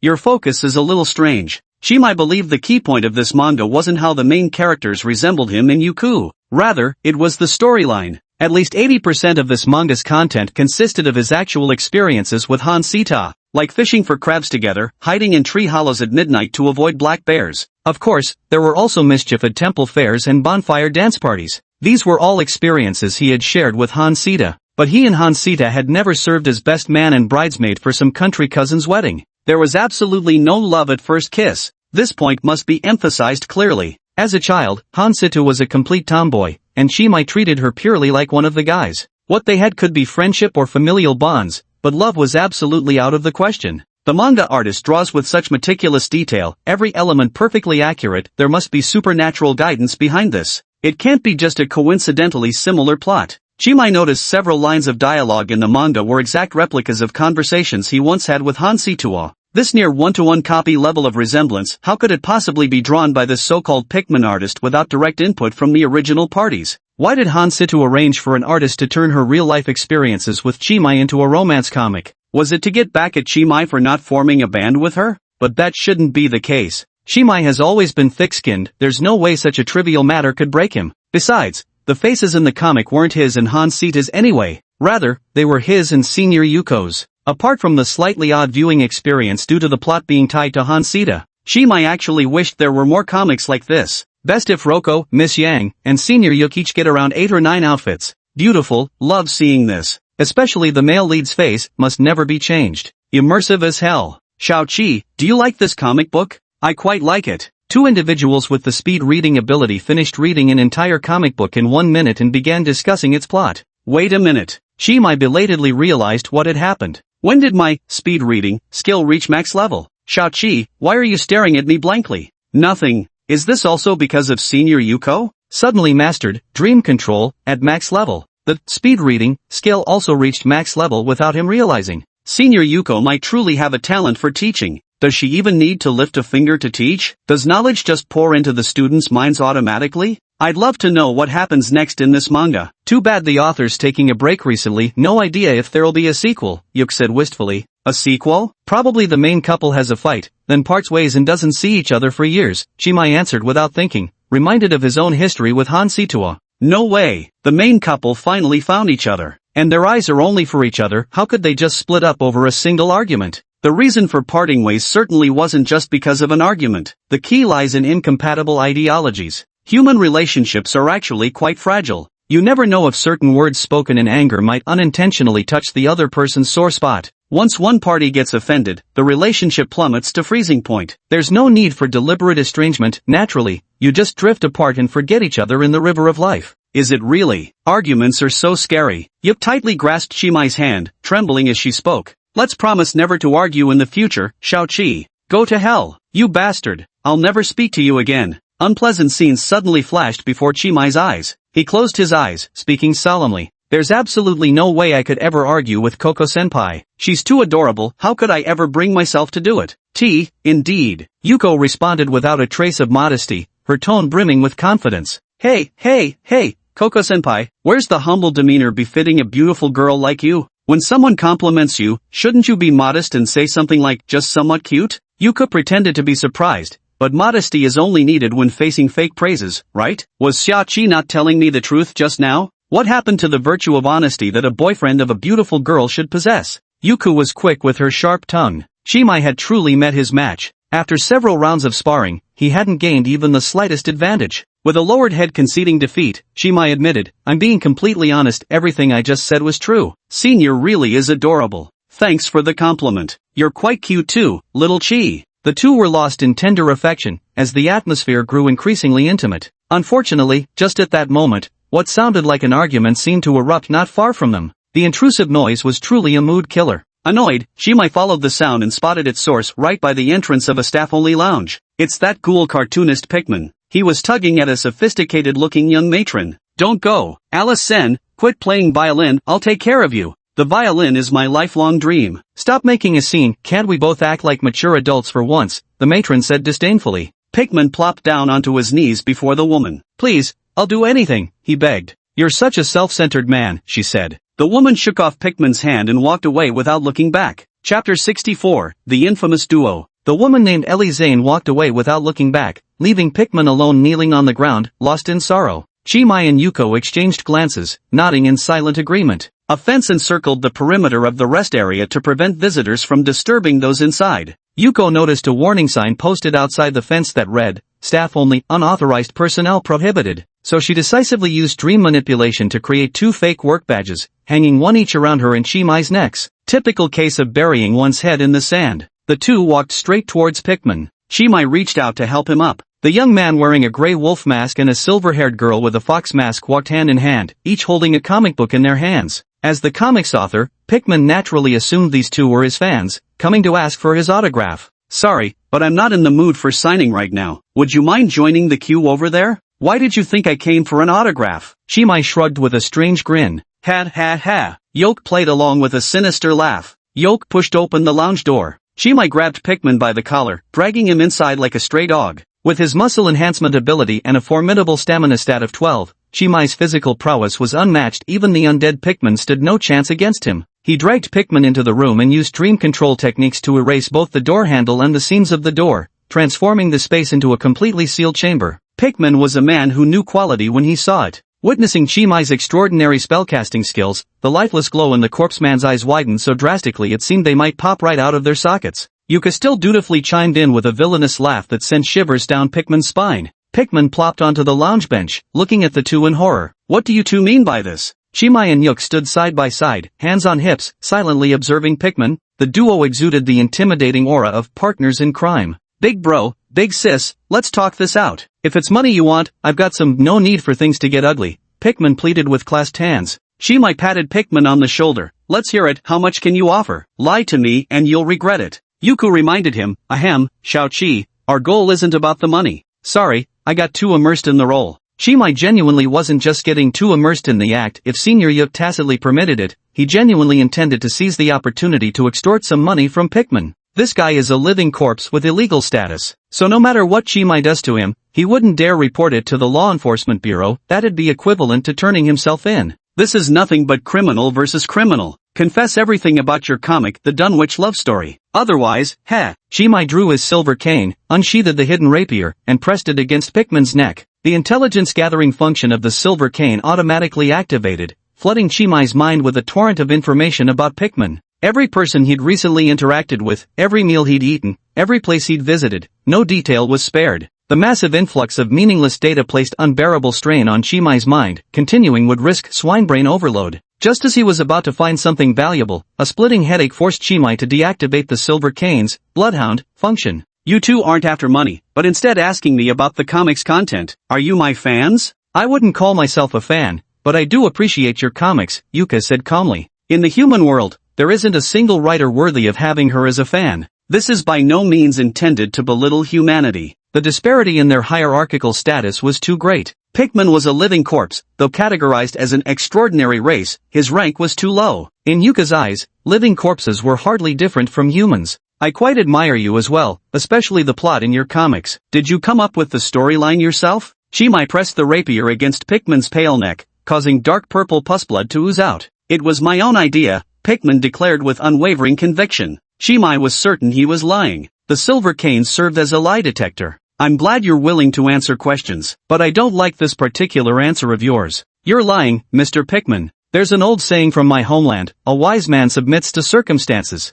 The lady you were just with is called Elise-san. She's a violinist. You two grew up together. She's actually younger than you, but because you turned into a living corpse 15 years ago and stopped aging, she now appears older than you. She now lives in the Seven Rivers Valley community, and her phone number is 1XX. As Chimai precisely reported Pikmin's current address and Ellie's phone number, genuine terror flashed across his face. I'll talk. Please don't hurt her, take it all out on me. Ha ha ha, I can't do this anymore. I can't keep up the act, your acting is too good, Shao-Chi. I almost mistook you for a real villain." Yuko looked at the ashen-faced Pikmin and found herself utterly incapable of maintaining her villainous facade. She wasn't third sister, she didn't have a penchant for mischief. "I'm not acting, I was never a good person to begin with. Be careful, Senior, or I might just whisk you away and sell you." "You can whisk me away, but selling me? You wouldn't have the heart. You found me out. I truly wouldn't have the heart." Just moments ago, the Bonnie and Clyde duo were making threatening remarks to intimidate the hostages, but as the female thief let out a silver bell-like laugh, they began teasing and flirting like any couple. Pikeman was utterly dumbfounded. Enough teasing you, Mr. Pikeman. Yuka then removed his fox mask. She tossed her silver hair behind her, revealing her flawless, goddess-like face. Pikeman hurriedly closed his eyes. Don't take off the mask. I know the rules of your trade. If I see your faces, I won't live to tell the tale. Chimai also removed his mask, continuing to tease the timid Mr. Pikeman. Then we'll have to call your girlfriend for the ransom. No, she's not my girlfriend, we've already broken up. I have nothing to do with her anymore. Pikeman shouted, his eyes still tightly shut. Chimai teased, so you wouldn't drag your girlfriend into this, huh? Didn't expect you to be such a stand-up guy. Alright, bad boy Chi, stop tormenting him, Yuka said, her heart softening. For a moment, Yuka seemed to see her third sister mirrored in Chimai's mannerisms, which gave her a sudden pang of unease. The senior has spoken, I dare not disobey. Mr. Pikeman, open your eyes and look at our faces. Then you'll understand why we're here. No, I won't look. Pikeman shook his head like a rattledrum. I know the rules, if I see your faces, I'll definitely get silenced for good. Please, I beg you. I have lots of money, I can give it all to you too. I just wanna buy my life. Chapter 65, The Crime Notice of the Thousand-Faced God. Mr. Pikeman, have you spent all that chest of Aztec gold coins yet? Chimai asked. Pikeman seemed to realize something. He slowly opened his eyes and saw the sinister, furious face of his former neighbor, shuddering in fright. Ah, Brother Chi, it's you. There must be some misunderstanding here. Could you perhaps put away your sword first? Blades have no eyes, especially a treasured sword like yours that can cut through steel as if it were mud. It wouldn't matter much if I got hurt, but it'd be a shame to stain your fine sword with my filthy blood. Chimai's eyes widened in astonishment. It was the first time he'd encountered someone whose sycophantic skills surpassed even his own. Yuka couldn't help but cover her mouth with a soft chuckle, utterly amused. Seems you still remember who I am, that makes things simpler. If you honestly confess who commissioned this manga, I might spare you considering our many years as neighbors. Otherwise, I'd have to send you to the Enforcement Bureau. Given your identity as a living corpse, I don't need to elaborate on what would happen to you there, do I? Yuka nodded with a smile, playing along with her husband. If you don't speak up, then we'll have to go ask Miss Aliki instead. Mr. Pikeman, surely you wouldn't want Miss Aliki to be disturbed. Well now, Pikeman looked between the two of them, then at the girl on the comic cover who bore an uncanny resemblance to Yuka. Knowing he was in the wrong, he sighed, please don't make this difficult for me. I promised the client confidentiality. So someone really commissioned you to draw that manga based on me and my senior. Who was it? Out with the truth now. I'm sorry, I can't say. This is about professional ethics. I absolutely cannot reveal my client's information. Can't reveal it, huh? Chimai conjured a branding iron glowing red hot with dream manipulation. Looks like you're asking for a taste of the rod. Pikeman panicked, his body turning into a puddle of terrified sludge, limp and boneless, with every part of him trying to flee in different directions. Wait, please, I really can't disclose my patron's information, but perhaps there's another way. I happen to keep records of every large transaction. At the same time, whenever I entertained a big spender, I would paint a portrait of them as a keepsake for myself. So now, the two of you dragged me into this lounge today, happened to search me, and coincidentally took away the portraits and ledger. Pikeman instantly lost his nerve. Chimai wiped off the branding iron and asked in a low voice, where are the portraits and ledger? Could you give me a pencil? Pikeman asked timidly. Chimai conjured paper and pen through dream control and handed them to him. Thank you. Under Chimai's oppressive authority, Pikeman held the white paper and began sketching rapidly. His painting skills were nothing short of masterful. With just a few horizontal strokes, vertical cuts, and subtle trembles of the pencil, a clear image emerged on the blank paper. A woman dressed in silk robes, wearing a mask. After completing the sketch, Pikeman decisively wrote a line on the back of the paper. Sponsor, a lady wearing a yellow mask and yellow silk robes. Yellow silk robes. At the sight of the yellow silk robes, Chimai instinctively thought of Hansitai. In his memory, this woman had never worn clothes of any other color. As for the mask, though Chimai had never seen her wear it with his own eyes, but the puppet Anderson that originally belonged to Han Sita wore a mask and even had the ability to mimic humans. Whatever abilities the puppet possessed, its owner must surely possess them as well. Everything checks out. Moreover, in this world, only Han Situ herself knew the private story between her and Chimai. Thus, Chimai concluded that the mastermind behind the manga's release must be Han Situ. Viewed head-on, a mountain range emerges. Seen from the side, a peak rises. The same sketch can reveal different meanings in the eyes of different people. The silhouette in the sketch does bear a striking resemblance to Zayasita, but Zayasita's mask is white. A yellow mask usually signifies someone else entirely. The god of 1,000 faces. Yuko's little sister. Yuko gazed at the silhouette in the sketch with a furrowed brow. As expected, it's little sister's doing. Why would she do such a thing? Is she trying to mock me and Xiaoqi through this comic? Or perhaps, is this her crime notice? She wants to steal my Xiaoqi away. No way. Xiaoqi is mine. He belongs to me alone. No one can take him away, not even my younger sister. Yuko's eyes burned fiercely against Chimai's back, her rationality rapidly consumed by the flames, bordering on madness, appearing on the verge of breaking. Sisters competing for toys seemed to be their family tradition, so it was with Yuko and the third sister. The same held true for Ruko and Hansita. And the most crucial point is, the toy they're fighting over happens to be the same one. What an incredible coincidence. Chimai, you think you're funny? Pikmin trembled as he asked, I've told you everything I know. Can you spare my life now? Is that all you know? Then you're of no use to me. Might as well silence you for good, Chimai casually threatened. I know, there's more intel I can give. Then why don't you hurry up and tell me? My wealthy patron told me she'd be on the 7th floor of the Cultural Palace today, inviting some princess from the sea to play games. Hansidwa invites Kashira to play a game? Was she trying to get closer to Ruko by cozying up to the daughter of her sworn enemy? Chimai didn't quite grasp the meaning behind Pikmin's words. He could only picture the scene of a young ant taking a little girl to play on slides at an amusement park. Such a heartwarming and harmonious sight. Yet these words painted an entirely different picture before Yuko's eyes. She knew all too well what kind of game her younger sister was referring to. Those were the exact same prank games that had driven both her and Sister Yang to distraction. How could an innocent little creature like Xioxala possibly endure such torment? Yuko felt uneasy at once, worried about little Sheila's safety. Though she rarely voiced it, she genuinely cared for the younger generation in the family. Moreover, what if careless little May caused some harm to Sheila? How could she ever explain it to Sister Yang? Sister Yang had always valued children highly. If she learned Yuko had been nearby during May's mischief without intervening promptly, after that, wouldn't she have to flog Yuk's drum like buttocks open with a feather duster?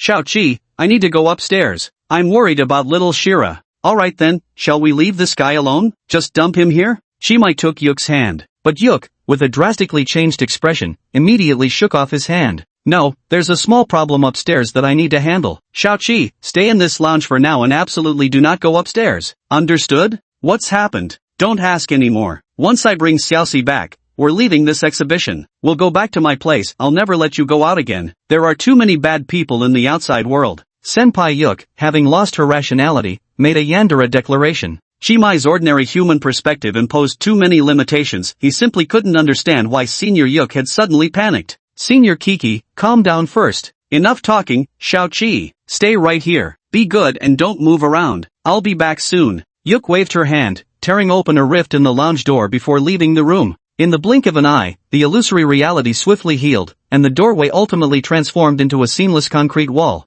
Chimai couldn't use dream control to create a new door. The senior's authority far surpassed his own. He was locked in the lounge by Yuka. The moment Yuk stepped away, a woman's voice suddenly emerged from behind Chimai. How delightful, sister fell right into the trap. Calling me a bad person, how hurtful. Chimai's blood ran cold. He whirled around only to witness Pikmin's body rapidly dissolving, his flesh writhing in unholy peristalsis like some blasphemous chrysalis. The flesh mass collapsed into liquid, then rose abruptly without warning, coalescing into the figure of an extraordinarily beautiful woman. She wore a crimson chipao, her figure sinuous and alluring. Holding a black folding fan, she concealed half her face like a pipa player, revealing only a pair of enthralling crimson eyes brimming with mischief. Deceiving an omniscient being, now that wasn't easy, was it? First, plant the seed of doubt in her heart, then place her in a situation where she can't contact her true self. And we must also unsettle her mind, drowning her in unease called the unknown. Of course, everything I said is true. Using truth to deceive, she'll have no choice but to believe.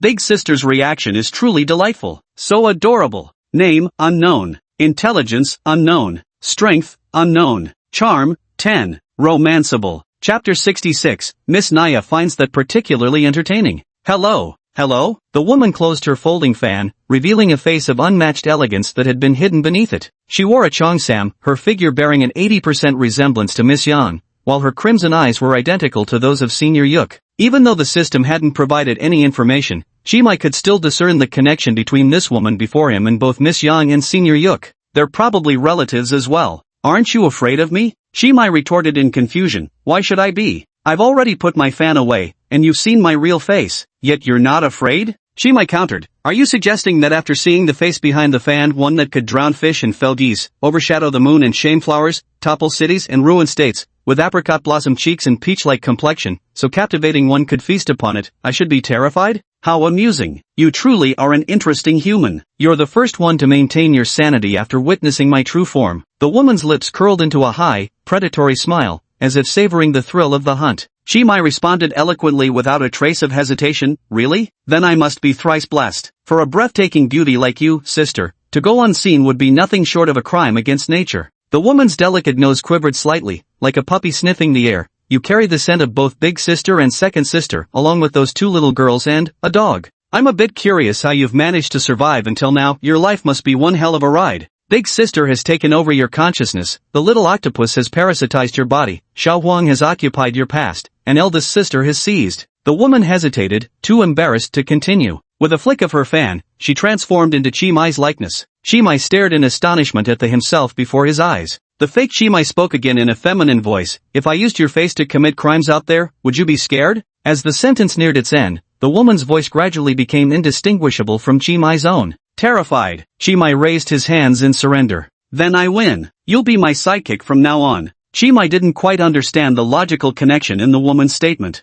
How did you win just like that? Were we even competing in anything? Come here, little brother. Big sister's got something nice for you. With a flick of her folding fan, she transformed back into her original red chipao. Got it, boss. Chimai shouted without hesitation. You should have said there were benefits earlier. Tell me there's something in it for me, and you can be whatever you want to me, not just my boss. Chimai swiftly leaped from beside the concrete wall to stand before the woman in the chipao. Elder sister, what do you plan to give me? By now, Chimai had fully grasped that every charmed ten he encountered was an extraordinarily powerful transcendental being. The gifts they bestowed were undoubtedly priceless treasures. He received the most gifts from Senior Yuk, a silver key, a silver cane, the art of dream control. Each one was extraordinary. Guess what? The fuck? Treating me like a kid? Guess my ass. Chimai detested this kind of guessing game. Don't want to guess? Then close your eyes. The woman before him seemed like a fusion of Miss Yang and Senior Yuk. She possessed both Miss Yang's elegance and Senior Yuk's tenderness. Her voice was soft and sweet,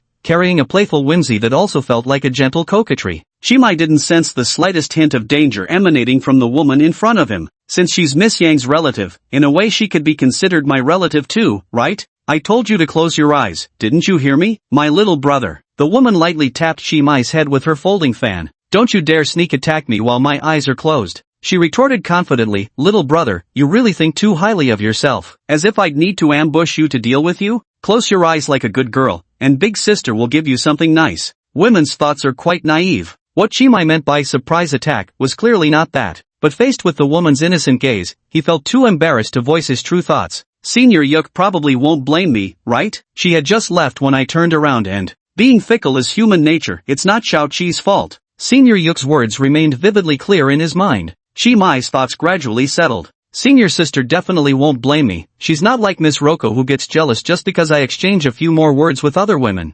Yuko, except little sister. Besides, this isn't me being unfaithful, just normal social interaction. Chimai murmured to himself, having even managed to deceive his own heart. Have you closed your eyes? The woman asked. They're closed. This was a small staff lounge with a metal bench and a bed for short rests. A coffee maker and refrigerator occupied opposite corners at the far end of the room, stocked with complimentary drinks provided by the exhibition organizers. The room's decor was minimalist, with pale yellow warm-toned walls that gave one the liberating sensation of standing amidst a wheat field. With his eyes closed, Chimai seemed to catch a faint, elusive fragrance. This delicate scent was indescribable, beyond words. Like spring's gentle drizzle, like a sheer veil softly brushing against the face, it refreshed both mind and spirit. You can open your eyes now. The woman's voice sounded softly. Chimai had just opened his eyes. A mask was suddenly slammed onto his face. The mask seemed to harbor an invisible maw, clinging tightly to Chimai's face. A sensation akin to being gnawed by a million beetles swiftly swept over him.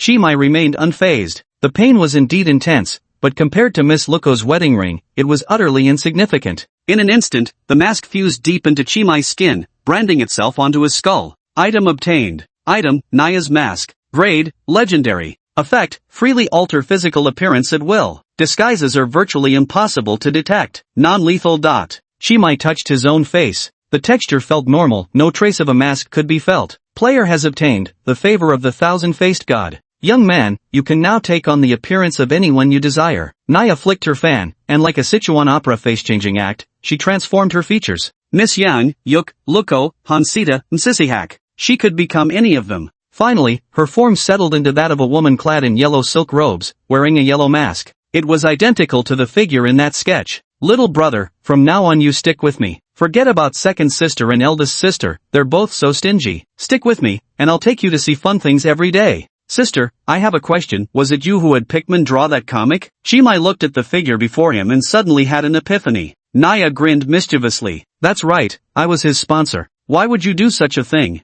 Because it's fun, of course. Naya snapped her fingers, and a thick black mist suddenly surged from her body, filling the entire lounge. With another snap, the mist instantly dissipated, vanishing without a trace. The two seemed to have entered a different atmosphere. On the 7th floor of the exhibition hall, at Hansita's book signing event. Completely unaware of everything, Kasira held a copy of The King in Yellow in her hands, waiting calmly in the long line of fans. She wanted Hansita's autograph. But what she didn't know was that The King in Yellow in her hands had long imperceptibly changed into the love story of Dunwich. Little Sheila represents little Lulu's true feelings. Think about it, bro. If Little Sheila were to take a manga based on your experiences with Little Situ, but featuring character designs with your face and second sister's face as the protagonists, to ask Little Situ for an autograph, what would her behavior be interpreted as? A provocation? Given the usual relationship between Xiao Sita and Xiao Luzi, they'd probably start fighting on the spot. Second sister clearly realized this too, which is why she rushed over to intervene. Naya lightly fanned herself, laughing uproariously. Just imagining that chaotic scene is absolutely hilarious. Seeing Naya's genuine, heartfelt delight. A sudden conjecture arose in Chimai's heart. Could it be that the reason Lady Luko and Hansita became sworn enemies was because of this wicked woman meddling between them? Chapter 67. Chimai dislikes Lady Naya. You seem to be thinking something rather rude? Naya gazed at Chimai and said with a smile. No, I was wondering who Miss Naya meant by second sister. Naya flicked her folding fan and transformed into Senior Yuk's appearance. Here, second sister. Senior Yuk is your sister? Then who's the eldest sister? Naya then transformed again, taking on the appearance of Miss Yang. Miss Yang is your older sister? She and Senior Yuk are sisters? But you look older than Senior Yuk? A string of question marks popped up in Chimai's mind, his brain practically overheating from processing it all. How shallow the human perspective is. Do you really think physical age matters to beings like us? Naya smiled contemptuously, hiding her exquisite features behind a folding fan. This half-concealed pose only served to make her appear even more stunningly beautiful. Her mannerisms were likely learned from Miss Yang. Miss Yang was a master at feigning cuteness. Perhaps, I shouldn't say she was acting. Miss Yang is inherently adorable. Come to think of it, I don't believe I've introduced myself. Little brother, how did you know my name? Naya abruptly snapped her folding fan shut and pointed its tip directly at Chimai's nose, as if it were a sharp dagger. Yes, why indeed? Perhaps even an ordinary human like me has some hidden, extraordinary qualities? Tell me, I'm quite curious. Naya pressed her folding fan against Chimai's neck, and the blunt edge actually managed to leave a thin cut on his skin. A secret spoken aloud ceases to be a secret. Let's both maintain a bit of mystery, shall we? Just as I haven't pressed you about the specific purpose behind these actions of yours. According to the system's user agreement, Chimai couldn't voluntarily disclose the system's existence to anyone else. Failure to comply would result in punishment from the system. Although the system never specified the exact nature of the punishment, Chimai had a hunch it would be nothing good. I've already told you, I have no ulterior motives, I just enjoy pranks. I love tricking people and can't help laughing when I see the dumbfounded expressions on their faces. Navia's face was adorned with a peculiar grin. She was probably the most apt embodiment of the adjective unholy charm among all the people Chimai had ever met. Naya asked curiously, so was it by creating an air of mystery that you captured Big Sis and Second Sis's hearts? Not really, maybe it was thanks to my sheer personal charm. And I must emphasize one thing, I am indeed dating Senior Yuk, but Miss Yang and I are just ordinary friends. There's nothing improper between us. 3 children born pure and innocent? What did you say? If you don't understand, just pretend I never said it. Naya retracted her fan and waved it to cool herself. Honestly, Big Sis, how could she keep something this important from you? But Big Sis must have her reasons for doing this. It's not my place to comment. Miss Naya, this is another one of your pranks, isn't it? Your jokes aren't funny at all. Guess what? Most of the time, I only deceive people with the truth. Naya fanned Chimai with her folding fan. Enough with the idle chatter, little Sheila has almost reached the front of the line. Come watch the show with me, little brother. Hansita's book signing event was adorned with various promotional items, including props from the play like a crown and white masks, as well as her signature yellow dress replicas. Naturally, her personal posters were also on display. In addition to Hansita's autobiography titled The King in Yellow, the script for the stage play of the same name was also available at the venue. Kexura was the kind of die-hard fan who had bought all of Hansita's autobiographies, scripts, and every other piece of official merchandise available, using the pocket money given by Senior Yuk. Kexura stood excitedly in the fan queue, though unbeknownst to her, the two books in her hands had been secretly swapped by Naya for copies of the Dunwich love story. When Kexura handed the books to Hansita for autographing, the idol would inevitably see the comic cover featuring Yuk's face staring back at her. If she looked closer at the manga's content, she would surely recognize that the storyline was adapted from her own experiences with Chimai. Given Hansita's temperament, she would undoubtedly interpret Kexula's actions as a provocation, making a sisterly showdown inevitable. Naya wore that punch-worthy expression of bored, "I want to see rivers of blood." Unlike Naya, Chimai wasn't the type to stir up trouble for entertainment. Whether as Roko's boyfriend or Hansita's childhood friend, he hoped the two sisters would reconcile. At the very least, he wanted to prevent their misunderstanding from deepening further. "Shao Shi," Chimai called out to Kexula. Perhaps due to the bustling crowd of tourists and the noisy chatter, Kexula didn't hear Chimai's shout. Chimai couldn't hold back and ran towards Kshila. Yet after just 2 steps, his nose stung as he collided with the wall. The impact was solid, too solid. The pain sent Chimai squatting down immediately. Naya burst into laughter on the spot. "Ha, it seems someone mistook the projection for reality. We never actually left the lounge." She dispersed the black mist, restoring the lounge's furnishings around them, demonstrating to Chimai that everything he'd seen was merely a projection. Naya snapped her fingers, rearranging the black mist back to its original state, then resumed the live broadcast of Hansita's autograph session. "You did that on purpose," Chimai said, rubbing his sore nose with a wince. "I didn't mean to." Naya crouched beside Chimai, speaking softly. "Does it hurt? Let me rub it for you, alright?" "I didn't mean to." "Then why didn't you tell me there's a wall here?" "You didn't ask either." Chimai gritted his teeth fiercely. He was angry, but not because his nose hurt.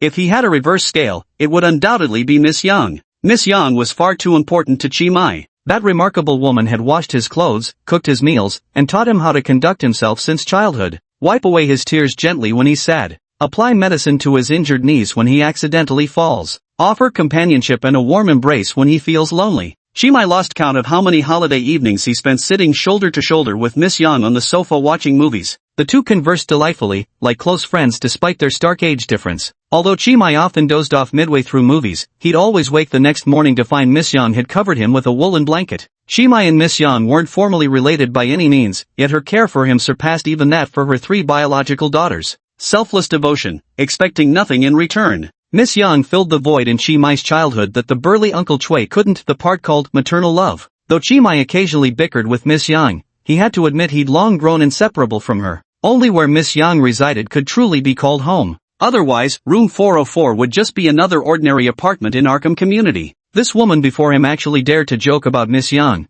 the most important person in Chimai's heart. This single act instantly caused Chimai's favorable impression of her to plummet to freezing point. Among all the charmed 10 individuals he'd encountered these days, Lady Naya was the only one incapable of eliciting any goodwill from him. This woman could tease people even without speaking. Her temperament is even worse than Miss Lulu's. Luko, where are your manners? Chapter 68. Lady Naya just wants some fun. Although Yuko-senpai had set off long ago, her figure never appeared in the live broadcast. Senior, help me out here." Chimai wasn't the sort who'd sit idle waiting for disaster. Without hesitation, he pulled out his phone, intending to call Hansita to warn her to be cautious. "Hey kid, don't go ruining the dramatic tension now. What am I supposed to do if I don't get to see blood flowing like rivers? Who's going to make up for my missing entertainment fix?" Ms. Naya's hand suddenly elongated far beyond the length a normal human limb should have. She snatched Chimai's phone, her posture returning to normal in an instant. Chimai looked at her with disgust, taking a step back until his back pressed against the concrete wall. "What do you mean by this?" he demanded. Naya raised her chin high, speaking with intoxicated reverence. "No special meaning, just reminding you not to be such a killjoy. Enjoy the show properly.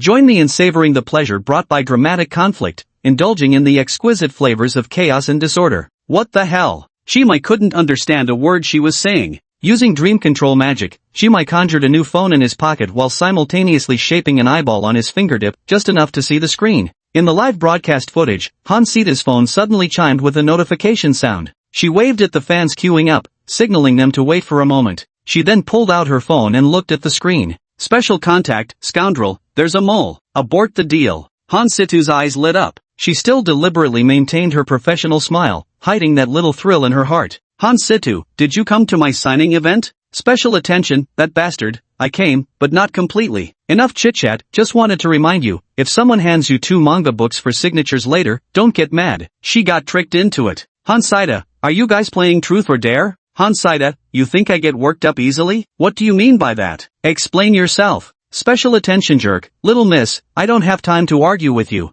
I'm still almost equal to being held hostage right now, and texting you is already going above and beyond. Hansaida, what did you say? Special attention asshole, phone's out of gas, talk later. Hansitua, explain yourself, what do you mean kidnapped? Are you in danger? As Chimai stopped replying, the secret delight on Hansitua's face completely vanished. Fortunately, her career in showbiz had honed her composure to perfection, preventing any public loss of decorum. Why was Chimai subjected to a hijacking kidnapping? Did the kidnappers know that Guy is important to me and try to extort me? That shouldn't be possible. We've been in a Cold War for the past 2 years and barely contacted each other. There's no way our relationship could have been exposed. Cold wars between transcendental beings begin with units measured in years. Hansita's expression darkened as she anxiously tugged at Bayaji's sleeve. A single glance was all it took for understanding to pass between them. Bayaji led the members of the Yellow Sign Sisterhood as they began maintaining order at the book signing event. We sincerely apologize, our dear and respected fans. Our little Sadar is feeling slightly unwell and needs to rest for a short while.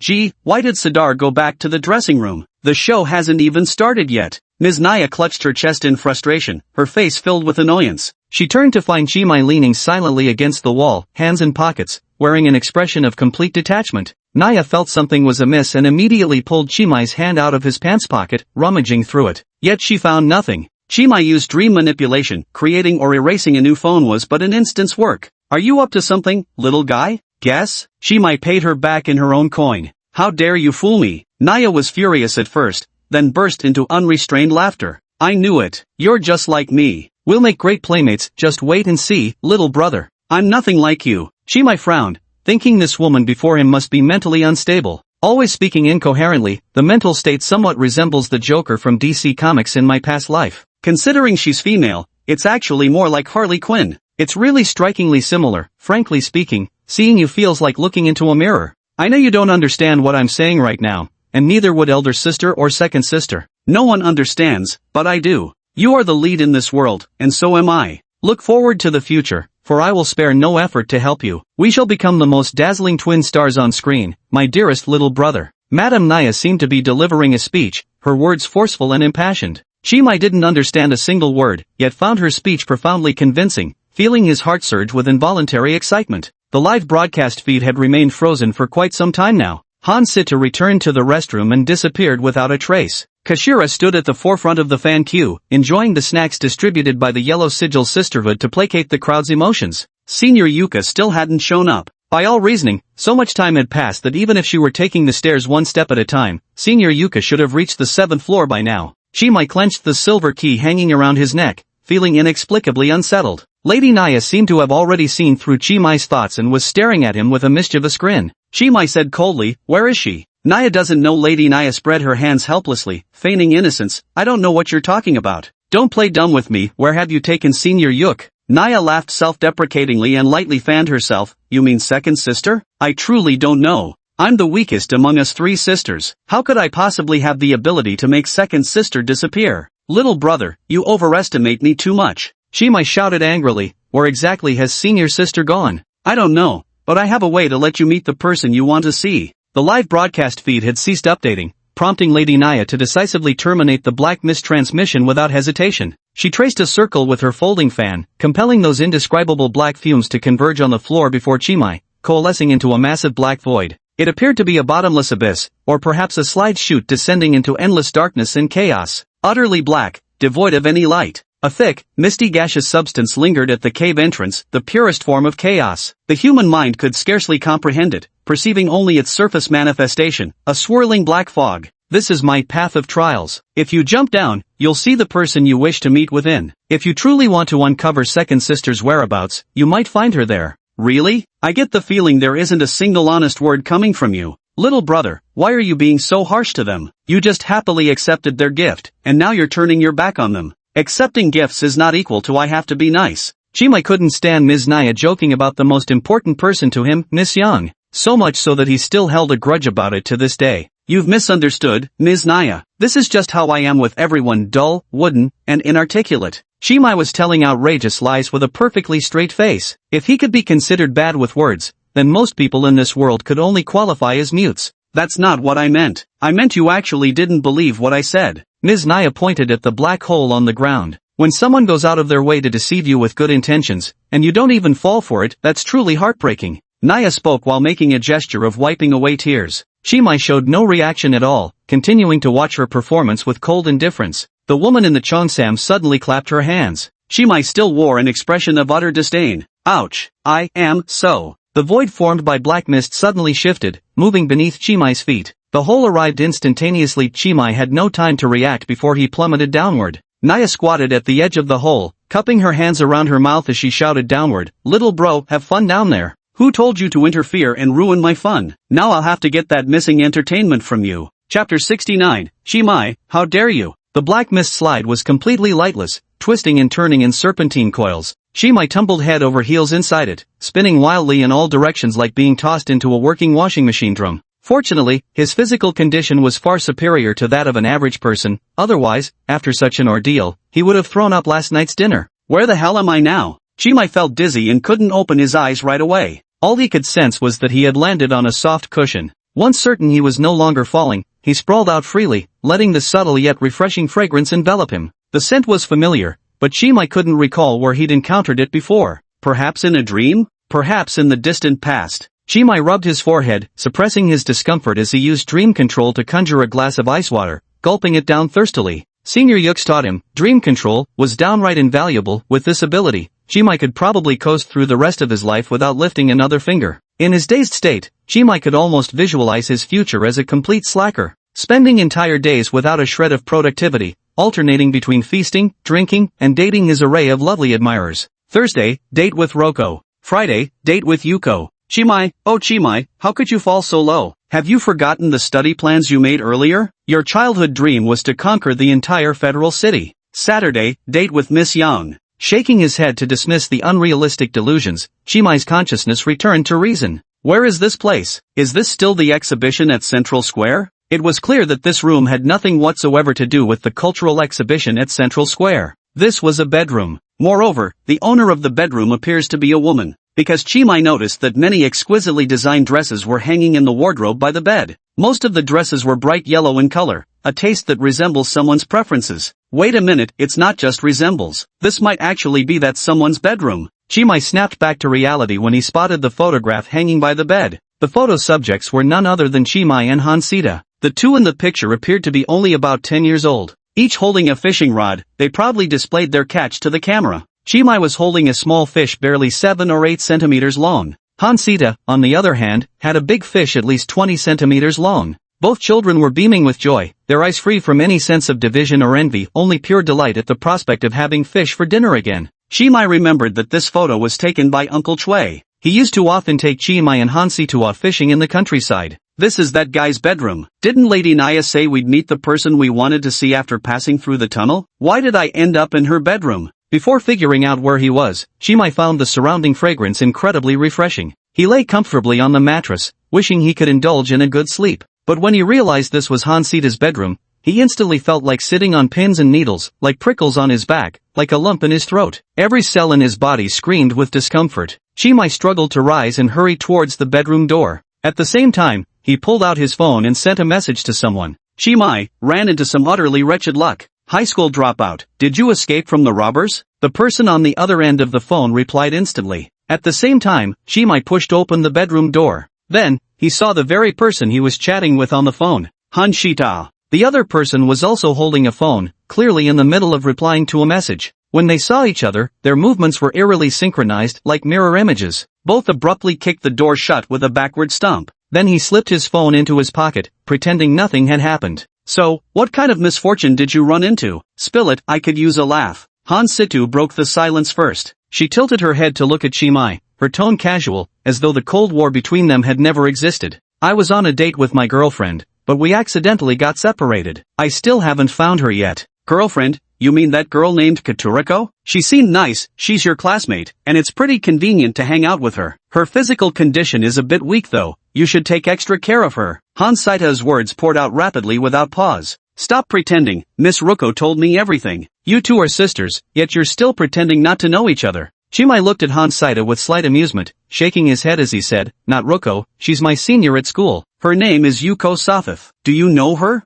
I've heard of that name, she's quite the renowned talented woman. She's excellent at scriptwriting, and I once humbly sought her advice on screenplay techniques. Wait, wasn't your previous girlfriend that girl named Luko? How did it suddenly become Miss Yuko? Did you break up? They're both my girlfriends. I'm dating two women at once. Hansita's face instantly darkened. How can you say such things without batting an eye, you scoundrel? Die, die, die. Hansita lifted her foot to kick Chimai. Chimai dodged nimbly with agility. Their relationship was somewhat complicated, though they had never officially been together. It somewhat resembled that of ex-lovers after a breakup. Neither could bear seeing their ex living well after leaving them, so their encounters were always filled with gunpowder tension. What's it to you? Even if I were two-timing, it's none of your business. Hansita came at him with a palm strike. I'll clean up this mess for Uncle Chui. Chimai didn't even flinch, letting Hansita grab him by the collar and pound twice on his chest. With his muscle-enhancing powers, those feeble punches of Hansita couldn't even breach Chimai's defenses. Taking it in stride,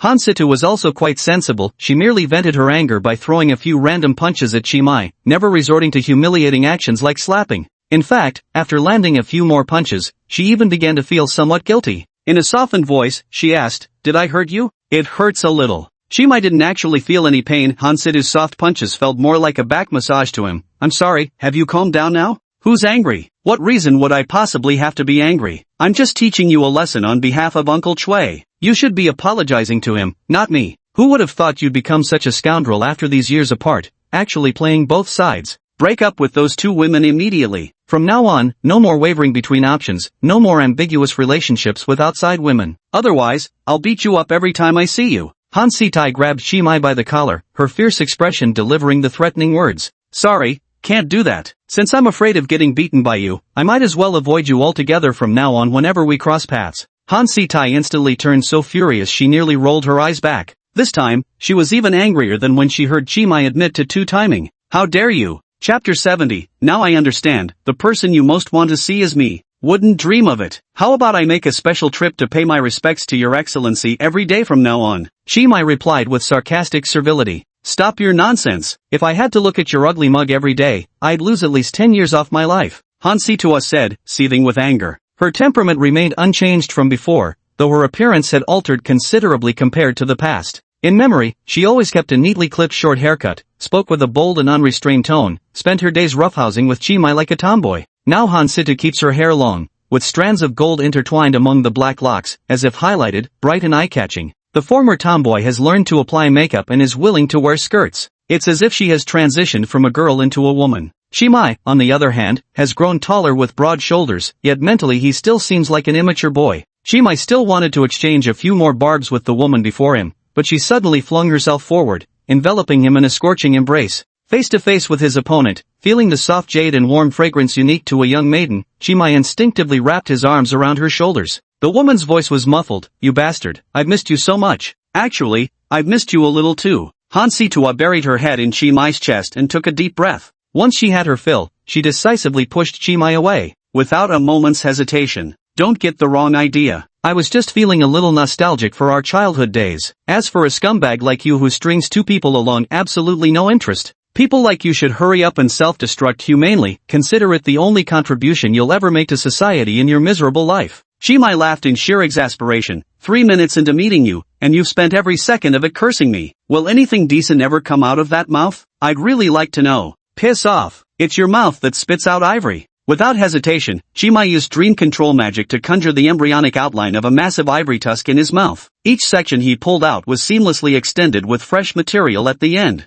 Just like 3D printing, in a matter of moments, he actually spat out a massive ring-shaped ivory tusk from his mouth. And it was a mammoth tusk. Here, ivory, now it's your turn to spit. Chimai hung the tusk around Hansita's neck, making it look just like Nez's Chinkuan ring. Are you insane? I'm so done with this. Hansita was completely beside herself with rage. She tore off the ivory necklace around her neck and grabbed Chimai by the collar, pummeling him wildly once more. After what felt like an eternity of her one-sided beating, she finally managed to catch her breath. Flipping him the middle finger, she spat, "I take back what I said earlier. Seeing you every day would cut my lifespan short by way more than 10 years, 50 at the very least. Then I'll try my best to round it up to 100 years. You won't be happy until you've driven me to my grave, will you?" Watching Hansita's hysterical outburst, Chimai couldn't help but break into a smile. He really did feel like he'd traveled through time. It was as if he had returned to the past, when he would bicker and play fight with Hansitu all day long. Though he lost more often than not, every day was filled with joy. On rainy days, they would take shelter under the eaves together. In the scorching summer, they bought popsicles from the corner store. They dug for bamboo shoots at the foot of the mountains with hoes, ran through the hills, picked wild mulberries, and fought over the last bowl of delicious fish soup by the stove at night. Now, everything had changed. Hansitu had left Arkham Heights and become a celebrity known to all. Chimai was still studying at Miskatonic University, a poor and struggling student. I miss you too." Chimai suddenly felt a lump in his throat as he returned Hansita's embrace. "Get lost. Who wants you thinking about me? Let go. Don't touch me." Hansita struggled violently in Chimai's arms, pounding against him, but with his muscle enhancement, Chimai remained immovable like a mountain. The two clung tightly to each other, and gradually, even Hansita's stubborn resistance began to soften like unyielding stone worn down by time. Chimai's heartbeat thundered like a drum, pounding so loudly that even Hansita felt her thoughts scattering, her own pulse quickening in tandem. Her cheeks flushed slightly as she gently stroked Chimai's back with her delicate hands. "Don't cry, don't cry. Sister Saida is right here." "Who's calling you sister? Stop acting all senior here." Chimai pushed Hansita away abruptly. His reaction was exactly the same as Hansitu's. Once he was satisfied, he discarded the other person like a worn-out shoe. "You're crying." "I did no such thing." "Then what's this?" "Sweat from my eyes." Haha. Hansitu couldn't help but burst out laughing. Then, she made a victor's declaration. Hansitu said calmly, "I won." "Win what? Were we even competing in anything?" Chimai roared while wiping his eyes. "We kept competing, remember? We were betting on whether you'd miss me after I leave. Judging by your reaction, I've won quite thoroughly." Chimai couldn't recall any such bet between him and Hansita. Now all he could see were their past memories flashing before his eyes like a revolving lantern. His heart felt hollow. "I was actually angry seeing your carefree attitude earlier, but now that you're crying like a homeless puppy, I can't bring myself to stay mad anymore. A stray dog is just a stray dog." Saying it so gently and politely doesn't suit you at all. Chimai couldn't help but tease. "Oh, so you prefer harsher words? The more I scold you, the happier you get, huh? You masochist. I can't even be bothered with you." "No matter, it's all irrelevant." Hansita chuckled triumphantly, hands on her hips. "You should be grateful to the great Miss Hansita, kid. I've already forgiven you. I'll pardon your arrogance and rudeness." Middle school syndrome. Chimai turned his head away, refusing to look at the woman before him. Hansita chuckled in response, pot calling the kettle black. She slowly paced forward, deliberately positioning herself directly in Chimai's line of sight. Currently riding high on her momentum, she decisively chose to press her advantage. "By the way, how did you end up in this place?" "I fell into a hole and ended up here in a daze." Hansita feigned ignorance while pressing for more details. "Oh, so it's the same situation as mine. Do you know what kind of hole it was?" "No idea. It was a hole created by some strange woman using magic. Before I knew it, I'd fallen into her trap." Hansita nodded seriously, deliberately talking nonsense. "Seems this so-called hole must be an illusion. If we want to escape, we'll need to find a way to break that woman's spell." "Did that woman mention anything related to this cave?" "Anything at all. We might find clues to break the formation just from fragments of her words." Chimai carefully recalled what Lady Naya had said. "She didn't say much, just that this is a trial path, and inside the cave, you'll see the person you most want to meet." That was pretty much it. I think I get it now. Do you know the way out?" "I know, the person you most want to see in your heart is me. Am I right?"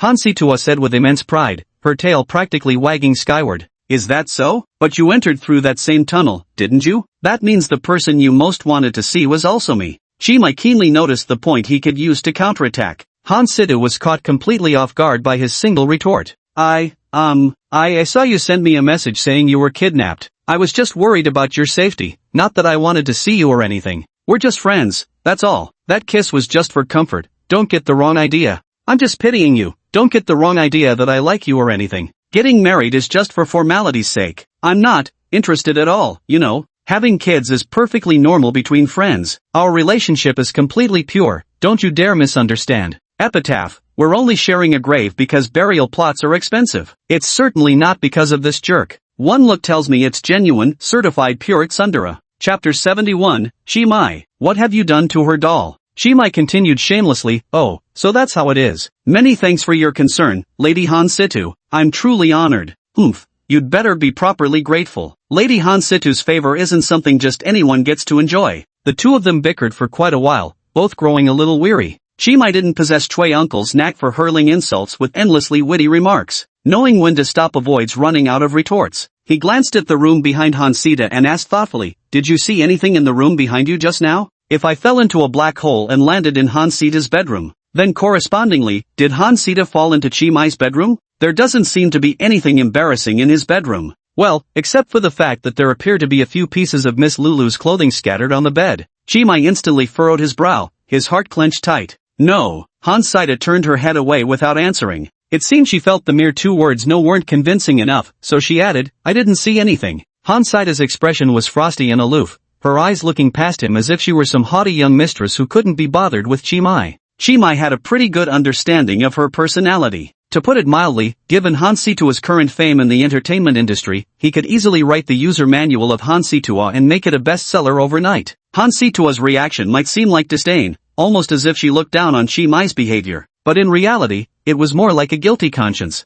She must have done something terrible. Otherwise, given her personality, there's no way she'd treat Chi-mai so kindly. "Get lost. Can't be bothered with you." That would be Han-situ's usual style of response. "Damn it, you bastard. What the hell have you done to my bedroom?" "I didn't do anything," Han-sita hastily shouted, so flustered she began blurting out words without thinking. After a moment of stunned silence, she finally realized, "This isn't your bedroom inside." "Really? Do you dare let me in to take a look?" Han-situ decisively blocked the doorway with her sword drawn. She exuded an air that clearly said, "If you want to pass through this door, you'll have to step over my corpse first." "Hold on. Who do you think you are, speaking in such a self-righteous tone? Explain yourself. Where exactly did you just come from? And what kind of room is that behind you?" Han-sita pointed at Chi-mai's nose and fired back. "Oh my. Pervert. Shameless. Lecherous." Seeing Chi-mai hesitate, Han-sita realized something was wrong. Her cheeks flushed red as she rained down a torrent of abusive words on Chi-mai's head. In an instant, their offensive and defensive positions were reversed. After a prolonged standoff, both parties chose to compromise,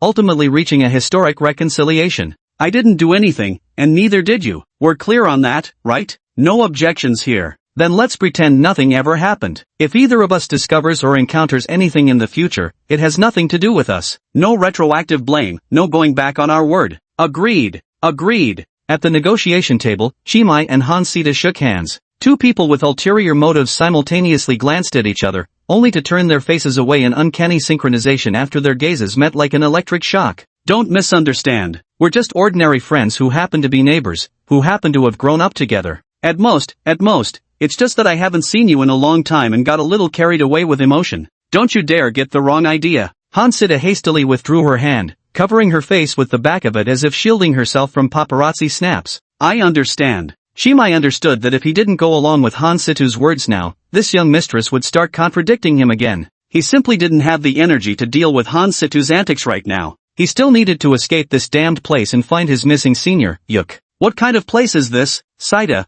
Do you have any clue?" "Don't panic yet. Let me carefully study our surroundings first." After ending the argument with Chi-mai, Han-situ's fingers trailed along the corridor wall with a pensive expression on her face. She seemed able to perceive something from the very walls themselves. Shortly after making contact with the wall, she entered a state of sudden revelation. Her expressions flickered between sheer terror and overwhelming joy. Nodding one moment, shaking his head the next. Yes.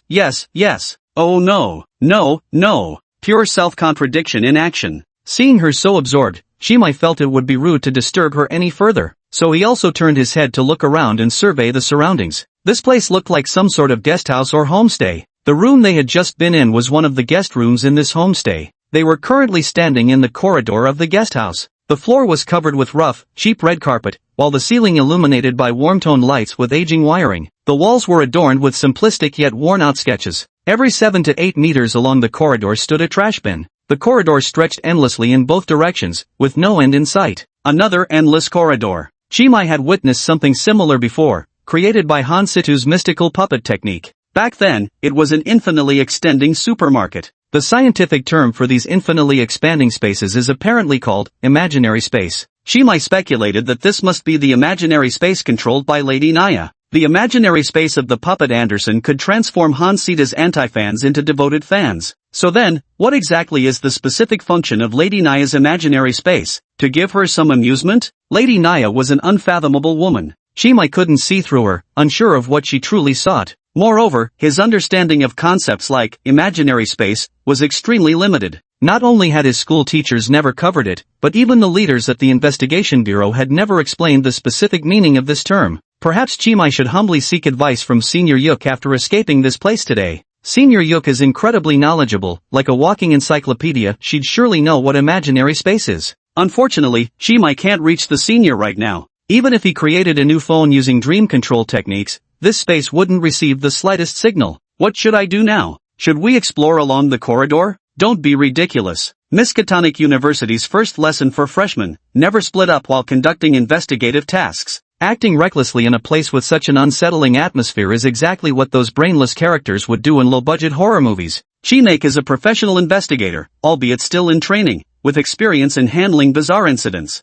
Under circumstances like these, the correct course of action would be to stay put beside his teammates, and to try every possible means to contact the outside world, seeking any help available. Chimai looked at Han Sitai lost in thought. Gazing at her delicate face, Chimai suddenly had a flash of inspiration. Why not try asking the puppet Anderson? Since the puppet also possessed imaginary space, it must understand some basic principles related to it. Perhaps it could even find a way to crack this dimensional space. Brother Chimai, were you calling for me? The puppet Anderson suddenly appeared beside Chimai. I was just testing it out. I didn't actually expect to reach you. Earlier, the puppet Anderson had said that all Chimai needed to do was call for her in his heart, and she would immediately appear by his side. Wait a minute, what are you wearing? The doll Anderson wasn't wearing the yellow floral dress she had on when first meeting Chimai, but rather a black and white maid outfit. Black underdress with a white apron. The skirt had lace ruffles, stockings, little leather shoes, lace gloves, bow tie. Anderson seemed to have switched professions from a mystic puppet to a dress-up doll, carefully adorned by someone.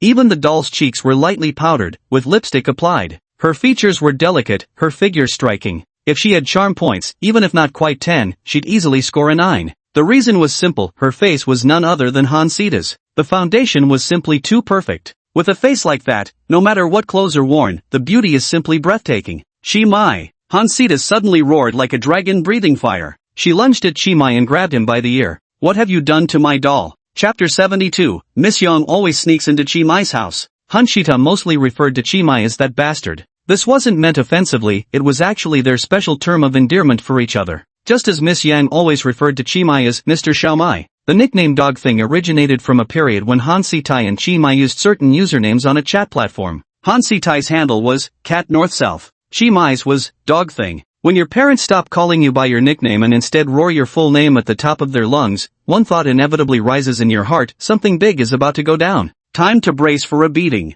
Chimai stole a glance at Han Situa. The woman was truly beside herself with rage, her delicate face flushed crimson, and her eyes gleaming with fury. Her gaze was like tangible razor blades, pricking Chimai's skin with a stinging sensation. Normally, ear pulling involves just one ear, but Han Sidwa was so enraged that she grabbed both of Chimai's ears with both hands. Like twisting the handles of a clay pot, she gave them a fierce yank. Still unsatisfied, she even delivered a sudden headbutt to Chimai's skull. Han Situ's series of combo attacks left Chimai completely unscathed. In fact, it was she who ended up with teary eyes from the pain. While Chimai's physical enhancement ability didn't contribute much against supernatural threats, it made his damage resistance extraordinarily formidable. Not to mention he'd undergone rigorous education from Miss Ruko. Ordinary blades couldn't even leave a scratch on him, especially someone like Han Situ with such slender arms and legs. Name: Han Situ. Stamina: 6. Intelligence: 9. Charm: 10. Level: Data Error. Imaginary Space, Yellow Sign Theater. Effect: Data Error.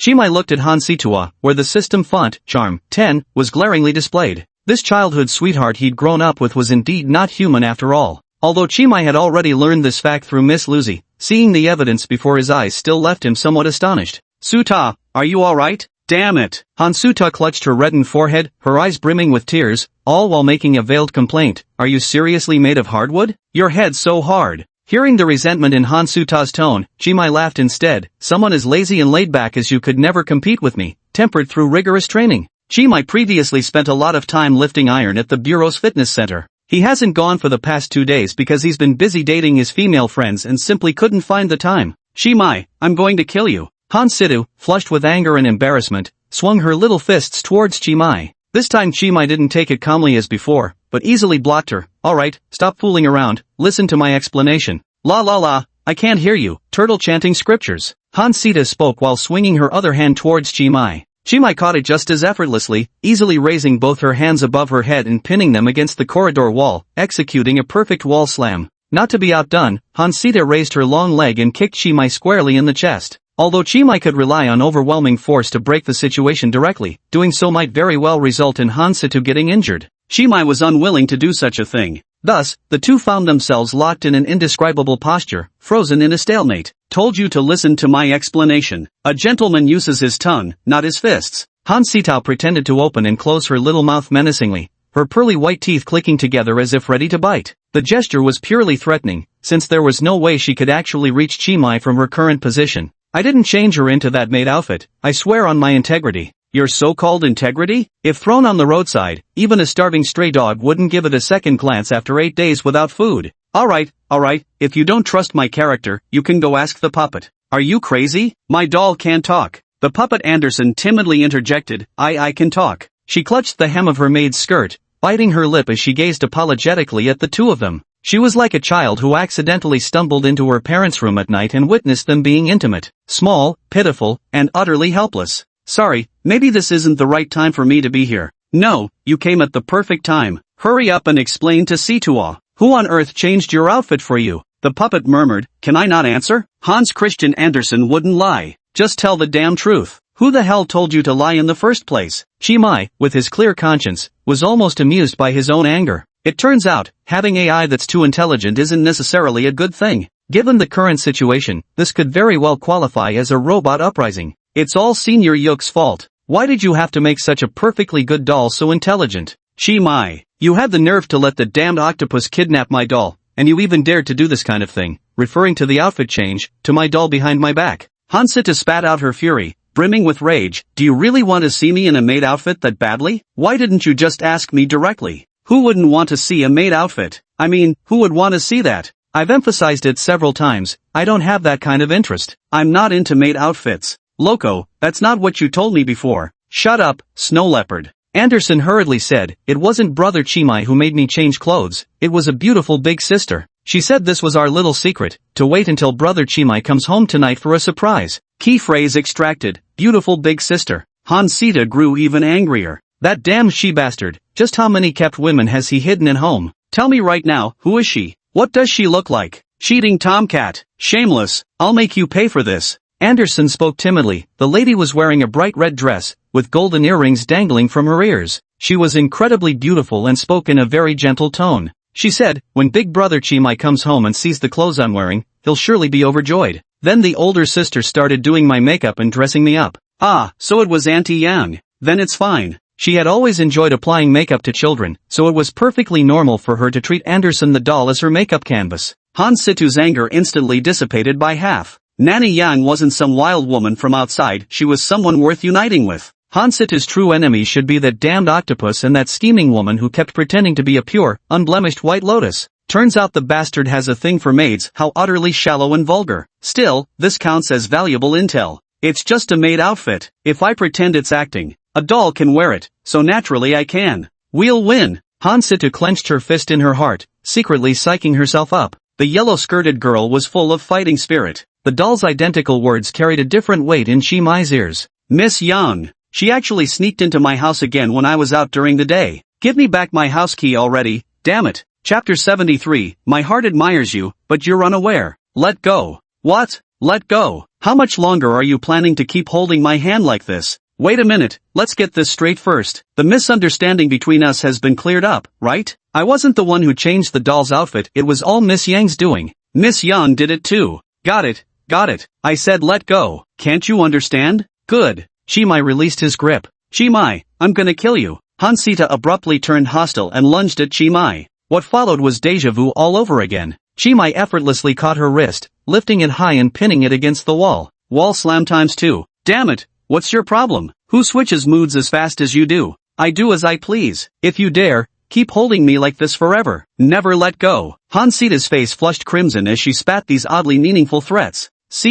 Could you stop being so agitated? You're acting like you've swallowed gunpowder. I don't care, apologize to me first. It wasn't even me who did it, why on earth should I apologize? Putting aside the facts, don't you think you're at least a little bit in the wrong? Is it too much to ask for an apology from you? The puppet Anderson moved closer and said softly, Sister Saida, Chimai isn't to blame. It was that other sister's fault. See, even your puppet understands better than you. Can't you be reasonable, Miss Hansaida? Humph, do I look like a reasonable person to you? Hansaida stubbornly turned her head away. You've surprisingly good self-awareness. Chimai was both amused and exasperated. Despite being subdued twice by Chimai with ease, Hansaida remained as spirited as ever. Even if she were repeatedly captured 7 times like Manhwa, she'd probably still refuse to concede defeat. What a slippery character. If you piss her off, she won't rest until she's skinned you alive. Chimai never expected that after 2.5 years in the entertainment industry, Hansaida wouldn't have become more polished. Instead, she'd grown even fiercer than before.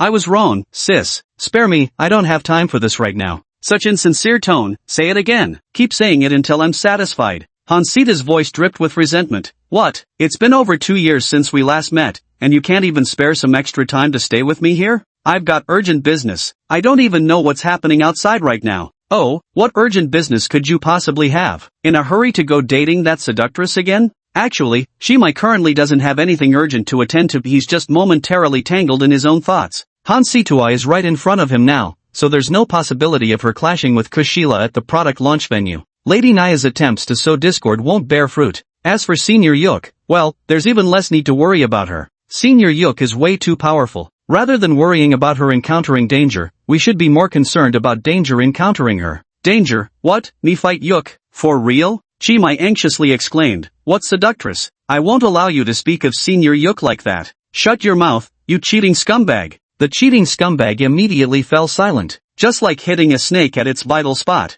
Chimai was struck where it hurt most, unable to utter a single word in retort. He's truly playing both sides right now. Even he himself thinks he's being too much of a playboy. He dated 2 different girls on 2 consecutive days. A complete and utter philandering womanizer. Feeling helpless now? Did I hit a nerve? Speechless, aren't you? Hansita raised her small head proudly. If not for the distance, she would have headbutted Chimai again. She didn't care whether her weak strength could even break his defense. Classic case of forgetting the pain once the wound heals. Even if I'm a scumbag, that's a private matter between me, Miss Ruko, and Senior Yuko. It's none of your business, Sita. Chimai's tone weakened by 30%. His words were practically twisting a knife in Hansita's heart. Critical hit with true damage. How could it be none of my business? Hansita roared instantly. We grew up together, you're like my own younger brother. When you pull such bastardly stunts, of course I'd get mad as your family. All the parents are here, and you're only a month or 2 older than me? How shameless of you to keep bringing it up. Why shouldn't I say it? I am your older sister. You used to follow me around all day calling me sister when we were little, and now you're too embarrassed to admit it? Fine, I admit it. Sis Sui, are you satisfied now? Chimai drew out his words with a theatrical cadence, his tone dripping with obvious indifference. Yet, the effect was astonishing. The attack triggered a special counter against Hansita. Hansita clenched her fists, forcing herself not to burst out laughing. Her small face remained stern, relying entirely on acting skills to maintain her furious expression. Where is that Chimai who used to be so dedicated in everything he did? I've only been away for 2 years, and you've fallen to such a state. You little brat, you really make people uneasy. I was wrong, Sister Situ. Please forgive me, will you? Unless you honestly mend your ways and stop fooling around with those wild women outside, then I'll forgive you. Chimai remained silent. Hansitu's tone softened gradually, though she still forcibly maintained an angry expression on her face. Just so you know, I've decided to move back to Arkham neighborhood. I'm putting my entertainment industry work on hold for now to enjoy a normal school life. That's wonderful news. One must never stop learning. Reading makes people progress. It's my favorite thing. I'll make sure to keep a close eye on you and help you gradually correct all your shortcomings. No flirting around. No two-timing. No shady women of unknown origins. I'll be the one to strictly vet all your future romantic partners for you. Without me, someone with your terrible self-control would inevitably degenerate from a rotten scumbag to a universally despised deadbeat. Hansita blinked at Chimai playfully. It's settled then. No need to thank me. What do you mean it's settled? Even Miss Yang doesn't interfere in this sort of matter. Who are you to meddle? Miss Yang, I have no objections. Humph. I'm only doing this for your own good. Those wild women of unknown origin are both barbaric and violent. They're arrogant and domineering, acting all high and mighty, ordering people around with that punchable attitude of theirs. Tell me, are you introducing yourself right now? Chimai. Here. Don't play around with me. I'm informing you, not asking for your opinion. I've already given you a way out, so don't be ungrateful. Han Saida finished speaking and let out a wicked laugh. Chimai instantly felt a chill run down his spine, goosebumps rising all over his body. What are you planning to do, Saida? It has nothing to do with you. Don't ask too much, it's private business between me and that bitch. Senpai Yuko? You know who I'm talking about. An eye for an eye leaves the whole world blind. I don't think Nero actually wants feud with you. You're always like this, never suspecting the worst in people's hearts. Put kindly, it's called gentleness. Put harshly, it's just womanly softness. But I don't dislike this about you. Hansito lowered her head and suddenly murmured, speaking of which, after all this time, you're still carrying it with you. What? Chimai hadn't grasped what Hansito was abruptly referring to. Check your pocket, you fool. Chimai looked down at his trouser pocket, noticing a keychain dangling out that hadn't been there before. It was the very keychain Hansita had given him many years ago, one he'd kept using till this day. On its surface was a peculiar symbol. Two opposing curved lines connected by a short stroke spiraled outward from a central dot on the keyring. The reverse side was adorned with obscure and esoteric incantation patterns. Han Sadai claimed this was a talisman with the power to attract wealth and prosperity. Chimai attested from personal experience that this so-called talisman was utterly useless, because after all these years, he still remained as poor as a church mouse. Oh, this keychain? I've just been too lazy to change it, never really had a reason to switch it out anyway. There's no need to change it either. Hansita repeated with a smile, promise me, never change it in your whole life, okay? What gravity unfolding. But simply not changing the keychain was far easier than committing to a lifetime of playing in a band together. Chimai replied without hesitation, sure. That's good. Hansitai smiled faintly, as if she had already emerged victorious in this battle of love. Chimai couldn't understand why Hansitai was smiling. Little did he know that the keychain he carried wasn't an ordinary one, but Hansitu's exclusive token, the yellow seal. No matter how vast the distance across space and time, Hansitu could always sense Chimai's presence through this relic. It was precisely by using this artifact as a locator that she forcibly breached Madame Naya's domain. Of course, none of this was the main point. What truly mattered was that Hansito had etched a message in ciphertext on the back of the keychain, a code Chimai couldn't decipher. The hills have trees, and trees have branches. My heart adores you, yet you know it not. Chapter 74, Catching Up to an Elusive Dream. Miss Hansitu, call me sister. Saida, call me sister. Saida, Jia. Does calling me big sister make you feel that aggrieved? Chimai forced a bitter smile. I just feel awkward. At our age, do we really still need to call each other big sister when addressing one another? What does age have to do with it? Whether 10 or 20 years pass, I'll still be older than you. You'll have to call me elder sister your whole life. Fine, the sky's vast, the earth's wide, and you're the greatest of them all. Being born 2 months earlier than me is truly a remarkable achievement, Chimai said with a sarcastic tone. Hansitu clasped her little hands behind her back, rolled her eyes at Chimai, and glared at him reproachfully, but remained silent. The two had long shaken off their earlier mutual restraints and now strolled side by side through the homestay created by Madame Naya. The maid-clad puppet Anderson obediently trailed behind Chimai. They resembled a family of 3 on vacation, checking into a hotel together. Dad and Mom are having a quarrel and giving each other the silent treatment. The innocent child wears a worried expression.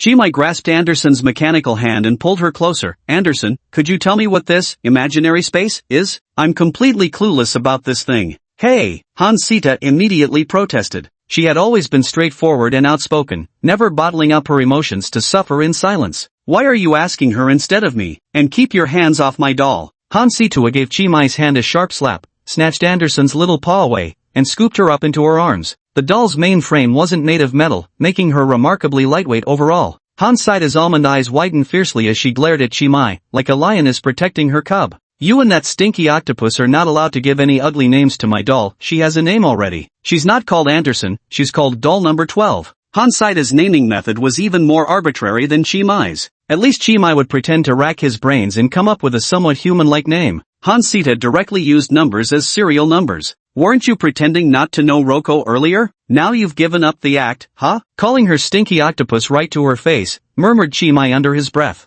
I was giving you a chance to honestly explain what happened to you. Who knew you'd be such a traitorous cur, throwing yourself into the arms of our enemy? Don't lump me in with you. Miss Roko is no enemy of mine. She's just a bit hot-tempered and somewhat domineering due to her lack of understanding of human society. Actually, she's quite adorable, so thought a certain ungrateful bastard in his heart. I overestimated you too much. I thought you might have made something of yourself after all this time I've been away, but you're still the same old disgrace. It's even worse than before. At least you didn't used to fool around and flirt outside. Hansita puffed up angrily as she spoke. Her tone sounded less like a normal childhood sweetheart and more like a divorced wife complaining about her ex-husband's affairs while dragging along a little burden. My apologies for failing to satisfy Lady Hansitu. Chimai let out a sigh. Ever since losing contact with Han Yida 2 years ago, he had thrown himself entirely into his studies, eventually gaining admission to the Department of Thaumaturgy at Miskatonic University. Miskatonic University is one of the world's top-tier institutions of higher learning. In the world of ordinary people, gaining admission to such a prestigious school was no small achievement.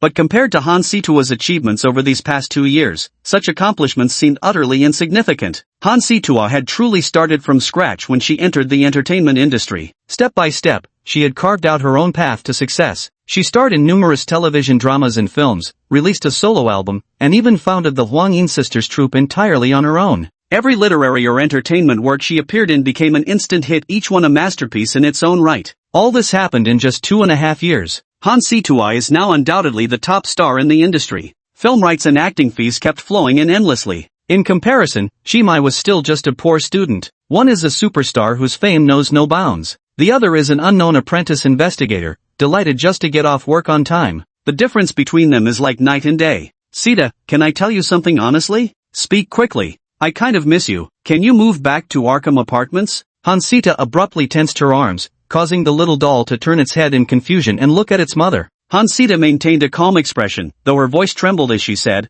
"What nonsense are you spouting again? Didn't I just tell you I'm moving back soon?" "That's what you said. It has nothing to do with me. I want to formally ask you to come back." What I'm about to say might sound quite childish, and the way it comes out feels like there's a stone stuck in my throat. It makes even me uncomfortable. But still, I want to say it. Sita, come back and live with me. It wasn't until these past couple days that I realized ever since you left, everything around me has gone terribly wrong. In just a days, 2 years slipped by, time flew, and I barely noticed at all. Numb, completely numb, like a color comic book degraded to black and white, like soda that's lost all its bubbles, like opening a bag of chips only to find they've gone stale and soggy. Forgive my ineloquence, but I truly can't find the right words to describe what my heart feels. I'm truly sorry for rejecting your invitation to form a band together back then. I hope you can forgive me. What's gotten into you suddenly, saying all this nonsense? I don't understand a word of it. Hansita pressed her lips together, struggling to suppress the faint upward twitch at the corners of her mouth.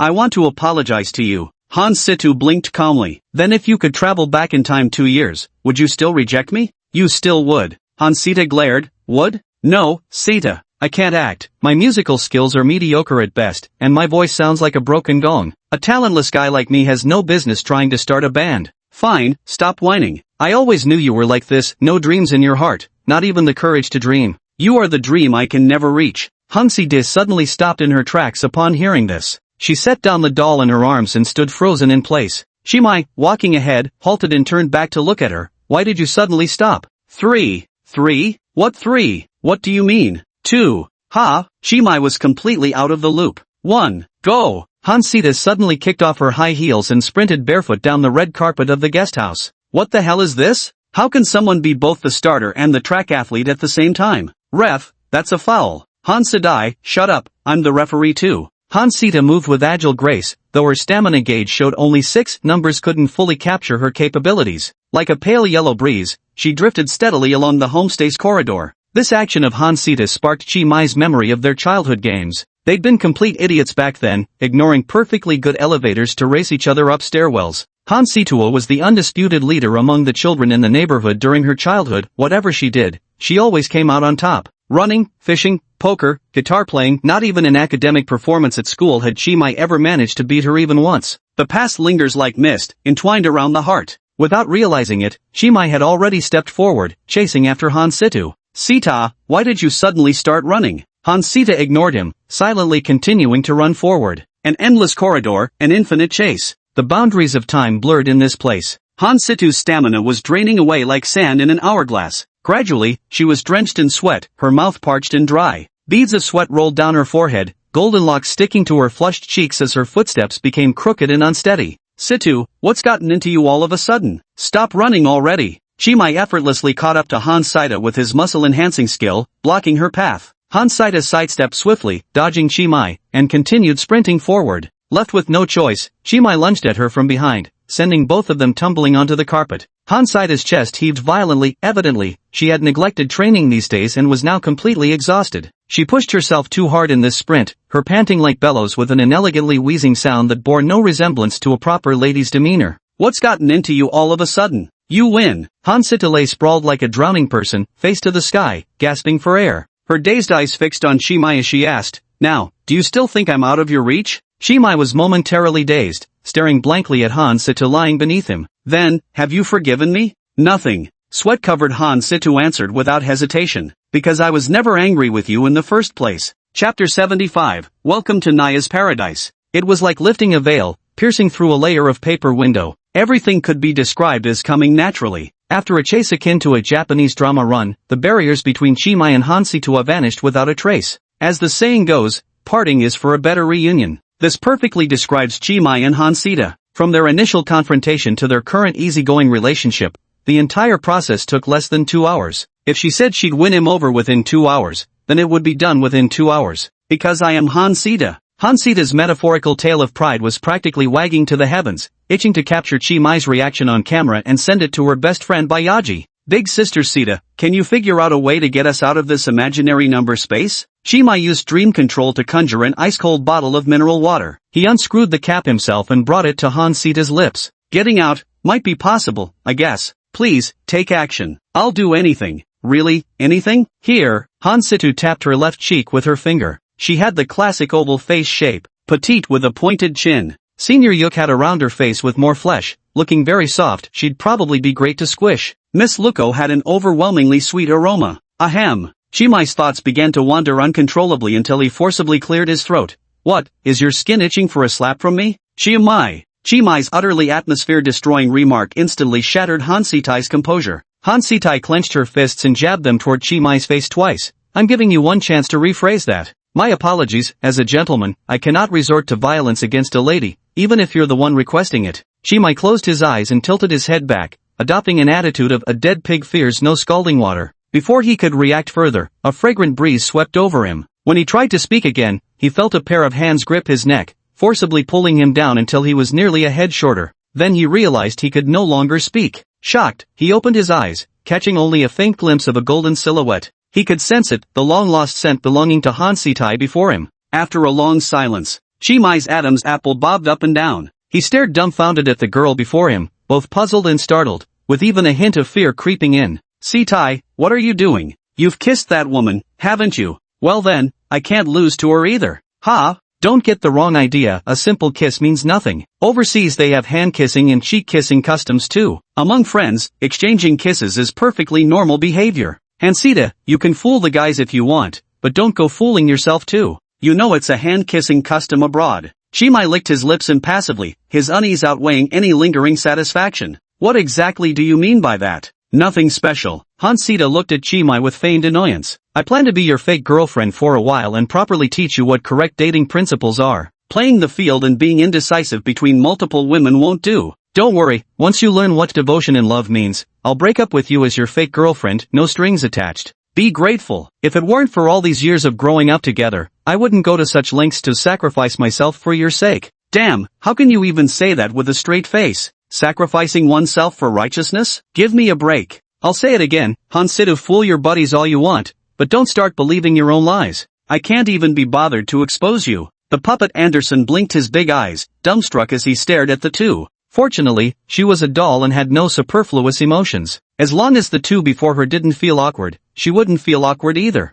If one had to say, Hansita was her creator, essentially her mother. In that case, Shimai would be her revered father. Double daddy surprise. The puppet Anderson stood dutifully by their side, shading his eyes with one hand while craning his neck to keep watch for his parents. "If you've got objections, just voice them." Hansita's cheeks flushed crimson. "I have no objections." Shimai was precisely the type who'd counter a honey trap by playing alone. Hansita's brazenly overt scheme, though somewhat shameless, was something Shimai simply couldn't refuse. "Hansita, you're behaving despicably right now. Good that you've no objections, otherwise if word got out, people might think I can't even find a boyfriend. If I wanted a partner, I could have my pick of plenty. Don't flatter yourself with wild imaginations. I'm just trying to guide you back to the right path and help you. We're merely ordinary friends." Hansita repeatedly emphasized in a manner that only made things more obvious. Even she felt guilty while saying these words, her evasive eyes and fidgeting limbs betraying her. The extraordinary acting skills seen in movies were completely absent in her performance at this moment.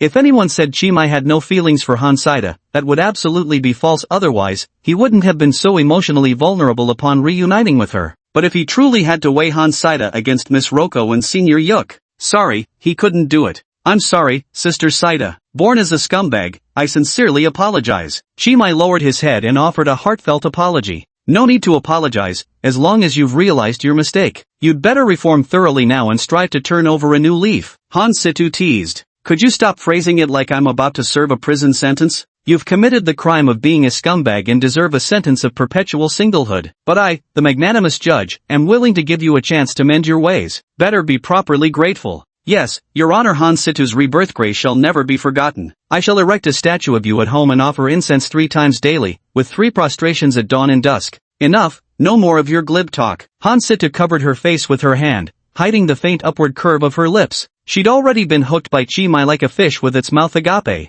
If you say no more, then no more it is. But Sister Situ, I've been pressing you for ages, why won't you answer me? Do you know what imaginary space is? How do we escape from this place? Chimai summoned the puppet Anderson precisely to ask her what the imaginary space truly was. Hansita first snatched away the puppet, then arbitrarily started a running competition, essentially keeping up constant distractions. Her intentions seemed rather dubious. It was almost as if she wanted to remain in this space forever with Chimai, living in their own little world. Even if I can't stay here forever, I should definitely try to stay as long as possible. Drag it out, just stubbornly delay it. Seeing Chimai pressing urgently and unable to find a suitable excuse, Hansitua reluctantly began to explain. The imaginary space is the manifestation of an individual's will. It represents their yearning for something or someone. For example, my imaginary space, the Yellow Sign Theater, symbolizes my passion for theatrical arts. If my conjecture is correct, this should be the imaginary space controlled by a woman named Naya. Chimai nodded. Indeed it is. To escape from an imaginary space, we must first understand what the space's controller truly desires, then apply the right remedy.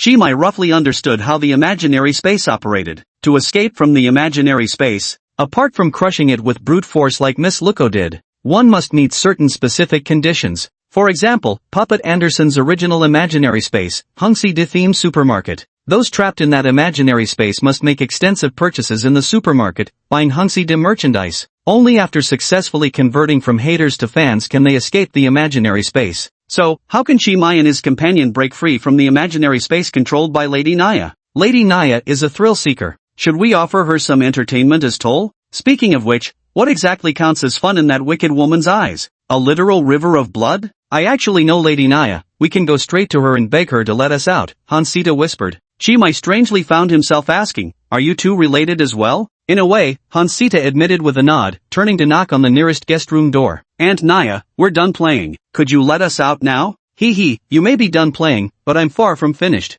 Every door looked exactly the same in the infinite corridor. There was nothing special about this door either. Yet when Hansitua formally knocked, Lady Naya's voice truly echoed from behind it. Naya opened the door, still clad in her crimson chipao, her figure graceful and alluring. She covered her cheek with a folding fan and gestured for the two to come in. Welcome to Naya Amusement Park. I hope our two little guests have fun. Chapter 76. Let's have some fun together. Chimai was still hesitating, because he genuinely felt that Lady Naya was dangerous. Every word this woman said could potentially be a carefully laid trap. Her saying welcome to Naya's paradise. Could there be hidden traps right at the entrance to this so-called paradise, ready to spring the moment Chi and Mai set foot on it? Chimai was still cautiously observing from the sidelines when Hansita calmly stepped over the threshold and entered the room. Good afternoon, Aunt Naya. Hansita greeted Lady Naya with a sweet, polite smile. Naya patted Hansita's shoulder with her white-gloved hand. Don't call me Aunt, Sita, that sounds too old. Just call me Sister. Understood, Sister Naya. Auntie, Sister, are the terms of address among your family members always this casual? Come in too, Chimai. Hansita gestured to Chimai while calling out to him. The nickname Bastard was something Hansitu only used when she was alone with Chimai. Now with Ms. Naya present as an outsider, she couldn't bring herself to continue using that term. Not very proper. Sita, is it really alright for you to be this close to this woman? Little brother, why do you always refer to me as this woman? You won't even call me sister. What have I done to deserve such disrespect from you? Lady Naya flicked her folding fan, its originally jet black surface transforming with a deft shake into a sheet of white paper, upon which was drawn a simple downward curved crying face in stick figure style. Naya_crying.jpg. Chimai declared righteously, I'm not that kind of easygoing person who calls every woman sister. But when I mentioned having a gift for you earlier, you did call me sister. With another flip of her fan, Naya transformed the crying face on its surface into a mischievously smirking grin. TCH, it's quite rude to expose someone like that to their face. Hansitu also covered her mouth with a chuckle. He's been like this since he was little, never lifting a finger unless there's something in it for him. But I suppose that's his strong point. At least he always remembers to share the benefits with family. Who knew our little brother was such a family-oriented man? No wonder he's so favored by big sister in situ. Hansitu feigned sharp-tongued criticism. Cowardly, lecherous, money-grubbing. The only redeeming quality he has is being family-oriented. I'm not cowardly, I'm cautious. And I'm not lustful, I simply know how to appreciate beauty. All people hustle for profit, all people bustle for gain. Liking to make money is called ambition, can that be considered wrong? Situa chided mockingly, what a silver tongue you have. Whether my tongue is silver or not, Situa, you know best, after all, we just, shut up. Alright, I won't say anymore. Chimai raised his hands in surrender. He had just gained quite an advantage, and pushing his luck wouldn't be wise. Although making such comparisons might make him seem like a scoundrel, Chimai still wanted to say it. Hansitu and Miss Luko are equally sweet, truly worthy of being sisters. Lady Naya closed her folding fan, squinted at the two of them, and revealed an auntie-like smile. She bowed slightly toward them. Thank you both for your hospitality. It's been a while since I've tasted such fine pleasures. Aunt Naya, you didn't see everything that just happened, did you? Upon hearing Naya's words, Hansitai instantly tensed up all over. Oh, Lady Naya responded as if she'd heard an exceedingly funny joke. You're currently standing in my territory. What exactly made you think I wouldn't see? Hansitua remained silent, suddenly turning her head, her flushed face crimson as she glared resentfully at Chimai, as if he were the root cause of all this. Lady Naya flicked her wrist with theatrical flair, and as if by magic, a photograph appeared in her hand. It was a frontal photo of Chimai and Hansitua kissing. The lighting and angle of the photograph were nothing short of perfect. The dim hallway light, like a setting sun, cast a warm glow on Chimai and Hansita's faces. Their figures were framed against the worn red carpet. Without elaborate scenery or carefully designed lighting, the photo exuded a pure and simple beauty. This photograph possesses extraordinary artistic value. It's the kind of work that would win first prize in any photography competition. Lady Naya, proudly naturally, you should see who took it. Hansitua turned pale with shock. Ah. Xiao Situan, I remember your idol image mainly follows the Yuri route. If those kissing photos with your little brother were to circulate, your idol career would be over instantly. Ah, Sister Naya, don't do this. Han Situan decisively clung to Lady Naya's arm and began to act coquettishly. Unlike Miss Ruko, who always maintains her dignity, she didn't hesitate for a second in acting spoiled toward her elders. If you don't want your scandalous rumors spreading all over the market, both of you will have to play a game with me. If you win the game, I'll let you go. But if you lose, then, we'll play. Han Sita hastily nodded. She quickly turned around and dragged Chimai, who had been too afraid to enter, inside. Sister Naya, what game should we play? Chimai remained cautious. Just to be clear, I'm not good at playing games. It's very simple, just a card game. Have you played Texas Hold'em? The rules are the same, but we're not playing for chips, just testing our luck. Lady Naya walked gracefully through the room, her movements alluring. She eventually stopped behind a card table and sat down with languid elegance. Utterly refined. Playing cards? I'm sworn enemies with gambling and drugs. Chimai cast a sidelong glance at Lady Naya, his eyes brimming with hostility. Naya smiled coquettishly. No betting involved, just a simple card game to test our luck. What's the matter, little brother? Scared before even starting? I am scared. No, you're not. Hansita cut off Chimai's cowardly speech and dragged him by the arm to the card table. Naya has photos of us. Don't let them get out, or we'll be in big trouble. Feeling Hansitu's eager, expectant gaze, Chimai frowned helplessly. Fine, I'll play along with her. He glanced around, checking for any obvious cameras. Since Lady Naya had managed to photograph them without their knowledge, there might well be hidden cameras in this room too. This woman isn't the type who follows rules obediently. Given half a chance, she'd definitely cheat. Little brother, are you really that competitive? The game hasn't even started yet, and you're already guarding against cheating? Naya chuckled slyly. I'm not competitive at all, I simply don't trust you. Woo-woo, poor me is so sad. Naya pretended to wipe tears, but not believing me is the right choice after all. I do love lying most of all. Ms. Naya snapped her fingers. During game time, no peeking or cheating by using dream control or any extraordinary means. Once seated at the card table when the game begins, all extraordinary abilities possessed by the participants will be temporarily sealed. That includes me, of course. This ensures absolute fairness in our game. Let's use this simple poker game to have some fun together.